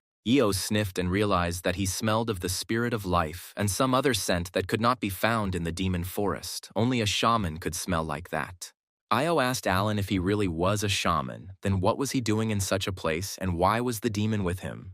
Io asked if the shaman had come here to defeat the demons or for some other purpose. Alan answered that this was the case. Io reported that all the demons were captured and soon the shaman would be able to send them to the hellish desert. Alan was perplexed. No one was going to kill the demons like that. The elf said that demons do not die. Even when defeated in battle, they are transported to their homeland. Alan looked at Sekud, who was trembling with fear, wondering why he was so scared if he had a chance to return to his homeland. Io grabbed Sekud by the shoulder and pulled him towards him, the demon struggling and whining. The elf invited the shaman to go with him and watch how the demons were sent home. Alan wanted to refuse, but Sekud's eyes were full of tears and a plea for help, and he agreed. The elf was glad that the shaman accepted his invitation and turned his attention to Samantha standing to the side. Io said that the girl has pretty good communication skills, but she doesn't know how to deal with the spirit, although it won't help her while she's human. The elf clarified that the shaman wanted to place this person under shamanic accompaniment. Alan did not understand the difference. Io said that this would not be enough. If the person did not object, then he could teach him. Samantha was surprised why they were asking her permission. Alan looked at the girl. She nodded in agreement, and the player responded to the elves with consent. Samantha didn't like the elves, but with their help, she could learn the Spirit Shaman class, which is the foundation of the basics. The Fire Sea of Elves quest was intended to teach how to handle the spirit of fire. Samantha didn't understand what they could teach her, but she had to go through it. Alan patted the girl on the shoulder and wished her to endure the test. If anything happened, he would be waiting for her in the Garden of Elysia. After some time, the elves brought Alan and Samantha to the village where the demons lived. Everywhere Alan saw traces of demons, and he felt creepy. In the center of the village, the elves gathered all its inhabitants. They were bound and kneeling, awaiting a decision on their fate. The village elder, the demon Grum, begged for mercy for all the villagers, claiming that they were peaceful demons. The elf ordered them to shut up. Now they would burn the demons alive and send them home in this way. The elf roughly pulled Sekud towards himself and threw him to the others. The demon begged Alan to help. Sekud was sure that the shaman had come up with something. He must have a plan, and he would save them all. Alan just frowned. He had never found himself in a more awkward position in the game. The elf rudely interrupted the demon. How dare he speak to a shaman? Alan pretended not to pay attention to Sekud's words. Alan told the elf that he needed to talk to Sekud. The elf was not against it, but warned that it was harmful to his health. It was better not to talk to him for a long time.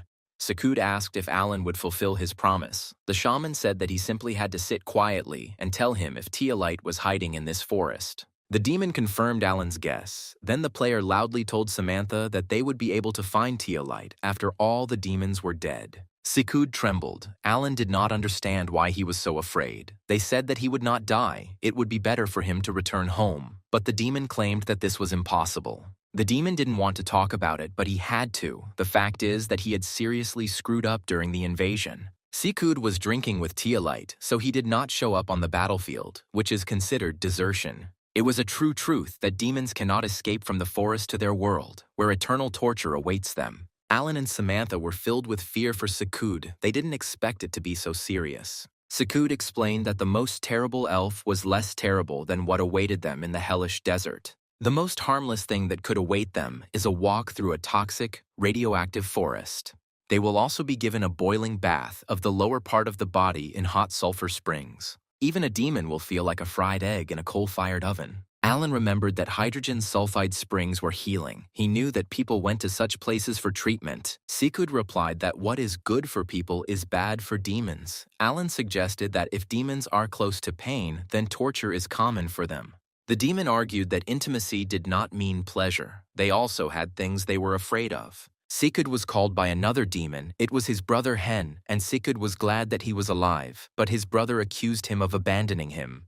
Hen accused Sikud of hitting him on the head with a rock, but Sikud claimed that Hen tripped himself. Alan urged the brothers to calm down and be glad that they were both alive, while he touched the demon's shoulders. Both demons screamed as if they had been burned with a hot iron. Alan did not understand what was going on, but the spirit of life reported that the shaman's touch was causing the demon pain. The brothers recovered from the pain, and Alan received the title of Devilish Torture Technique. The elves were amazed by his ability to torture. Io believed that this was exactly what one would expect from a shaman and asked if he could help him with his witchcraft. The elves wanted the shaman to help them with torture. Alan assumed that he would not be able to help the elves with this. The pointy-eared ones were perplexed. Wasn't it he who made the demons suffer?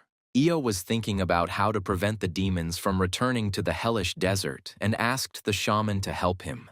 The elves believed that simply killing demons was too merciful. They suggested burning them, tearing off their limbs, or throwing them into boiling oil. Now Alan understood why demons were so afraid of elves. He explained to the pointy-eared ones that the mere fact of the existence of elves was terrifying for demons. The elves objected.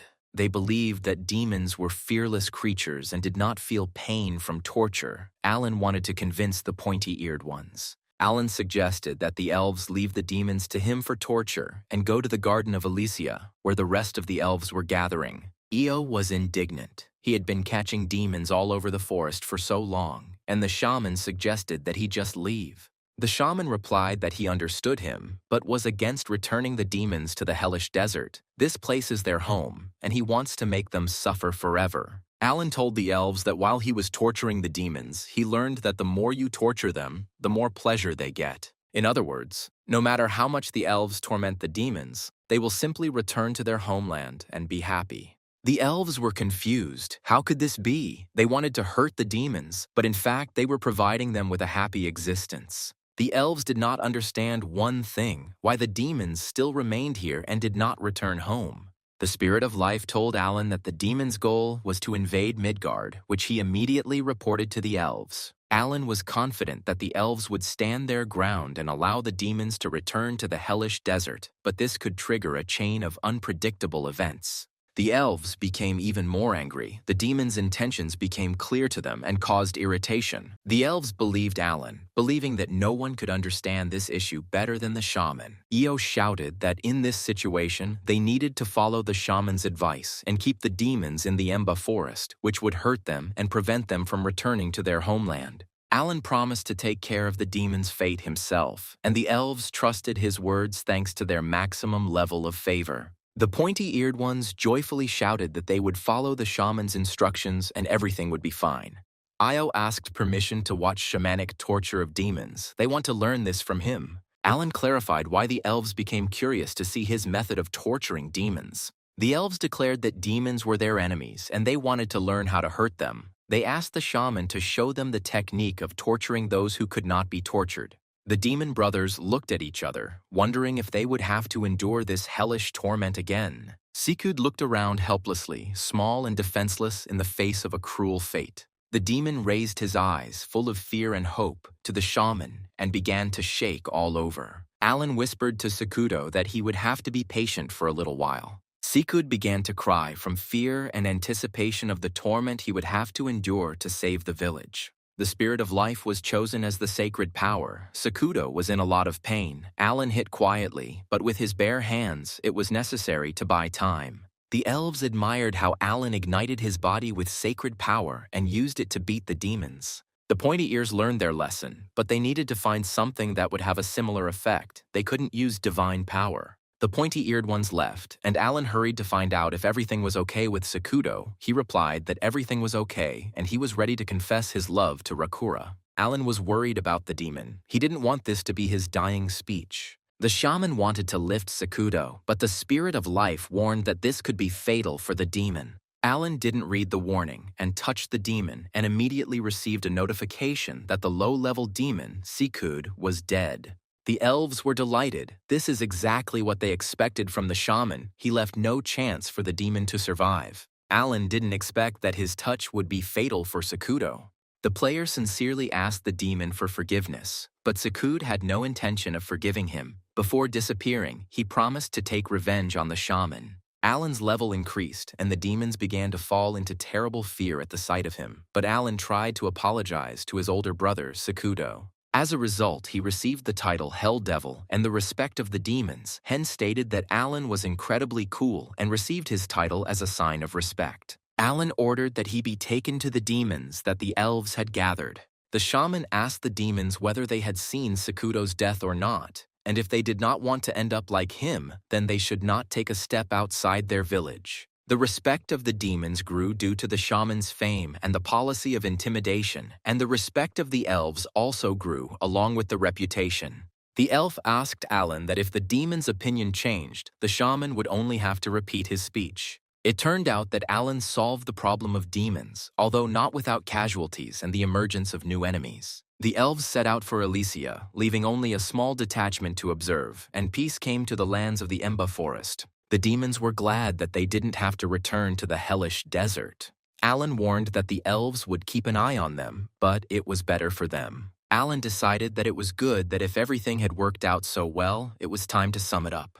As far as Alan knew, there was something in the demon village connected with his predecessor. The demons knew what was being discussed, but were in no hurry to show the shaman. The guy decided to scare the demons so that they would hurry up and offered to demonstrate his skills on someone else. The demons immediately rushed to carry out the shaman's order.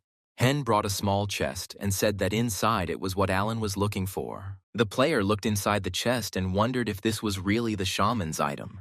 Hen asked, "Is it true that this is an incredible thing and every shaman dreams of having it?" Alan was a little disappointed. This is it, and this is all that Teolite left behind. It was a garden shovel, or more precisely, an adamantine trowel, a legendary item, strength 75. Usable after Teolite's permission. The shovel changed the characteristics of the plant being dug up depending on the user's preferences, but Alan wasn't particularly enthusiastic about it. The shaman was only interested in the Master of Collection skill, and the player was also amazed by the power level of this item. Alan asked Samantha what average weapon attack damage would be suitable for his level, and she replied that it would be around 300 units, no more. The average damage of a weapon attack doubles every 100 levels. For example, at 200 it is 600, and at 300 it is 1,200. Alan found that his bear glove was a good item, but the shovel was a cheat. It was a pity that it could only be used after permission. In any case, Alan was going to take her for himself. The demons didn't mind too much. Alan had the opportunity to go to Teolite's grave and ask permission to use the shovel. The system reported that since Alan is the successor of Teolite, the requirement for permission to use the item has been removed. The information about the adamantine scoop item immediately began updating, and the shovel began to emit a bright, blinding light.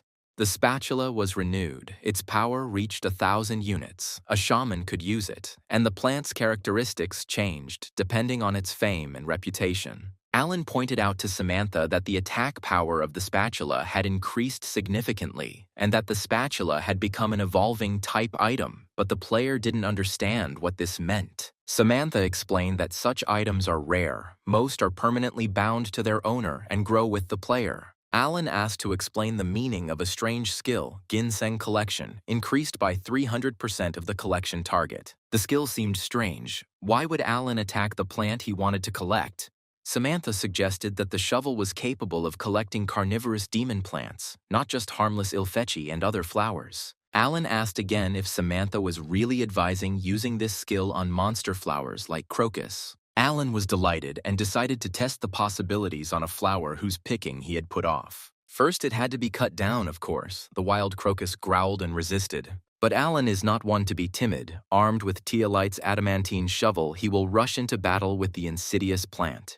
It seemed that the player's goal had been achieved, and the demonic plant would join the shaman's collection. However, the plant did not want to become part of the herbarium and deftly dodged Alan's spatula. The shaman only slightly touched it. Crocus hissed and wriggled like a disturbed snake, but continued to dodge the shovel. Moreover, the demonic crocus decided to counterattack and released its poisonous appendages, wanting to knock the player off his feet. Alan had to perform a kind of zgu-driga with jumps and somersaults in order not to get tangled in the flower stems. Despite the shaman's dexterity and resourcefulness, the crocus was able to cling to his hand. This infuriated Alan, and he chopped with his trowel at the stem that was clinging to his hand. The stem flew to the side, but the main flower again avoided the blow of the spatula. Alan was annoyed. The flower moved too fast, and the player could not use the ginseng collection skill. Alan got angry. It's just a flower, not a high-level monster, so it's not that big of a deal. The shaman resolutely rushed to the very root of the demonic crocus. Alan decided to combine the Master of Collection skill and the ginseng collection skill. The system reported that Alan successfully harvested the crocus and received crocus seeds, crocus stomach acid, crocus gallbladder.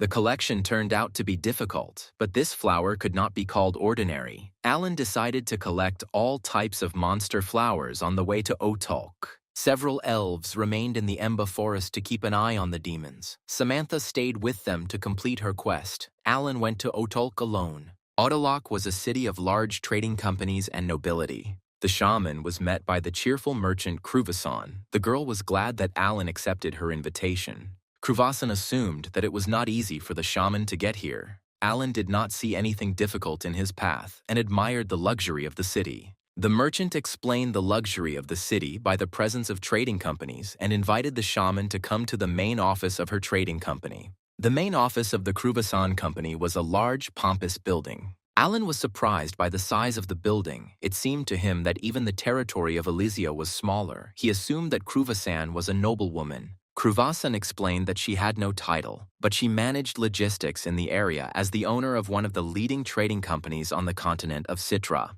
The girl did not strive to obtain a noble title, although she could easily have bought it. Real nobles irritated her. The first thing Kruvasan did was force Alan to go and buy a decent suit. Alan was puzzled. The last time he wore a suit was when he went to the casino. Kruvasan wanted to transform Alan beyond recognition, and she was anticipating the pleasure in advance. Alan and Kruvasan hurried to the ready-to-wear store. People on the street immediately noticed the huge and menacing guy and wanted to know who he was. Kruvasan picked out a costume for Alan that made him look like a pirate captain. The girl thought that her companion was great-looking. She was generally drawn to brutal men. Alan knew he looked scary, and the people around him thought the same. Kruvasan advised him to take off the blindfold, and he would look kinder. Alan was planning to do business with an NPC and couldn't do without the bandage, so the girl suggested he use the accessory's hiding feature. The shaman was glad that such a function existed. Why had no one told him about it? Alan liked the image overall, and he and Kruvasan went to Lord Otolk's mansion as a banquet was planned. All the young aristocrats of the surrounding territories gathered in Lord Otolka's mansion. This banquet was an important event of the festival. Alan's country had been formed recently. He was its rightful king, and that is why he was invited. Kruvasan received the invitation as the owner of one of the continent's leading trading companies and as one of the festival's sponsors. The guests were having a pleasant time when the arrival of Alan and Kruvasan was announced. The appearance of these two players created a sensation among the guests. People gossiped that Alan was too arrogant, so he proclaimed himself king of a new state on the continent of Terras. One of the guests recalled that last time Kruvasan treated everyone to a unique dish and said that it was prepared by the shaman Alan. Alan immediately acquired the title of culinary king, and the guests decided to ask the player to cook something else. The guests of the mansion felt that with the arrival of Alan, a faint floral scent spread throughout the room, but he had an aggressive appearance. Kruvasan was in a hurry to introduce herself to the guests and introduce the aristocrats to the shaman, Alan. The guests just took one look at Alan, and goosebumps ran down everyone's body from the way Alan was looking at them. The saleswoman introduced Mr. Alan to everyone.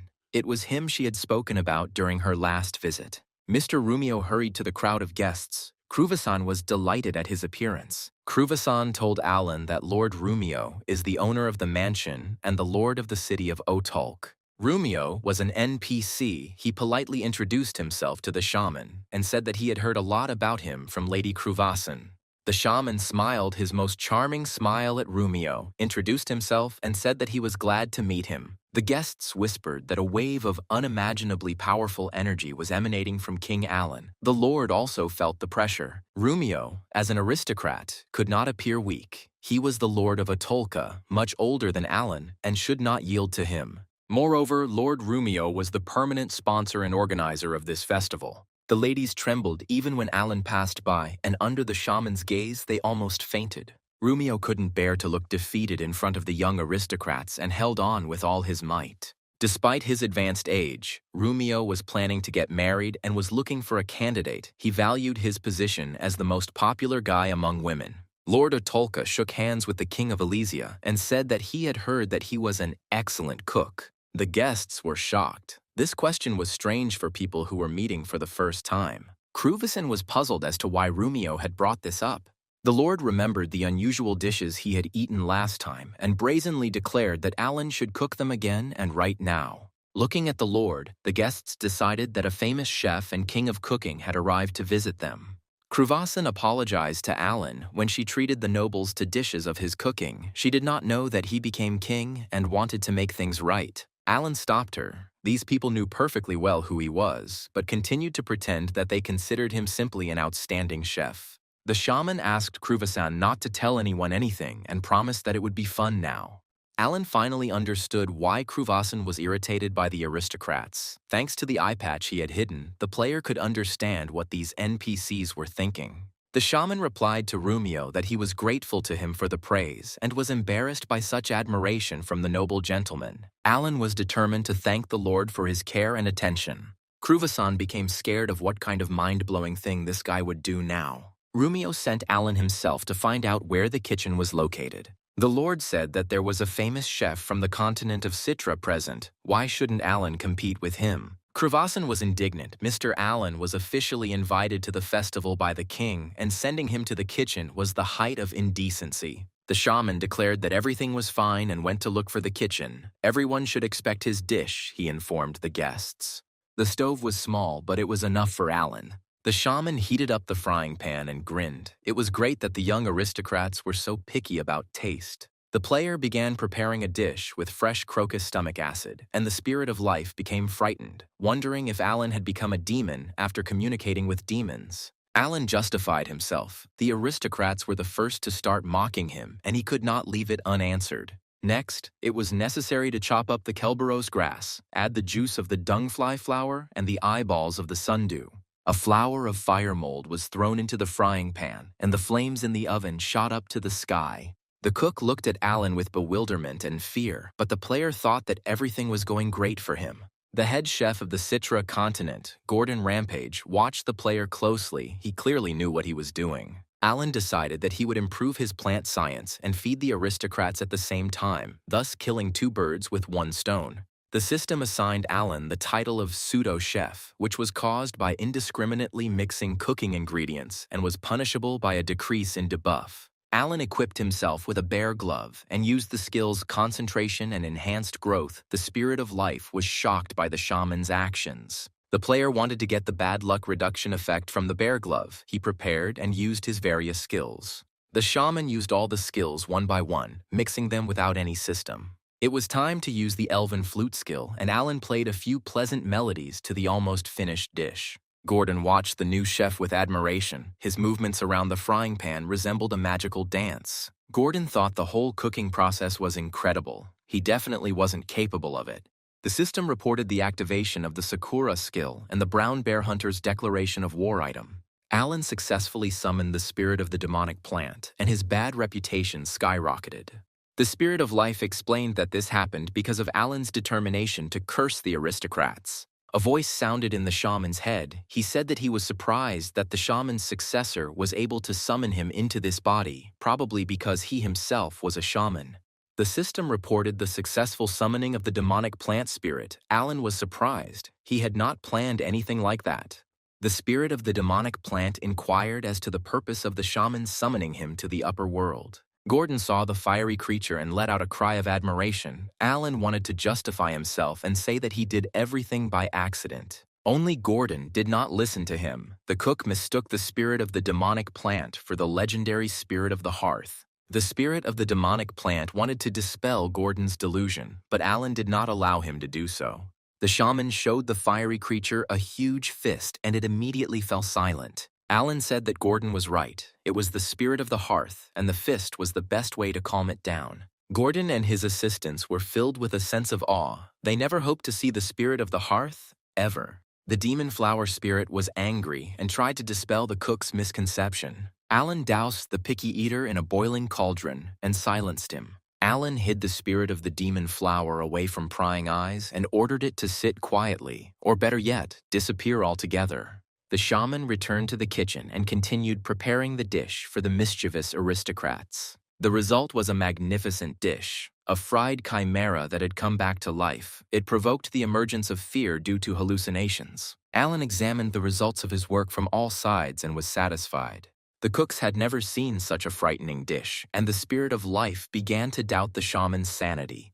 The system reported that Alan had managed to prepare his first legendary devilish dish, for which he received experience points and his bad reputation increased. Gordon admired Alan's skill and advised his assistants to watch and remember. They would definitely never see anything like this again. Using the title of the Devil's Deceiver, Alan could weave any tales without fear of being exposed. The shaman explained that this dish resembles raw meat in texture, but is not harmful to health. It has a crispy crust on the outside and raw meat on the inside. The cook's assistants were a little disappointed. They wouldn't have liked to see meat with mushrooms or beans, but raw meat left them puzzled.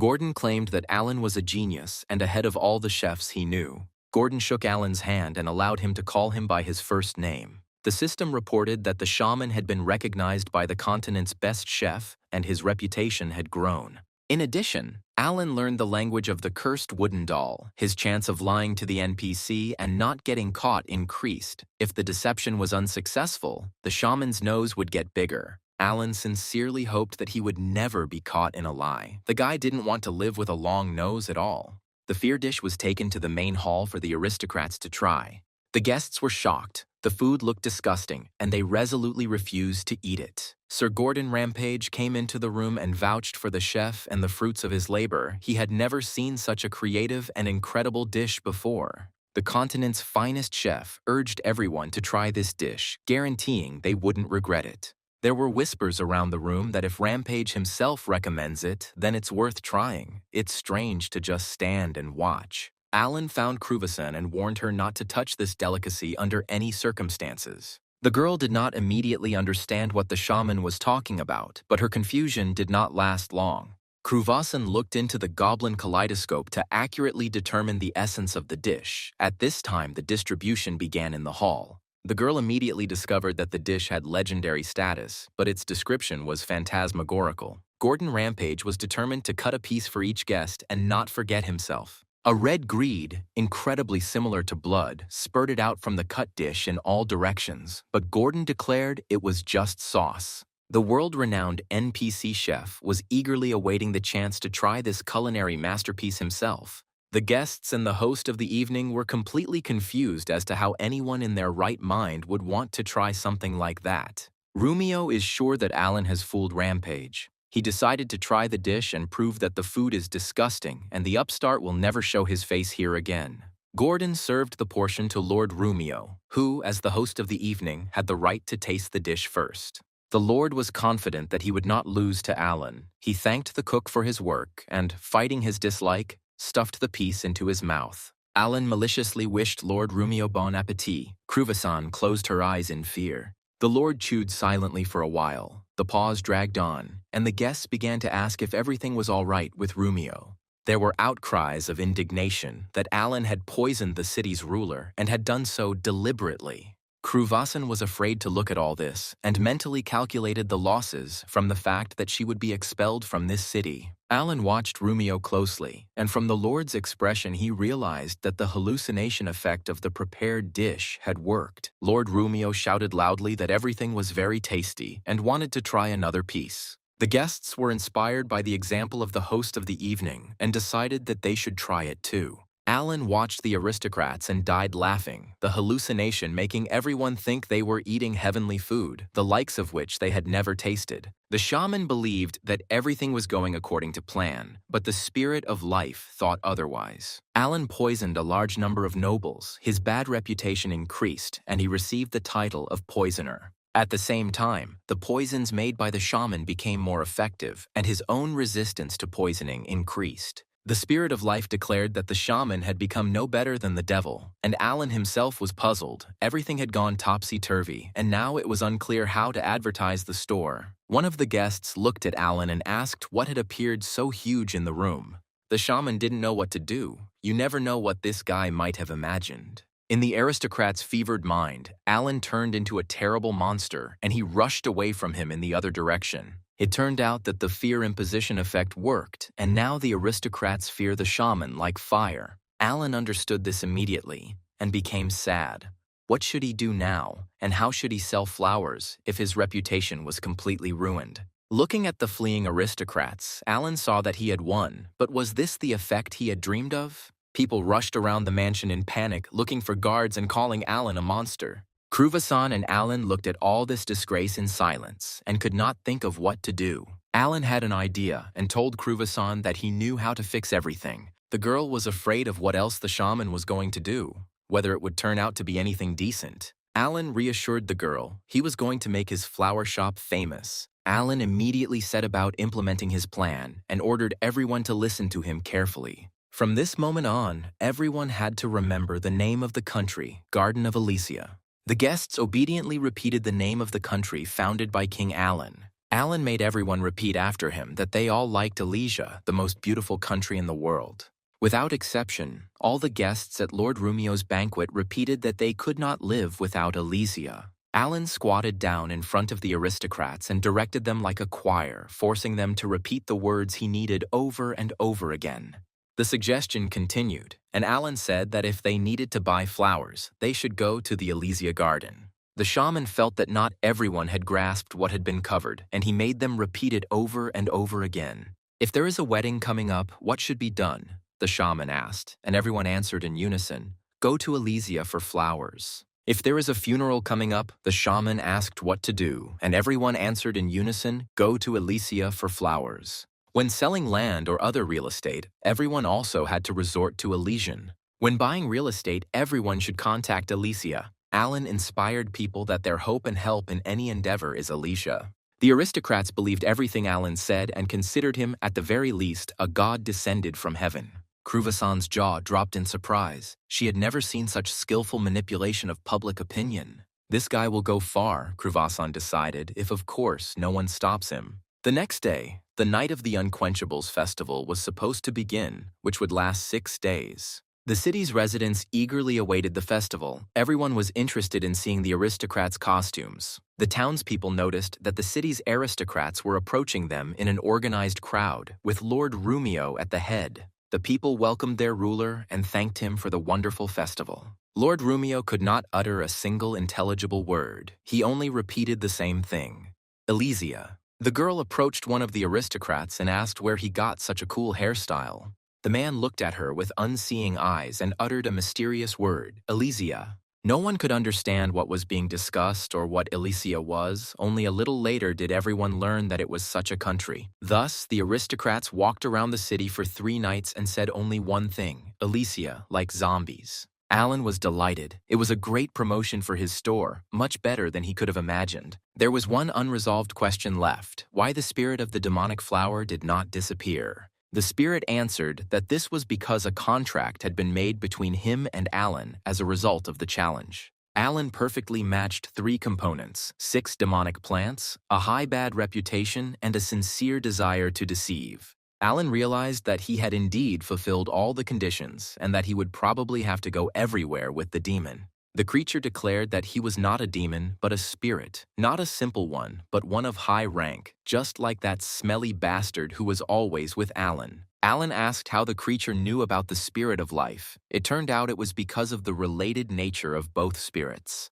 The creature explained that they were both aristocrats among other spirits, independent and close to the level of the Spirit King. The Spirit of Life refuted the words of his brother. He believed that everything said should be divided by 10. Alan couldn't understand what benefit he could get from owning two spirits, but the creature explained that if they had power, they could become spirit kings. Alan shrugged. Maybe they can become kings of spirits, but they don't, and for now they live like parasites. The demon flower spirit claimed that the life spirit's weakness was due to it being in Alan's mind. It is preferable for spirits to materialize in order to leave the spiritual world and live comfortably in the real one. Alan asked if the creature was a spirit, then why did skills and titles that work on demons work on it? This was not the only problem. Alan was sure that the elves would be unhappy if they saw demonic attributes on the spirit. It turned out that Alan had no reason to take the spirit of the demonic flower with him, and he demanded that it disappear and the Spirit of Life remain silent for a while. Alan communicated with the Spirit of Life mentally, but the spirit of the demonic flower suddenly voiced his thoughts, and the shaman realized that he was reading them. The spirit replied that since they had made a contract, he could now read his thoughts. This outraged the shaman, and he categorically refused to take him with him. The Spirit of Life laughed at his brother. He doesn't know this person well, and persuasion is powerless here. The Spirit of Flower called his opponent a child's toy.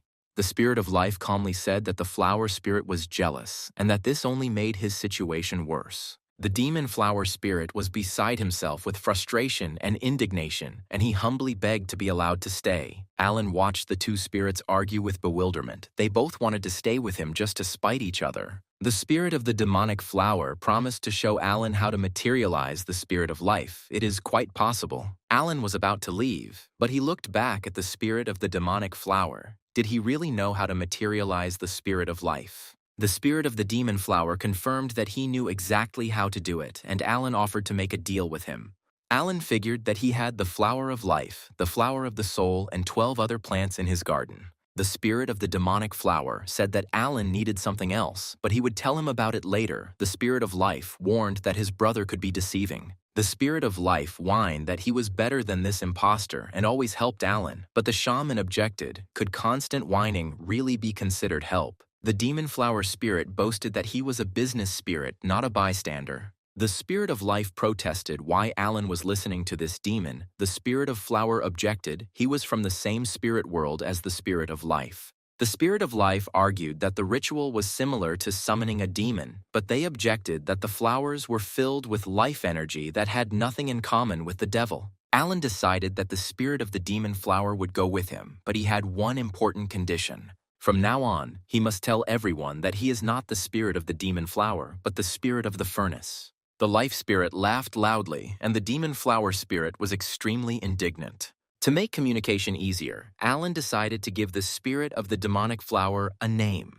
The shaman thought for a moment and announced that the second spirit accompanying him would be called Ding-Di-Ling. At this time, in the absence of Alan, a hired killer returned to the Garden of Elysia, vowing revenge on the shaman. This player had traveled a long way. He had to cross the entire continent to get to Elysia, but Alan was not there. A few days later, the killer saw Jack pushing a wheelbarrow with fresh manure. The killer unmistakably determined that the person in front of him was a close ally of his enemy. The boy was unaccompanied by an elf, and the assassin decided that this time he would avenge his shame. The killer used the shadow movement skill and followed Jack like a silent shadow. The guy was grumbling at this time. He was tired of carrying out the elves' orders. The favor of the pointy-eared ones was increasing, but he didn't feel any difference. Suddenly, Jack felt a heavy gaze. The guy felt uneasy. Was there really an elf wandering nearby? The celebration in the city of Otulk ended without incident. The only strange thing was that the word Elysia stuck in everyone's heads.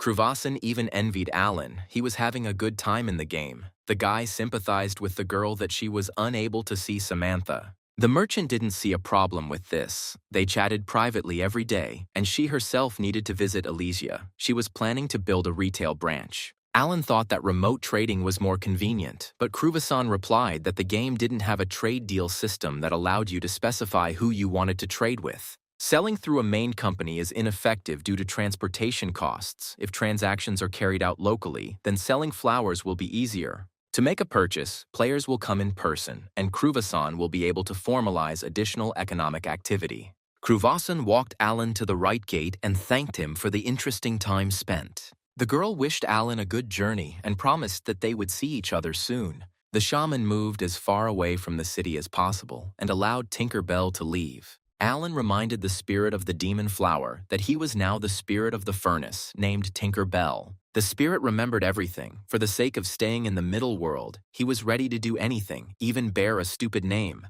Alan was looking for a use for Tinker Bell. The spirit of life helps him during fights, but what should he assign this comrade to?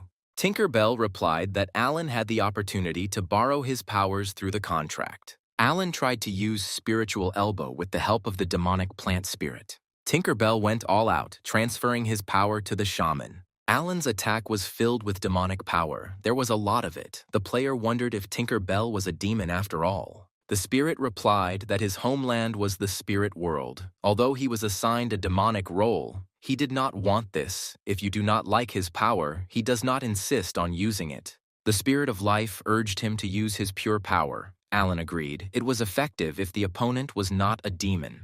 It was just unclear why, when using the pure power of the spirit of life, a positive reputation did not grow. Tinker Bell insisted on his superiority. He had a body. They could fight, travel, and dance together.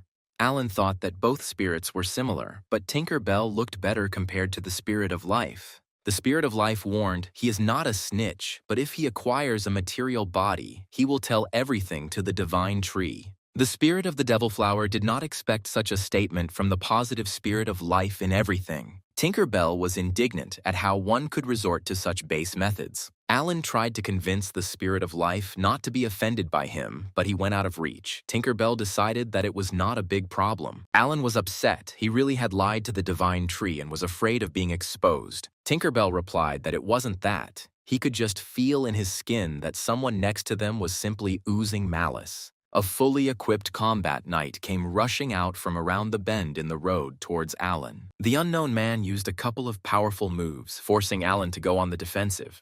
The shaman did not expect an attack and grabbed the first thing that came to hand from his inventory. Thus, Alan ended up with the teolite shovel, a simple tool for collecting plants. The shaman asked where the warrior came from. Maybe he belonged to the Brown Bear Guild. The attacker was outraged. How dare he classify him among these scum of society? Alan replied that this was the only thing that came to his mind because the warrior attacked him suddenly. The warrior was indignant. How dare Alan not remember him, and this after he took his shield. The warrior demanded that they remember him quickly, otherwise he had no time to mess around here. Alan remembered the shield, but the name of the offended player was not imprinted in his memory. The warrior shouted that his name was Worcester. He was a brave and courageous warrior, an achiever of various achievements, and belonged to the Prime Guild.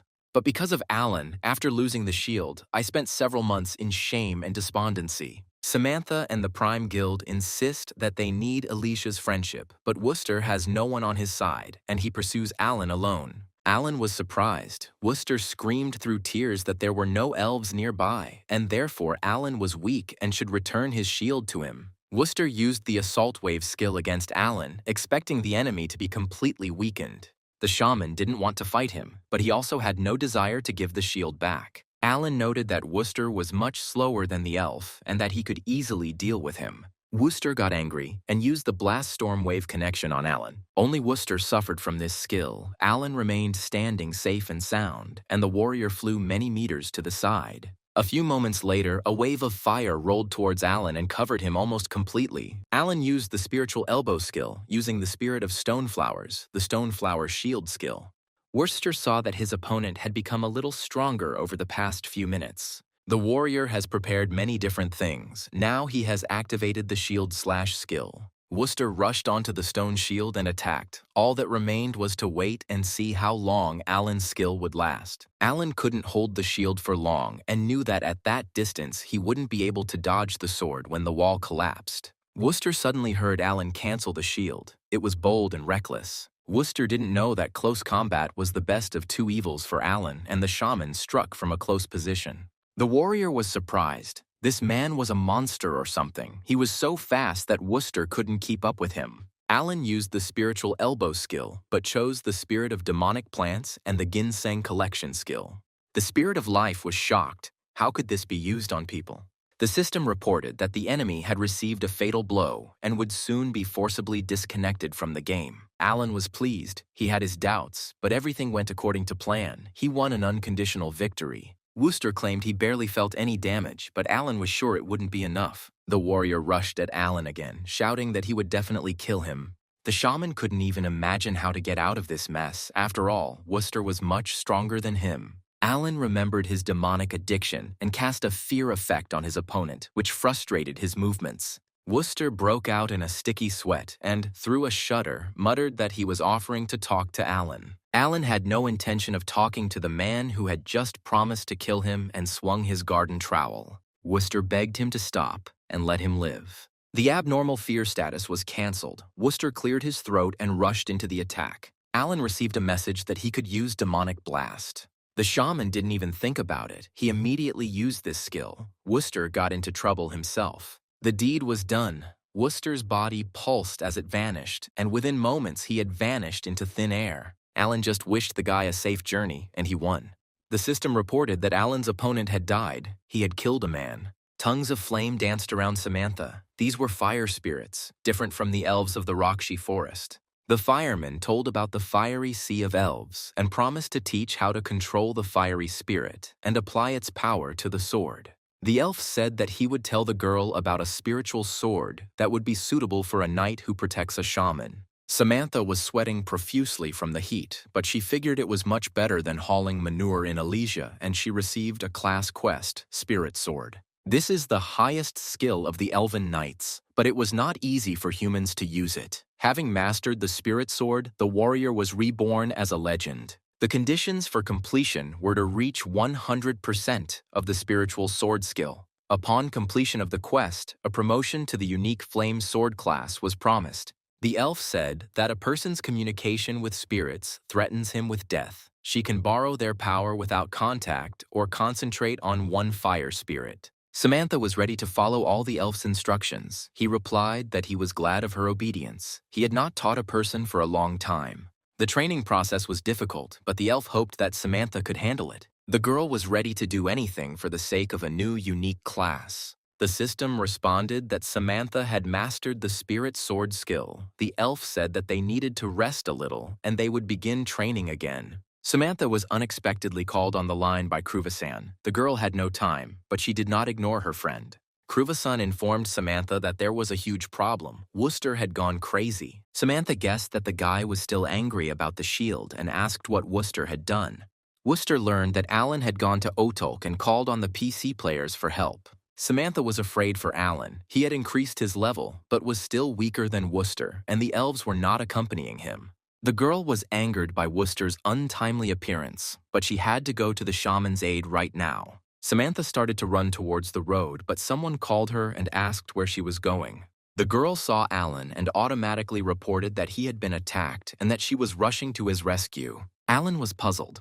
I wonder if Samantha was okay. Here he was standing next to her and no one was attacking him. Samantha couldn't grasp reality for a moment and looked at Alan in surprise. The guy chuckled. Is she okay? Or is the elf training so difficult that she decided to run away? Samantha realized that it was indeed Alan in front of her and asked if everything was okay. Alan replied that he was fine. He had just met a crazy warrior who wanted to fight him, but nothing special happened. Samantha didn't understand how Alan could defeat Wooster. Either the shaman was lying about his level or he was a natural fighter with overwhelming strength. Alan asked how Samantha knew he was attacked and how she knew Wooster. Samantha could no longer hide the truth about her connection with Wooster and the guild and the reason for her rapprochement with the shaman. The girl took a deep breath and told Alan how things really were. Alan was neither surprised nor indignant. It didn't matter to him. If they could help each other, then why not cooperate? Samantha asked if Alan was okay with Wooster. Shaman replied that he was uncomfortable, but he would somehow adjust and he wouldn't make a fuss in front of the elves. Samantha was surprised by Alan's kindness and noticed a strange creature on his shoulder. She asked where the shaman got his pet. The player replied that he got this weirdo during an incident in Otrok. Samantha found the creature scary but cute. The Spirit of Life laughed at Tinkerbell. He was a coward and had been hiding from the Spirit of Fire from the very beginning. Samantha was surprised that the creature could speak. She had never seen talking creatures. The spirit was outraged and declared that he was a demon. Alan got angry at him. Tinkerbell got scared and said that he was just a very demon-like spirit of the furnace. The spirit of life reported that in the demon world, the strongest spirits are the fire spirits, but Alan did not see any fire spirits nearby. The elf explained that he was training Samantha and telling her about the power of fire. The girl had great potential and she would be an excellent spirit knight. The elf convinced Alan not to worry. He would make an excellent knight out of Samantha to protect him. The elf took Samantha with him, declaring that the training should not be interrupted under any circumstances. Alan noticed that the demon village was empty and asked the elf guard where its inhabitants were. The elf replied that the demons were working hard to clear the forest. Alan asked if the demons were dying in the process. The elves didn't know about this, but they couldn't leave the ecosystem like this. If this place was drowned in greenery, the demons would suffer even more. The elf suggested that Alan visit the demons' warehouse, where all their riches are collected, although they are all filled with demonic energy. But for a shaman, this is nothing. The elf determined that there was a demonic spirit near the shaman, so the dark energy could not affect him. The shaman asked whether this spirit could cause problems, and whether he might be mistaken for a demon. The elf laughed. This spirit is a creature of the spiritual world. Even demonic spirits can be possessed. He knows many flower spirits. Ostruki stated that there is no reason to hate demonic spirits. A spirit is a spirit, no matter where it is in Africa. Alan didn't understand how he knew about Africa and concluded that all spirits are the same for elves. Now the shaman did not have to be careful when Tinkerbell was nearby, but he warned the spirit that he still couldn't tell the truth to strangers. The elf took the shaman Alan to the demon's warehouse in the underground cave. Alan walked inside calmly, not expecting to find anything worthwhile here. The cave was mostly used for storing food, but Alan decided to take away everything he could. The player received the title of Secret Vault Robber. Now he could find something hidden.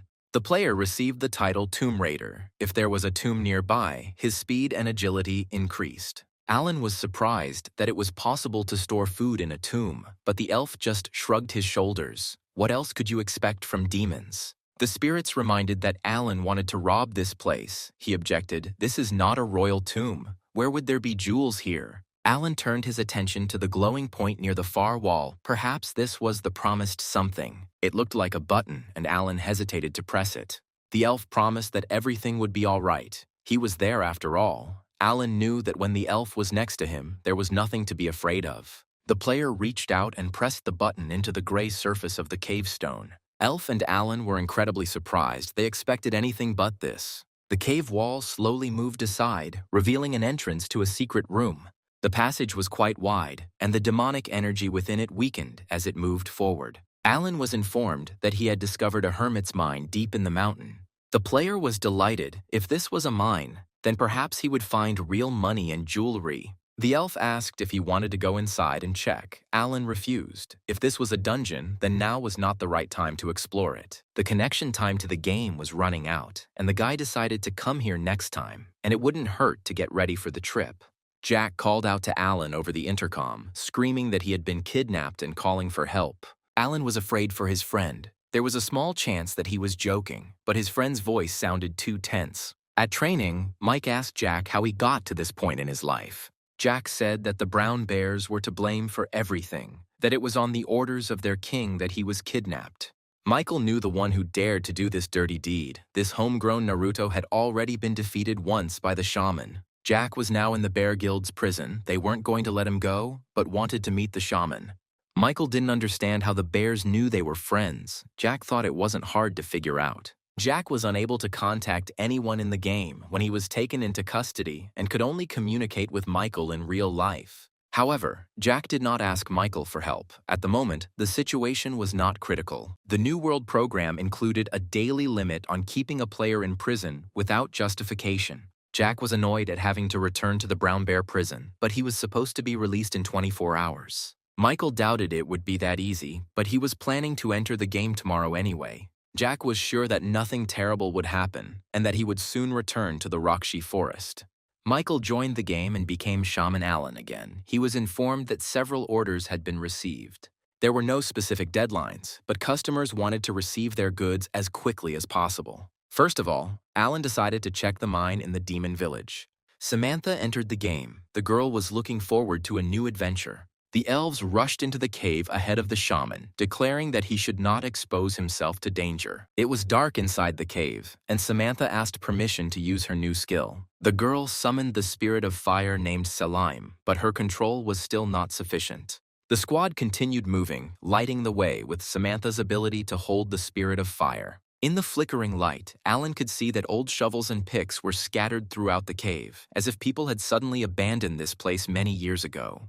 The spirit of the demon flower, or Daikik, felt that there was little spiritual power in the cave because it had been cut off from the world for a long time.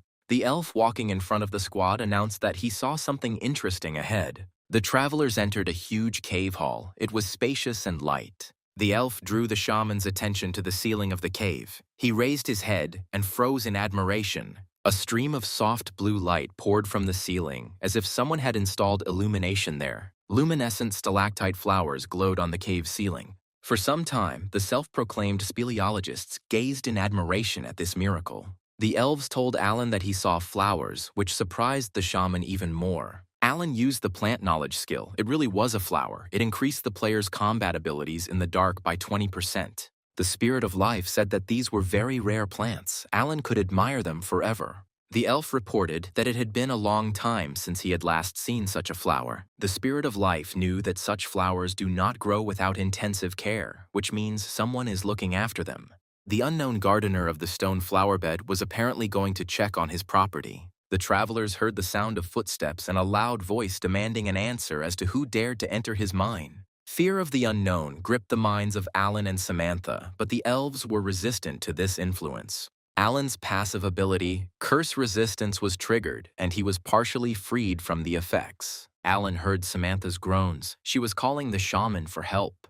The girl couldn't move from fear, so she couldn't escape from whoever was approaching them. A huge hand loomed over Samantha, intending to swat her like a fly. Alan rushed towards his comrade and pushed her out of the line of attack, saving the girl's life. Samantha grabbed her savior's head in surprise, causing him a few uncomfortable moments. The elf was the first to see a huge, ugly creature tumble into the cave. The monster noticed the elves and ordered them to get out of here immediately. Alan was amazed by the giant's ugliness and size, and only now did he realize that he had entered the mine of the mountain hermit Hugo. The monster immediately confirmed the shaman's guess, roaring that he was a mountain hermit named Hugo.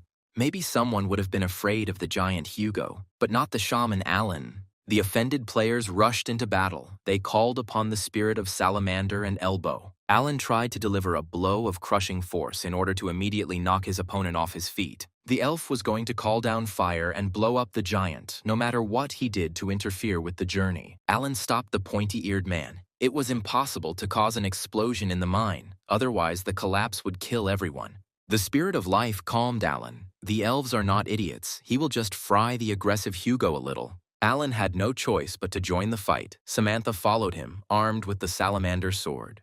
The girl used this equipment for the first time, but was confident in her abilities. Only Hugo was too resistant to everything the players had in their arsenal, and his power faded too slowly. However, Samantha managed to set fire to the giant's leg, which caused Hugo terrible pain. The giant fell as if he had been mown down and groaned loudly. Alan realized that this was his chance and decided to join the attack. The shaman took out Tialite's shovel and struck the leg of the giant lying on the cave floor. The shoulder blade didn't even pierce the skin, but the elves and Samantha supported him and advised him to hit again. Alan urgently needed to find a weak spot on the giant's leg and strike. Such a place could only be the monster's nails. The giant walked around the cave barefoot. Alan decided to stick the spatula into the area under the nail. This was the only place where he could cause damage to the enemy. Hugo was in pain and was outraged by Alan's inhumane act.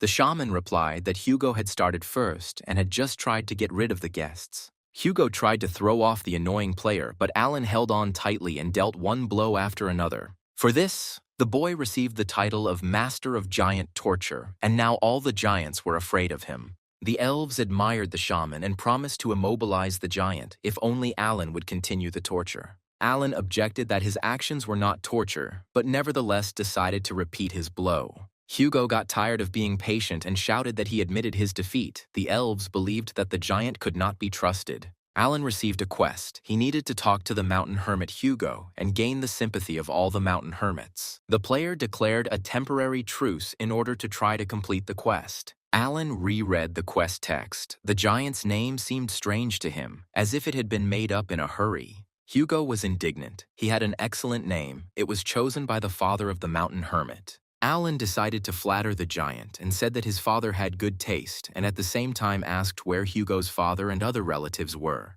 The giant replied that all his relatives and friends were gone. This world was too small for his people. Alan was puzzled. If everyone had left, then why did Hugo stay and live here all alone?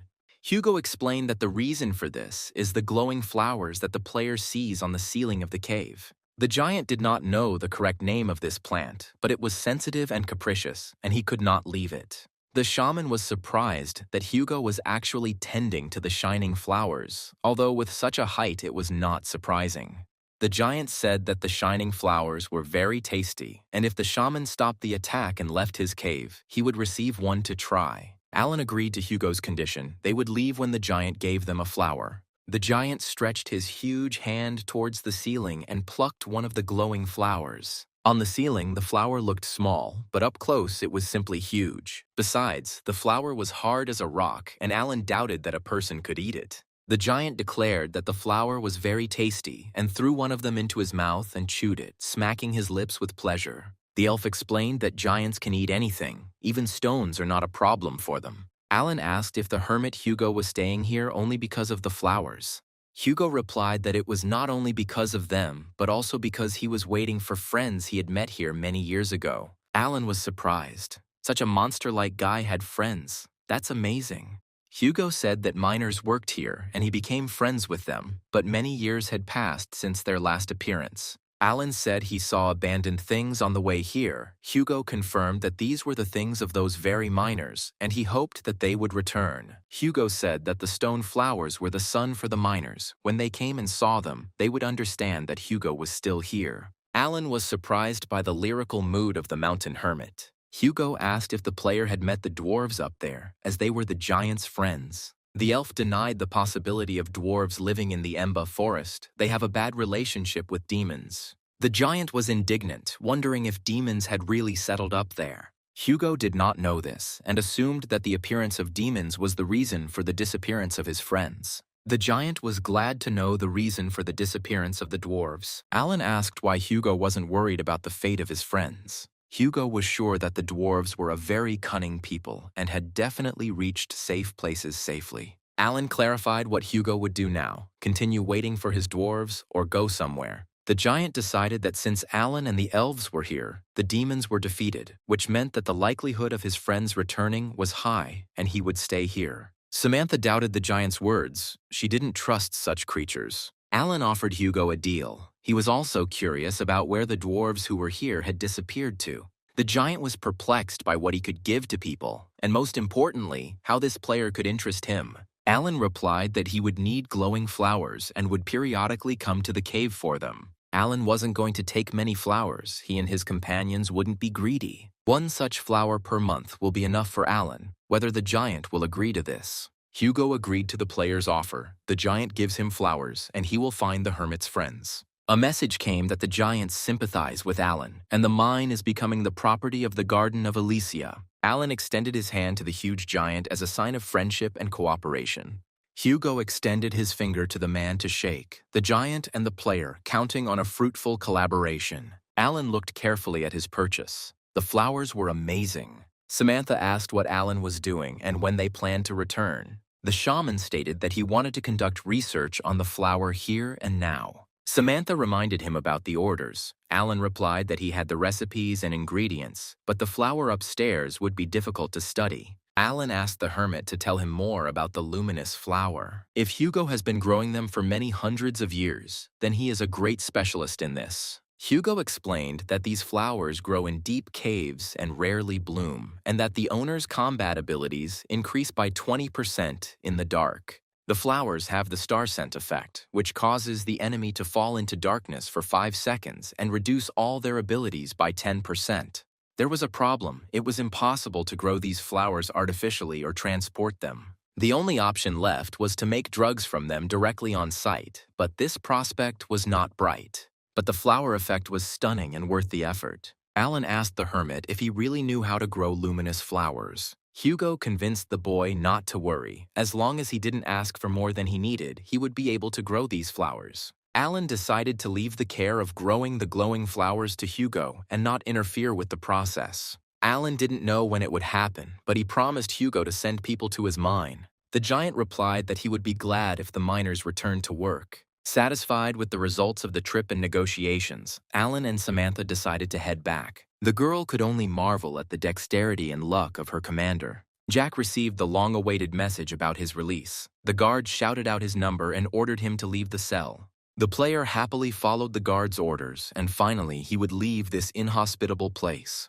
Jack couldn't understand why the bears bothered with his kidnapping if they released him a day later. It was suspicious. The guy wanted to leave the prison as quickly as possible, but he was called out to near the exit. It was the deputy master of the Brown Bear Guild, Mikhail, who noticed that Alan had not come for his friend. Jack stated that he was not so valuable to the shaman that he would save him. Mikhail laughed, which meant the guy would not have any hopes in the future. Jack was wary of what one of the leaders of the Brown Bears wanted from him. The guy was walking through the former Idaran, now the country of Brown Bear, and he couldn't figure out why he was being kidnapped. The player had already begun to figure out how to get to Elysia and worry that the elves' favor towards him had worsened. Suddenly, Jack saw that everyone was looking at him, and he felt that he would find adventure on his ass again. One of the Brown Bear warriors was walking towards Jack. The boy tried to get away from him, but did not have time. The warrior staggered and pushed Jack hard in the shoulder. He was about to protest, but he was interrupted. The warrior groaned and fell onto the cobblestones. He screamed loudly that his shoulder was broken and pointed at Jack as the culprit of what happened. Another member of the Brown Guild shouted that he recognized Jack as a pickpocket. The third guild warrior claimed to have seen a stranger deliberately crash into a man in an alley and then immediately run away. From all sides, Jack was bombarded with accusations of theft and intentional beatings of innocent people. Jack couldn't understand what was happening and why the townspeople were so against him. Mikhail's words that he would not delude himself with the hope of salvation in the future came to the boy's mind, and he understood everything.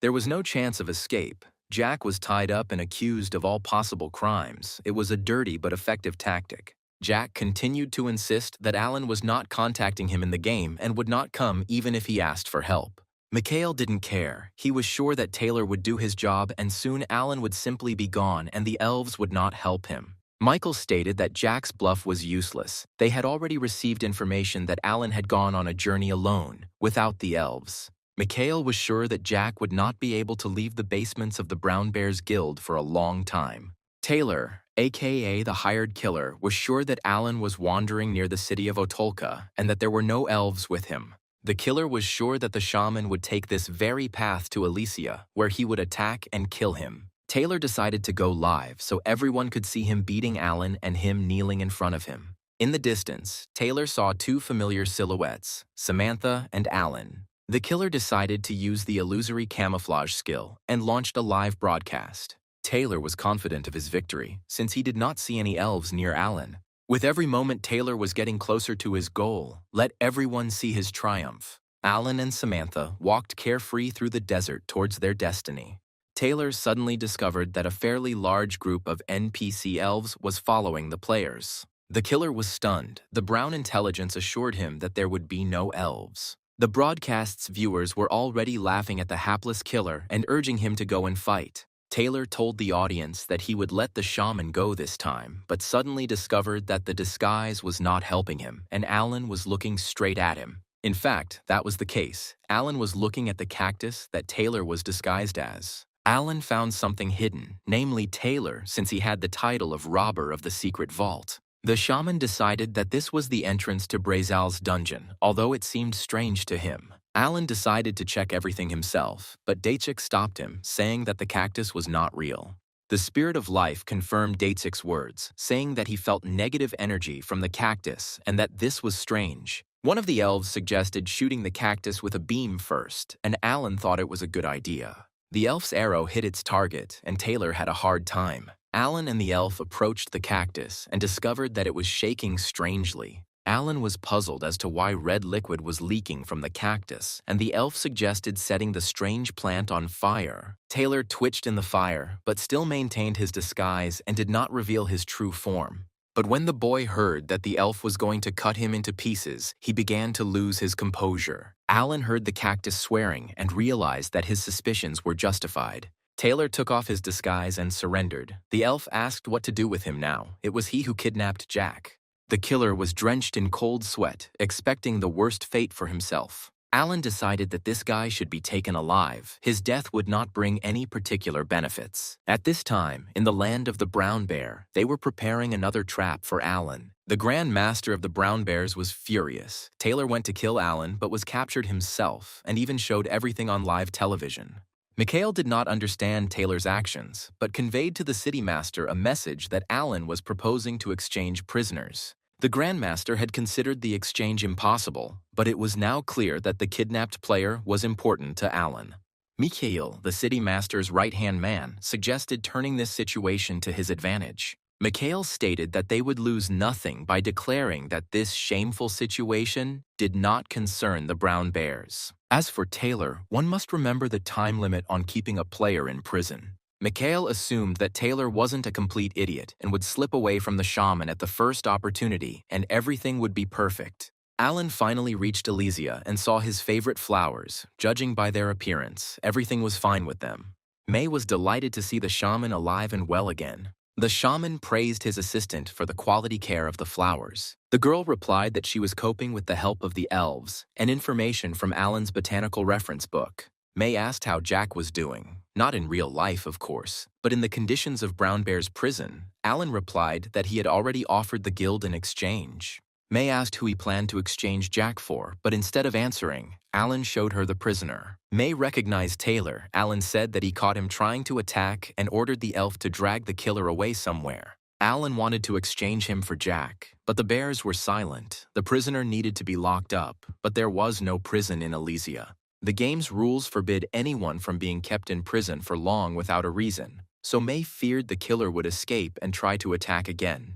The elves heard the players' concerns and asked them to entrust the maintenance of the hired killer to them. The pointy-eared ones decided to create a cage from the wood of the moon tree and help it take root.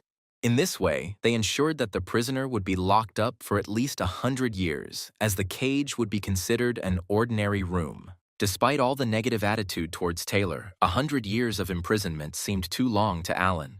However, the very fact of the assassin's imprisonment was pleasing to Alan's ears, and he gave the go-ahead for the implementation of the pointy-eared idea. Taylor was optimistic. Could he really be held back by a wooden lattice? Why did Alan so blindly trust the words of the elves? The player was sure that it was possible to escape from the elves, especially from such a wooden prison. The stupid elves would regret their disdain for him, Taylor thought. An elf approached the cage and poured a generous dose of some kind of powder onto the boards. Taylor read that his cage was made from moonwood and was now taking root and sprouting under the influence of growth powder. Alan said loudly that they needed to have a serious talk, and Samantha took it personally. The girl said that she was not ready for a serious conversation here and now. Alan explained that he didn't mean her. He had one spirit inside him and another on his shoulder, and he needed to talk to them. Samantha decided to get away from the perfume-gifted boss for a while. Alan wanted to say that she didn't have to leave at all, but the girl had already run away and had no intention of stopping or returning.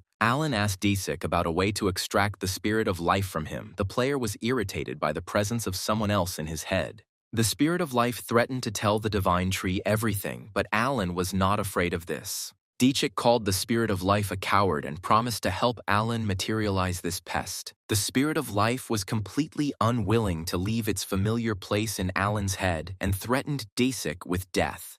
Desik claimed that a spirit connected with life cannot commit murder and has absolutely nothing to fear. The spirit of the demon flower believed that the spirit of life had completely despaired, having forgotten about its essence and responsibility. Alan got tired of their argument and decided to test whether Dachik's method would work, and at the same time he promised to appoint one of them as the king of the spirits of the Garden of Elysia. There must be only one king, and the spirits will have to fight for this place.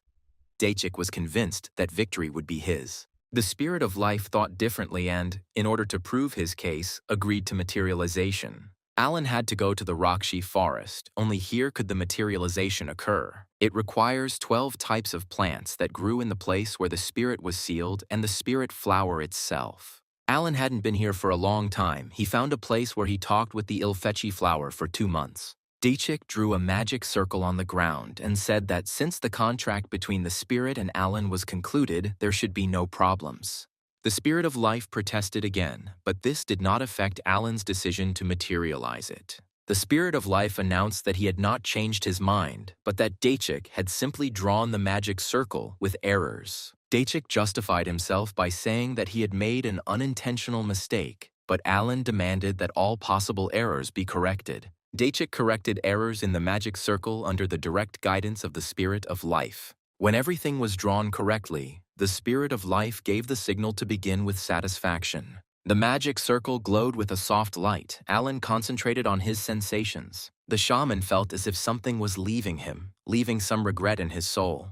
The glowing substance left Alan and made a lap of honor above his head. This something rushed towards the center of the magic circle. When it touched its lines, the clearing was filled with a bright light. The system reported that Alan had successfully summoned the spirit of life, and his fame in the game had increased. The player heard the sound of light footsteps and a voice complaining that all this should have happened, but somehow differently. Alan assumed that this was the same grumbler who had been accompanying him almost from the very beginning of the game. In front of the shaman stood a very pleasant-looking female spirit. She stated that she had previously found it difficult to follow Tialite, but now she feels much better. Alan asked if it was because he was so different from his predecessor. The spirit of life asked Dachik if he wanted to take responsibility for what happened. The spirit of the demonic flower believed that he personally was not to blame for anything, and she herself did not object to the materialization. The spirit of life declared that Dachik should shut up and come to her immediately. She didn't understand why the flower spirit had always made fun of her before, but now he didn't even want to look her in the eye. Didn't he really want her to appear? Alan watched the spirits quarrel. They seemed to him to be similar to his parents. Soon the three returned to Elysia, where they were met by astonished elves. The pointy ears could not believe that they were seeing the very spirit of life that had accompanied Tialite in the past. The spirit of life was basking in the glory. For the elves, she was a superstar. Dachik was skeptical about his rival's fame and her importance among the elves. Alan remembered being informed of numerous orders for floral inventory and decided to examine them in detail. The first order was for a flower ring, needed to confess to his beloved in the game. Alan was expecting an order for battle wreaths. All the latest requests seemed strange to the player. 2 rings, 3 necklaces, 5 bouquets of flowers. The effect of the inventory was similar. Beauty and style were required, and no one asked for combat characteristics. Maybe this was a provocation from the bears. Alan went to meet the client accompanied by a group of elves and demanded to tell the truth.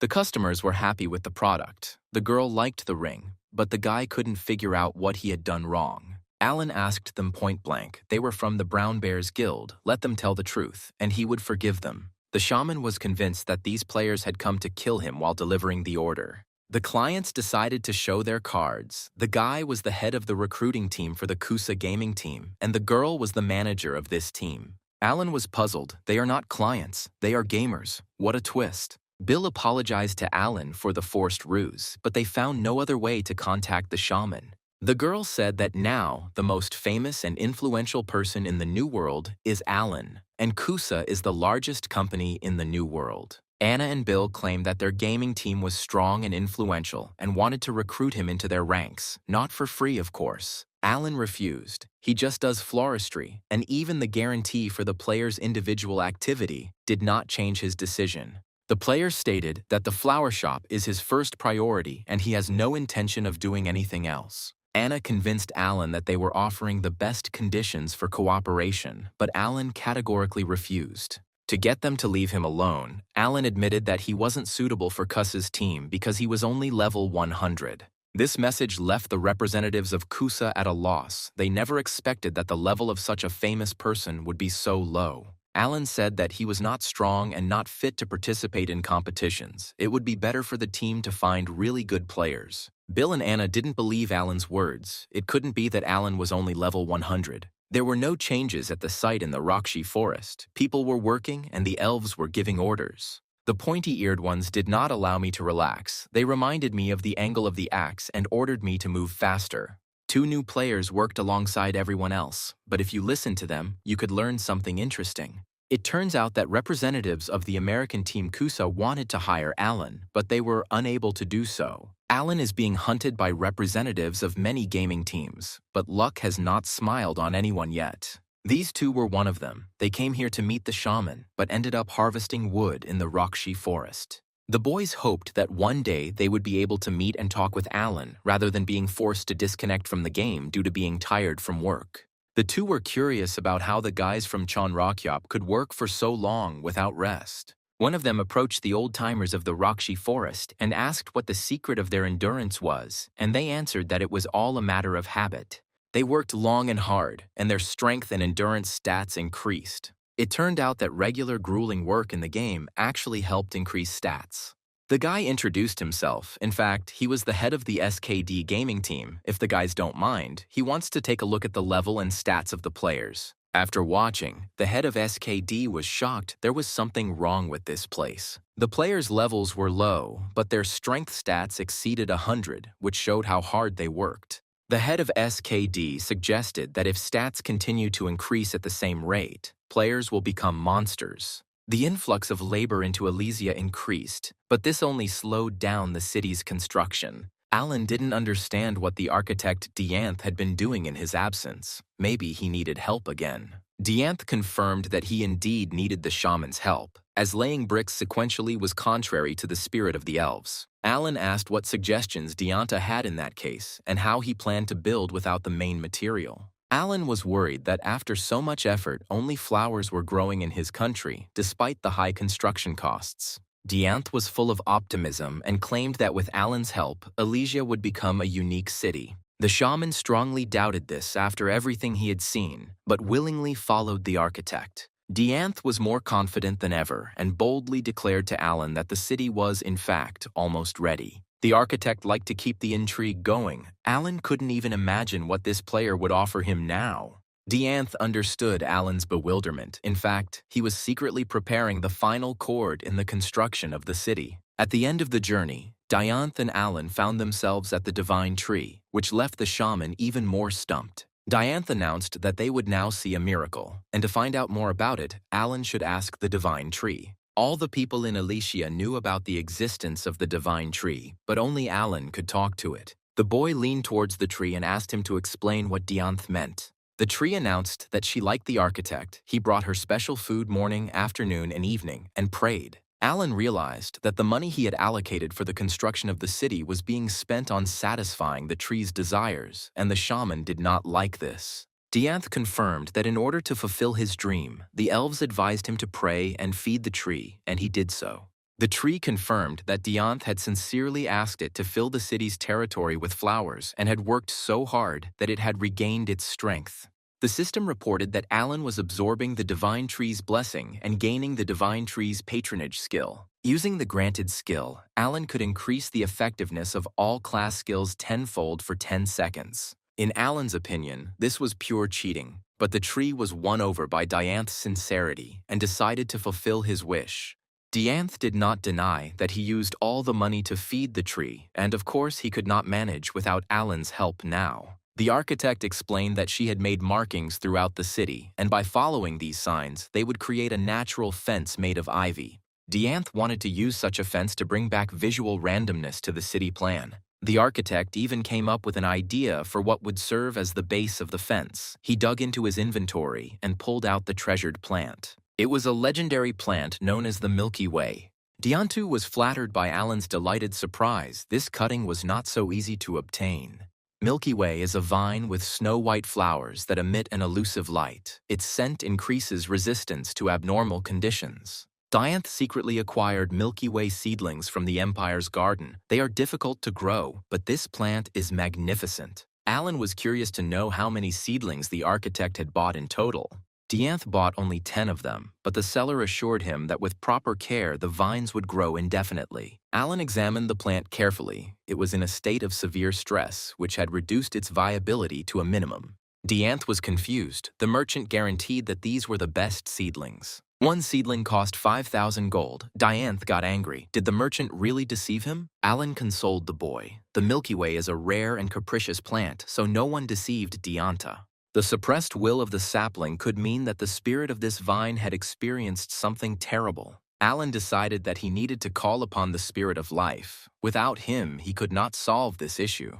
Dianth saw the spirit of life materialize for the first time and was delighted by it. The shaman asked the spirit to look at the condition of the plant and make his diagnosis public. The spirit confirmed that this seedling had experienced a lot. The fact is that all plants in the world grown for landscaping go through this. Plants that could not survive all the trials, according to the spirit of life, did not die but returned to the spirit world. The spirit of life explained that the fact that the spirit of a plant leaves does not mean that it will dry out and wither, therefore flowers and things made from them last a long time. Alan wondered how the plant spirits felt about him making things out of them. The spirit of life explained that this was not a problem, as this was how elves treated plants. Alan was surprised. It turns out that from the point of view of flowers, when he cuts them, bends and twists them, he is not a cruel person. The spirit of life replied that it was a matter of understanding, and the spirits completely trusted the shaman.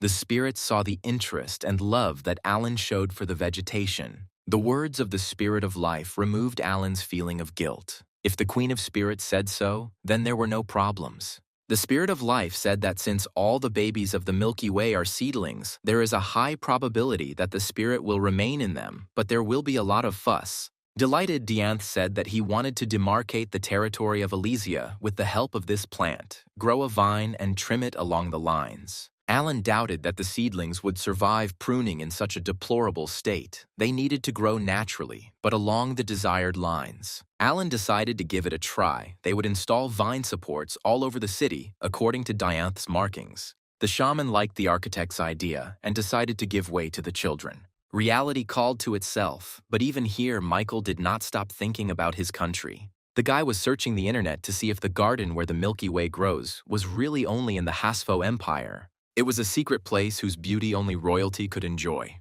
The snow-white flowers glowed at night like fireflies, so it's clear why they were expensive. Michael looked at the flowers and hurried to the gym. If he was late, his father would skin him alive. The guy hurried to training and was suddenly called by a complete stranger. The stranger rushed to Michael and asked if he really was the shaman Alan. The guy was scared. He wasn't in the game. Why was this guy calling him that? Who was he anyway? Michael tried to deny that he was Alan, but the man was persistent but polite. He introduced himself as Kim Dupe, the head of a recruiting company that selects players for the MK team. He learned about Michael Allen from the internet.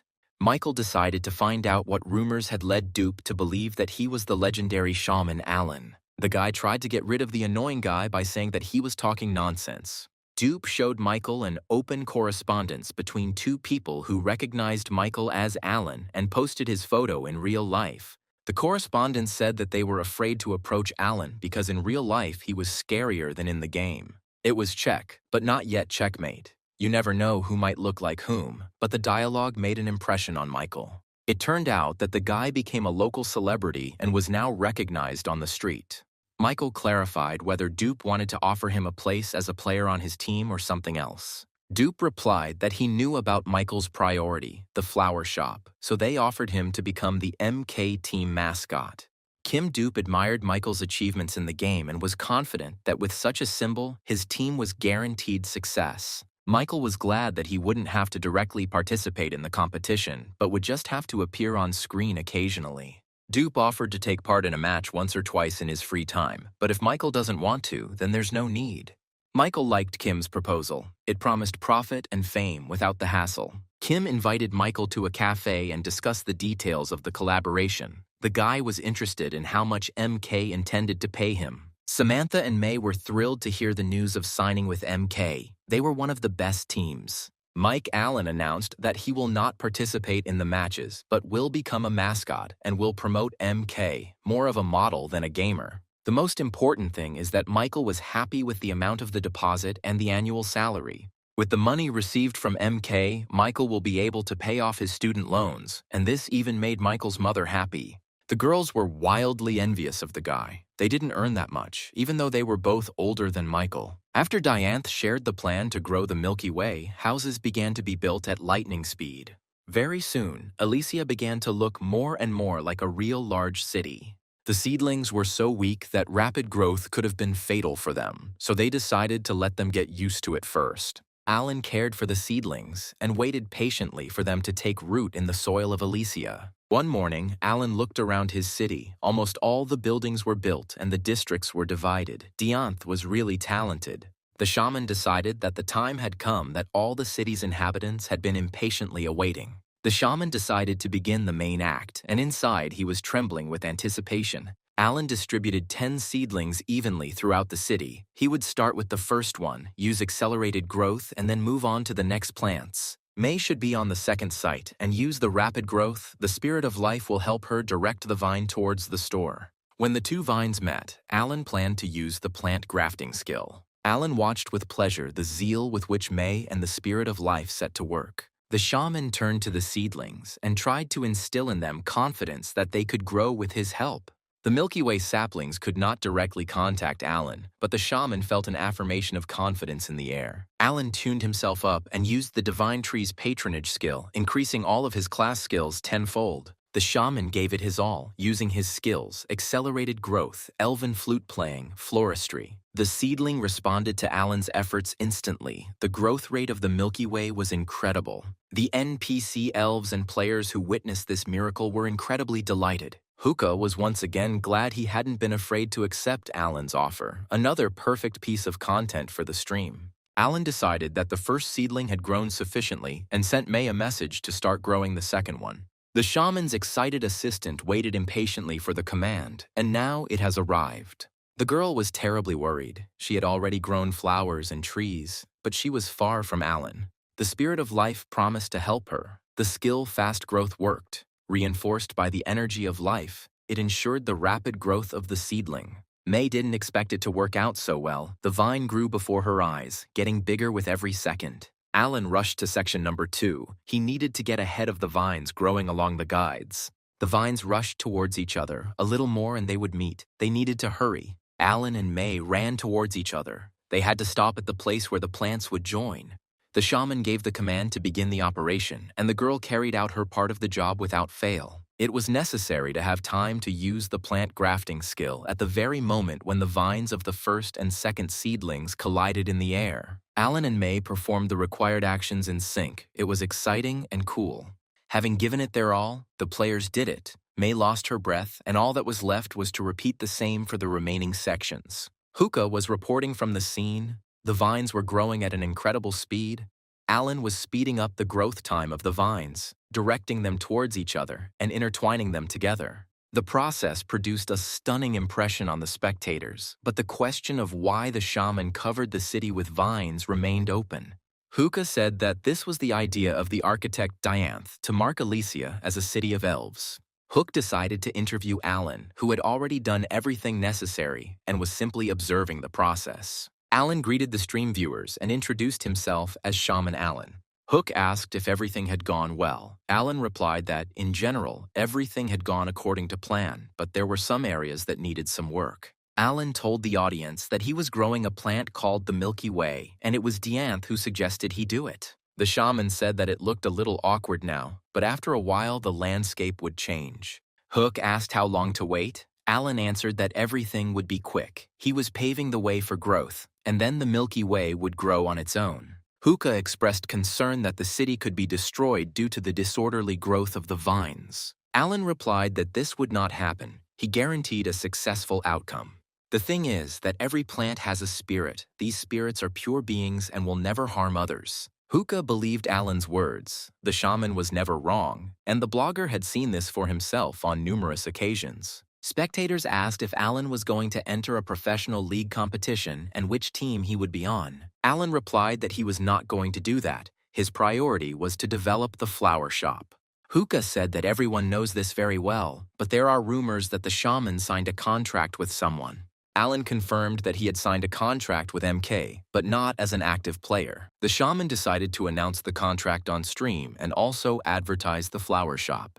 The news was a real bombshell. The forums were full of nothing but talk about Alan choosing his team. The video of Hook's interview with Alan went viral and broke all viewership records. Hookah was jubilant. His channel shot to the top. The number of requests went through the roof. The Milky Way blossomed into snow-white flowers, fragrant during the day and shining like stars at night. Alan accomplished something incredible, and his fame increased many times over. The vines were recovering and blooming on the third day. Hookah was in a hurry to present Alicia's night image to his subscribers. The Milky Way blossomed, meaning the vine had taken root, and the elves waited for the night to see the wondrous radiance. Alan himself was eager to see the miracle that had been created. The architect was truly a fine fellow. Night fell in the renovated Alicia. The view was stunning, better than in the photo of the Imperial Garden. The results of the work exceeded the expectations of both people and elves. It was truly wonderful. Alan noticed a strange movement near the wonderful colors of the Milky Way. It was the spirits of the Milky Way that gathered together in Elysia, and because of this, Elysia received increased resistance to anomalies. Hookah and Alan were fishing, and in addition to such beauty, the whole city also got a buff. The spirits of the Milky Way were charming, luminous creatures who sat quietly on the branches of plants. After some time, they became bolder as they recognized Alan as a shaman. The plant's aroma permeated the city, and all its inhabitants gained increased resistance to anomalies. The buff will gain an additional boost once the vine study is completed, and Alan has earned the Flower Master achievement. The city was filled with the scent of flowers. Everything resembled the world of flower spirits of Bloria. The spirits of plants began to take physical form. Alan doubted the normality of what was happening, but the spirit of life reassured him that the existence of spirits was harmless to the world. The only problem was that there were a lot of spirits, and Alan was afraid that they would bother the residents and the shaman first of all. The spirit of life sent the spirits that pestered the shaman to play with their fellow spirits in the flowers. Everything worked out, and the spirits of the Milky Way left Alan alone. They always listened to the spirit of life. The spirit of life complained that only one harmful spirit did not want to listen to her. Dachik was a headstrong and wayward guy. Alan promised that if the spirit of life had a hard time, he would send her back to the spirit world. Dachik cried with happiness, wiped away his tears, and said that everything was fine with him. Taylor had seen enough. Everyone was distracted by the Milky Way, and this allowed him to escape. The killer believed that everyone had let down their guard. He was going to get out of here, and before that, burn everything to the ground. Taylor used Shadow Step, but due to the strong energy barrier, it was impossible to use the skill. The player expected something like this, but he was confident that he would get out of the cage with the help of a long knife. Attempts to pry open the cage were unsuccessful, and Taylor realized that the cage was made of a special wood. Taylor's attacks on the cage had no effect on it. The wood did not give in. Moreover, the wounds inflicted by the knife healed before our eyes, and the boards acquired their original appearance. It was not good at all. Taylor had never seen a tree with such abilities before. Taylor gathered his skills and tried to damage the cage, but it was all in vain. The most annoying thing is that this place was not a prison cell, and it will not be able to open, no matter how much time passes. Taylor decided to ask the Brown Bear Guild for help. The assassin tried to contact the Bear Guildmaster, Crokin, and asked him to save him. Crokin dropped the message and blocked Taylor. It was a total failure. In the morning, Alan came and asked what was going on here. The elf suggested that the killer tried to escape, but failed. Alan was puzzled. The hitman seemed to be in perfect order a couple of days ago, but now he was a different person. Taylor was like a shadow of himself, his confidence and pomposity gone. The killer begged the shaman for mercy, promised not to harm him anymore, and to let him go. Alan demanded that Taylor calm down and tell him everything in detail. Alan didn't even touch him, but he was already whining. Taylor complained about the bears. He did all their dirty work for them, and they don't want to help him. He will not associate with racists anymore. Alan clarified that Taylor himself was a member of the Brown Bear Guild, wasn't he? The guy was sobbing. That's true. But he's not a racist, and never has been. Taylor said that he was Russian and that the Brown Bear Guild was one of the best in the world, but he did not share all of his leader's beliefs. Alan regretted that Taylor wasn't an NPC, and the monkfish headband didn't work on him, but he still asked what the prisoner would do. The shaman assumed that if he released Taylor, he would return to his guild. Wouldn't that be true? The killer announced that he was not going to return there. Crokin spoke of his loyalty, but only remembered him when he needed to kill someone. Alan objected he would release Taylor if he returned to the Brown Bear Guild as a full member. The shaman needed information about a player who was languishing in the bear's prison, and Taylor had to get it. That wasn't all. Taylor had to stay in the guild after that. Taylor didn't understand why Alan needed that. Alan warned Taylor that their conversation would be recorded, and if he decided to stab him in the back, he would regret it. The shaman will simply publish this recording on the internet, and Taylor will be pursued simultaneously by 2 countries, Brown Bears and Elysia. Taylor had no choice but to accept Alan's terms and agree to work for him. Since Taylor behaved peacefully, Alan decided to release him and ordered a lumberjack to be called here. A little later, by order of the king, Tina, a member of Chanrokyup, appeared. She looked at the shaman with admiration, apparently being his fan. The shaman asked her to cut the wood of the lattice cells where Taylor sat. Tina promised to do it with ease. She had already received recognition of her strength from the elves. Taylor was puzzled. Obviously, the girl was a noob. How could she handle wood when even he couldn't?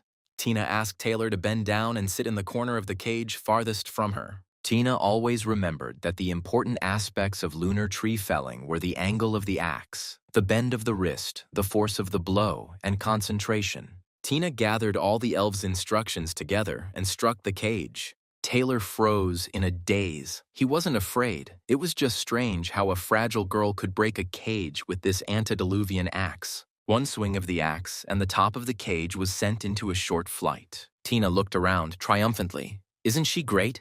Taylor was in culture shock. He certainly didn't expect this. The shaman counted on Taylor's conscientious cooperation and reminded him that betrayal would cost him dearly. The hired killer swore allegiance and devotion to the shaman. He will have to change his master. The king of the country, Brown Bear Crokin, was informed that the hired killer Taylor had returned. Crokin was perplexed. Just last night Taylor had asked to be rescued, but he had managed to escape on his own. Lirius didn't know how it happened, but he advised Crokin to be polite to Taylor and try to calm him down. Crokin was indignant. He was the king and did whatever he wanted. Lirius believed that this excuse would not work on Taylor.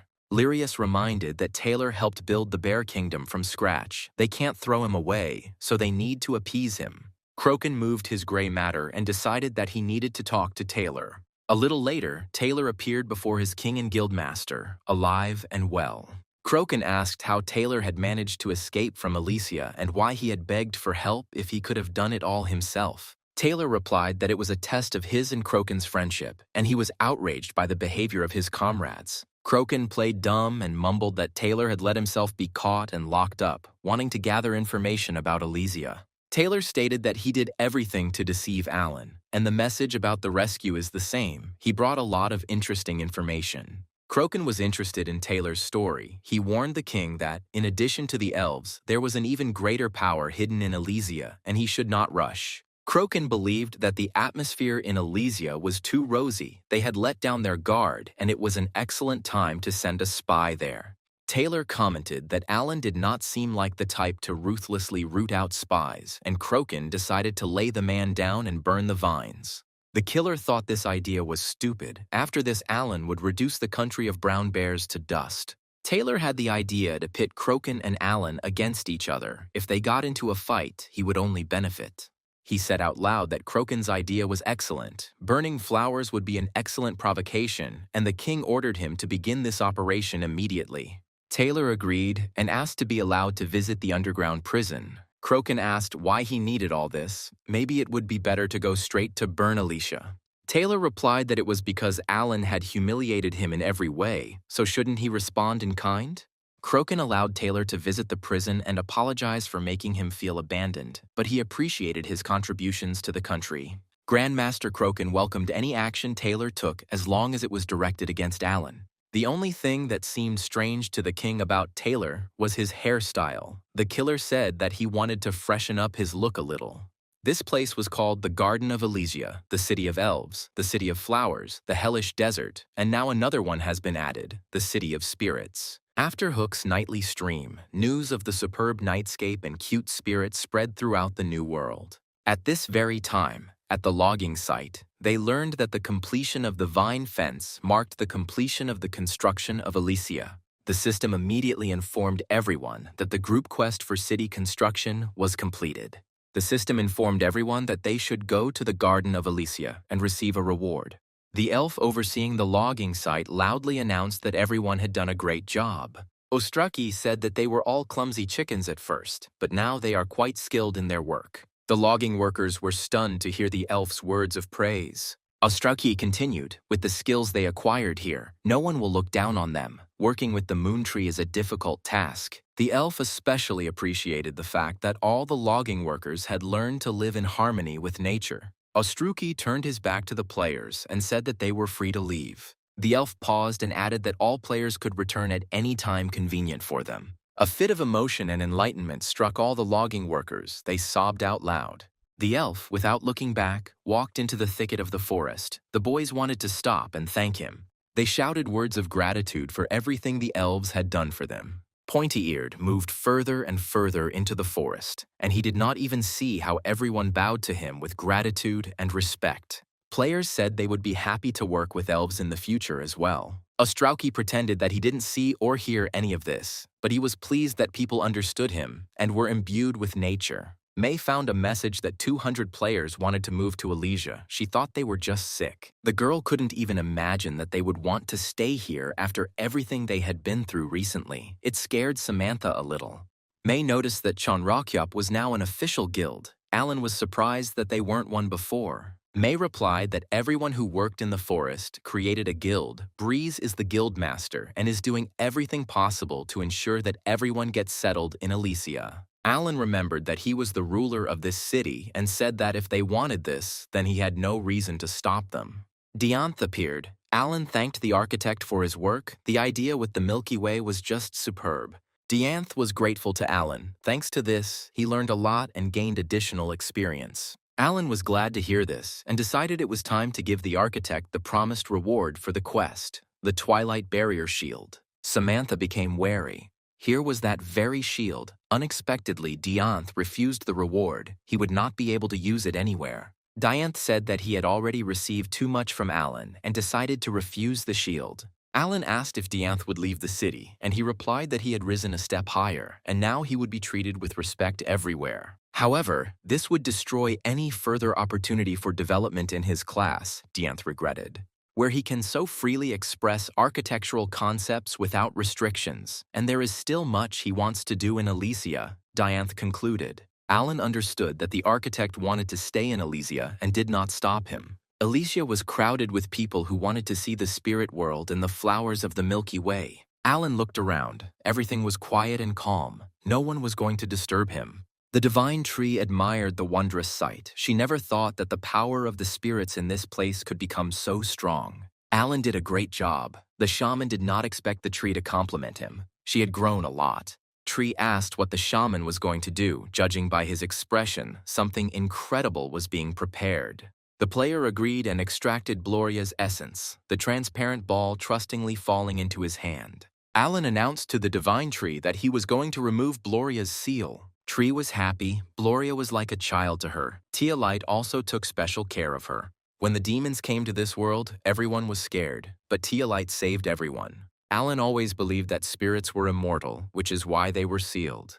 It turned out that the spirit's job was to care for the tree, so they were sealed in Gloria to create a comfortable environment for the tree. It turned out that Alan could have removed the seal even earlier. He simply found this thing and brought it to the tree. Alan agreed. In fact, everything was exactly like that, as he hadn't realized at first. The tree decided that Alan had found Gloria only recently, which is why he was unsealing it now. He couldn't be that stupid. Alan didn't disappoint the plants, but only asked what he should do next. The tree replied that Elysia was no longer much different from Gloria, but was still capable of bringing benefits. It was simply necessary to plant it next to the tree. Alan did as the tree said and took a step back. The process of removing Gloria's seal began. Right before the astonished player's eyes, a powerful beam erupted from the ground and connected it with the sky. Now Elysia was directly connected to the spirit world, and the plants on this land were free from diseases. Products previously produced only in Gloria are now available in Elysia, growth powder, fairy jelly, and spirit cloth.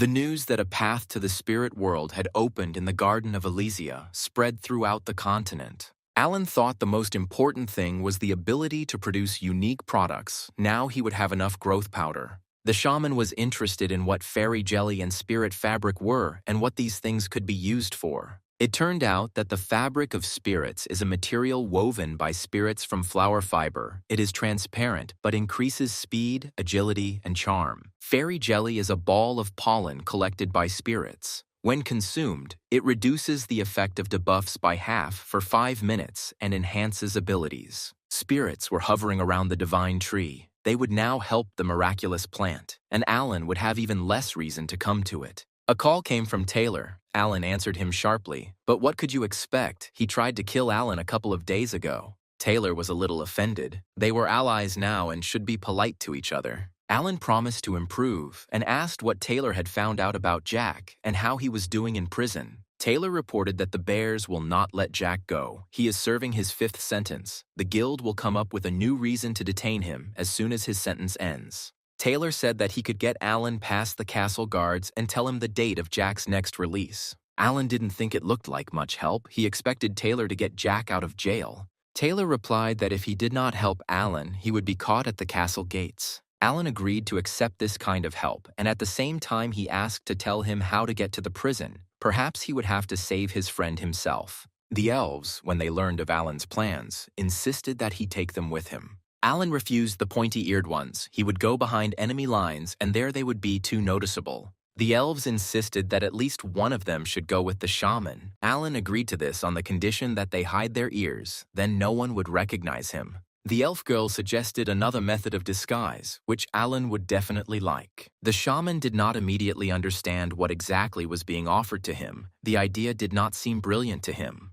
Elf Tori said that the best place to hide a tree is the forest and invited Alan to go with her. Tori was delighted with her work. Alan was simply transformed, became a completely different being. Alan felt uncomfortable, but Tori insisted that the shaman looked great with elf ears and could wear something like that every day. The idea with the ears was entirely Tori's. Alan felt there was something fishy about it. The player expected a different disguise option. He doubted whether he would be able to hide from the bears in the guise of an elf. Tori became shy and asked if she could tell the shaman one huge secret. Alan became agitated. The elf looked too mysterious and disturbing, and he prepared himself to hear something terrible. Tori said that both her grandfather and her father guarded the previous shaman, so the destinies of her family and the shaman are intertwined. The elf was happy that she would continue the work of her ancestors, but the shaman thought that she was crazy. Tori chattered that she would follow the shaman everywhere and one day kill the dragon with him. Alan categorically refused to fight the dragon, much less take the animal's life. Tori was confused. The shaman should attack the dragon. Her grandfather and father participated in the shaman's attacks on dragons. The shaman doubted it. The spirit of life confirmed that he was right, but Tori could not be convinced. She was burning with the desire to kill the dragon. The walls of the western gate of the fortress of the capital of the country of Brown Bear were impregnable. The guard garrison kept its constant watch, but mostly suffered from boredom. An NPC named Orn once guarded the kingdom of Itaran. Now he guarded the country of Brown Bear, dying of boredom. The unexpected incident instantly dispelled Orn's sleep and boredom. The NPC was scared as he had never been scared before in his digital life. Taylor, a hired killer renowned for his agility and cruelty, rose up from the ground next to him. Taylor stated that he had an order for Orn to carry out and not tell anyone about it. Tori and Alan set off for the land of the Brown Bears. Their path lay through the mountain forest of the Shiar Tract. Orcs lived in this forest, and the elf happily chased away all the green-headed ones she met on her way. The orcs couldn't understand what this crazy elf wanted from them, and they generally tried to avoid dealing with the pointy-eared ones. Tori wanted to find out the location of the dragon from the orcs. Alan tried to slow down his companion, but in vain. The orcs knew nothing about dragons. They were simple mountain bandits, but Tori was adamant and threatened the orcs with death. The orcs begged for mercy. Tori was furious, and Alan couldn't understand what orc bandits had to do with dragons. Thanks to Tori's persistence, Alan received the title of Orc Millstone, increased his level and income. Tori continued to interrogate the orc about the location of the dragon, and her interrogation methods were brutal. Alan suffered because of Tina's obsession with dragons. Even if they met a dragon, how the elf was going to defeat it. Leaving behind numerous orc corpses and earning the nickname Angel of Death, Tori continued on her way as Alan's guard. The elf felt sorry for the wasted effort. No one knew where the dragon lived. Tina and Alan reached the land of the brown bear, and on Taylor's advice, they entered through the western gate. Alan explained to Tori that the guard had been bribed and would let them through without questions. There were no dragons here, and so she should remain silent. Gritting her teeth, the elf agreed to obey the shaman, and they approached the gate guard. Orn asked if they were really the ones Taylor had spoken of. Alan replied that this was indeed the case. Orn saw the newcomers off, but the traveler's ears aroused his mistrust. They were clearly elves, not at all like people. The elf's expression reminded the guard of Alan. Who else could have such an aura? The travelers entered the city unhindered and tried to blend into the crowds of players and those filling it. Alan and Tori failed to blend into the crowd. Their elven appearance, which stood out brightly against the background of people, let them down. People were whispering that these were elves from that very Elysia that had been talked about so much lately. Some players found Alan's face too familiar, and he was a bit tall for an elf. Tori found a wall covered with portraits of Alan, and a reward of 100 million in gold had been offered for his capture. The player doubted that changing the shape of his ears would save him from failure. Tori considered all this nonsense. Besides, the shaman looked so cool on the leaflet. The spirit of life believed that the portrait was accurately drawn. Datsik felt the negative energy from the leaflet, and Tori rejoiced at the shaman's popularity. Datsik laughed. Alan was probably happy to be so popular. The shaman was angry at the spirits. They got along with each other only when they mocked him. Passers-by looked at the tall elf. It seemed to them that he looked like the wanted man, but he was a player, not an NPC, like all elves. When Alan heard that they wanted to test his camouflage, he decided that he needed to come up with something urgently. The brown bear player decided that this elf looked too much like Alan and called out to him. The boys almost fainted when the huge elf turned his attention to them. An elf whose nose was the same size as his ears turned to face them. The guys decided that they were mistaken and hurried to get away from such a freak. They decided that it was wrong to say that the elves of the New World were handsome. This one was definitely an absolute freak. Alan didn't have time to breathe a sigh of relief before the woman next to him loudly called out his name. The girl was upset when she heard the shaman say that he couldn't stand flowers. In fact, the player used the wooden doll nose skill, which provided the NPC deception and an enlarged nose. Tina failed to deceive. Alan was cursed for this, and his nose will be enlarged within 24 hours. The travelers reached the bar where they had agreed to meet Taylor. The hired killer did not recognize the shaman. His nose and ears misled him. Taylor thought that Alan wouldn't be recognized in this form, and his mother, if she had known that the shaman dressed like that, wouldn't have had to spend money on a guard. Tina rushed to the shaman's defense, declaring that he was speaking too unceremoniously about him. Alan got tired of this fuss and asked when Big Muscles would be released. Taylor said that freeing Jack was a little problematic. Alan got angry. If this was a trap, then Taylor would regret it.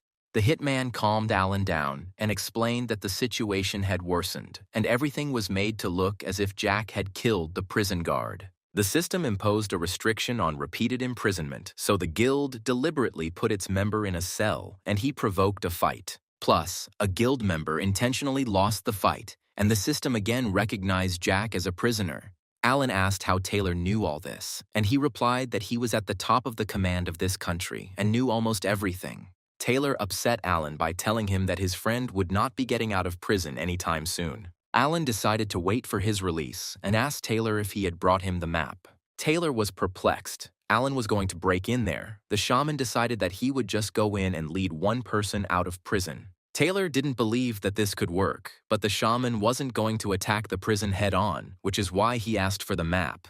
Dianth told Alan that every building had a sewer system, and that's where they would go and find a way into the prison.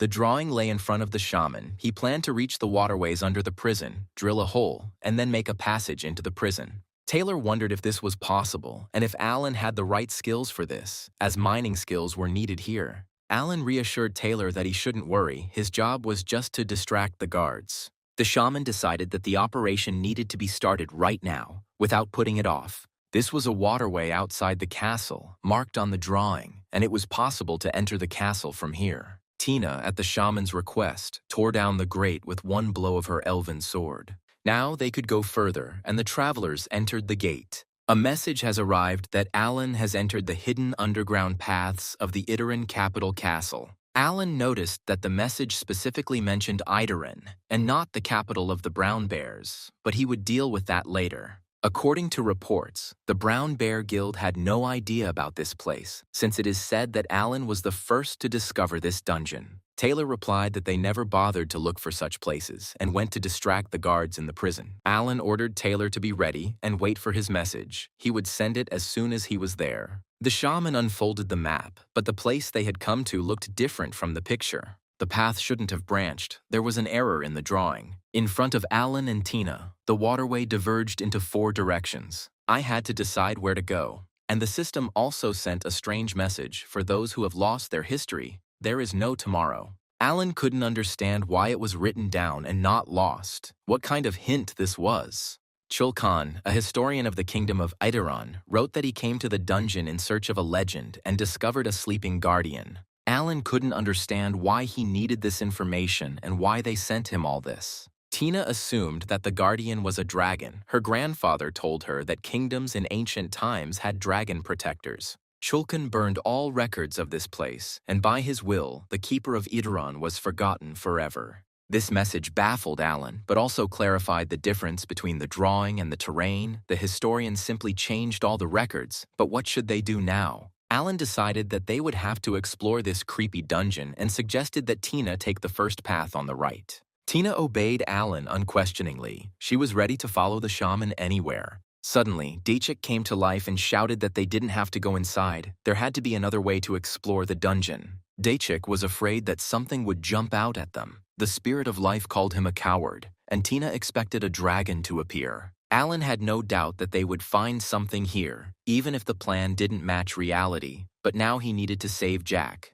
That was priority number 1. The travelers entered a side passage. Inside it was much more spacious than they expected. The path went straight, without side passages. There was a foul smell in the dungeon, as if something was rotting. The travelers decided that this was the smell of a monster or a dragon. Loud footsteps were heard in the depths of the dungeon, and Dacik hurried to retreat. A huge, decaying giant red wolf came out to meet Alan and Tina. It was a gigantic, merciless beast, its mind clouded by blind rage. Tina was disappointed. It wasn't a dragon. Alan didn't expect a zombie wolf to appear, but what surprised him most was Tina's indifference to the danger. Against an undead class monster, it was best to use a spiritual elbow, and Alan chose the life spirit for this. The monster approached with astonishing speed. It did not intend to linger and attacked Alan.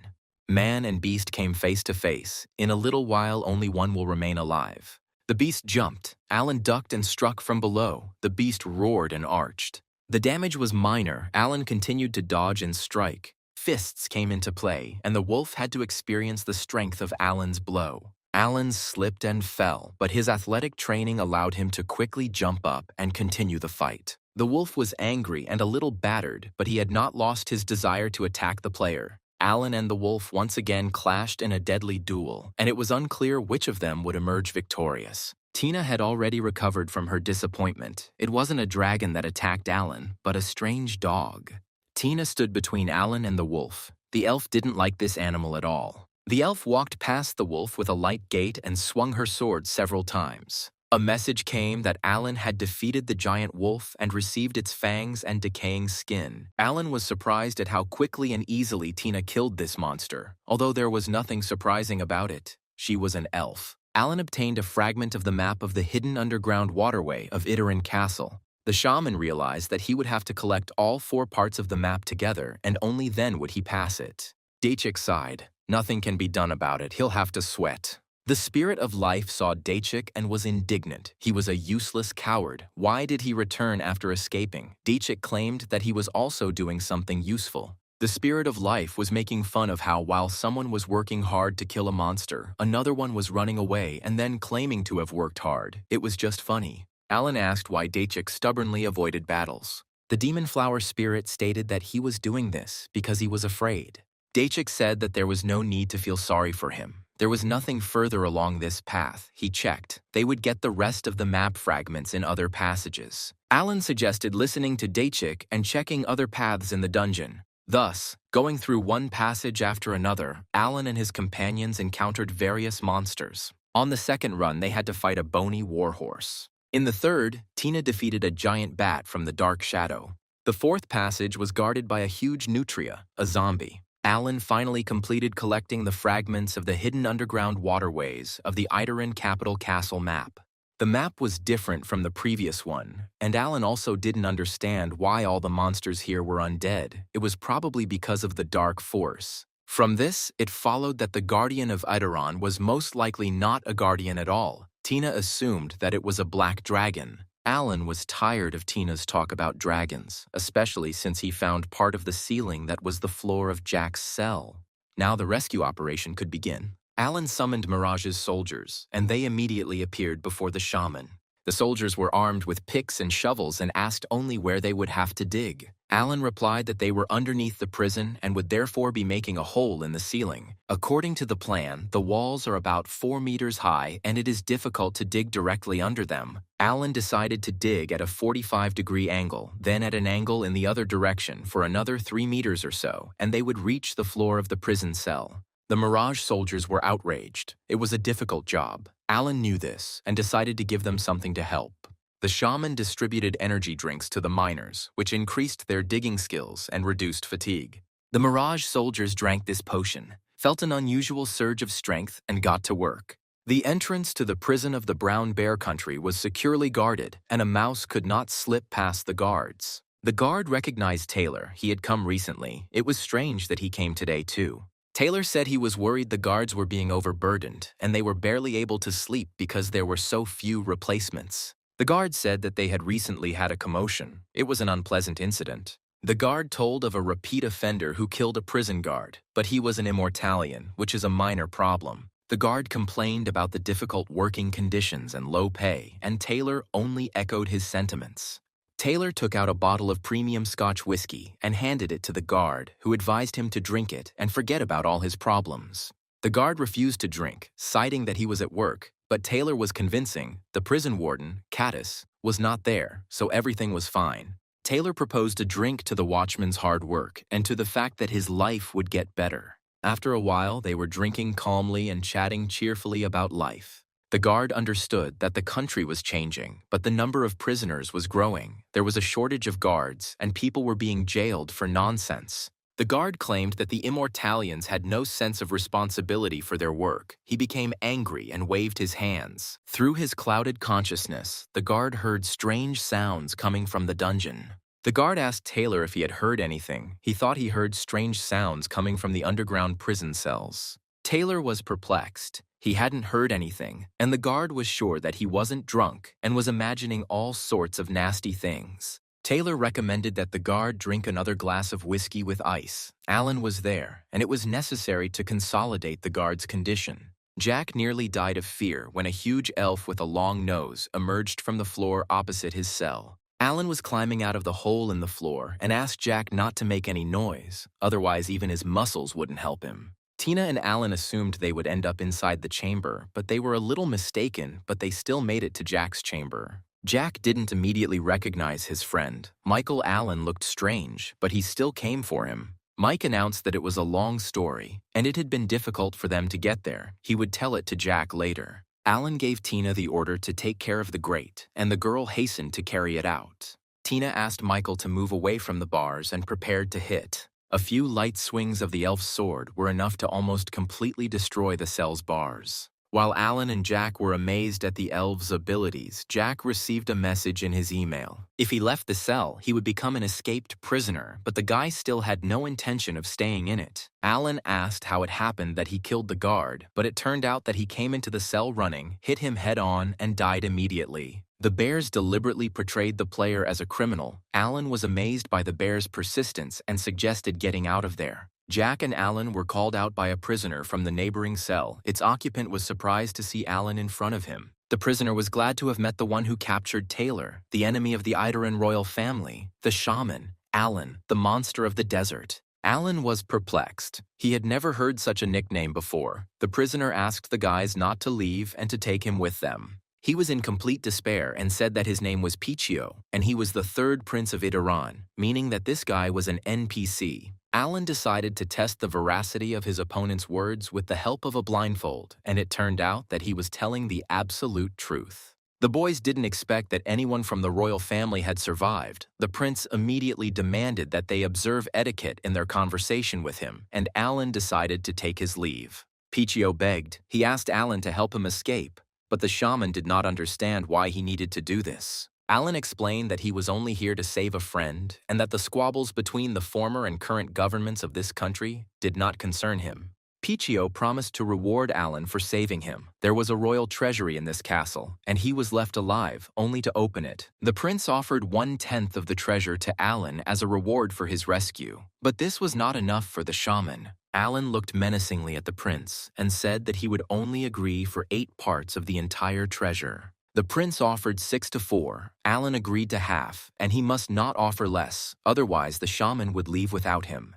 The shaman's appetites were only reduced by the size of the inventory compartment, so he had to be prudent and ordered Tina to free the prince. Alan explained that they needed to go down into this hole that connected to the waterway, but the prince stopped him again. Pichio stated that most of the prisoners here are loyal servants of the kingdom of Itaran, and Alan must save them. Without them, the prince will perish. Alan ordered Tina to free everyone else. All the NPCs released from their cages thanked the shaman for saving them. Tina warned that she heard footsteps on the stairs. Someone was going down to the prison. Tina and Alan decided that they had to deal with the unexpected visitor with one blow, so that he wouldn't even have time to squeak. Suddenly, Taylor appeared in the doorway. Alan and Tina did not have time to realize that it was him, and they hit him with both hands. Taylor suffered a fatal injury and will soon be forced out of the game. Taylor was outraged. How could Alan betray him? The shaman made excuses. He didn't want to kill. It was just a misunderstanding. Taylor didn't understand why Alan kept hitting him. The shaman apologized again for his mistake, and Taylor passed out. Alan defeated Taylor's killer. The surviving Idarans welcomed this. Their opinion of Alan improved dramatically. The liberated people praised Alan, and the opinion of the inhabitants of the kingdom of Idaran and the aristocratic families grew exponentially. Pichio thanked Alan on behalf of all his relatives. The shaman clarified that one of the princes from the royal family was being held hostage. The prince said that his older brothers remained with the king and died. Alan concluded that the prince was left alive, only to open the treasury. Suddenly, an old man materialized in the prison and asked how Alan was able to find the map that he had hidden to protect the sleeping guardian of the family. Pichio recognized the old man as Lord Chulkan, the keeper of the treasury and a necromancer. Chulkan asked the prince for forgiveness. He simply did what he had to. He could not allow the new rulers to find out about the existence of the treasure. Alan, more than anyone else present, needed to know what all this meant. Chulkan stuttered as he tried to explain what was kept in the treasury. Tina intervened in the conversation and suggested that a dragon lived in the treasury. The elf was confident that she would be able to meet this wonderful creature. Alan realized that the whole event was doomed. He had to cover Tina's ears so that she wouldn't hear anything about the dragon. Tina squealed with delight. Chulkan spoke of a dragon forgotten by the royal family. He remained only in the records, but in fact he lives deep under the castle. Prince Pichio took this story for the pure delirium of an old man who had gone out of his mind. Chulkan was indignant. The previous rulers did not trust him, and that is why the kingdom of Idaran was lost. Pichio was indignant. This old man was insulting the royal family, but Alan stopped him. They would deal with the dragon later, but now they had to leave here. Tina lost control when she heard that there was a dragon somewhere here. Alan saw this as a big problem.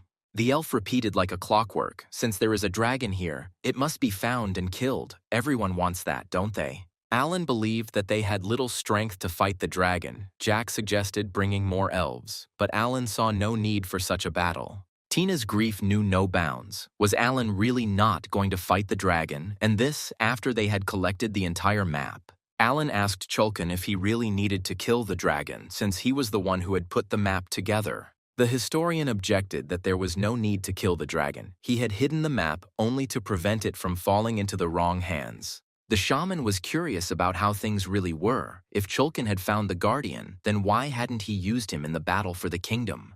Chulkan replied that he had indeed found a dragon sleeping soundly underground, and he immediately realized that it was the guardian of Idaran. However, the guardian was not in a good mood. Since Chulkan had interrupted his sleep, Alan understood that this could very well happen. Of course, Alan himself doesn't hit people who wake him up, but he's seen that happen before. The shaman laughed, half reading the message that the NPC was lying to him. Chulkan continued to say that the dragon warned them that if they woke him up again, they would regret it. That's why the historian used necromancy magic to hide the map securely. The awakening of the dragon, the old man believed, would destroy the world. Alan did not understand how one could call a creature capable of destroying the world a guardian. Chulkan considered this situation a punishment for the fact that they forgot about the dragon for many hundreds of years. Chulkan simply hid the map instead of burning it. Alan assumed that he wanted to use the map later and return to the dragon again. Chulkan objected, but Alan decided that this story was not important to him at all. It was not worth wasting time on it. He needed to leave. The fugitives descended into the dungeon. Everything went well. The brown bears never showed up. Chulkan told the shaman that if he followed the path marked on the map at this location, he would be able to get to the castle's treasury. Prince Pichio suggested that Chulkan and the main part of the fugitives move towards the exit, while Alan, the prince himself, and a few others would go to the treasury. Alan agreed, and the fugitives split into two groups. Chulkan led the people to the exit.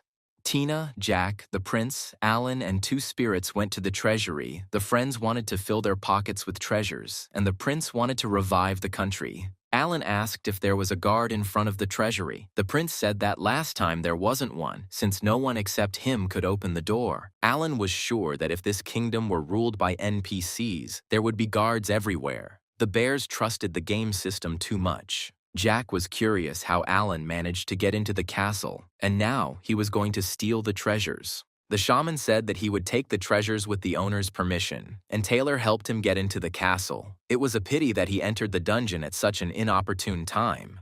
Jack was puzzled as to why Taylor had betrayed the guild, but was told that the bears had done it first, abandoning the mercenary without help in Alan's captivity. Having figured out all the details, 2 players and 2 NPCs set off along a hidden waterway towards the treasury.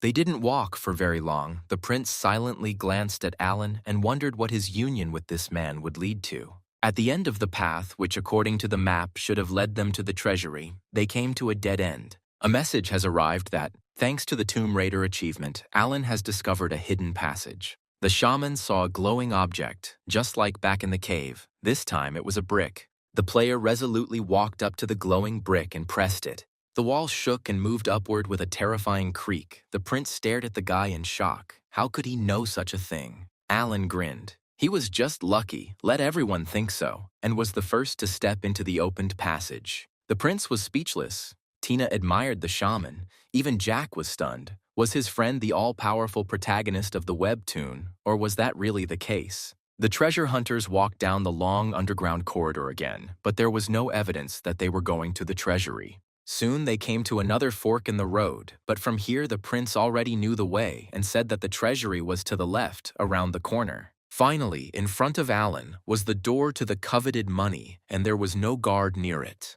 The prince approached the door. Alan became interested in how he would open it, whether there was some kind of secret key or combination lock. Pichio stated that all the methods Alan had listed were complete nonsense. They just needed to watch him open that door. The prince simply extended his hands to the door and loudly declared that he was the official heir to the kingdom of Itaran and that Pichio ordered them to let him through.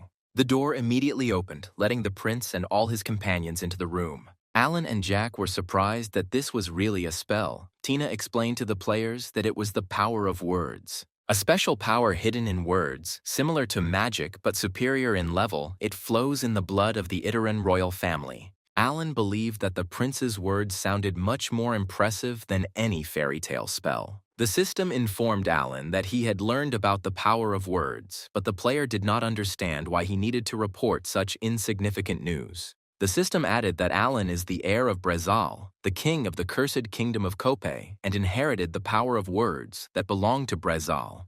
At his current level, Alan had access to one-word power, the phrase "suffer from pain," which deals damage to the enemy, reducing their speed and agility. The curse lasts continuously as long as the player has mana to spend. Alan froze in place while reading all this. It was cool, but the words were too creepy. His friends were already calling him, and he hurried to the treasury. The treasures turned out to be much greater than the players expected. With this money, it would be possible to open a network of flower shops throughout the new world.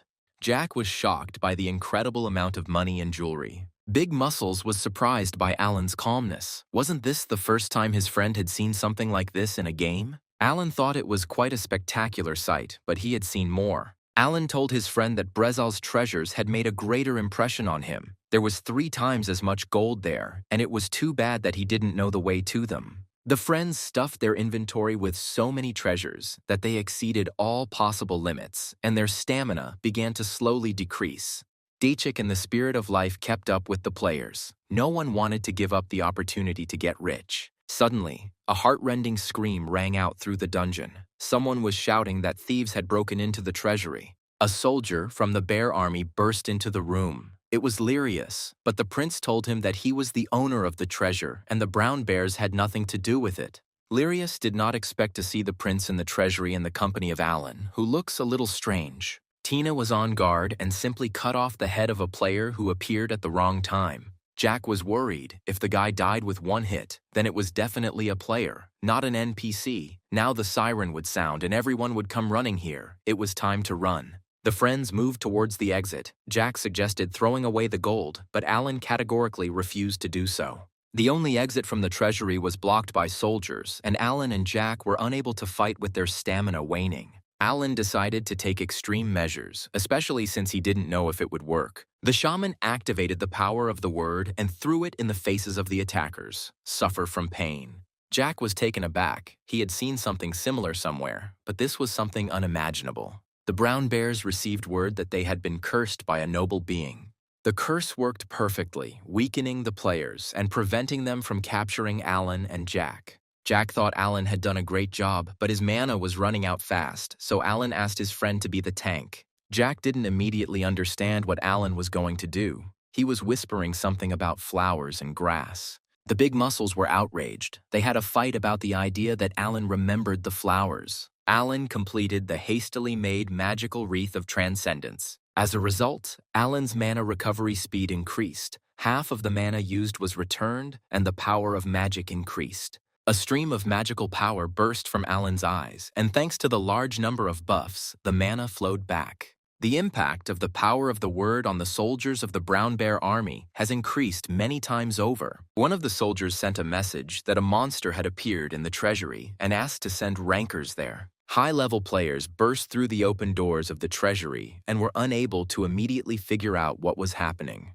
Whirlwinds of magic, fountains of blood, gold scattered in disarray, everything mixed up in the eyes of the newly arrived players. They mistook Alan for an elf. He shot beams from his eyes, and from these beams the players lost strength. Jack and Tina fought near him. Alan himself was not happy with the opportunities he had received and wanted to somehow stop it all. Players who weren't under the influence of magic were afraid to come closer. If there was an elf in front of them, then the shaman Alan should appear somewhere nearby. The commander of the rankers, Arkan, ordered not to be afraid of the enemy. There were only 3 of them, but there were many bear soldiers. Arkan decided that first of all they needed to kill the strange elf and rushed at Alan. Tina saw the player rushing towards Alan and stood in his way. How dare he even think about attacking the shaman? Several people came out against the elf at once. Elves are, of course, invincible, but if you try hard, you can cause significant damage. Tina deftly repelled the attacks, but one of the soldiers managed to deal the elf a fatal blow. The elf staggered and began to fall onto her back. Tina lost her balance. Arkan was delighted with his imminent victory and redoubled his efforts, but then a sharp disappointment awaited him. Tina's incredible somersault ended with a fatal wound to the attacker, and the elf again took up a defensive position. However, the soldiers managed to wound the elf. They were weak, but quantity often wins over quality. Jack shouted that Tina was surrounded by rankers. It was dangerous even for the invincible elf. The guy asked Alan to take off this strange wreath and help Tina. The shaman replied that he must continue to use the power of words to cast a curse on the members of the Brown Bear Guild. Jack even wanted to throw the treasures out of his inventory to avoid overload and escape, but Alan did not allow him to do so. Jack didn't expect such greed from his friend. He always only chased flowers, but Alan didn't listen. He tried to guess the timing and get into the secret passage. The message about gaining a new level did not distract Alan. He was too busy trying to avoid death. The mana level increased by 50 due to the use of the power of the word. The power of the word increased. This surprised Alan a little. The player became curious about how much mana he currently had. Jack felt that Alan had stopped cursing his enemies. The shaman asked him to hold on a little. He needed to check something. Alan's level has increased to 132, and most importantly, his mana has reached 304, which means he can use the hourglass. The shaman snatched up the hourglass of the frozen desert and summoned the golden golem. It was the same golem that appeared when Alan fell through the desert into the secret passage. To complete the summoning of the golden golem, the guardian deity of Kopei, it was necessary to select a sufficient amount of treasure. The selected treasures form the body of the golden golem. The more treasures, the stronger the attack and endurance of the golem. After reading this, Alan immediately ordered Jack to throw out all the gold from his inventory, and he was glad that Alan had finally decided to run away. Alan screamed hysterically, calling for Prince Pichio, whose highness had been hiding all this time behind piles of gold.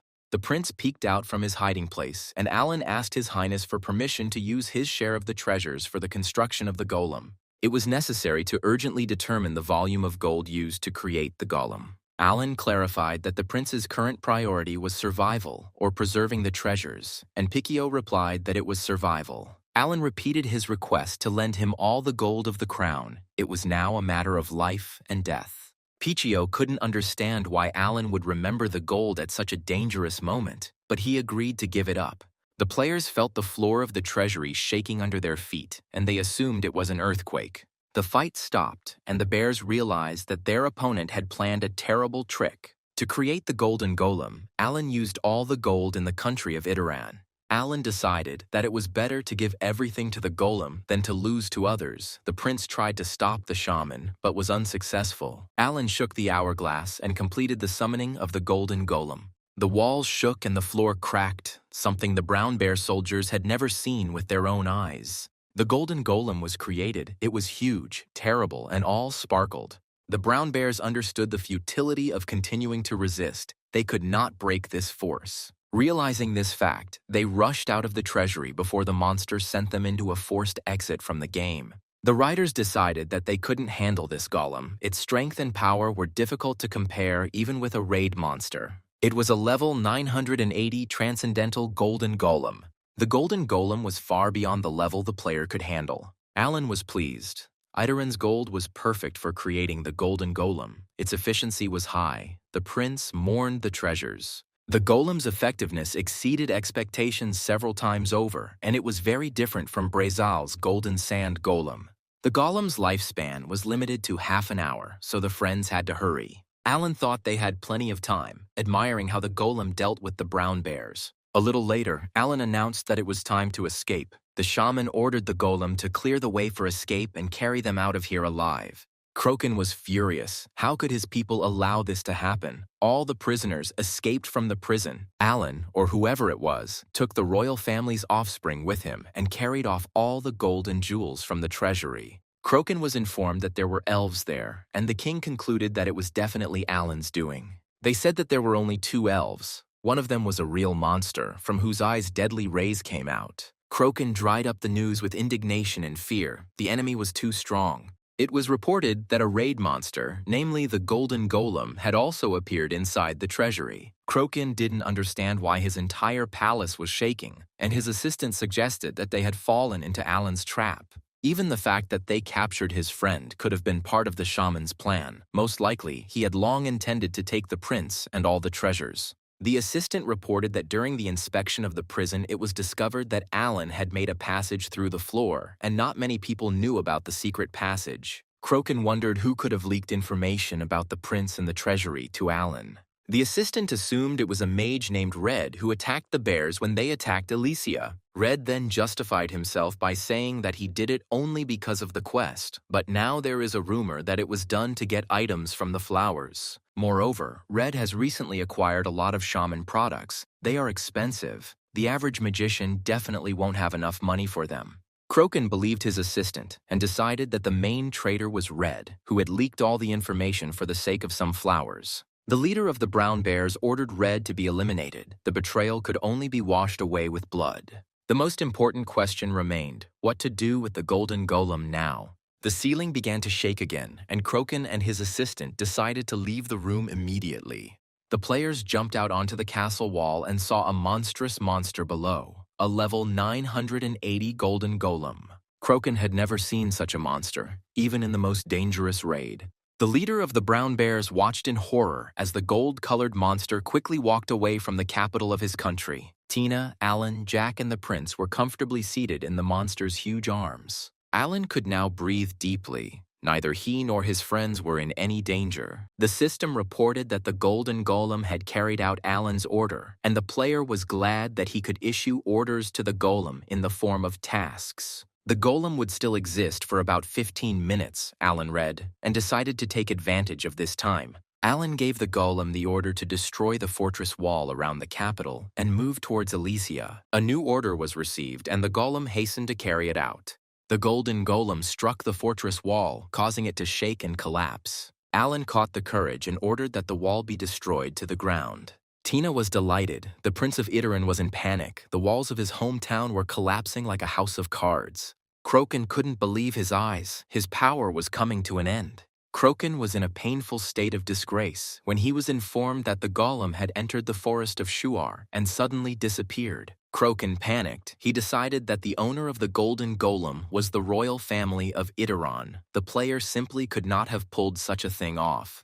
Perhaps this was not a treasury at all, but the place where the golden golem was imprisoned, Kroken suggested, and Alan had planned everything in advance. Kroken entered the ruined treasury and discovered that not a single coin remained in it. Kroken received a message. Ogik, the guardian of the kingdom of Iteran, wakes up. He will be angry when he sees that the treasures are gone.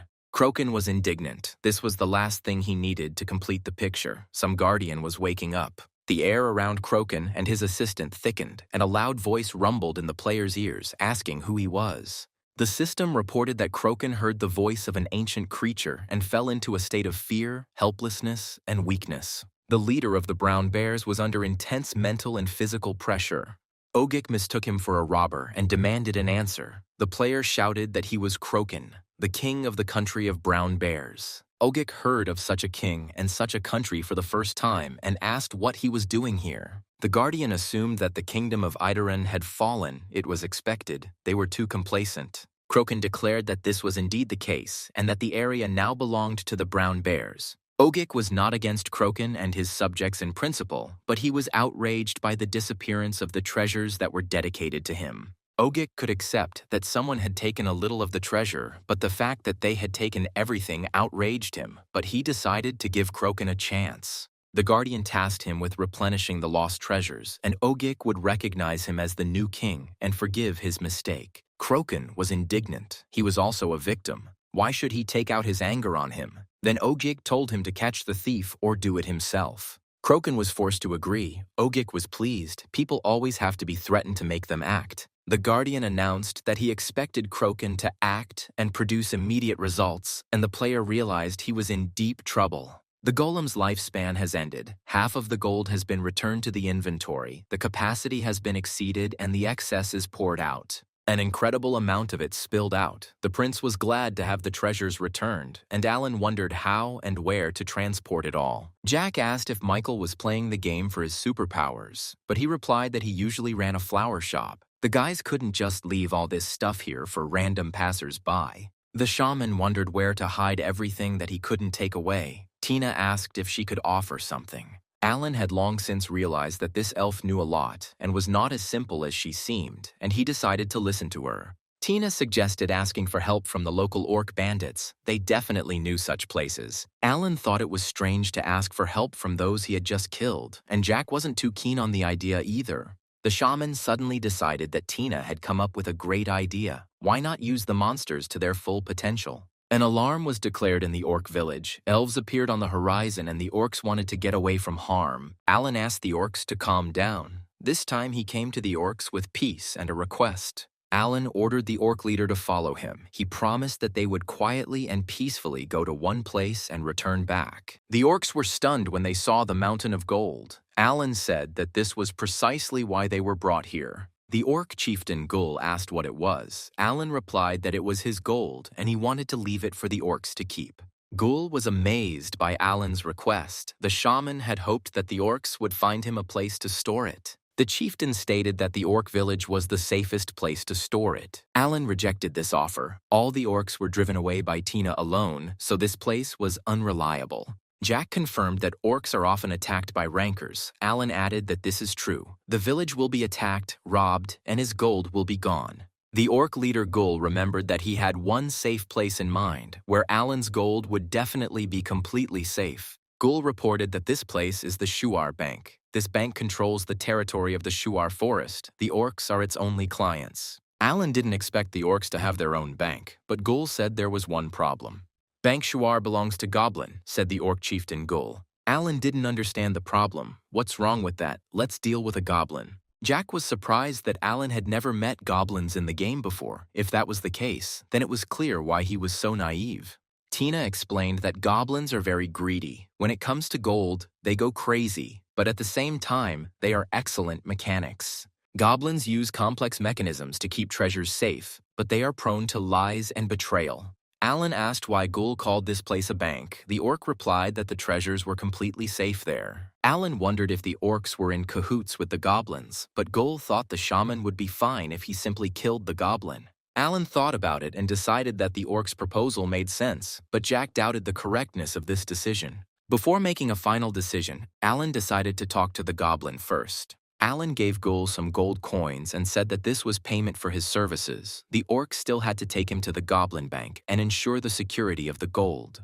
The deep gorge of the Shuar forest was full of traps. The orc asked Alan not to leave him for a step. The goblins are obsessed with explosions. The travelers found themselves in front of a huge iron door in the rock mass. It was here that the Goblin Bank was located. Gul pounded on the door. They asked over the loudspeaker who he was and what he wanted. The orc gave his name and said that he had brought a client. The loudspeaker sneezed and asked what brought the client to the court. The orc corrected him. The elf standing behind him wants to become a client of the bank. A voice screamed over the loudspeakers in panic that Gul had gone completely crazy if he had brought the goblin elf into the bank. Gul patiently repeated that this elf wanted to use the services of the Goblin Bank. Alan joined the conversation. He confirmed that he wanted to leave his things in storage, as he had heard about the reliability of the Goblin Bank. The loudspeaker was silent for a while. Then there was some movement. They asked us to wait a bit, and the powerful gates opened slightly. The loudspeaker said that the bank could accept items for storage. One thing was unclear to the bank employee. Why did the elves suddenly need the services of the Goblin Bank? The manager of the branch of the Goblin Bank of the Shuar Forest, the Goblin NPC Shindel, appeared in the doorway. Alan asked why Shindel was so surprised. He replied that the elves had always been the sworn enemies of the goblins. Their life was an escape from the elves. Tina heard about this from the elders. The elves did not like the goblins because they destroyed the environment. The elf held back. Now was not the time to separate Shindel's head from his body. The shaman still needed him. Alan asked the elf to choose her words carefully. There was no need to frighten business people like that. The shaman reassured the manager. He had not planned to attack him. Shindel noticed that the guy was talking as if he was not an elf. Alan confirmed his guess and asked Tina to rid him of his long ears. He would still have to endure the nose. Tina was offended. She liked Alan with his pointy ears, like an elf. But if the shaman asks, then okay. The manager asked if the client was really a demon. He looked a lot like one. But why did the elves team up with the demons? Alan chuckled and said that he was just a man. Shindel was surprised how a man could have such a face. Having made sure that Alan was really a human, the goblin calmed down. Humans are similar to goblins in their cunning and treachery, so they will work together. Shindel specified that he wanted to leave Alan gold or valuables in the bank. The shaman replied that he wanted to keep the gold and jewels, but he had heard from the orc chieftain that the goblins could not be trusted. Shindel claimed they had an honest bank, but Alan saw that the manager was lying. Forewarned is forearmed, and Alan hoped he wouldn't fall for the goblin's trick like a fool. Alan invited the bank manager to come and look at the items he wished to keep for safekeeping. Shindel was stunned. There wasn't such a quantity of treasure even in a bank vault, and Alan wants to keep it all. Alan confirmed his intentions, and the manager asked how the gold ended up there. The shaman did not explain the method of transporting the gold. He hastened to introduce Shindel to the prince of the kingdom of Idarin. The goblin doubted that Idarin had not been captured by the brown bears. Alan confirmed the manager's information and stated that all the treasures were from Idarin. Alan announced that he wanted to leave the gold in his name and Prince Pichio's, and the goblin was willing to do anything for such large clients. Goblin Shindel's eyes sparkled, and he wanted to check the gold for authenticity. It turned out that the gold coins have a very high standard. The gold is the best of the best, but there is some strange trace on it. Alan sternly declared that if Shindel tried to pick on him, he would be in trouble, but the goblin smelled the animal's blood. Shindel looked closely at the gold coins and asked in horror where they got them. Alan repeated that these were coins from the royal vault of Itaran. These were the treasures of Prince Pichio. Shindel said it was a blatant lie, that this gold smelled like a damn lizard. Alan was perplexed as to what kind of lizard they were talking about, and whether the legends were really true. For the first time, the shaman believed that the dragon really existed, and at that moment Tina's eyes lit up. Shindel was in a panic. A common man cannot own these treasures. This is dragon gold. Alan was perplexed. It turns out that the dragon really does exist. It's not a fairy tale. The only thing that was unclear to Alan was whether the problem really lay with the owner of the treasures, who would dare to steal the dragon's treasures. Alan received another message that the goblin was lying, cheating, and not blushing. Shindel categorically refused to accept this gold as a contribution, justifying himself by saying that he did not want to draw the dragon's wrath upon himself. Alan was angry at the cunning goblin, but he remained silent for now and waited for what the goblin would say next. Shindel stated that no matter how much the client gave as a bribe, he would still not take the dragon gold for safekeeping. Alan understood the cunning goblin's logic perfectly well. He simply wanted to bite off a bigger piece of this treasure. The shaman decided not to argue with the manager and stumped him by stating that he understood his concerns perfectly well. Since Shindel doesn't want to confront the dragon, Alan won't force him. He'll think of something else. Shindel didn't expect Alan to announce that he had a method of transporting that amount of gold, but that he would have to use half of it. The manager said that Alan was bluffing. Alan was upset about losing half of the treasure, but there was no other way out. Alan summoned the golden golem, using the jewels as material. The goblin was in culture shock. The gold was disappearing right before his eyes. Shindel looked like he had been tortured. He already considered this gold his personal property, and suddenly this. Alan waited for the goblin to finally decide and take his bait. Otherwise, he would waste half the gold. Shindel was the first to lose his temper. The goblin asked Alan to stop and listen to his proposal. The manager said that Alan was a very smart man and saw through him right away. The goblins never cared who originally owned the depositor's gold. The bank would take care of Alan's gold. But the business was indeed risky, and Shindel hoped the bank would receive reasonable compensation. Alan chuckled. Was it really so hard to say this from the very beginning? The system reported that Alan had signed a contract with the Goblin Bank and had become its client. Warning: the Goblin Bank cannot be trusted. The bank manager decided to call in workers to move everything to storage facilities with a top-notch security system. Alan clarified whether the goblin's traps could destroy the dragon or whether they would be powerless against such an attacker. A dragon is unlikely, Shindel replied, but no other creatures would be able to penetrate the bank's vault. Alan seemed to believe, but not the goblin, but the defense mechanisms. He warned Shindel that if he did anything dubious, he would die. The goblin promised to be honest with Alan and keep the agreement, and oddly enough, he was telling the truth. Jack watched his friend and thought that this image suited him better than working in a flower shop. MK's head office was a luxurious building made of glass and concrete. After his adventures in the land of the brown bear, Michael visited MK's headquarters to produce promotional materials and announce his participation in the team. Kim Dupe, the recruiting manager, was happy to see Michael. A profile photo shoot and a press release interview were scheduled for today. Dupe asked if Michael was disguising himself, and he replied that he had started using a mask and that many people recognized him on the street.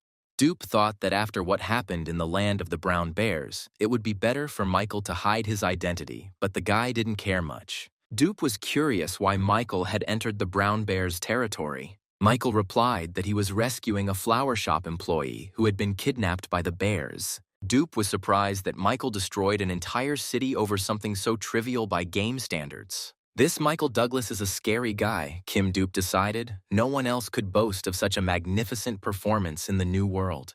Dupe was extremely happy that he was able to attract such a cool player to the MK team. Dupe warned Michael that he could talk to the marketing department after he took his profile picture. It wouldn't be too late. Dupe told Michael that he had to go to the studio or he would be late. Michael was given a size XL game team uniform. It was a bit small for him. Kim promised to prepare a bigger size for next time. First, Michael was sent to get his makeup done, and only after that was he allowed to start filming. The makeup artist was already busy preparing Michael for the shoot, and Dupe was smiling contentedly. Suman suddenly entered the studio. Dupe even shuddered. Suman was MK's main player and one of the best-ranked players in the country and abroad. The guy wanted to look at Alan, who became the main model of MK. In fact, Suman was nervous. He himself was counting on being the model of MK. Dupe said that Suman should calm down. He can't take up all the chairs alone. Alan, or rather Michael, is getting his makeup done. Michael had already finished and appeared in front of Suman. He clarified the location of the filming. They answered that it was in the same room. Michael asked to wait a second. He needed to pump up his muscles so that they would look better on camera. Suman was frightened and delighted. Could this guy really be the legendary shaman Alan? The guy silently watched Michael's training. It was impressive. Michael finished his push-ups and asked the guy if it was true that he was the team leader. If so, then Michael had heard a lot about him. Michael Douglas introduced himself to Suman. His official name was Lee Min-soo. He was of Korean origin. Dupe announced that Suman had come to the office specifically to watch Michael during filming. Michael thanked Suman for his interest in his humble personality. Suman remarked sarcastically that Michael had nothing to be grateful to him for. Michael was called to the shoot and he went to do his job. Suman said he was going to the capsule room to complete a cool quest. Suman left the studio so quickly that he surprised not only Dupe, but also the phlegmatic Michael. Michael noted that Suman was much more polite than he thought, and Dupe realized that this muscle man was not so stupid. There were some bad rumors about Suman circulating on the internet. Michael was nervous, but was glad that the first meeting went well. Dupe was confused. Could this mountain of muscles really be nervous? The MK team officially announced Michael's hiring and posted some cool photos of his profile online. The news stirred up the internet community. The main focus was the golem. Michael was quick to claim that he hadn't summoned it, but not everyone believed him. By this time, Alan and company had already returned to Elysia. The shaman declared that there was nothing better than his flower shop. Alan summoned a level 15 golden golem, thinking that it could be used to guard the city and for heavy work. Jack was interested in the time limit, but Alan assured him that the little golem would live a long time if he put more jewels into it. At the moment, Alan didn't have the resources to make the golem huge, and for cultivating the land, this size was just right. The elf asked Alan what kind of people he had brought with him. There were many of them, and they looked around in fear. These are prisoners from the Brown Bear Country Prison. Among them is Prince Pichio Itaran. The prince was outraged that he was not being given due respect. The elf became enraged. How dare the prince who had lost his country behave like that in front of the great Alan, the shaman and king of Elysia? Alan asked how the elf knew everything about Pichio. The pointy-eared one replied that it was obvious. Destroyed kingdoms always rot from the inside. The elf was outraged. Why did these impudent people follow the shaman? Hadn't the bears slaughtered all the aristocrats? Alan replied that they had nowhere else to go. Their relatives refused to let them into their territories, disgusted by the Itaran royal family. Several other people who came with Alan were simply players who had escaped from prison. These were the same Immotalians that the elf had heard about. They wanted to settle in Elysia. The elf decided that it was necessary to start with the moral education of these players, but Alan forbade him to communicate with the newcomers. Alan ordered to call Breeze so that he could instruct the newcomers on how to properly communicate with the elves. Breeze ran as quickly as he could. It wasn't every day that the shaman called him. Alan didn't expect that the leader of the Chonrakyup Guild and, concurrently, Elysia's psychologist would appear so quickly. Alan informed Breeze that players had arrived who wanted to settle in Elysia and that he should take charge of them. Breeze informed Alan that he held regular classes for potential residents on how to survive in Elysia. Alan asked if an NPC could give such lectures. Breeze had no doubt that he could, but he didn't have such an assistant. The shaman asked Breeze to take care of the new inhabitants of the country and inform them about what they need to pay special attention to while living here. Having settled the new inhabitants, Alan checked with the elf whether everything was all right in the garden in his absence. The elf replied that everything was fine, the spirits were happy, the divine tree was in excellent condition. May met Alan upset, how good it was that he returned, but they had a misfortune. The girl said that the managers of a pro gaming team came to the city and created chaos. Alan didn't understand why he suddenly showed up. May said that they said strange words about the monopoly of talents. The shaman himself would be interested to know what all this means. It turns out that official representatives of the gaming teams demanded that the ban on recruiting members of Chanrokyop be lifted. The managers surrounded Alan, saying that there were many talented players in Chanrokyop and that MK's monopoly was unfair. Alan didn't understand why he had to listen to this. He wasn't connected to the Chanrokyop guild in any way. The guys asked why players refuse recruiting. Surely the conditions for joining the guild prohibit outside activities. Alan believed that it was unfair to pass such laws and called Breeze again, but this time via radio. Shaman told Breeze that he had met managers of pro gaming teams who wanted to recruit members of his guild. Breeze explained that Alan had saved their guild and given them shelter in a new country, so they decided to play only for Alan's sake. Breeze said that if it weren't for Alan, the gaming life would have ended under the bushes of the Rockshi forest, and they decided to focus on Elysia, not on games. Chanrokyop is a guild that exists to serve Elysia, and nothing more. The managers heard the entire conversation. Alan wasn't against recruiting, but he asked those interested to contact a player named Breeze, who is the guildmaster of Chanrokyop. Alan is not the guildmaster of this guild, and the guys shouldn't bother the flower shop employees. The guys understood everything perfectly, apologized for disturbing them, and quickly left. The shaman sighed with relief. The distractions were finally gone. The bottom line was that he had the following advantages. He summoned a golem and became a client of the Goblin Bank with unlimited credit. Now Alan really wanted to find the secret storage of Old Man Brazal, and he set out on a trek through the desert riding on a golem. The vault was in Brazal's dungeon. The location couldn't have suddenly changed. Alan was sure it was somewhere nearby. From the height of the golden golem's comfortable shoulder, Alan saw a strangely shaped cactus. Suddenly the cactus disappeared, leaving behind a mountain of dust. It was a cactus lizard, a monster that hunts travelers and animals. Alan didn't like this animal and ordered the golem to attack it. The golem moved towards the lizard, but it turned out that although he was strong, he was very slow. Alan had to immediately think of another way to fight the monster. The golem was still managing, but the lizard quickly dodged all of his attacks. The shaman looked at his creation with regret. The golem was too slow. The player decided that the lizard was not a high-level monster, so he could defeat it himself. The lizard was so busy attacking the golem that it didn't immediately realize that someone was riding on its back. Alan pinned the lizard to the ground, twisted its tail, and ordered the golem to attack the reptile.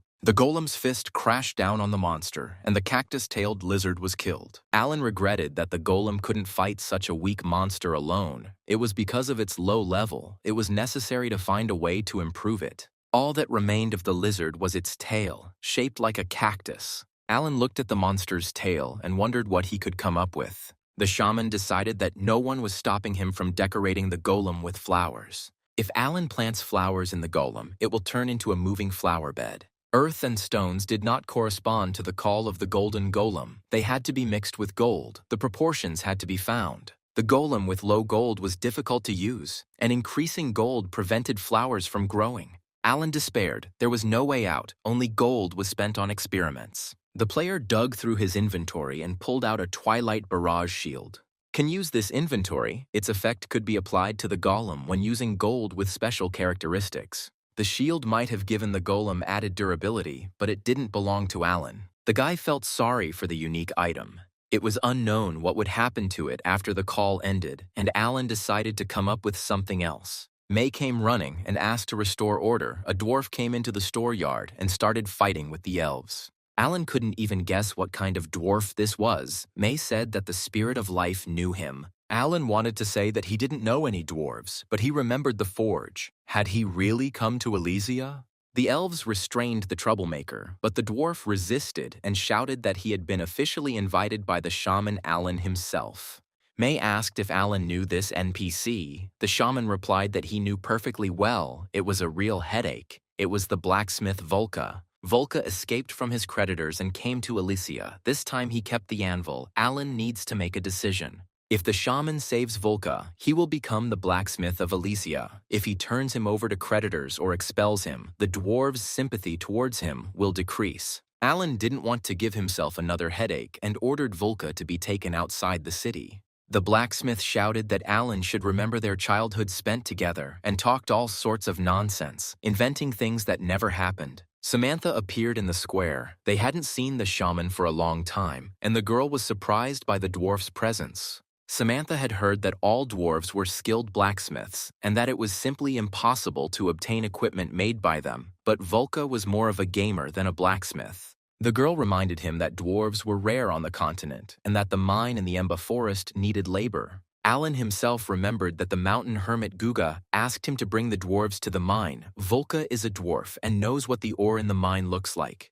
The shaman had a great idea. He should leave Volka locked up in the hermit's mine and let him work hard. The demons of the Emba forest love gambling, and it's the easiest place to hide Volka from creditors. Deciding that saving Volka would be to his advantage, Alan stopped the elves who were dragging the poor fellow to the city gates. The shaman asked if the blacksmith really needed to hide somewhere, and if so, he would help him this time too. Volka thanked Alan as a benefactor, but the shaman had a condition. He had to prove that he had come to repay the debt. All along the way to the forest, Emba Volka kept repeating that he would take care of everything and would not let Alan down.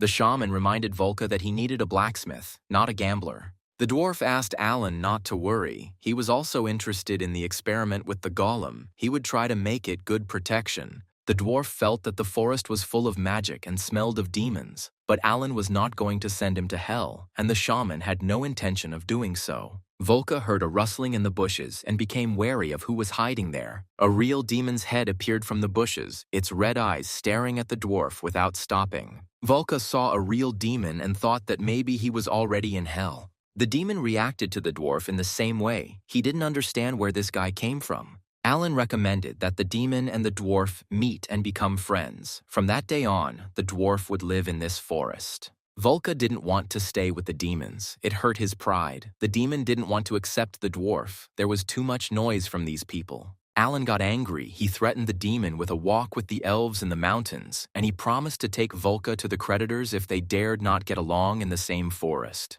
The dwarf and the demon immediately took a liking to each other and apologized to the shaman. The first part was finished, but Volka had to meet one more comrade, but this was not a human. Volka already regretted that he had come to Alan for help, but there was nothing else to do. Alan and Volka came to the hermit's mine. Volka burst into tears, wondering if they really wanted to bury him alive, but the shaman said that he would work inside.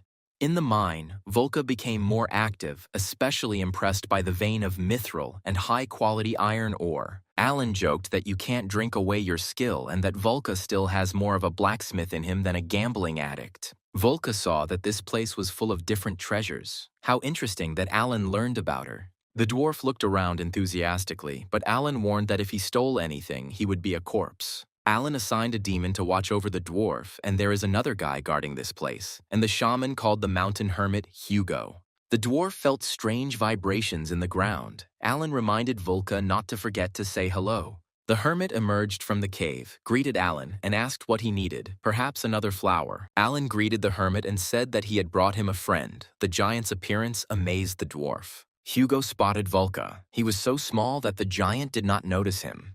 Hugo happily declared that he was pleased to meet the dwarf and that he had a lot of questions for him. The shaman asked the hermit if there were dwarves here. They would probably have left the forge. Hugo thundered that the forge naturally existed and he was ready to take them there. The dwarf broke out in a cold sweat. How could a forge be located in such a place? The giant led Alan and Volka to a place where a dwarven forge had been established many centuries ago. Magma was pushing its way into the target, resembling a traditional toilet. Volka was horrified. Could this really be a toilet? The giant confirmed his guess. Because of the magma, there was no smell after use. Alan was going to leave the dwarf here and asked him to take care of the golem's armor, but Volka couldn't work in such dirt. The giant said that dwarves worked in this place. Among them, there was a guy who worked with the giant's excrement, and he liked it. Volka had heard of such a thing. In the experiments of a giant chewing stones, pure mineral might remain. Alan categorically told the dwarf that the conditions for his concealment were to work in this mine to create the items Alan needed.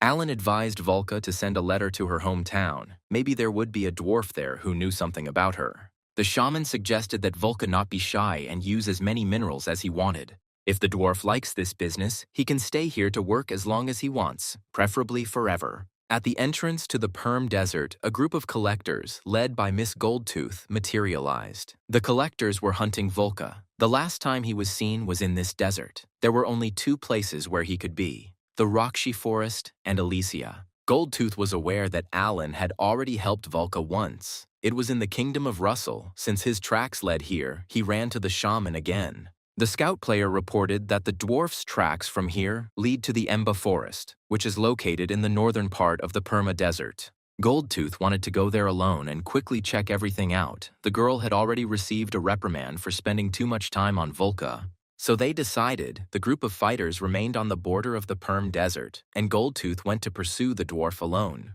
The hermit's pen was in full swing. The dwarf had crafted a mithril shield and an iron breastplate. This armor exceeded all of Alan's expectations. The use of mithril as a summoning material increased the golem's stats. The golden golem in dwarven armor was invulnerable to attack for 2 seconds and had an additional 25% to defense. There was only one big problem. When the draft was cancelled, half of the materials went into the system. Items that are not gold or jewels are converted into random materials, always equal to half the original cost. Volca warned that even the basic components of his shield were of the highest quality and not easy to obtain. Alan planned to use high-grade iron ore to create the golem. Combining it with gold, the golem would simply act as a buffer. Alan asked Volca if he could create an alloy of iron and gold and maintain the quality. The dwarf replied that it was entirely possible, but the material would be less hard. Volca was puzzled as to why this was necessary, but Alan explained that these would be protective items for the golem. This is exactly how the shaman intended it to be, but now it has all turned out to be a waste of time and resources.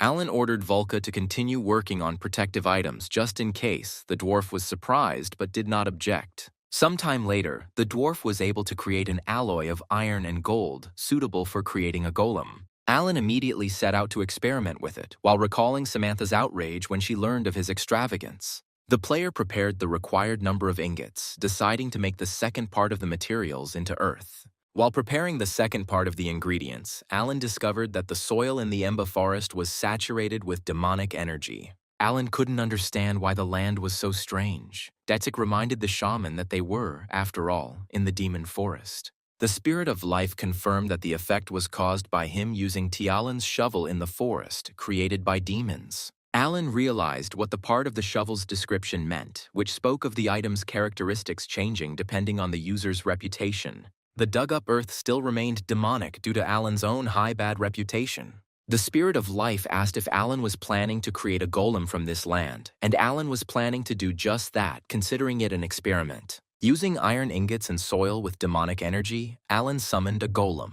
This was the 73rd experiment. The golden golem was already a demonic monster, and after being further imbued with demonic energy, it became a bloody golden golem. Alan did not expect such an effect. His experiment turned out to be successful and dangerous. The system reported that the bloody golden golem had gained sentience, and the devil Kalito's sympathy for Alan had increased. At the same time, Alan's bad reputation grew, and the great devil presented the shaman with a gift. Alan wanted to create a beautiful golden golem, but because of his overconfidence, he created this monster. The shaman overlooked the fact that Brazal and his hourglass were cursed, and therefore could not provide anything cheerful. Alan heard the sounds of a large number of people walking, and at first he thought that the elves had returned. The sound came from the edge of the forest. The spirit of life suggested that a reconnaissance squad of demons was under attack. Alan decided that this was another group of elves who had encountered demons on their way to Elysia.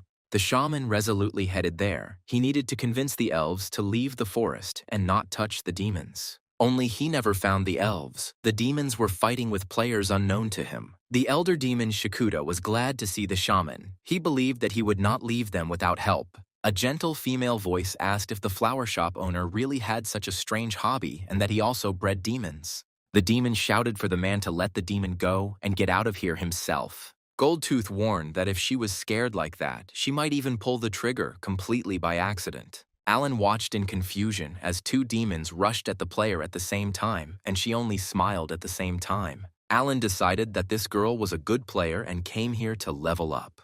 The guy wished her a good time and wanted to say goodbye and not interfere with her game. The demons were disappointed with the behavior of the shaman Alan. They expected protection from him. Suddenly, the girl unleashed the force of her weapon on Alan, who barely managed to escape the blow. The girl noted that Alan has excellent intuition and the rumors about him are true, and she doesn't care about his relationship with demons. The player introduced herself as Goldtooth from X-Space and came looking for a debtor to her client, the dwarf Volk. Goldtooth immediately realized that Alan would pretend that he knew nothing about such a creature and declared that such behavior made no sense. The girl warned Alan not to underestimate the search capabilities of the organization to which Zlatozubka belongs. Alan had no desire to fight this milady at all, and he tried to excuse himself by citing his unusual busyness.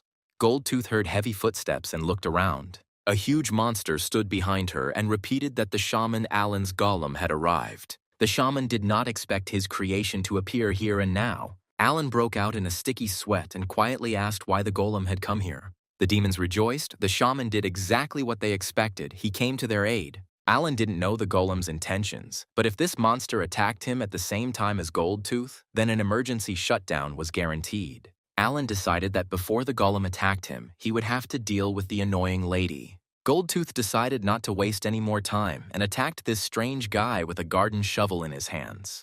The girl became terribly curious whether it was true that Alan fought as well as they said. One of the demons decided to attack Zlatozubka and shouting, "Die, man," rushed at her. The girl said that the demon should not interfere in the adult's conversation, grabbed him by the paw, and threw him far into the bushes. She fired her gun at the horned impudent fellow, using the double buckshot skill. The final chord in the girl's fight against the demons was the explosive recoil skill, which gave her a clear advantage in this fight. Goldtooth spun in the air, performing intricate pirouettes with her weapon. This performance lasted exactly until the girl shot the demon with a unique explosive charge. The fearless demon was incredibly frightened. Before his eyes, one of his fellow tribesmen turned into a clot of pixels. Alan watched Goldtooth with his mouth open. This girl seemed unreal. She's definitely a player or a super NPC written by a crazy hacker. Goldtooth could be mistaken for either an angel or a demon, depending on who she was using her skills against, but Alan didn't want to figure it out.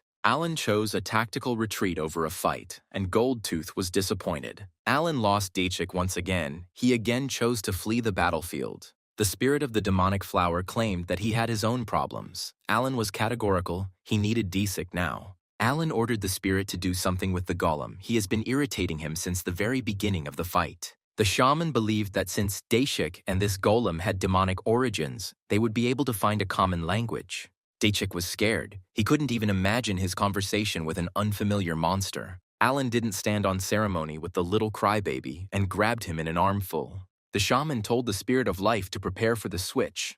The player selected the spiritual attack skill using the spirit of demonic plants and ordered Dachik to take on this golem. A frightened Dachik flew headlong towards the bloody golden golem. The golem caught the spirit with both paws and froze, as if thinking about what a cute little animal had fallen into his clutches. Dachik screamed as if he was already being torn apart. He demanded that he be released immediately.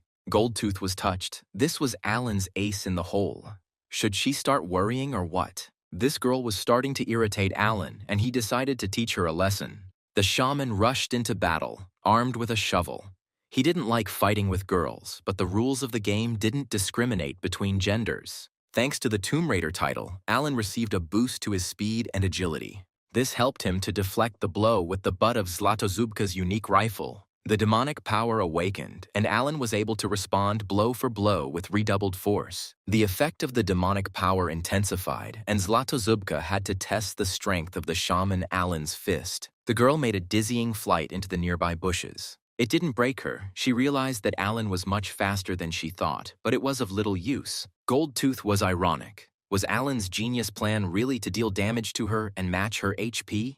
The girl readily admitted that Alan had something to show in close combat, but her strongest side was something completely different. Goldtooth was a master of long-range combat, as evidenced by her use of the skill series of shots. The shaman had a hard time. The bullets were fast, and he had to quickly apply a debuff to successfully dodge them. The girl is asking for a serious fight, and she will get it. Alan used the power phrase, "So face the suffering, it's unpleasant but necessary." Goldtooth didn't understand what he did. It wasn't an attack skill or a debuff. Rather, she felt the effect of a penalty on speed and agility. The shaman decided that he would no longer hold back and would give this girl a good beating. The effect of the demonic addiction intensified, and Alan moved into close combat. Goldtooth wondered if he'd put the debuff on her just to force her into close combat. The girl almost found it funny. The damage from physical contact with Alan was like the effect of poison, just incredibly small. Alan didn't pay attention to the ridicule and continued to beat the persistent girl. Goldtooth finally realized that Shaman Alan actually has a low level in the New World game. The girl couldn't believe that Alan did everything based on his instincts and reflexes, which meant that the rumors about his coolness were just rumors.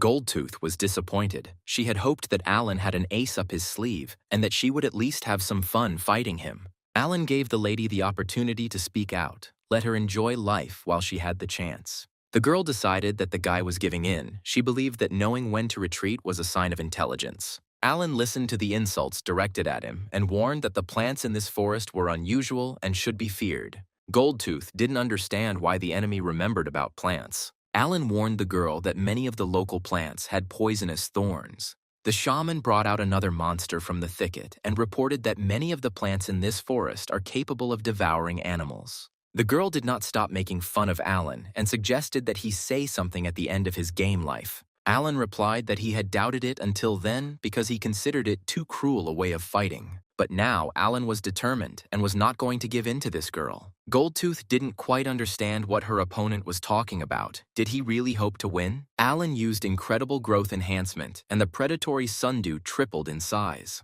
Goldtooth stared at what was happening in shock. It was incredible, even for the New World.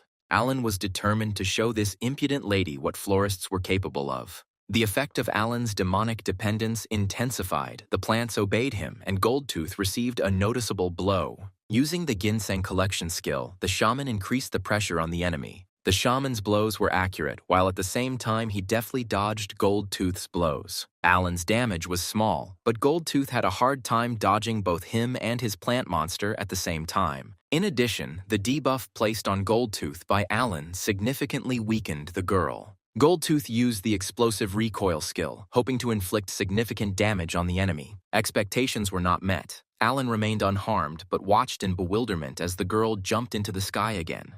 Goldtooth decided that this plant was a fragile blade of grass and could easily be burned. The girl took out a bomb with a huge blast radius. It was her gift for Alan.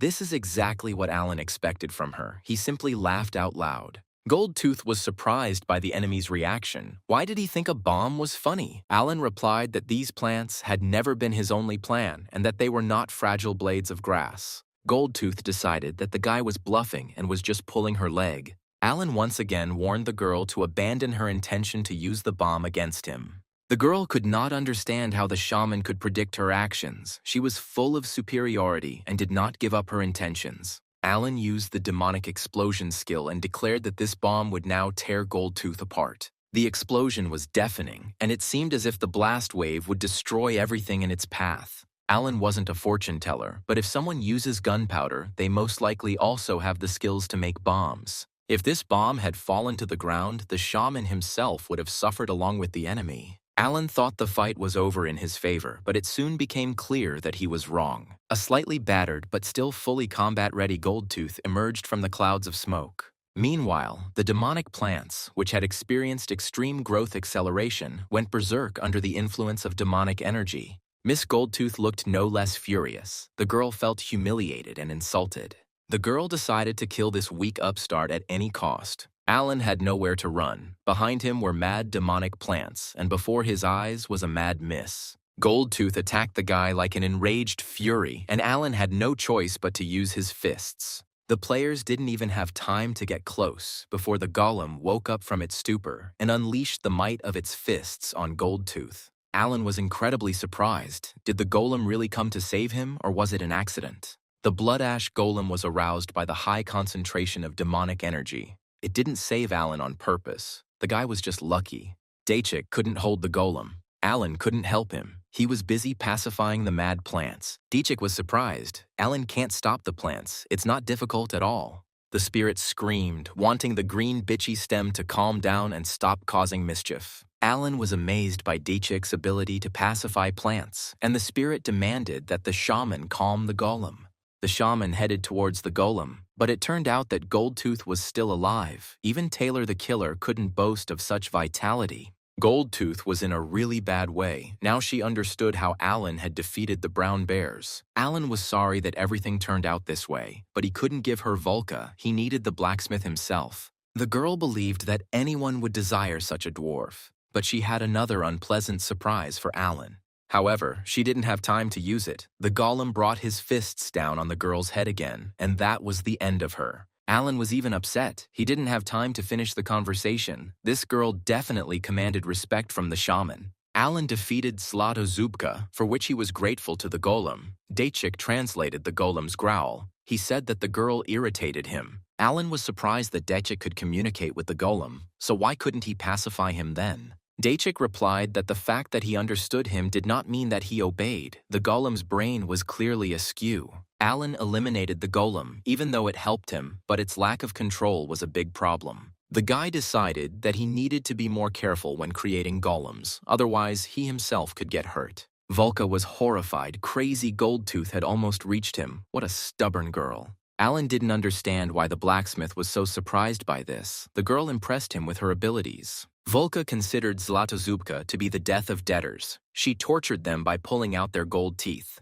The blacksmith considered it his duty to thank the shaman for saving him from this fury. Volca presented Alan with ingots from which he could create golems, and he improved the formula for the product. It was an impractical magical alloy that had enhanced absorption, meaning that absorbed damage was returned as an explosion. Alan saw that the ingots were created with the help of dwarven magic. Could it be that Volca knew and could do this too?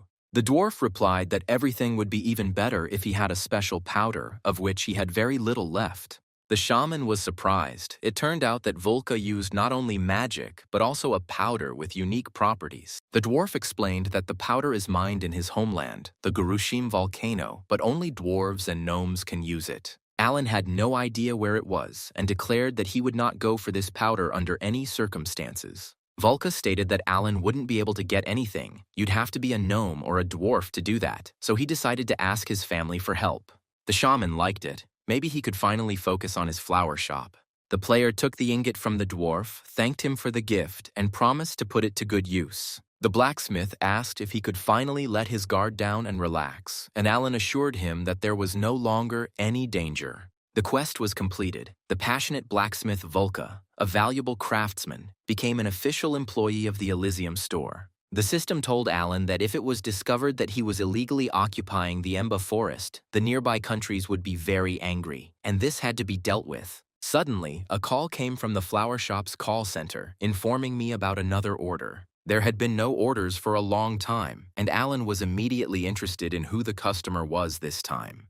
It was the same buyer as last time, an old acquaintance of the shaman, the magician's apprentice, Red. The player was looking for an item to boost fire or magic damage, but in the dungeon he was trying to conquer, these stats were being consumed by a curse. Red asked if Alan could come up with something. The shaman replied that he would immediately move out to start work. The magician's apprentice was the only customer at the flower shop, and Alan and the shaman decided to give the guy a bonus gift. Alan planned to use the blue mistgrass wreath as the basis for the new product, adding effects that accelerate regeneration and agility. Blue Mist Herb absorbs and purifies mana, and if a player casts 3 spells, 20% additional damage is added. For an effect that would help with the ability weakening, Alan decided to take the Wind Flower, which increases the player's movement speed. At the same time, the shaman decided to add I Felt Flowers. They were the best in terms of restoring strength. These flowers were able to restore a small amount of stamina continuously.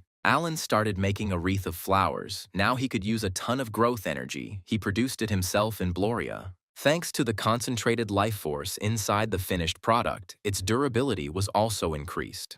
The wreath was completed. It increased movement speed and recovery by 15%. The wreath was good in every way, but Alan was confused by the fact that the system defined it as semi-permanent under certain conditions. The Spirit of Life explained that the wreath needed to be cared for as carefully as all the flowers in Elysia, but this was impossible for Red. Daychik advised Alan to recommend Red, bringing the wreath to Alicia for periodic repairs. Alan listened to the spirit's advice. It was the only way out, to provide the wreath with periodic maintenance. The spirit of life believed that Alicia contained so much vital energy that it could bring hundreds of wilted flowers back to life. Alan liked this idea. He decided to try to introduce such a service, and they will start with Red. Red hadn't been to Alicia for a long time. Last time he was very worried about the Brown Bears Guild. The guy was kicked out of the Bears Guild with a scandal and threats because they decided that Red had passed on all the guild's secrets to Alan. Red wasn't too upset. He only joined them to have access to the benefits of players in a large guild. Now the player didn't have to worry about what people thought of him. He hoped that his new wreath would be incredibly powerful. Red was eager to take the wreath in his hands, but he hurried, noting that Alicia had changed greatly for the better. A loud call stopped the player hurrying to the flower shop. Red was slightly frightened, but when he saw who was calling him, he was happy. Red hadn't seen Alan for a long time, and the shaman was glad that the magician's apprentice had arrived in his country. Alan showed Red the wreath he had ordered. It was exactly what he needed. The shaman was glad that Red was happy. He was a little worried. The level of his products had dropped a little lately. Red thought Alan was being modest. The wreath was a powerful piece and could be worn on top of other items. The player asked what semi-permanent means. Does it mean improved durability or what? Alan asked how many days the previous wreath had served Red, and Red replied that it had lasted about a month. The shaman asked if Red could appear in Alicia every 20 days, then he would be able to restore the withered flowers to their original state. Pavda will have to charge Red a small fee for the work, but he cannot take care of the flowers himself, and this is more profitable than ordering a new one. Red readily agreed to Alan's offer. He had nothing to lose from it, and as a bonus, he received a bracelet from Alan. It was a bracelet of unshakable consciousness. It increased the speed of regeneration and was semi-permanent, like the wreath. Alan believed that this bracelet would not be a detriment to Red in the dungeons that he planned to clear. Red was grateful to Alan for everything he did for him, and even shed a few tears. The player asked Alan for permission to stay the night and enjoy the night view of Alicia. Alan understood what Red was dreaming about and offered to give him a short tour if he didn't mind. The beauty of the night flowers that twined around the buildings and streets of Alicia at night left a stunning impression on Red. The guy understood that he was in a virtual world and that everything was possible here, but he could not imagine such beauty. Alan said that flowers are not only beautiful and smell delicious, but also give inner peace and self-confidence. Red plucked up his courage and asked if he could make a serious confession to Alan. The magician's apprentice twisted his cap in his hands for a long time, became covered in sweat, and mumbled incoherently. Alan was already scared. Maybe the guy decided to refuse the wreath or something irreparable happened. Red couldn't get the right words out. He blushed, stuttered, and coughed. May saw Red fall to his knees in front of Alan and was afraid that maybe the boys had decided to deviate from their gender. Red took a deep breath and admitted that he had been in a situation where he had to kill Alan. The player explained that the reason was his membership in the Brown Bear Guild, and he asked Alan to forgive him for it. Alan sighed with relief. This was Red's terrible secret. He had known about it for a long time. The magician's apprentice was at a loss. He did not expect such generosity from the shaman. Alan confirmed that he communicated with him and accepted all his orders, despite the fact that he knew everything. Red was perplexed. Could this really be true? Perhaps it was somehow strange. The magician's apprentice looked at Alan with admiration. This man really had a big heart. Alan's appearance belied his inner world. It was difficult to guess that he loved flowers. If his worst enemy comes to him looking for flowers, then Alan will greet such a person with joy.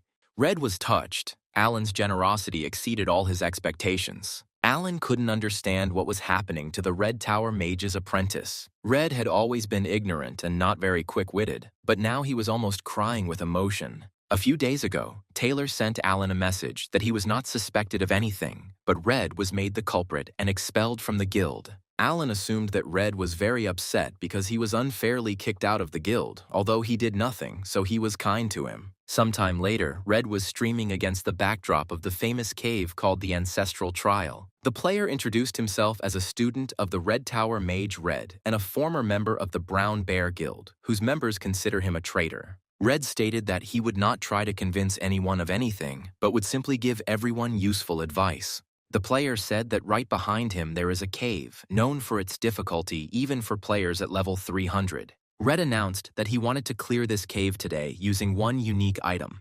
Red put the wreath made by Alan on his cap and proudly showed it to the audience. The people thought the wreath was pathetic. Red stated that they might call him a traitor, but who plays the new world just to belong to a guild? The guild is just a way to become stronger. The goal of the game is growth. This means becoming powerful, clearing caves, getting high, and becoming the best player. People supported Red in the comments. The guy said that a flower crown and bracelet made by Alan of Elysia will help him become like that. These items have incredible effects, and if someone is stuck with leveling up, then these things are just for him. These items retain their effect for a month and can then be revived in Elysia for a small fee.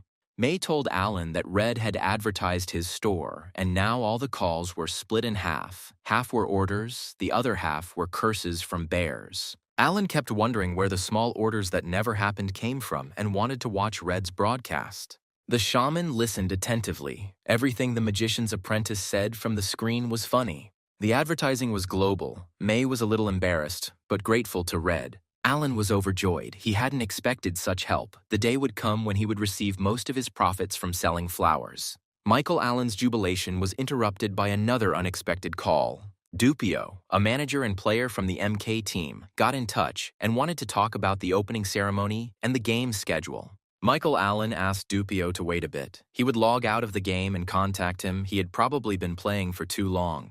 Dupio explained that they had only planned to hold the opening ceremony, but the situation had changed, and they needed to hold demonstration games as well. Dupio wanted to know if Michael would agree to play for MK in an open match. Michael thought that a demonstration match was the least he could do as a MK player. Otherwise, he hadn't shown himself in any way yet. The guy agreed to participate. Dupio was delighted and promised to add Michael to the list of players. The guy was surprised by Dupio's joy. Was his participation really that important for MK? Until the day of the opening ceremony, Michael remained in the flower shop and took orders from the players. There were many requests, but not everyone placed orders. Apparently, people still doubted the power of flowers. This didn't mean that the shaman would lower the prices of his products. Players would appreciate his goods once they tried them out. Another customer accepted the wreath of their flowers made for him.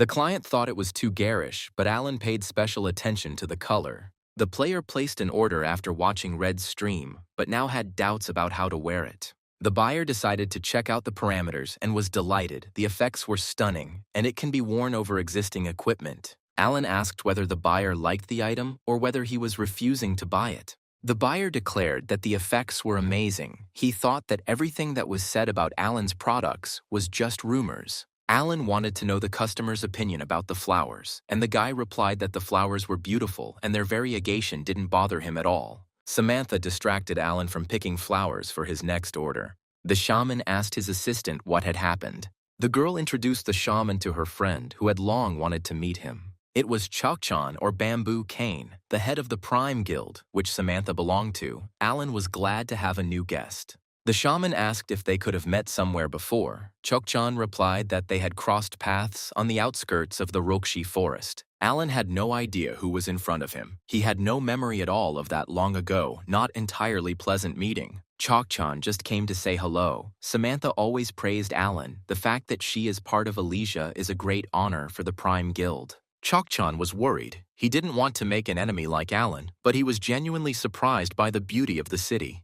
Chokchan said that Kruvasan will soon arrive in the city and plans to move her office here. Alan didn't worry about accommodating those who wanted to settle in Elysia. The architect Dianth had thought of everything from the very beginning. He was also a friend of Samantha's. Dianth has designated a separate residential area for the people living within the Garden of Elysia. This was done because elves are hostile towards humans, so it is difficult for them to get along with them. The shaman showed Chokchan a huge flowering meadow and said that this place would become the central park of Elysia. Chokchan realized that if Alan created a city for people in such a place, it would be super popular. His guild should not be late for this race. Chokchan hoped that Samantha's presence would give him some advantages, and he informed Alan that he hoped to move his guild's headquarters there. Alan had already heard about this from Samantha, but now Chokchan wanted to get official permission. The Prime Guild had two conflicts with Alan over Worcester. If they moved here without permission, the elves would wipe out the entire guild in a jiffy. Alan asked why Chokchan wanted to stay in Elysia. The infrastructure here is not very good and far from the big cities, and the elves are aggressive. Chokchan stated that Elysia has a huge advantage, the shaman Alan himself. The whole world is focused on Alan. Chokchan was sure that Alan's value would grow, so he wanted to get to know him before that. Alan replied that he only wanted to develop his flower shop. Chokchan said that he had been thinking about moving as soon as he learned from Samantha about Alan's special abilities, and now he has finally decided to move. Alan listened to Chokchan and wondered if this guy really understood his love for flowers.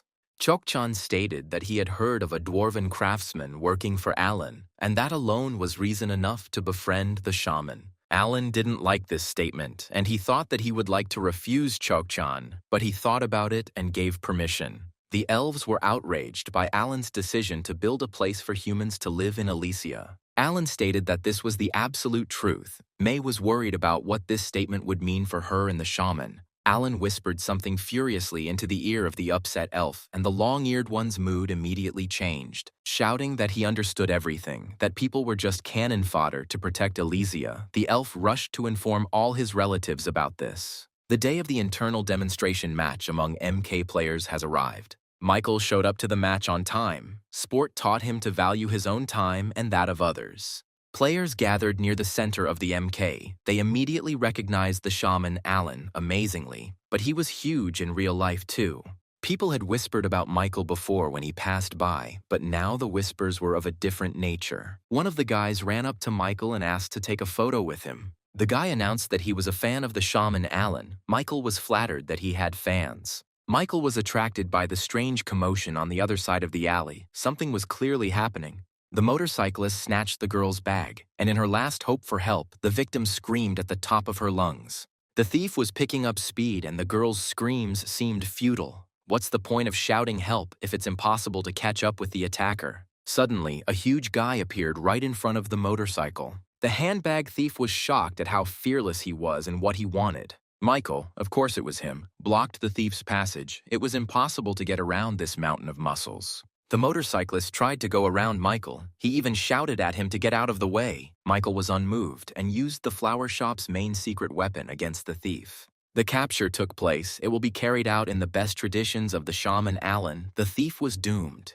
He was simply blown off his motorcycle and flipped over in the air, while Michael remained standing, only staggering a little. The handbag remained in Michael's hands. Now all that remained was to return it to its owner. The girl was charmed by the guy's actions and was incredibly grateful to him for his help.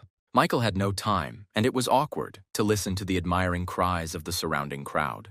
The manager was delighted with Michael. His actions raised MK's rating. Michael was promised that the opening ceremony would be quick and that a demonstration game would follow. Manager Dupio invited Michael to go into the room with the other players and meet them. Michael was introduced to the other players as the team's main tank. The players showed no interest in the new tank. They were all introverts and did not trust strangers. The manager explained that Michael had not yet proven his skills and was feared, but things would improve when team competitions began. A charming girl entered the room, and all the men paid attention to her. Michael was no less impressed than anyone else. It was Kim Gina herself. The girl was a healer for MK players and was spoken of as the best of the best. Kim Gina asked how Michael knew about her. The guy was confused and replied that he just read about her on Wikipedia. Kim Gina told Michael that their fathers had been friends for a long time. It turns out that the girl heard about Michael from her father. He recognized Michael as soon as he saw him on TV. He looked exactly like he did in childhood. Gina was surprised when she learned that Michael had joined the MK team. She and her father hoped that they would become friends. Michael was pleased to hear this, and he replied that he wanted to get to know her better. The girl was only in favor of continuing the relationship. Michael didn't expect his father to have a good reputation among his friends, which was nice. The manager overheard the young people's conversation and was delighted with such a coincidence. Good relationships between the players increased the team's success. It was time to go to the room where the game capsules were located. The room was equipped with capsules with the best characteristics. They were spacious and lined with latex pillows. Michael was impressed. His capsule was constantly clicking and he had to bend his knees because it was too small for him. Manager Dupio sympathized with Michael. It was difficult to play in such conditions, but now new horizons were opening up for the guy. Dupio explained that there would only be 3 people on the team. Usually, the team consisted of 4 people, but the rules had changed. Dupio suggested focusing on the game and giving it your all, then climbing into the capsules and logging into the server. Michael, Dupio, and Gina entered the game. The players were told that it was a separate server, but they were each wearing their usual equipment. Dupio said he doesn't know the rules of the competition, but players are given the opportunity to get all their items. It was also encouraging that everything that happened on this server did not in any way affect the game character on the main server. This server was intended exclusively for competitions, but it felt somehow empty. It's just a game lobby. You have to wait for the other players, and then everyone will be transferred to the competition map, and the match will begin, Dupio explained. Michael was worried about his low level, but Dupio explained that all players here start at level 250. However, players still have hidden stats that are not related to level height. Dupio was referring to the points that Michael Allen earned on the main server for various achievements, which could be skills, training, or crafting. Michael remembered that he once hit an object 1,000 times. The level did not change, but he received a ton of power points. The cool thing was that the new world allowed players to do whatever they wanted while still keeping the game fair. Dupio's optimism was dampened by a comment from one of the players, who stated that even at the same level, players have different abilities. It was Sheik, Suman, the champion of the apocalypse, whose strength, intelligence, agility, endurance, and mana stats allowed him to look down on others. Dupio himself was amazed by Sheik's high stats, not to mention Michael, who seemed like a newbie compared to this monster of the game. Sheik, Suman, was self-confident and arrogant. He contemptuously stated that not everyone is destined to be a good player. Dupio advised Michael not to pay attention to Suman. He is certainly competitive, but quite beatable.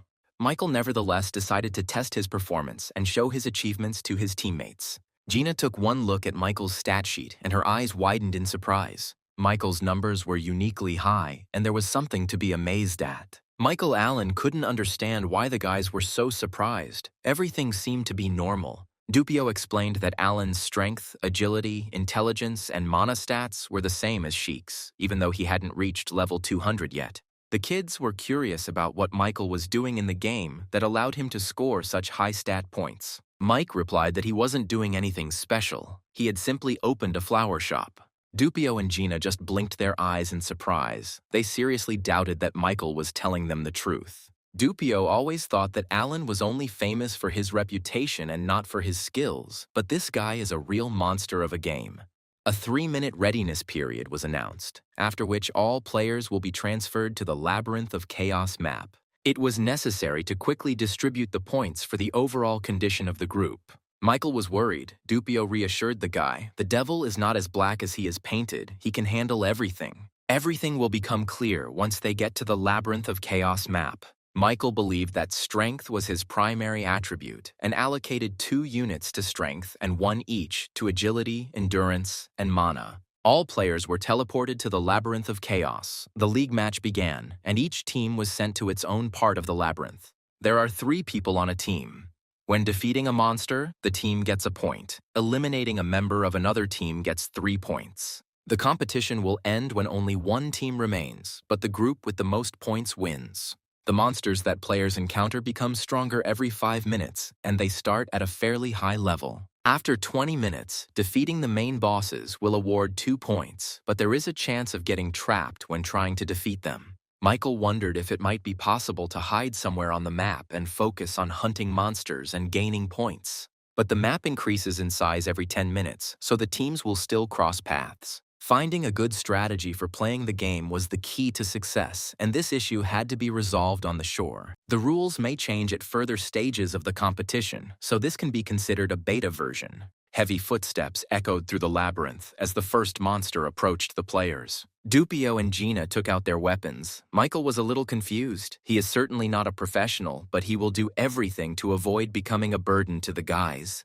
Dupio warned that this monster may appear slow, but its halberd attacks are lightning fast. Dupio rushed into the attack. Gina remained to cover the guys. Her task was to promptly restore the team's health. Dupio decided to distract the monster, while Michael had to, but the manager didn't have time to finish. Michael rushed towards the huge monster, ignoring the boys' warning cries. Dupio was afraid for Michael. Gina decided to heal the guy just in case. The monster swung a huge axe, but Michael deftly dodged the blow and used it as a step. The guy reached the monster's face with his huge fist and knocked the wind out of him with one blow, but that wasn't the end. Dachik and the Spirit of Life stuck their heads out of their shelters. They couldn't understand where they ended up and where the monster came from. Alan promised to explain everything to them later. Michael Allen activated Spiritual Attack and rushed into battle. The shaman activated the garden shovel. Ginseng Collection was the player's signature skill. Michael Allen decided that only a combo skill would be effective against such a monster and caused an explosion of demonic energy.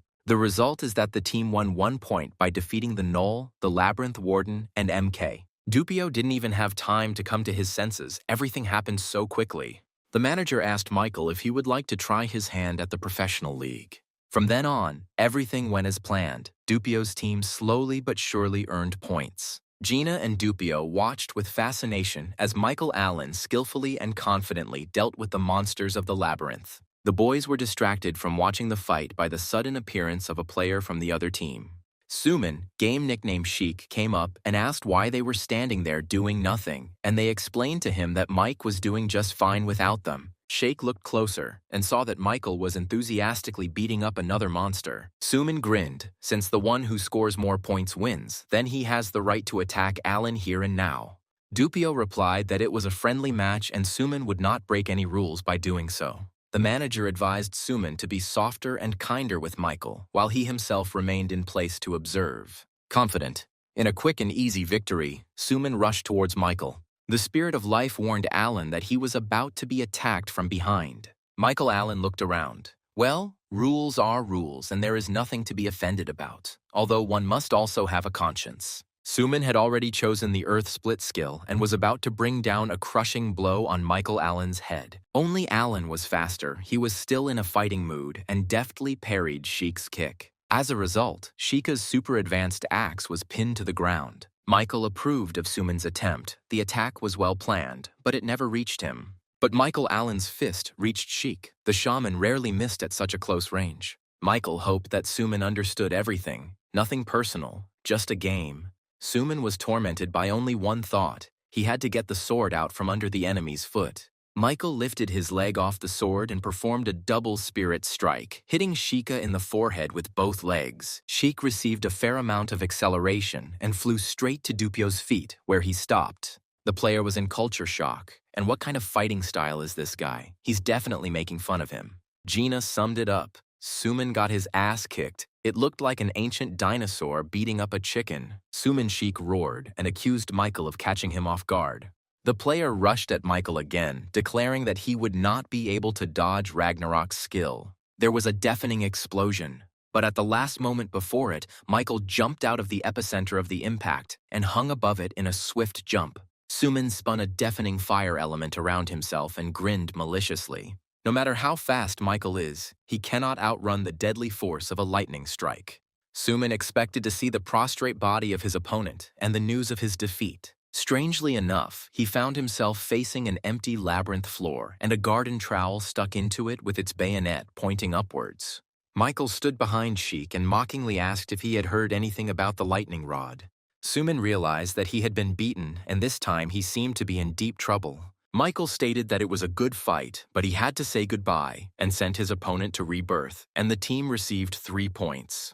By the end of the match, Michael had defeated all of the MK players. His team had scored 86 points, and the player himself was the admiration of everyone around him. Suman was proud of his achievements, and now he was in such shock that it was impossible to describe in words. Dupio almost cried when he tried to convince Michael to become a professional player, but the guy flatly refused, saying that he had a store and didn't have time. After his league debut, Michael returned to Elysia, where he was greeted with enthusiastic cheers from the resident players. The players were planning to give the shaman a ceremonial welcome, but were dispersed by the elves, whose hatred for humans could not be quenched. Alan concluded from this that the construction of the human residence in the Garden of Elysia could no longer be delayed. Architect Dianth was always ready to carry out the shaman's order, but he ran out of the money allocated for construction. Alan reminded him that he had recently transferred him 1,000,000 gold coins, and Dianth reported that only a third of them remained. The rest went towards materials.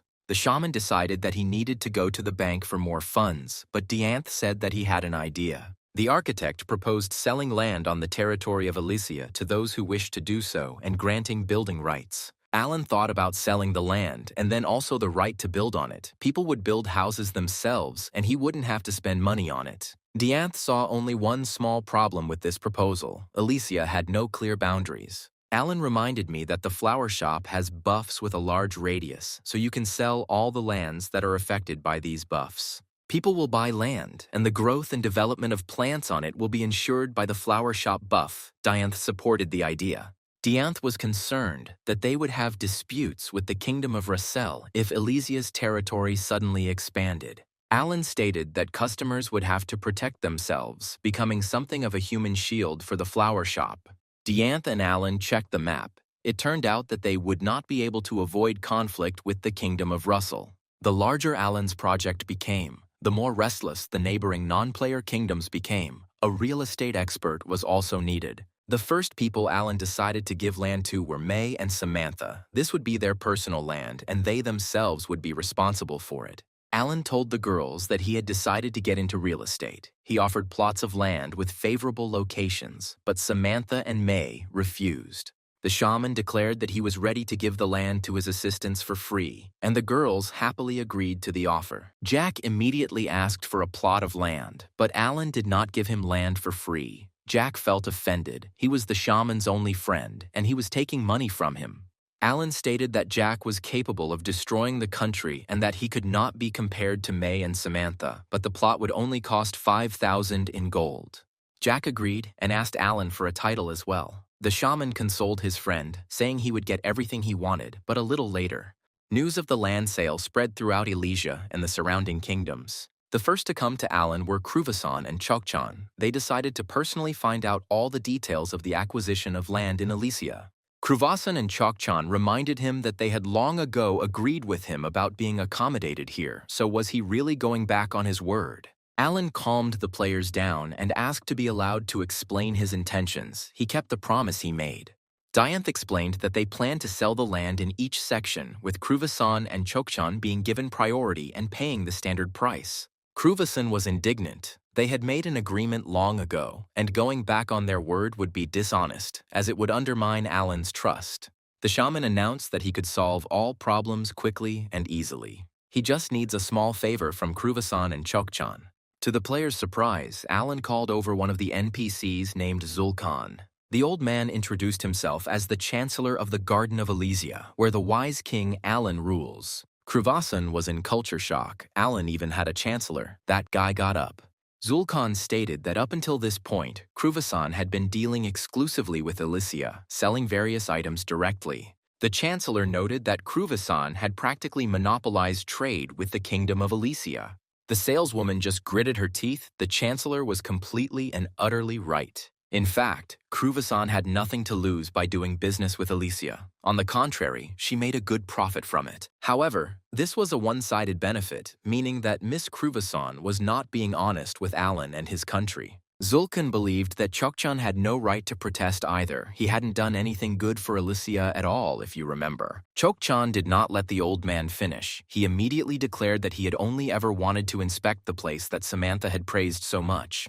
The chancellor said they both had to pay a fair price because with great power came great responsibility. The old man couldn't turn a blind eye to the free squandering of land, so they had to either leave Elysia or accept Alan's offer. It was impossible to argue with the ancient elder. He was absolutely impartial and unwavering.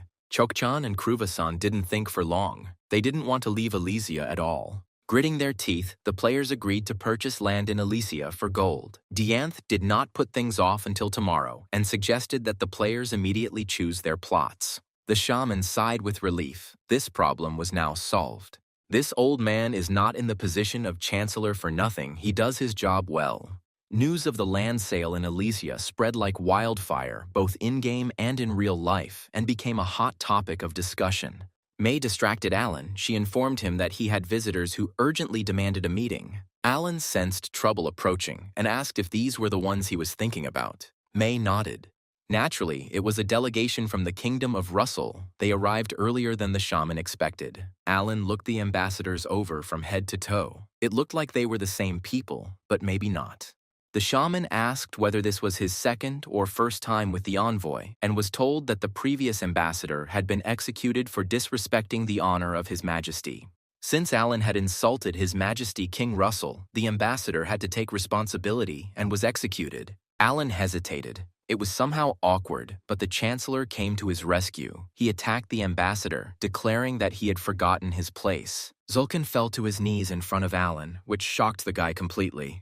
Zulkan swore to repay Elysia and its king with loyalty for having given him shelter and asked to be allowed to give advice. Alan did not expect such activity from the Chancellor, but agreed to listen to him. Zulkan remembered that his former homeland of Idaran had fallen because of a lazy and arrogant ruler. Therefore, the Chancellor believed that the ambassadors should be imprisoned, no matter how they looked down on Elysia. The ambassador demanded an explanation from Alan, and the Chancellor pointed out to him his disrespect for His Majesty. The ambassador declared that there was something wrong with the Chancellor's head. Zulkan was outraged by his rudeness and advised the ambassador to bang his head on the table and return to Russell. Alan received confirmation that the Chancellor was not an ordinary NPC. Only such a type could search the dungeon and find the dragon. The ambassador was furious. He promised to report everything to His Majesty, and before that, to burn Elysia to the ground and never return here again. Unfortunately for the ambassador, the elves heard these words. They pounced on him and gave him a good beating. The pointy ears were outraged by the words of the ambassador of the Kingdom of Russell. How dare he even think about destroying the country in which they live? Alan asked the Chancellor if he had invited the elves. Zulkan confirmed that he needed force support. Zulkan asked His Majesty Alan to forgive his rude behavior. He did not want to offend his hearing. Alan stated that he had no intention of being offended. He had been observing Zulkan for a long time and understood that this was only a manifestation of concern for the kingdom.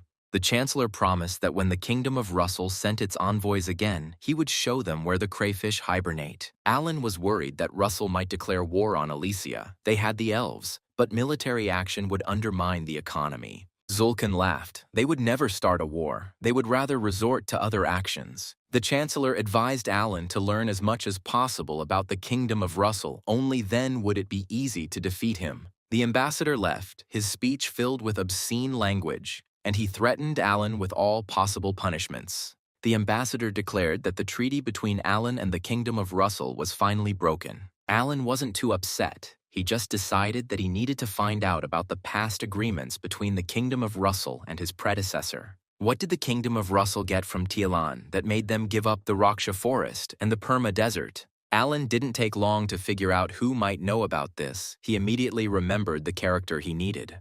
In the distant past, Teolite became the savior of the elves. It seems that the Kingdom of Russell and Teolite made some kind of agreement. Thanks to this, the elves were able to settle in the Rakshi forest. This happened 300 years ago, but the previous shaman did not tell the elves what this agreement was. Only those who have strong ties to the Kingdom of Russell know about this. They are full of information and know the history of this kingdom. This is an extraordinary non-player character, and the Supreme Lord of the Red Tower of the Kingdom of Russell, the great Archmage Renyor.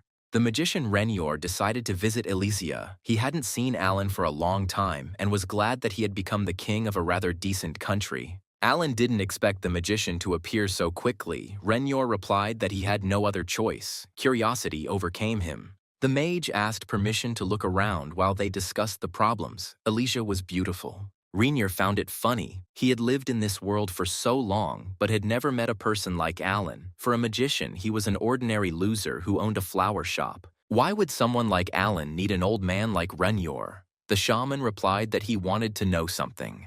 Renyor suggested that Alan needed a mage and that it was connected to his quarrel with the Kingdom of Russell. Alan interrupted the magician and asked if he knew anything about the shaman Teolite. Mage Renyor laughed. He was wrong. Alan wasn't looking for a player named Red Ball. He was really looking for a mage. This was a completely different state of affairs and made the old magician happy. Rainier did not want to interfere in the conflict between the countries, and this story will be just a story of an ancient old man. Alan learned from the magician that Teolite helped the Russell royal family create the elixir of immortality. The magician confirmed that this was not a fairy tale, and such a potion really does exist. Rainier explained that there are two paths to immortality. The first is to achieve enlightenment and rise above people, like himself, and the second is to prepare a potion. Teolite found a second way, and he revealed its secret to the royal family. In return, he received a place where the elves could settle. The magician only knew about this because he helped build the fleet. They said that the elixir of immortality was created by the gods, but was similar to the potions that Alan makes from flowers. Alan asked if the magician was still involved with the fleet, but it turned out that the royal family was doing it themselves and keeping everything a secret. Alan found it funny that they had started building a fleet, but they didn't know where the wild herbs grew or how to do it all. Alan suggested that if one knew where this fleet was, it could easily be burned. The magician seemed to read Alan's thoughts. The shaman felt a little uneasy about this, but the magician ended the conversation and asked to show him the night garden. Rainier was amazed by the beauty of the night Elysia. The old man kept saying how stunningly magnificent it was. The magician was in the garden of the Milky Way, but even there it was not as beautiful as here, Strick thought. His breath was simply taken away by the beauty of the surrounding night. Alan stated that he had spent a lot of money on this, but the magician objected that this could not be achieved with money alone. He simply really wanted to do it. Rainier said dreamily that he would like to admire this beauty all the time. Alan replied that the magician was able to fulfill any of his wishes. Rainier replied that the position of High Lord was not as simple as it seemed. The Red Tower could collapse even if he left it for just a day. The old man assumed that while he was chilling out there, an uprising might have already begun there, and the tower might have been completely destroyed. But this was not what the magician feared. The building itself could be rebuilt. The main thing was the people and the information. The magician almost screamed with joy. How could he not have realized it right away? The red magic tower could be moved to Elysia. Rainier asked Alan what he thought about this and whether he would be against the red tower moving to his country. Rainier asked if he could give him land as payment for the information he received, but Alan considered this insufficient. The old man had already planned where and how he would erect his tower, but Dianth and the Chancellor considered him a suspicious character. Dianth knew for sure that by moving the Red Tower to Elysia, the glory of the country would increase. Zulkan reminded that countries where such towers are located pay a tax on magical research, and this is a common practice. Alan decided that he did not need the extra taxes and would refuse Rainier's request to move, but the Chancellor believed that the tower would bring in profit. A market is formed around such towers, which will help develop the economy, and the taxes collected from merchants will go towards funding magical research. Alan decided to entrust this matter to Zulkan. The Chancellor stated that this was a serious matter and he needed to prepare for it. He had not been so worried for a long time. Alan decided that since he had a new idea, he needed to gather as much information as possible. There was only one person who was best at collecting information, and that was Taylor, and Alan contacted him. Taylor was outraged. He was not Alan's personal secretary, but the shaman convinced the guy that he considered him an expert in espionage and covert infiltration. Taylor was indignant. He was just an assassin, the same player as a shaman. Alan tried to negotiate with him in a good way, but Taylor was stubborn and demanded payment for the information. Alan was indignant. The guy clearly forgot about his position. He was obliged to spy for the shaman. Taylor swallowed his pride and clarified what he needed to know. Alan wanted to know everything about the secrets of the Russell royal family. Taylor asked why he needed this country, and Alan promised to explain everything during a personal meeting. The shaman suggested meeting in the coastal forest, in the Goblin Bank, where they could hide from prying eyes and ears. Alan pounded on the door of the Goblin Bank and loudly called for Shindel. The nasty goblin pretended not to hear anything. As the bank door creaked alarmingly, about to fall off its hinges, the goblin climbed out and asked Alan why he had come. The shaman stated that he had come to collect his deposit. His treasury was slightly empty and needed to be replenished. The goblin led Alan to his gold, convincing him that he had not taken a single coin from there and that the shaman could trust him. Alan did not come alone, but with the Prince of Idarin, and he asked him to check the amount of gold in the treasury. The goblin was sure that the prince was still a child and would not be able to determine the shortage just by looking at this huge mountain of gold. The prince delved into research. He had a natural talent for accounting. Alan warned the goblin that if he confessed himself, he would be forgiven, but if he lied, he would have to go to the elves to sort things out. The shaman gave Shindel one last chance. He must confess before the prince finishes counting. The prince counted very carefully. This gold belonged to his family, and he did not intend to squander it in vain. The goblin became quite agitated. It seemed as if he was about to be caught red-handed. Alan warned the goblin that the prince had the ability to calculate even the most numerous treasure. The prince determined that exactly 400,000 gold coins were missing, and the goblin immediately began to scream, as if he had forgotten that this money could not be taken. Alan threatened to immediately call the elves to deal with the dishonest banker, but was ready to forgive if he returned the money. The shaman was pleased with his visit to the bank. He received the amount he needed, and the prince did a great job. Elves were waiting for Alan at the bank. They asked if the shaman had any problems with the goblin, and if anything happened, they were ready to shake this guy down. The elves reported that they had caught a man who was hiding near the goblin's bank. This man was none other than the assassin Taylor, who had come at Alan's call. The shaman immediately ordered the guy to be released. He still needed him alive and well. Taylor was saddened by how he managed to fall into the hands of the elves, but Alan immediately offered to talk business. Assassin was curious about what the shaman wanted from him and what problems he had with the Russell Kingdom. The shaman reported that the elixir of immortality was hidden in the kingdom of Russell, and the Archmage of the Red Tower told him about it. Taylor was surprised how Alan knew the Archmage. He was a non-player character, and he was incredibly lucky. Alan asked if Taylor could find this magician and put him under surveillance, and the assassin agreed that in this case it would be better not to kill anyone. Voices were heard nearby. Someone was calling Alan and asking him for help. They were orcs. Alan assumed that they were caught during a robbery, and therefore he should stand up for the green-headed guys. The orcs explained that everything was not like that at all. In fact, the king of the neighboring country had sent a whole army of soldiers here. Alan did not understand which king was being talked about. The neighboring country was the former Eideren, now the kingdom of Brown Bear. Could it be that the Brown Bear Guild and City Master Croken have managed to make their power legitimate and that Croken is now the rightful king? Or maybe it was Taylor who brought the guild soldiers here to deal with Alan, then the assassin will die. Taylor replied that he had not told anyone and that the bears had only come here because Alan and the royal treasure had disappeared here. The bears want to find the treasure from the royal vault that Alan stole. It belongs to the dragon that guards the deity of Eideren. Alan remembered how Tina had looked for the dragon everywhere, apparently for good reason. The dragon threatened that if they did not return the treasure, he would burn the city and all its inhabitants. Alan thought, there was a dragon after all, so if the bears robbed the orcs, the goblin bank would find out about it too. Alan had to choose between helping the orcs or fleeing with the treasure, but he couldn't take all the gold at once. Alan approached the orcs and asked what they could offer him in payment for his help.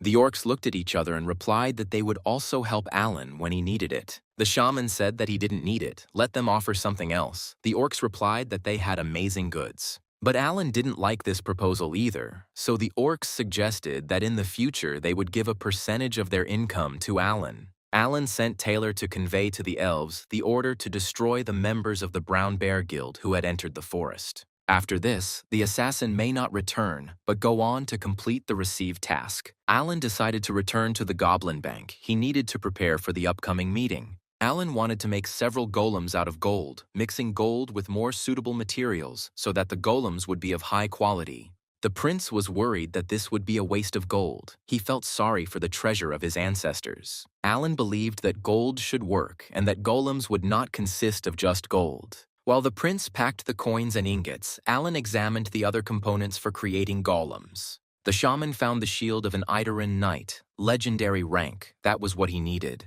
It was a real high-quality shield. It completely blocks enemy attacks. The Eideren Knight's defense effect in the set added 5% additional defense to each selected item. The effects only manifested when the entire Eideren Knight's defense set was assembled. Alan decided to take the entire set as material for the golem and asked the prince if there were other items from it in the treasury. The cunning goblin listened carefully and watched the shaman's behavior. After some time, Alan collected all the items in the set, helmet, armor, knee pads, and gloves. Add gold here, and you will have the perfect golem.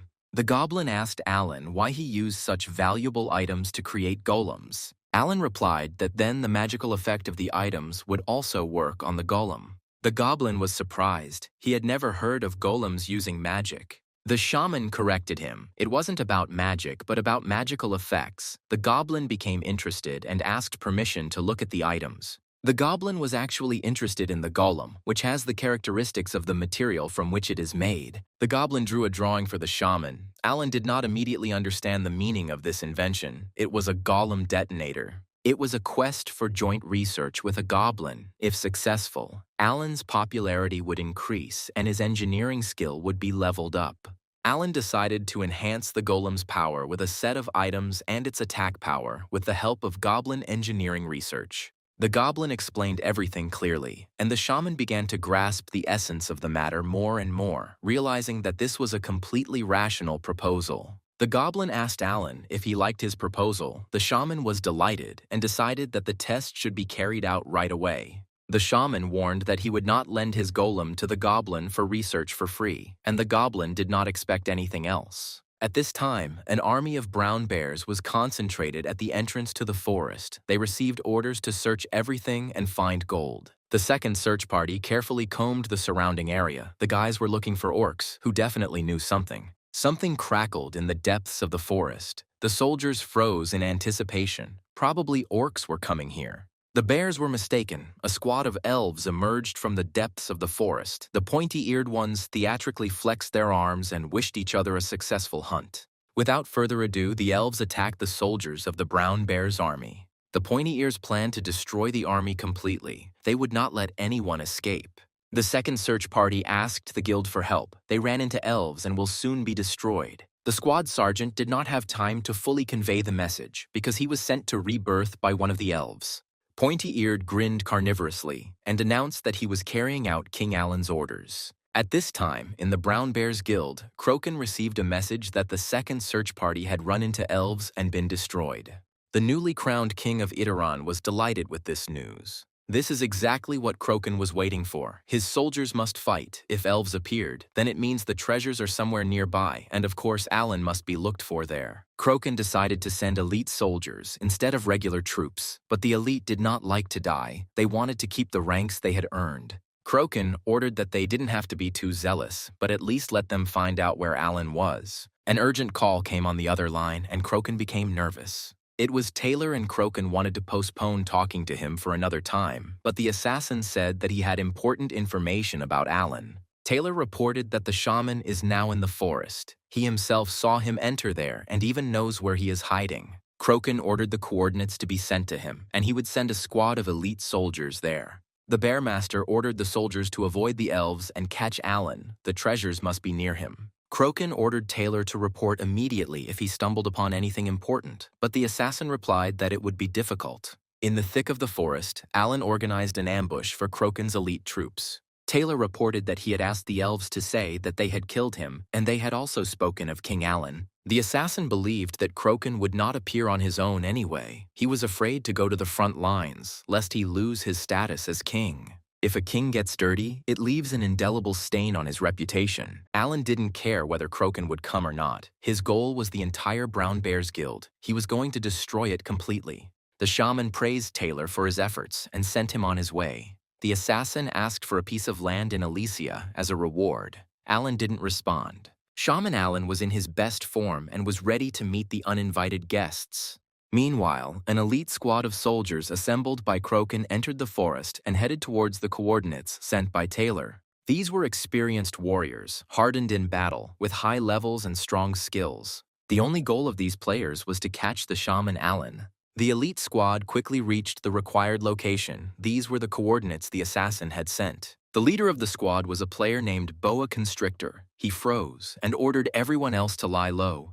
Alan was definitely here. Alan's back loomed right in front of the bears, and there were no elves in sight. The soldiers decided that it would be great to all attack him together. Then they would definitely be able to send him to rebirth. The unexpected blow scattered the elite soldiers into the nearby bushes. Alan remained sitting with his back to the attackers, only grumbling discontentedly at the golem. He ordered him to act on the signal. The elite bear boys struggled to get up from the ground and discovered a real monster in front of them. These guys haven't seen such horror for a very long time. Where could the boss monster come from in this forest? In fact, it was a golem, walking through the forest, not looking where it was going and not seeing any obstacles in front of it. The cursed Idaran golden golem, modified by a goblin engineer, seemed an invincible opponent. Alan scolded Disick. He ordered him to control the golem, but he could also attack him. Dachik recalled that he warned that he could not manage this monster. Alan didn't argue with him any further. Since that was how it turned out, it was worth seeing the golem in action. The shaman tried to stay close to his creation, but not get into the affected area.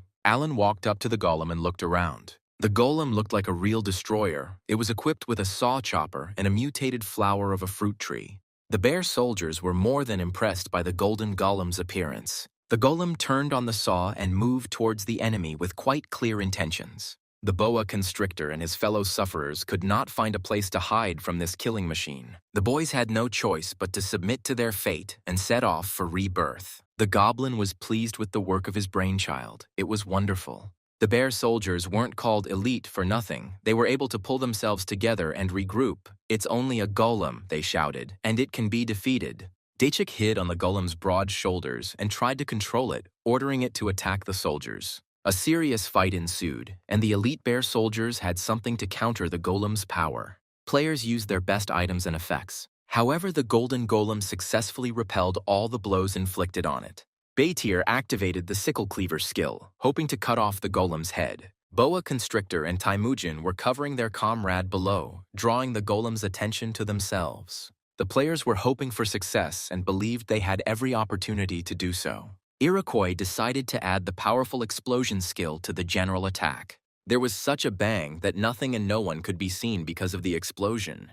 When the smoke and soot cleared, Boa Constrictor was surprised to see that the golem was working as if nothing had happened. The Boa Constrictor shouted that this golem could be defeated. The one that destroyed the city was much stronger. You just needed to add a little effort. Alan watched the battle from a safe distance, not expecting the elite brown bear soldiers to surrender so quickly. The shaman was attentive and calculated escape routes in case the golem was defeated. The Boa Constrictor urged the players to continue attacking and launch another massive attack. Alan activated the protection of the Idaran equipment, and the golem's defense increased threefold. The skill, for the king's sake, was activated, and the golem's attack power was doubled. The bears were impressed by the golden golem's power. Boa Constrictor and Temujin were dumbfounded in complete bewilderment. The golem was able to activate the skill. What kind of miracle is this? This surprised, but did not frighten the attackers. Golems are slow anyway. They just need to increase their speed. Iroquois wanted to deliver a crushing blow to the golem's head, hoping to knock it off its feet. Everything would have turned out just like that if it weren't for the demonic plant's abilities. The stem of a wondrous flower entwined his leg and suspended him upside down above the ground. The golem then abruptly threw the player to the ground without choosing where to fall. The bears called Alan a pervert and a scoundrel, and that's how the golem got in their way. Alan replied that he was glad that they enjoyed communicating with his toy. The shaman delighted his opponents by telling them that he had another gift for them. The tired and exhausted players did not expect anything good from Shaman Alan. In front of the guys stood a huge, rock-like, impenetrable enemy. Everyone had the opportunity to read the specifications of this killing machine, and they were impressive. The goblin was glad that his invention worked and was useful. The goblin's weapons were activated with a range of 1 kilometer. The firepower engulfed the Brown Bear League players, draining their life force. Flames blazed from all sides, destroying the enemy as a combat unit. The performance was a success. The weapon was called the Goblin's Homing Missile. An explosion is also an art. The golem's time of work was over, and the summoning was cancelled. That was enough. Alan did not catch all the bears, but the golem showed itself excellently. The shaman came out to the defeated players and said that they had to give something to Kroken. The Boa Constrictor was pacified, but not defeated, and was going to fight as long as he could stand. Elves appeared behind Alan, eager to attack the players and finish their destruction, which forced Udav to accept defeat. The Boa Constrictor took on the mission of delivering a message to Kroken. Alan demanded that the bears not touch the orcs or be destroyed. Crokin asked to tell the shaman that if he did not return the stolen treasure, he would not be left alone, but the boa constrictor had already passed out. Crokin was furious, but if Alan wanted war, he would get it. Crokin announced that he would destroy the flower shop and with it, all of Elysia. The destruction of the orc village was stopped. Alan's popularity with the orcs had increased sharply, and the amount of the monetary reward was negotiable. The orcs doubted that they would be able to stop the bears next time. Alan advised them to unite with the goblins. The orcs were indignant. How could goblins be trusted? The shaman reminded the greenheads that they were clients of the goblin bank. The goblins also could not trust the orcs, who were unable to appreciate the beauty of the explosions. Alan advised the irreconcilable races to continue to distrust each other. Let both goblins and orcs trust everything and everyone to him, the shaman Alan. The green-headed and long-nosed people didn't immediately understand what Alan meant. Shaman, explain that if the goblins decide to stab the orcs in the back, he will come here with the elves and punish them, and vice versa. All the races decided that this was a very good idea. Alan would be the mediator and confidant of both the orcs and goblins. Alan decreed that the goblins would protect the orcs, and the orcs would be good guards for the goblin bank. From now on, both races will have to join forces in the fight against common enemies. Alan decided that the name of this union would be the Shuar Union. He had no idea what a stir this union would cause in the future. The capsule is great, of course, but the mouse has not lost its importance even with the advent of virtual games. Michael successfully defended the border forest orcs from the brown bears and logged out of the game to contact Dupio. The manager called him 3 times. Dupio responded quickly. Michael decided that something serious had happened. The manager offered Michael to take part in several matches as part of the selection process. Dupio remembered that Michael didn't want to do it, but MK was in a bind. Michael himself has already read the stunning news. One of MK's best players, Suman, aka Sheik, is leaving the team. Dupio said that apparently the last friendly match disappointed Suman, which is why he left. Michael wondered if MK really didn't have any reserve players. Dupio replied that they did, a whole team, but they might not work well with the main squad. Spectators crowded around eagerly, awaiting the start of the league match. The New World was ready to welcome its new fighter, Michael Douglas. Before the match began, an opening ceremony was held, and spectators eagerly awaited interviews with members of the 2 teams. Michael was worried that he was wasting his time here instead of taking care of the flowers. The host energetically welcomed the audience and introduced the teams and participants of the competition. The hall was filled with people of different ages and social status. Michael stood out from the other players with his height and facial expression. The guy felt sad in this crowd. It was the MK team's turn. Dupio asked Michael not to worry. The coach would take care of the interview. The manager asked Michael to feel more confident and smile. The host suddenly decided to ask the players' opinions about the problems that arose because of the guy who suddenly changed teams. It was planned that only the coach would perform, but now the situation has become more acute. The MK players' coach defended himself to the fans and promised that the team would survive this crisis and achieve victory. The fans demanded Suman's return. There were rumors that MK had kicked the guy out and signed a contract with someone named Michael or Alan. Michael was offended by the insults directed at him. Dupio apologized that Suman is talented and has a lot of fans. That's why everything turned out that way. The fans were demanding that Alan leave the team. This is not a game that can be won by intimidating people. The master of ceremonies tried to calm the crowd down. Michael approached him and asked permission to use the microphone. The MC didn't want to give the microphone to an unknown player. The program was broadcast live, and it was impossible to refuse Michael. Michael introduced himself and greeted the audience. The organizers were afraid that he would argue with the fans, and everyone froze in anticipation of his words. Michael said that anyone would be upset when the best player leaves the team, and he also regretted that Suman left so suddenly. Michael stated that he understood why he was being greeted like that. He was a dark horse for the fans, but in any case, he did not deserve the insults. The audience listened to Michael, and his words made a huge impression on everyone. The guy announced that he was going to show everyone what he was capable of and asked everyone to watch his game and only then judge. With these words, Michael left the stage. Dupio tried to stop him, but in vain. The fans went wild again, and new insults rained down on Michael Allen. Dupio looked at the raging crowd with a shudder and felt awkward in front of Michael because it was he who dragged the guy into all this. However, the guy also received the support of the crowd. Despite the booing, Dupio felt how the climate in the studio was changing and realized that Michael was a future star. It was a memorable opening ceremony. Everyone was talking about Michael's words, and no one could remember what the other teams were saying. Interest in Michael did not wane until the first day of the qualifying matches. May was among the spectators and fans of Team MK. This is where Jack met her, recognized her, and came up to talk. The girl recognized the guy, and Jack was surprised that she didn't look much different from her game avatar. Jack was glad to have met May in real life and offered to go straight to the MK waiting room, as Michael had said. Michael was given a private waiting room, and that's where the guys came. Jack and May quietly entered the room. Everything here was new and interesting to them. Michael's father, Mr. Huang, came out to meet the boys, and then the player himself. Michael introduced May to his father and thanked his friends for coming to cheer for him.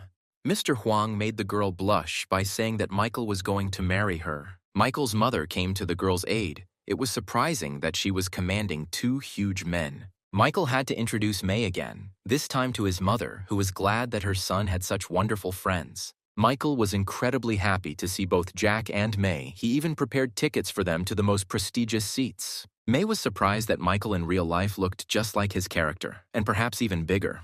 The qualifying match was about to begin, with 20 teams and 80 players competing for the championship title. To prevent fraud, all players were in waiting rooms and preparing to check into the capsule room. The screens of all 20 teams will be broadcast onto a huge four-sided display in front of the stands. During key moments of the battle, images of everything that is happening will be shown on the screens. Today, Team MK played with healer Gina, and the players had no chance of dying while they were on her side. The next player is Mage Minnick. He showed some amazing team plays with Sumin. What will be his strategy this time? The third player, Tank Choi, is a reliable psychological support for the MK team. The fourth player was introduced last, the one everyone was talking about today, Michael, or in the game reality, the shaman Alan. The first official trial match of the league was held on the Forest Labyrinth map. At the beginning of the competition, each team collected points by hunting monsters. Some teams chose to hunt together. Thanks to the strength and dexterity of their leader, Team Fantasy earned 2 more points, bringing the total to 12. The team members thought their leader's actions were amazing. The players were serious, discussing the possibility of using a flare when the monster recovered. When the enemy attacked, the commander planned an organized retreat, but now it was necessary to concentrate on the hunt. The problem with this team was the player Tabao, strong and brave, but too self-confident and disorganized. Tabao had no intention of listening to his commander and was eager to fight alone. This did not contradict the rules of the game. It was believed that this would maximize the player's efficiency. At the same time, there was always a risk of running into players from the other team and becoming their legitimate prey. This is what happened to Tabao. A player from the enemy team noticed it and decided that he would be his first prey. Tabao thought about the fact that they had 21 points and were in first place because in fantasy, all the players were alive. Tabao smelled the flowers and couldn't figure out where it was coming from. A golden golem has grown up behind the player. It was created by Alan, again, and armed to the teeth. Tabao had no idea that in a second, his fate in this match would be decided. The super sharp circular saw began to buzz, and the golem pounced on Tabao. The player managed to jump away in time, otherwise he would have been cut off at the first moment. Tabao couldn't figure out what kind of monster it was still too early for the boss, and used the explosive flash skill. At the same time, the monster pointed its handgun at the player and fired. Tabao fell. The shot had deprived him of almost all his playing strength. The guy was on the verge of rebirth. The player was about to launch a flare and call other members of his team for help. Tabao succeeded in this. The monster turned out to be not a very fast creature. Tabao was going to keep this miracle near him and wait for the others to arrive. A cold sweat broke out on the player as he heard a voice tell him that when the team arrived here, they would all be destroyed. Tabao recognized the members of the MK team. Alan thanked the guy for the excellent work. Thanks to him, he tested the new gun and saw its power. The player realized that his overconfidence would destroy not only himself, but the rest of the team as well. Only then did Tabao realize his mistake. This golem was not a boss, he was just bait. Alan suggested that Tabao be the first to leave the game. The rest of his team would soon join him. The system notified everyone that Tabao had left Team Fantasy. Team Fantasy also received this message, and players wondered if Tabao had actually tried to fight the boss alone. The decision was immediately made to go to the launch site of the signal flare. The magician couldn't believe that they managed to defeat Tabao so easily. They were just lucky. In any case, the magician considered the golden golem created by Alan to be an amazing thing. It made hunting much easier. The magician was interested in how Alan controlled the golem. The shaman said that only with brainwaves. The magician saw the golem running away and asked if this was how it should be. Alan only chuckled. The golem's controls needed some work. The magician thought that it was much more important that Tabao had given a signal to the entire team and that they would soon be here. Almost immediately after his words, the commander of Fantasy Sao materialized in the clearing. The girl's appearance was incredibly impressive. She immediately used the blue dragon blade, and the boys could only deftly dodge it. Michael decided that this player was more dangerous than he thought, but he would not allow himself to be made mincemeat. Sao announced that Fantasia would defeat MK even if Tabao was eliminated, since Suman was not with them. Magmanuk warned Alan that this is a strong team. Tabao is a strong player, but Sao is no worse. The shaman replied that everything was going according to plan. He would deal with her very quickly. Alan picked up speed and rushed to intercept Sao. The battle between them promised to be epic. Sao didn't like rowdy guys, so she used her skill, walking on air, and jumped over Alan. Sao's target was the MK team's healer, and Gina was in danger. But Sao was wrong to underestimate Alan. She felt it the very second she landed. Alan grabbed Sao while using the skill and pulled him towards himself with one hand. Alan was in high spirits. The fun was just beginning, he decided. The remaining members of Team Fantasy pounced on Team MK's tank, with the healer barely managing to heal. Minuk joined the battle, his fiery fireballs raining down on the heads of his enemies. The explosions sounded one after another, and it was almost impossible to dodge them. Fantasy wasn't doing enough damage due to Tabao's absence. At this rate, they could soon be wiped out. But that was not the worst thing. Terrible events awaited them ahead. Alan's demonic addiction was building up. Sao was already asking for a timeout. The player felt humiliated. This guy made her look like a complete fool. Alan defeated her so easily, without a single skill, just like that. The spectators watched the first team fight of the match with delight. It was amazing. Michael won without using any special skills. Mr. Huang, Mei, and Mrs. Mei were desperately rooting for Michael, and his father even shed tears of joy. Mei wondered why the shaman didn't use his shovel. Michael didn't take out his spatula because during league matches they are at the same level and it's not difficult to beat them. Everyone keeps spamming their abilities, but they're easy to dodge. Michael challenged Sao to a fight and used his skills specifically on him. Sao decided that this was her last chance and agreed.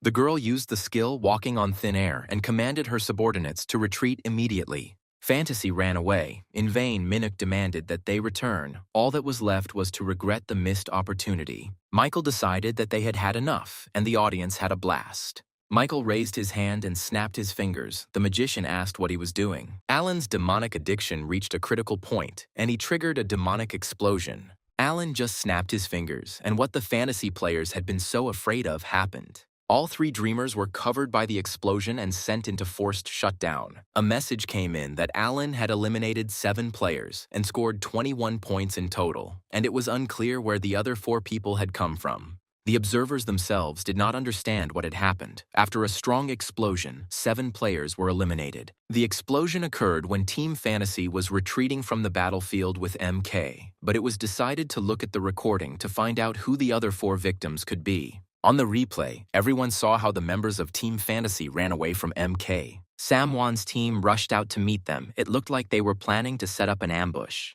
But Team Fantasia is strong and easily fought off Samwon even when they were down a man. Suddenly, Sao's body began to glow. Everyone stopped and looked at her in surprise. At this time, a giant explosion engulfs everything, sending 7 players into a forced shutdown. The explosion was caused by Michael Douglas using his first attack skill, Demonic Blast. The MK team monitored the messages. Everything turned out quite well. Alan decided to check the golem's location and entrusted this task to the Spirit of Life. Alan suggested going on a frontal attack. Mage was happy. At this rate, they would reach the top of the tournament table. Alan categorically stated that he was not interested in just top positions. That was too little. The guy was aiming for first place. That's exactly what he needed. To do this, Alan suggested that the players strengthen themselves and equip some equipment. The shaman said that each of them should wear one of them. Maru's team was shocked. Two teams disappeared at the same time. That shows how strong MK was then.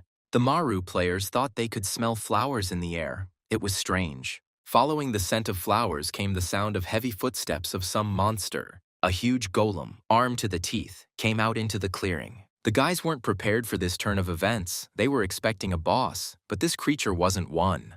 A player well known to everyone was jumping merrily on the golem's huge shoulders. It was Michael Allen, asking the frightened players of Team Maru if they were ready for destruction. Michael Allen ordered the golem to move forward and announced that the members of Team MK were ambassadors for Allen's flower shop. The healer, tank, and mage, adorned with wreaths, flowers, and ribbons, moved hesitantly next to the goblin.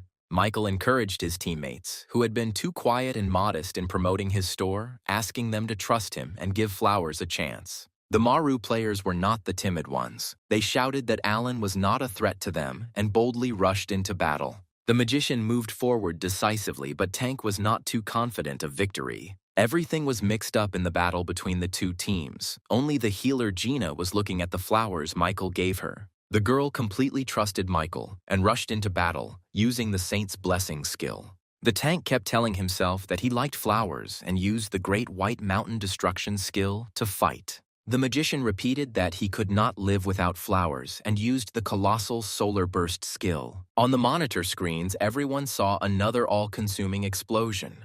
The magician himself was amazed by the skill's effect. He hadn't wanted to use it before. It had been weak, but now the difference was noticeable. The mage told Michael that his flower items were amazing and asked if he could buy some from him on the main server. Michael replied that he did indeed sell such items, but they were quite expensive. If you use Allen's customer points, you can get a discount of up to 30%. The next member of the enemy team was sent to a forced shutdown. Michael decided to destroy the last one with a demonic explosion and at the same time tested on 30 stacks. One more snap of the fingers and it was all over in the blink of an eye. The explosion did not destroy the enemy. Michael concluded that 30 stacks of power does not completely destroy players. It turns out that against players of level 250 plus, you need at least 50 stacks. Nobody expected this. Michael is a real bulldozer player. Everyone saw his hidden abilities. It was not for nothing that he was so confident in himself. This is not a template skill that everyone is used to. Michael was demonstrating the maximum strength that the human body is capable of. Suman, a current CUSA member and captain candidate, followed the game's events closely. The guy couldn't understand where Michael got such a reaction from. He is an athlete, of course, but not all athletes are good at games, or he is a natural genius of the game. So why is this guy participating in games instead of going to MMA? Suman decided that he really needed to take care of himself in real life. Led by the enraged golem, MK passed through the forest unhindered and destroyed everything in its path. Everything turned out to be much easier than Michael expected. He didn't even need a shovel. It wasn't long before Michael discovered another team, and it was the last one. Only half an hour had passed since the start of the competition, but only two teams remained in the game, MK and CUSA. They began to fight for first place. Everyone was eagerly awaiting the result and which team would be stronger. But the outcome was already clear to everyone. CUSA is a low-ranked team, and they have no chance to stop Michael. They can only pray. Before the announcer could finish speaking, the last CUSA player was eliminated, and the first game of the season ended in a complete victory for MK. The crowd's jubilation was complete and unconditional, and Michael became a true hero to them. Michael was congratulated on his victory and asked to tell how he felt and share his emotions with the audience. Michael's performance surprised the audience. He was asked if he attended individual training sessions, but he only played sports every day. There was something else that accompanied the success. Perhaps this is the main secret. Michael happily revealed this secret to everyone around him. In fact, these were flowers that he himself grew in Elysia. Michael took the opportunity to advertise and announced that Elysia would make any floral accessory according to the client's wishes. Michael Allen returned to Elysia as a winner after giving a victory speech promoting his flower shop. The player wanted to do some business in the store, but met Zulkan. Allen asked him how things were going in the forest with the orcs and goblins. The Chancellor replied that everything was fine. The negotiations with the orcs had been successful. Allen didn't expect such an answer. He was afraid that he would have to run somewhere again and do everything himself. Zulkan said that he took the elves with him and agreed on a deduction of 40% of all income of the orc tribe. In reality, it will be no more than 30 since the greenhead's main income is robbery, so the money will have to be laundered. Alan was plagued by vague doubts about whether Zulkan had taken up the job of Alicia's finance minister or had found a way to finance his illegal organization. Surely in the past, this old man had to engage in illegal transactions to provide for the pampered offspring of the royal family. Alan asked how the preparations for the auction were going. Everything was going well. People were coming to look at the plots. The problem was, with the NPC aristocracy, they disagreed with the fact that NPCs were not allowed to participate in the auction and demanded an audience. Alan sighed heavily. He wouldn't be able to take care of the flowers again. It was annoying. A large number of representatives of noble families had gathered in the central square of the city, and they were all waiting for King Alan. The NPC's complaints were reflected by May. They were outraged that they had been excluded from the opportunity to participate in the auction. Alan showed up on time. He categorically stated that he had no plans to sell the land to the aristocrats. They would be better off just leaving. The Shaman King was angry. He had made his intentions clear last time. Nobles were not allowed to participate in the auction. Behind him, Alan heard a nasty, thin laugh and a sarcastic remark that he shouldn't be so categorical. Alan turned around and a strange guy was addressing him. He introduced himself as Duke Titus of Fleecia and said that he was ready to pay for the right to participate in the auction. The shaman listened in bewilderment as the Duke promised to make him a double contribution and not to demand the money back in case of a loss. Titus dreamed of building a holiday villa in Alicia and considered this an incredibly profitable investment. Alan asked Zulkan who this was. The old man replied that this NPC was very rich. The city-state of Fleecia was full of rich NPCs. Upon hearing Titus's proposal, the nobles of neighboring states were outraged. They too were capable of paying 3 or even 4 times more. The shaman thought, money is just flowing into his hands, so why refuse? Since the nobles insist on participating in the auction, then so be it. Alan agreed and said that aristocrats only received this privilege because of their money, or, status. The shaman warned the nobles that free plots were running out and they must urgently decide which plots they would fight for. The aristocrats had been eyeing up land for a long time. They had chosen the best plots for themselves. Alan wished everyone good luck in the auction. Alan invited the chancellor with the prepared documents and offered those who wished to read and sign the agreement. The aristocrats read the agreement and looked at Alan in bewilderment. They expected to be given a land purchase contract to sign, but this was only an agreement to participate in the auction. The shaman was surprised. They themselves had offered to pay more for participating in the auction. The nobles had hinted that they were paying more for a guaranteed win. Alan got angry, which meant they were offering him a bribe or simply wanted to make a fool of the king of Alicia. If someone doesn't like such a contract, they can simply go home. Alan didn't insist on anything, but such a person will no longer be able to participate in the auction. The nobles grumbled that their promises to pay 3 times as much would cost them dearly, and they were going to refuse to participate in the auction. King Alan replied that he was not forcing anyone to participate. It was a purely voluntary matter, but they themselves had persuaded him to accept such conditions. Duke Titus did not refuse the opportunity and agreed to King Alan's terms. 2 other aristocrats, Bim and Baum, could not afford to lose face in front of the visiting dandy and signed a special agreement. Alan understood that they thought they could easily beat the auction maximum by several times. This would have been possible if this auction had been ordinary, but the aristocrats were in for an unpleasant surprise. The day has arrived for the open auction for the sale of plots of land in the residential area of the Elysia Flower Shop. May was entrusted with running the auction. Jack guarded her, and for some time now the couple has become inseparable. Alan and the Chancellor sat stone-faced on the stage next to Jack.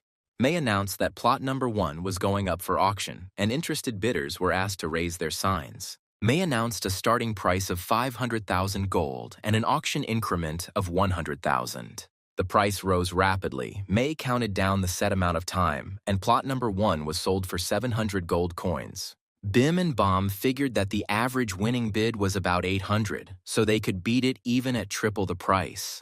However, the starting price for a plot of land in the city center was 1 million gold coins. This price was quite high even for Bim and Baum. Bim decided that it was too expensive and he would skip this lot. Alan would be left with nothing and would lower the price. Who else but them could offer such an amount? Imagine Bim and Bom's surprise when a serious fight broke out over this plot and the price jumped to 5 million.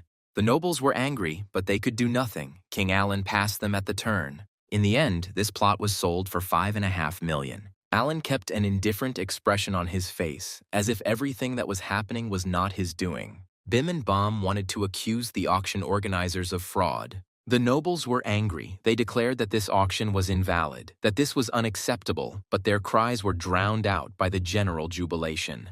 The leader of Team Number 1, participating in the collusion auction, informed Alan that the mission was accomplished. The shaman praised the guys for their work and ordered Team Number 2 to get ready. Jack warned that this is actually illegal in real life. Alan explained that there was no other way he could get rid of the NPC nobles. It didn't concern people. The second plot went for 5 million gold, and Alan liked it. Now he was going to rob a rich guy. Titus was an experienced player and waited for the right moment. He entered the game with 2.5 million gold pieces. The Duke was confident that his opponents would soon fall away. Even when the sum reached 5.5 million, Titus was not going to back down. Titus was clearly winning. He was determined to get his own plot of land in the center of Elysia. His financial resources were great. May finished counting and was about to bang the gavel when a voice from the back row announced the sum of 500 million gold. Titus was outraged. He decided that this was an obvious fraud and crossed all boundaries of what was permissible. Jack was surprised. Even for Alan, this was a bit too much, but the shaman himself did not expect such a turn of events. The shaman didn't know who had gone to such great expense to own a plot of land in Elysia. Titus continued to stir up the public, declaring that the auction was a complete scam. The Duke accused Alan of manipulating everything from the very beginning in order to brazenly steal the participants' money and presented the contract as proof. The contract stated that Titus had to pay double the amount to participate in the auction, for which he could buy the whole of Elysia. The shaman recalled that all three had begged to be allowed to participate in the auction and had willingly signed the contracts, so why were they whining now? Titus claimed that everything was clear to him from the very beginning, and he decided to play along. But such a sum was too much. Bim and Bom accused Alan of trying to ruin them. Whispers began to spread through the crowd, wondering if Alan had really hired people to artificially raise the stakes. Titus supported these accusations and protested against the rigged game, demanding that the auction results be annulled. Alan had no intention of forcing anyone to participate in the auction, and he didn't need the aristocrats' money. The shaman descended from the stage and approached the raging aristocrats. Alan took the contracts from them and ordered them to return all the amounts paid. He did not want to allow these NPCs to participate in the auction from the very beginning. Titus suspected that Alan was trying to hide his deception and demanded that he bring a man who could pay such a huge sum. A loud voice rang out in the crowd. The child was perplexed as to why such rich men were so upset over a measly 500 million. The Duke claimed that the child was a fake and was participating in the auction only to extort 1 billion gold pieces from him. The boy asked if this amount was really that big for Titus. It seemed that things were not as good in his family as they used to be. The boy laughed at first, but suddenly became incredibly serious and shouted out some kind of spell. Before the eyes of the astonished participants and auction organizers, a vortex of water began to swirl in the child's place. A few short moments later, an old magician stood in the boy's place and announced that the Red Tower would pay 1 billion gold pieces. Tit, Bim, and Bom did not expect a representative of a living legend to appear at the land auction. The old man greeted everyone gathered and introduced himself as the Archmage of the magical Red Tower, Rainer. Alan remembered that Rainer had expressed interest in purchasing the land, but the Archmage had not appeared for a long time, and the shaman decided that he had changed his mind. The sum of 500 million seemed enormous, even to Alan. Rainer believed that such events should have surprises. What a surprise, the Red Tower moving to Elysia. The magician laughed. 2 on the Council of Elders fainted when they heard about it. The news of the magic tower being moved to Elysia was a bomb, and the price of land skyrocketed to incredible heights. Bim and Bom quickly offered to renew the agreement, but Alan declared that there would be no deal. He had gotten rid of the contracts. Titus fell at Alan's feet, calling him Your Majesty again and asking him to give him another chance. The shaman looked at the NPC with disdain and ordered the Alpha team to be activated. The elves took up the matter and were ordered to deal with the Duke, but not to kill him. The lands of Elysia were once a useless wasteland, but now they are one of the most desirable places to buy land in the new world, and Michael has become rich. Mike handed his mother an envelope and asked her to open it. The woman was puzzled as to what it could be. The envelope contained a bearer debit credit card. Michael decided to please his parents and give each of them a small amount of money. Michael explained to his mother that he had earned a lot of money in the game and had withdrawn some of it into real money, $300,000 on the card, and he was giving it to her. The mother asked her son if he was happy that he was playing this game. Michael remembered all the battles that prevented him from focusing on developing the flower shop.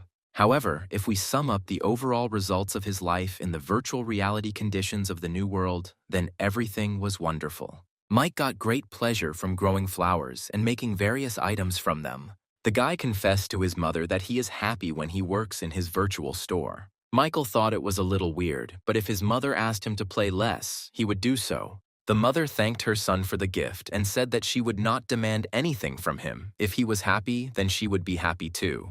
The woman looked at the card. Her son told her to spend it however she wanted, but she wanted to please her son. The game capsule in Michael's room was a real antique, and the woman went to the game capsule store to buy her son a new one. She found this place on the internet, but didn't know what to do next. A woman walked into the store. The manager smiled sweetly and asked how much money she was willing to spend. Miss Douglas decided to buy her son a good capsule, which was quite affordable for her. She told the manager about this, and the guy asked if she preferred any particular model. Miss Douglas asked to see the best game capsule. The manager was delighted that this lady knew nothing about anything, and he could sell her an expensive and low-quality product. The manager announced out loud that they were having a sale, and he recommended purchasing the most popular model, which cost $60,000. Miss Douglas thought that the most expensive capsule cost no more than $40,000, but the manager convinced her that only he could give her such a great discount. The seller became completely brazen and declared that this particular model had been reserved by Michael Douglas, the star of the new world. Ms. Douglas did not say that Michael was her son, but said that she would look around first. The manager rattled off that he could offer a cheaper option, but she wouldn't find this model at such a low price anywhere. Ms. Douglas wanted to look at other options first when she suddenly heard her son's voice. Michael and Jack walked into that same store and were surprised to see Michael's mother. It turned out that the son decided to buy a capsule for himself and took a friend with him to help him choose the best model. Michael didn't expect to see his mother here. Did she really decide to play? The woman laughed. She came to buy a capsule for him. The guy was a little offended. He wanted his mother to spend the money on herself, but the woman wanted to please her son. Miss Douglas remembered the salesman had just told her that Michael had reserved a model for himself that cost $60,000. The woman pointed to one of the capsules on display, apparently like this one. Jack intervened in the conversation. He was outraged. 30 was too much for such a model. Other models with similar characteristics sell for no more than $15,000, and their characteristics are even worse than the base ones. Michael was furious that anyone would dare use his name to push an outdated model at an inflated price. Jack was in culture shock. Had this manager completely lost his conscience or something? Miss Douglas looked around for the manager who had been so persistent in persuading her to buy this particular capsule. The guy was blushing and covered in sticky sweat. He understood perfectly well that his career in this store was over. Michael was barely holding back from giving him a thrashing, but there were too many witnesses around, all with smartphones. Jack realized that his friend was seething with righteous anger and suggested going somewhere else. Mike hoped that other stores wouldn't try to rob him, let alone embarrass him. The manager bowed and apologized, but it was too late. Michael and his mother, accompanied by Jack, left the store.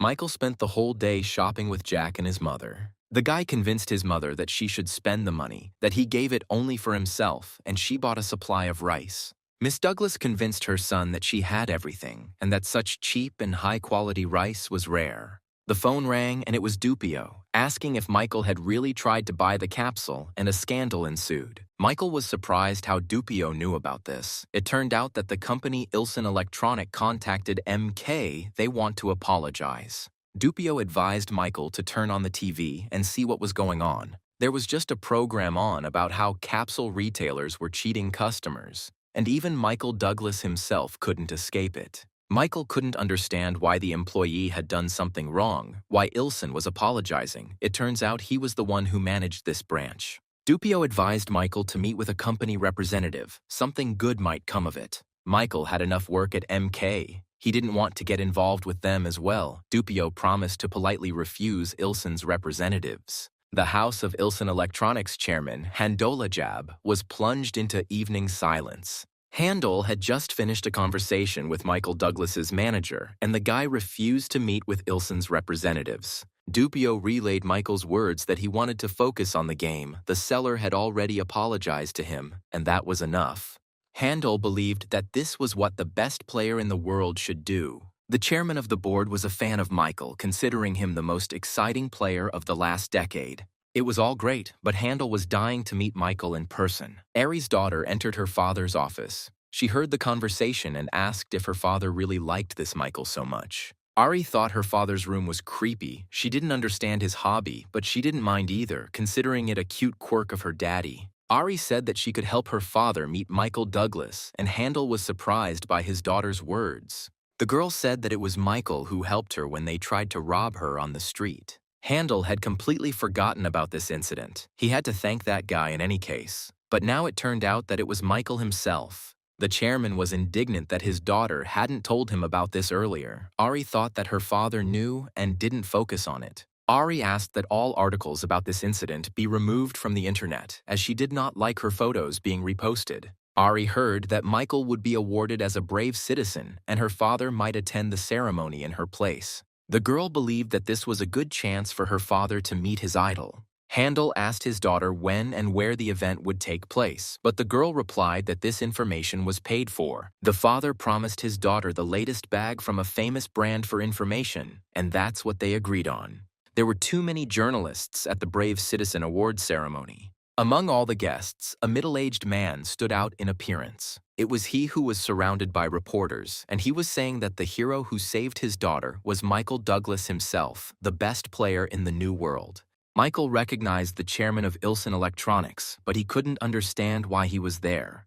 Journalists realized that they were facing another sensation of the year and abruptly changed direction. The Sharks of the Pen abandoned Handel and surrounded Michael, intending to interview him as well. Michael was bombarded with questions, but he couldn't keep up with them, and so he decided to simply remain silent. Handel couldn't get through to his idol again, but he really wanted to just say hello to Michael. The journalist asked if Michael knew that the woman whose handbag he saved was the daughter of the board chairman, Ilsen. This information was a revelation for Michael. He did not expect such a coincidence. The ceremony of awarding Michael Douglas with the Certificate of Courage and the Courageous Citizen Badge was held in a solemn manner. Michael was eager to have his photo taken with the mayor and the chief of police. By the end of this action, Michael began to figure out how to get out of here as quickly as possible to escape from the journalists. This is where Handel caught him. The man offered to take Michael home. Handel realized that there were too many curious people in this room and suggested that Michael go to the car. The guy was about to refuse, but the chairman insisted that he should thank him for saving his daughter and apologize for the incident with the capsule. Michael replied that anyone in his place would have done the same, and that the capsule was simply a misunderstanding.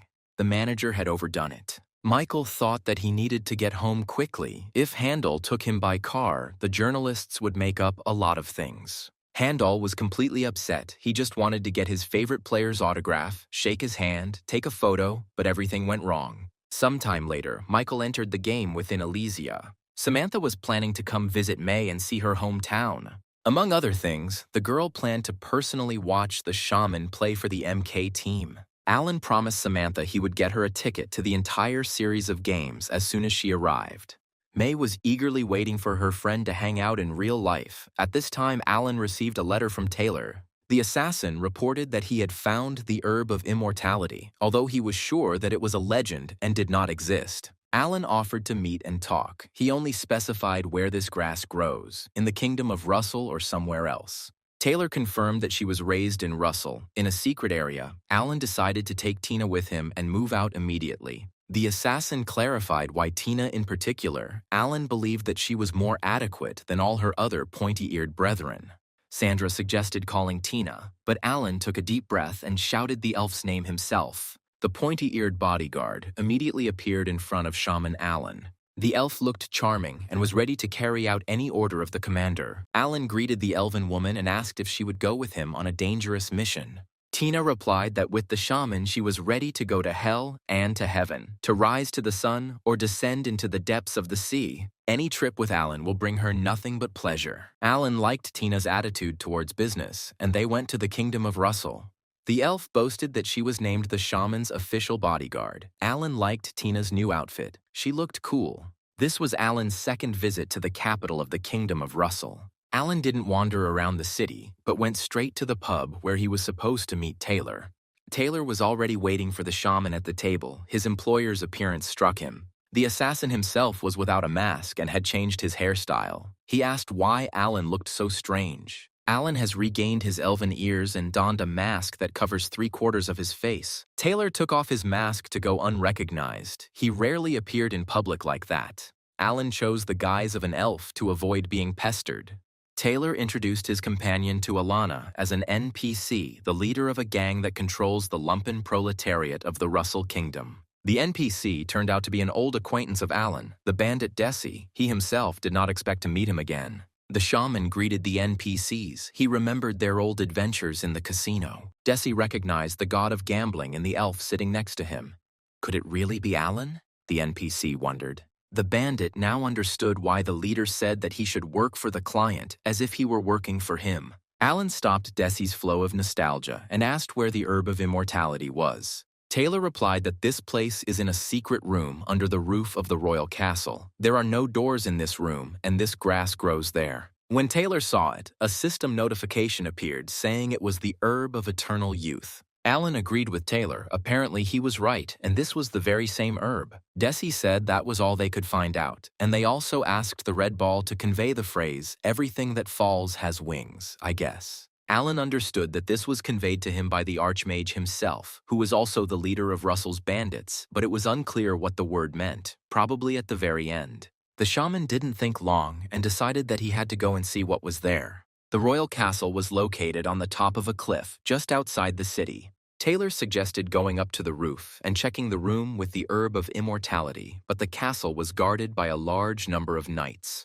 Alan asked how Taylor got in, and it turned out he got in through the front door. It's just that the assassin has a skill, penetration into the shadows, so he easily penetrated into different places. Tina suggested killing everyone who would interfere with them. Alan believed that they did not have enough people for this. In order to enter the castle unnoticed, Alan suggested a completely different route. It was necessary to climb the rock, then jump onto the roof of the castle. Taylor was skeptical, even with his experience. Rock climbing was difficult, and he wasn't sure Alan and Tina would be able to follow him. Alan took out an elven climbing axe and a strong rope blessed by the elves from his inventory. He hadn't used it for a long time. Taylor asked where he got this equipment from. If Alan was a flower shop owner, Alan mysteriously said that in the old days, he had seen a lot. Alan and Taylor began their climb, the shaman looking like a professional climber. Taylor kept asking for help, and the assassin kept feeling like he was about to fall and crash.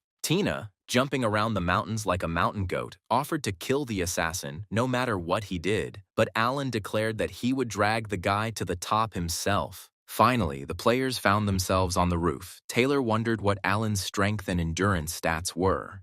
Alan replied that they were normal. He just knew how to distribute them correctly. Taylor justified himself by saying that all hired killers were weaker in strength and endurance. In any case, it didn't really matter now. The players finished their argument, and Taylor showed Alan that very window. Alan looked out the window and saw a lonely plant, and immediately a message appeared that he had discovered the herb of immortality. The players decided to go into the room and check what kind of grass it was. The spirit of life stopped Alana. She did not feel the life energy from the flower, so she believed that it was not real. Alan used the plant survey skill, and the system responded that the object was unavailable for research because it was not a living plant. Alan concluded that it was an artificial flower. It was strange that it appeared on its own. Taylor suggested that maybe the herb of immortality did not exist. Alan didn't believe it. If it were true, Renior would have told him about it. The shaman suggested that everyone hide, and he himself decided to carefully examine the area. There was no one and nothing on the roof, and Alan decided that they should go inside the castle.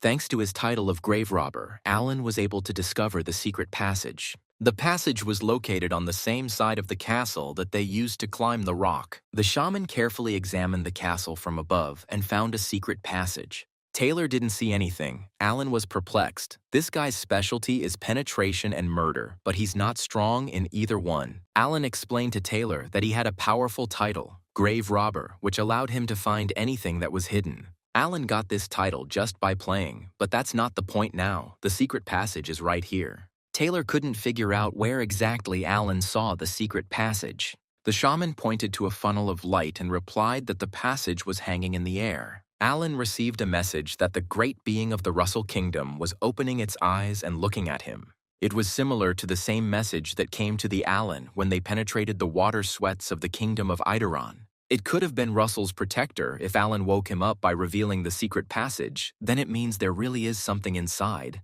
Alan remembered the Archmage's instructions. Everything that falls has wings, so he just needed to jump, which he told Taylor. The assassin thought they might fall and die, but Alan ordered him to shut up and follow him. Tina grabbed hold of the collar of Taylor's jacket tightly. The elf was sure that even jumping off a cliff with a shaman was fun. Taylor objected that this only applied to the pointy-eared one, but not to him, and all three of them jumped from the roof, trying to get into the center of the glowing funnel. Alan was the first to fly, followed by Tina, who was dragging the formidable assassin by the collar. In a flash, the players found themselves in the room, and the system reported that they had arrived in the royal chambers.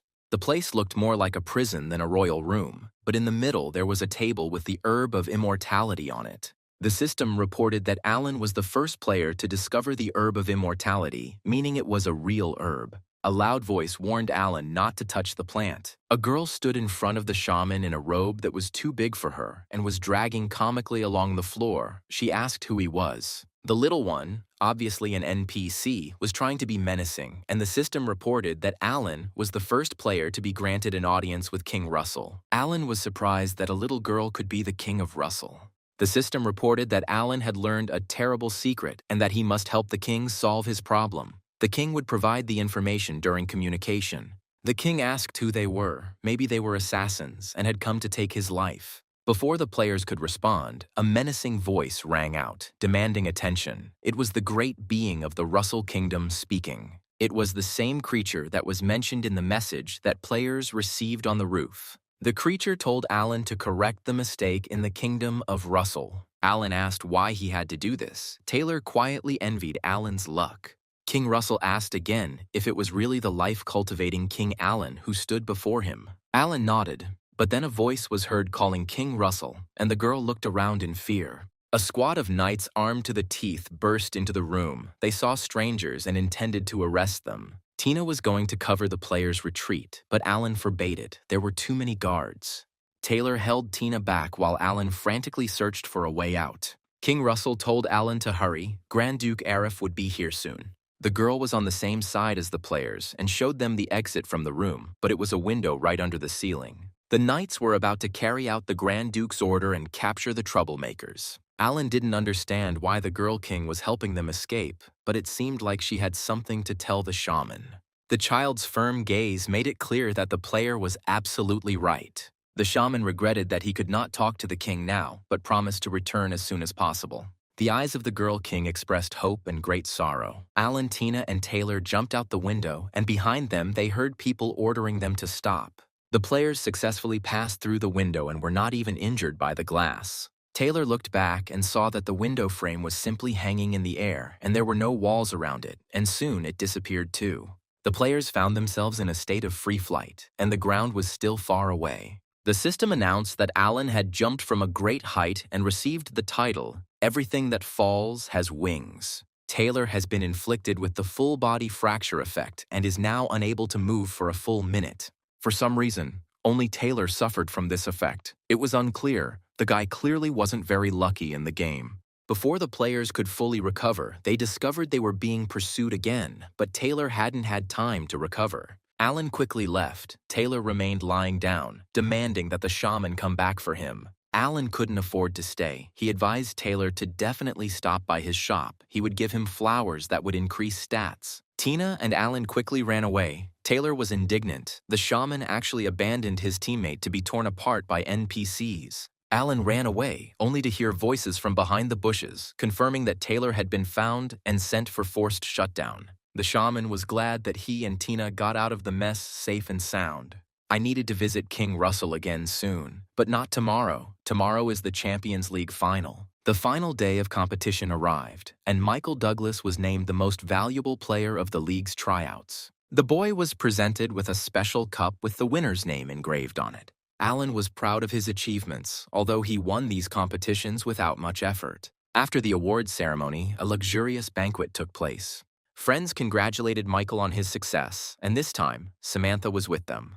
Michael was grateful to Dupio, and thanks to his invitation and advice, he was able to achieve a lot. Dupio tried to persuade Michael to become a professional player. With such talent, he could play in the major leagues, but the guy wasn't interested. Michael asked if Dupio hadn't found a player to replace him yet, and the manager nodded sadly in response. Where can he find a player who could match Michael's level? Michael said he realized one thing: the ability to react quickly is much more important than the height of the level. The guy told Dupio that he knew a player who fits these requirements perfectly. This is Samantha. He can take her to the team. The girl was flattered by Michael's recommendation, but she thought that her level was not high enough and she was not yet capable of playing such games. Alan replied that the level was not so important here. Anyway, Alan advised Dupio to give it a try. He only recommends Samantha because he has confidence in her. If Samantha signs up for this, she'll have to move, which is a big step, of course, but why refuse right away? Dupio decided to show Samantha to the trainer and listen to what he had to say. The girl seriously considered becoming a professional player. The coach asked to clarify who exactly Alan recommended. Dupio replied that it was the girl who had been playing with Alan for a long time and had a talent as a fighter. Coach Pak was in a bad mood, so he reacted sharply to Alan's proposal and advised him to be a coach himself. Dupio wondered what had bitten the coach, but he continued to shout that he would not listen to the players and follow their advice. Michael was calm. He signed a contract as a model for the brand and was told that his opinion would be respected. The coach replied that he didn't know much. Life is not easy and Michael cannot do whatever he wants. But during the coach's time, the team came first and they never missed training. Michael's expression changed. Is MK really planning to force him to continue playing as a professional player? The guy understood everything and said that in that case he would quit. Dupio tried to calm him down and promised to find another player. Peck attacked Dupio. He is too soft with the players and they do whatever they want and don't want to listen to anyone. For some reason, the coach wanted to break Michael and decided that he had a chance to teach the young impudent a lesson. Michael returned to the table. His mood worsened, and he told his friends that he was going to leave MK, blaming the conflict with the coach. Friends asked what the coach did to him. Michael replied that he made it clear that Michael had no say, so he decided to leave. May was outraged. Michael is not a player. It is terrible that MK does not comply with the terms of the contract, and what is wrong with this coach? Jack asked if Michael would quit right now. The guy replied that he didn't want to leave at the moment. Everyone was wondering what Michael would do next. The guy decided that he needed to earn a cool reputation as a player on a team that he would create himself. While Michael was shining in the game and in real life, several players found themselves in a dungeon that was rarely visited. Players found this to be an ideal hunting spot, as it wasn't too difficult and the mobs respawned quickly. The guys were confronted by monsters, mid-level boars. It's good to get your hands dirty on these types of characters. The players entered the battle with excitement, hoping to have a good time. The guys tried out new skills such as Wave Slash and Axe Force. It felt like this place should be full of people, but it was empty. This dungeon was worth having a high-level player or guild takeover to control access. They said that there was a crazy player wandering around here somewhere, so everyone avoided this place. He is a high-level player, he fought a lot in the past, and now he attacks the first person he meets. The boys got worried, but the narrator said he knew how to deal with him and asked everyone to pick up the monster shields, even though they were just trash. Clattering footsteps were heard from the depths of the cave, and the boys decided that it was a new kind of monster. The players were happy that it was time to gain some more HP, but they listened and decided to wait a little. Most likely, the same player about whom various strange things were said was approaching them. This guy was obsessed with shields and was still demanding that players give him their shields. To get rid of him, you needed to have any shield in your inventory, even a completely trashy one would do, but you had to hold it above your head. The strange player shouted that he would kill everyone if they did not give him their shields. The players knelt down and offered the boy their shields, urging him not to be angry with them. The strange player took all the shields from the players and laughed a terrible laugh. The guy's eyes were shining with madness. He was clearly out of his mind. The players nodded like dummies, but in reality, they were a bit scared. The guy left, rattling his shields, and the guys started arguing whether he was a real player or not. And if he was real, then why he was acting so strangely. It was Wooster. He ran into the curse of the ghost, and now he must get the item that he mentioned most often. This is the shield, the Twilight Barrier. The curse was lifted as soon as the player received the coveted item, but Wooster could not reach it and fell out of reality for 10 minutes every hour. Elysia blossomed by leaps and bounds. Houses grew, flowers bloomed, and players modernized the gaming space. Kruvasan showed Alan a notice board that allowed him to instantly open a trading interface and make trades. The girl had not yet acquired an office, but she was planning to conduct trade through a notice board. She wanted to obtain permission to do so. Alan received a corresponding request and he pressed the button, agreeing. The Kruvasan notice board has been created, and now the flower shop will receive 10% of the profit from all sales. The girl explained that all created items will be sold through this system, construction will soon be completed, and trade will intensify. Kruvasan asked Alan if he remembered Wooster. He was a guy he had fought with several times. Alan threw up his hands. He had fought with many people. The merchant clarified that this was the same guy who fought for the return of the Twilight Barrier shield. Alan was saving that shield to use on the golem if necessary. Kruvasan was worried that Wooster was currently in bad shape. The knight has fallen under a curse and runs around the dungeons with a bunch of trash shields chained to his body, attacking everyone in sight. Kruvasan asked Alan to return Wooster's shield so that he could overcome the boss monster's curse. Alan replied that he agreed to return the shield. The girl was delighted and was going to contact Wooster. The notice board has been successfully opened. The details of the Tower of Magic's move to the lands of Elysia have been settled. Zulkan reported that the Russell Kingdom sent a diplomatic letter to discuss the issue of moving the magic tower to Elysia. This kingdom has lost the tower. Their anger knows no bounds, but the mages from the tower will not change their minds, and the discussion will be a waste of time. Michael agreed with this. Zulkan decided that it was necessary to write a response, but the shaman was going to personally visit the kingdom of Russell. Zulkan was worried about the king. What if they harm him there? Michael said that they would not be able to kill him. He would simply be reborn. Michael had important business in this kingdom, and he was going to use these negotiations as cover and see the king of Russell. Zulkan understood that His Majesty had his own plans, but then he had to ask her for something. Alan was puzzled by what his chancellor might ask him to do. Zulkan asked if he could add more fuel to the fire there. Alan wondered why Zulkan wanted to do that. The old man wanted to confirm something about the kingdom of Russell. Alan promised to fulfill the old man's request exactly. In fact, his second talent after floristry is annoying arrogant idiots. This time, Alan arrived in the kingdom of Russell on an official visit, accompanied by the same elf Tina. Alana entered the throne room expecting to see the king, but there was no one on the throne. Alan and Tina walked confidently along the red carpet, proudly looking at the aristocrats present. The shaman chuckled in disappointment. The king's seat remained empty. The meeting did not look much like a formal occasion. Only a pitiful handful of nobles were in the hall. All the NPCs stood along the walls with serious faces. Alan declared that since the king was not there, he had nothing to talk about with mere mortals, and in response he received a lot of insults. Tina asked the shaman if it would be easier to kill everyone. Alan stopped her. He just needed to talk to the king. A loud voice asked Alan not to worry. Everything would be fine. The Grand Duke Arif came down from the second floor and reported that the king had set aside some time to talk with Alan. But later, Alan and Tina looked at each other. This message seemed like a lie to them. Arif noted that one elf for a king is either a very small retinue or an attempt to demonstrate modesty. Alan was nervous. Arif was acting strange. He invited him here, but he was late and talking down to him. The aristocrat came down the stairs and introduced himself to those around him as Duke Arif Russell. The player introduced himself as the King of Elysia, the shaman Alan. The guy felt that the Duke was trying to take control of him.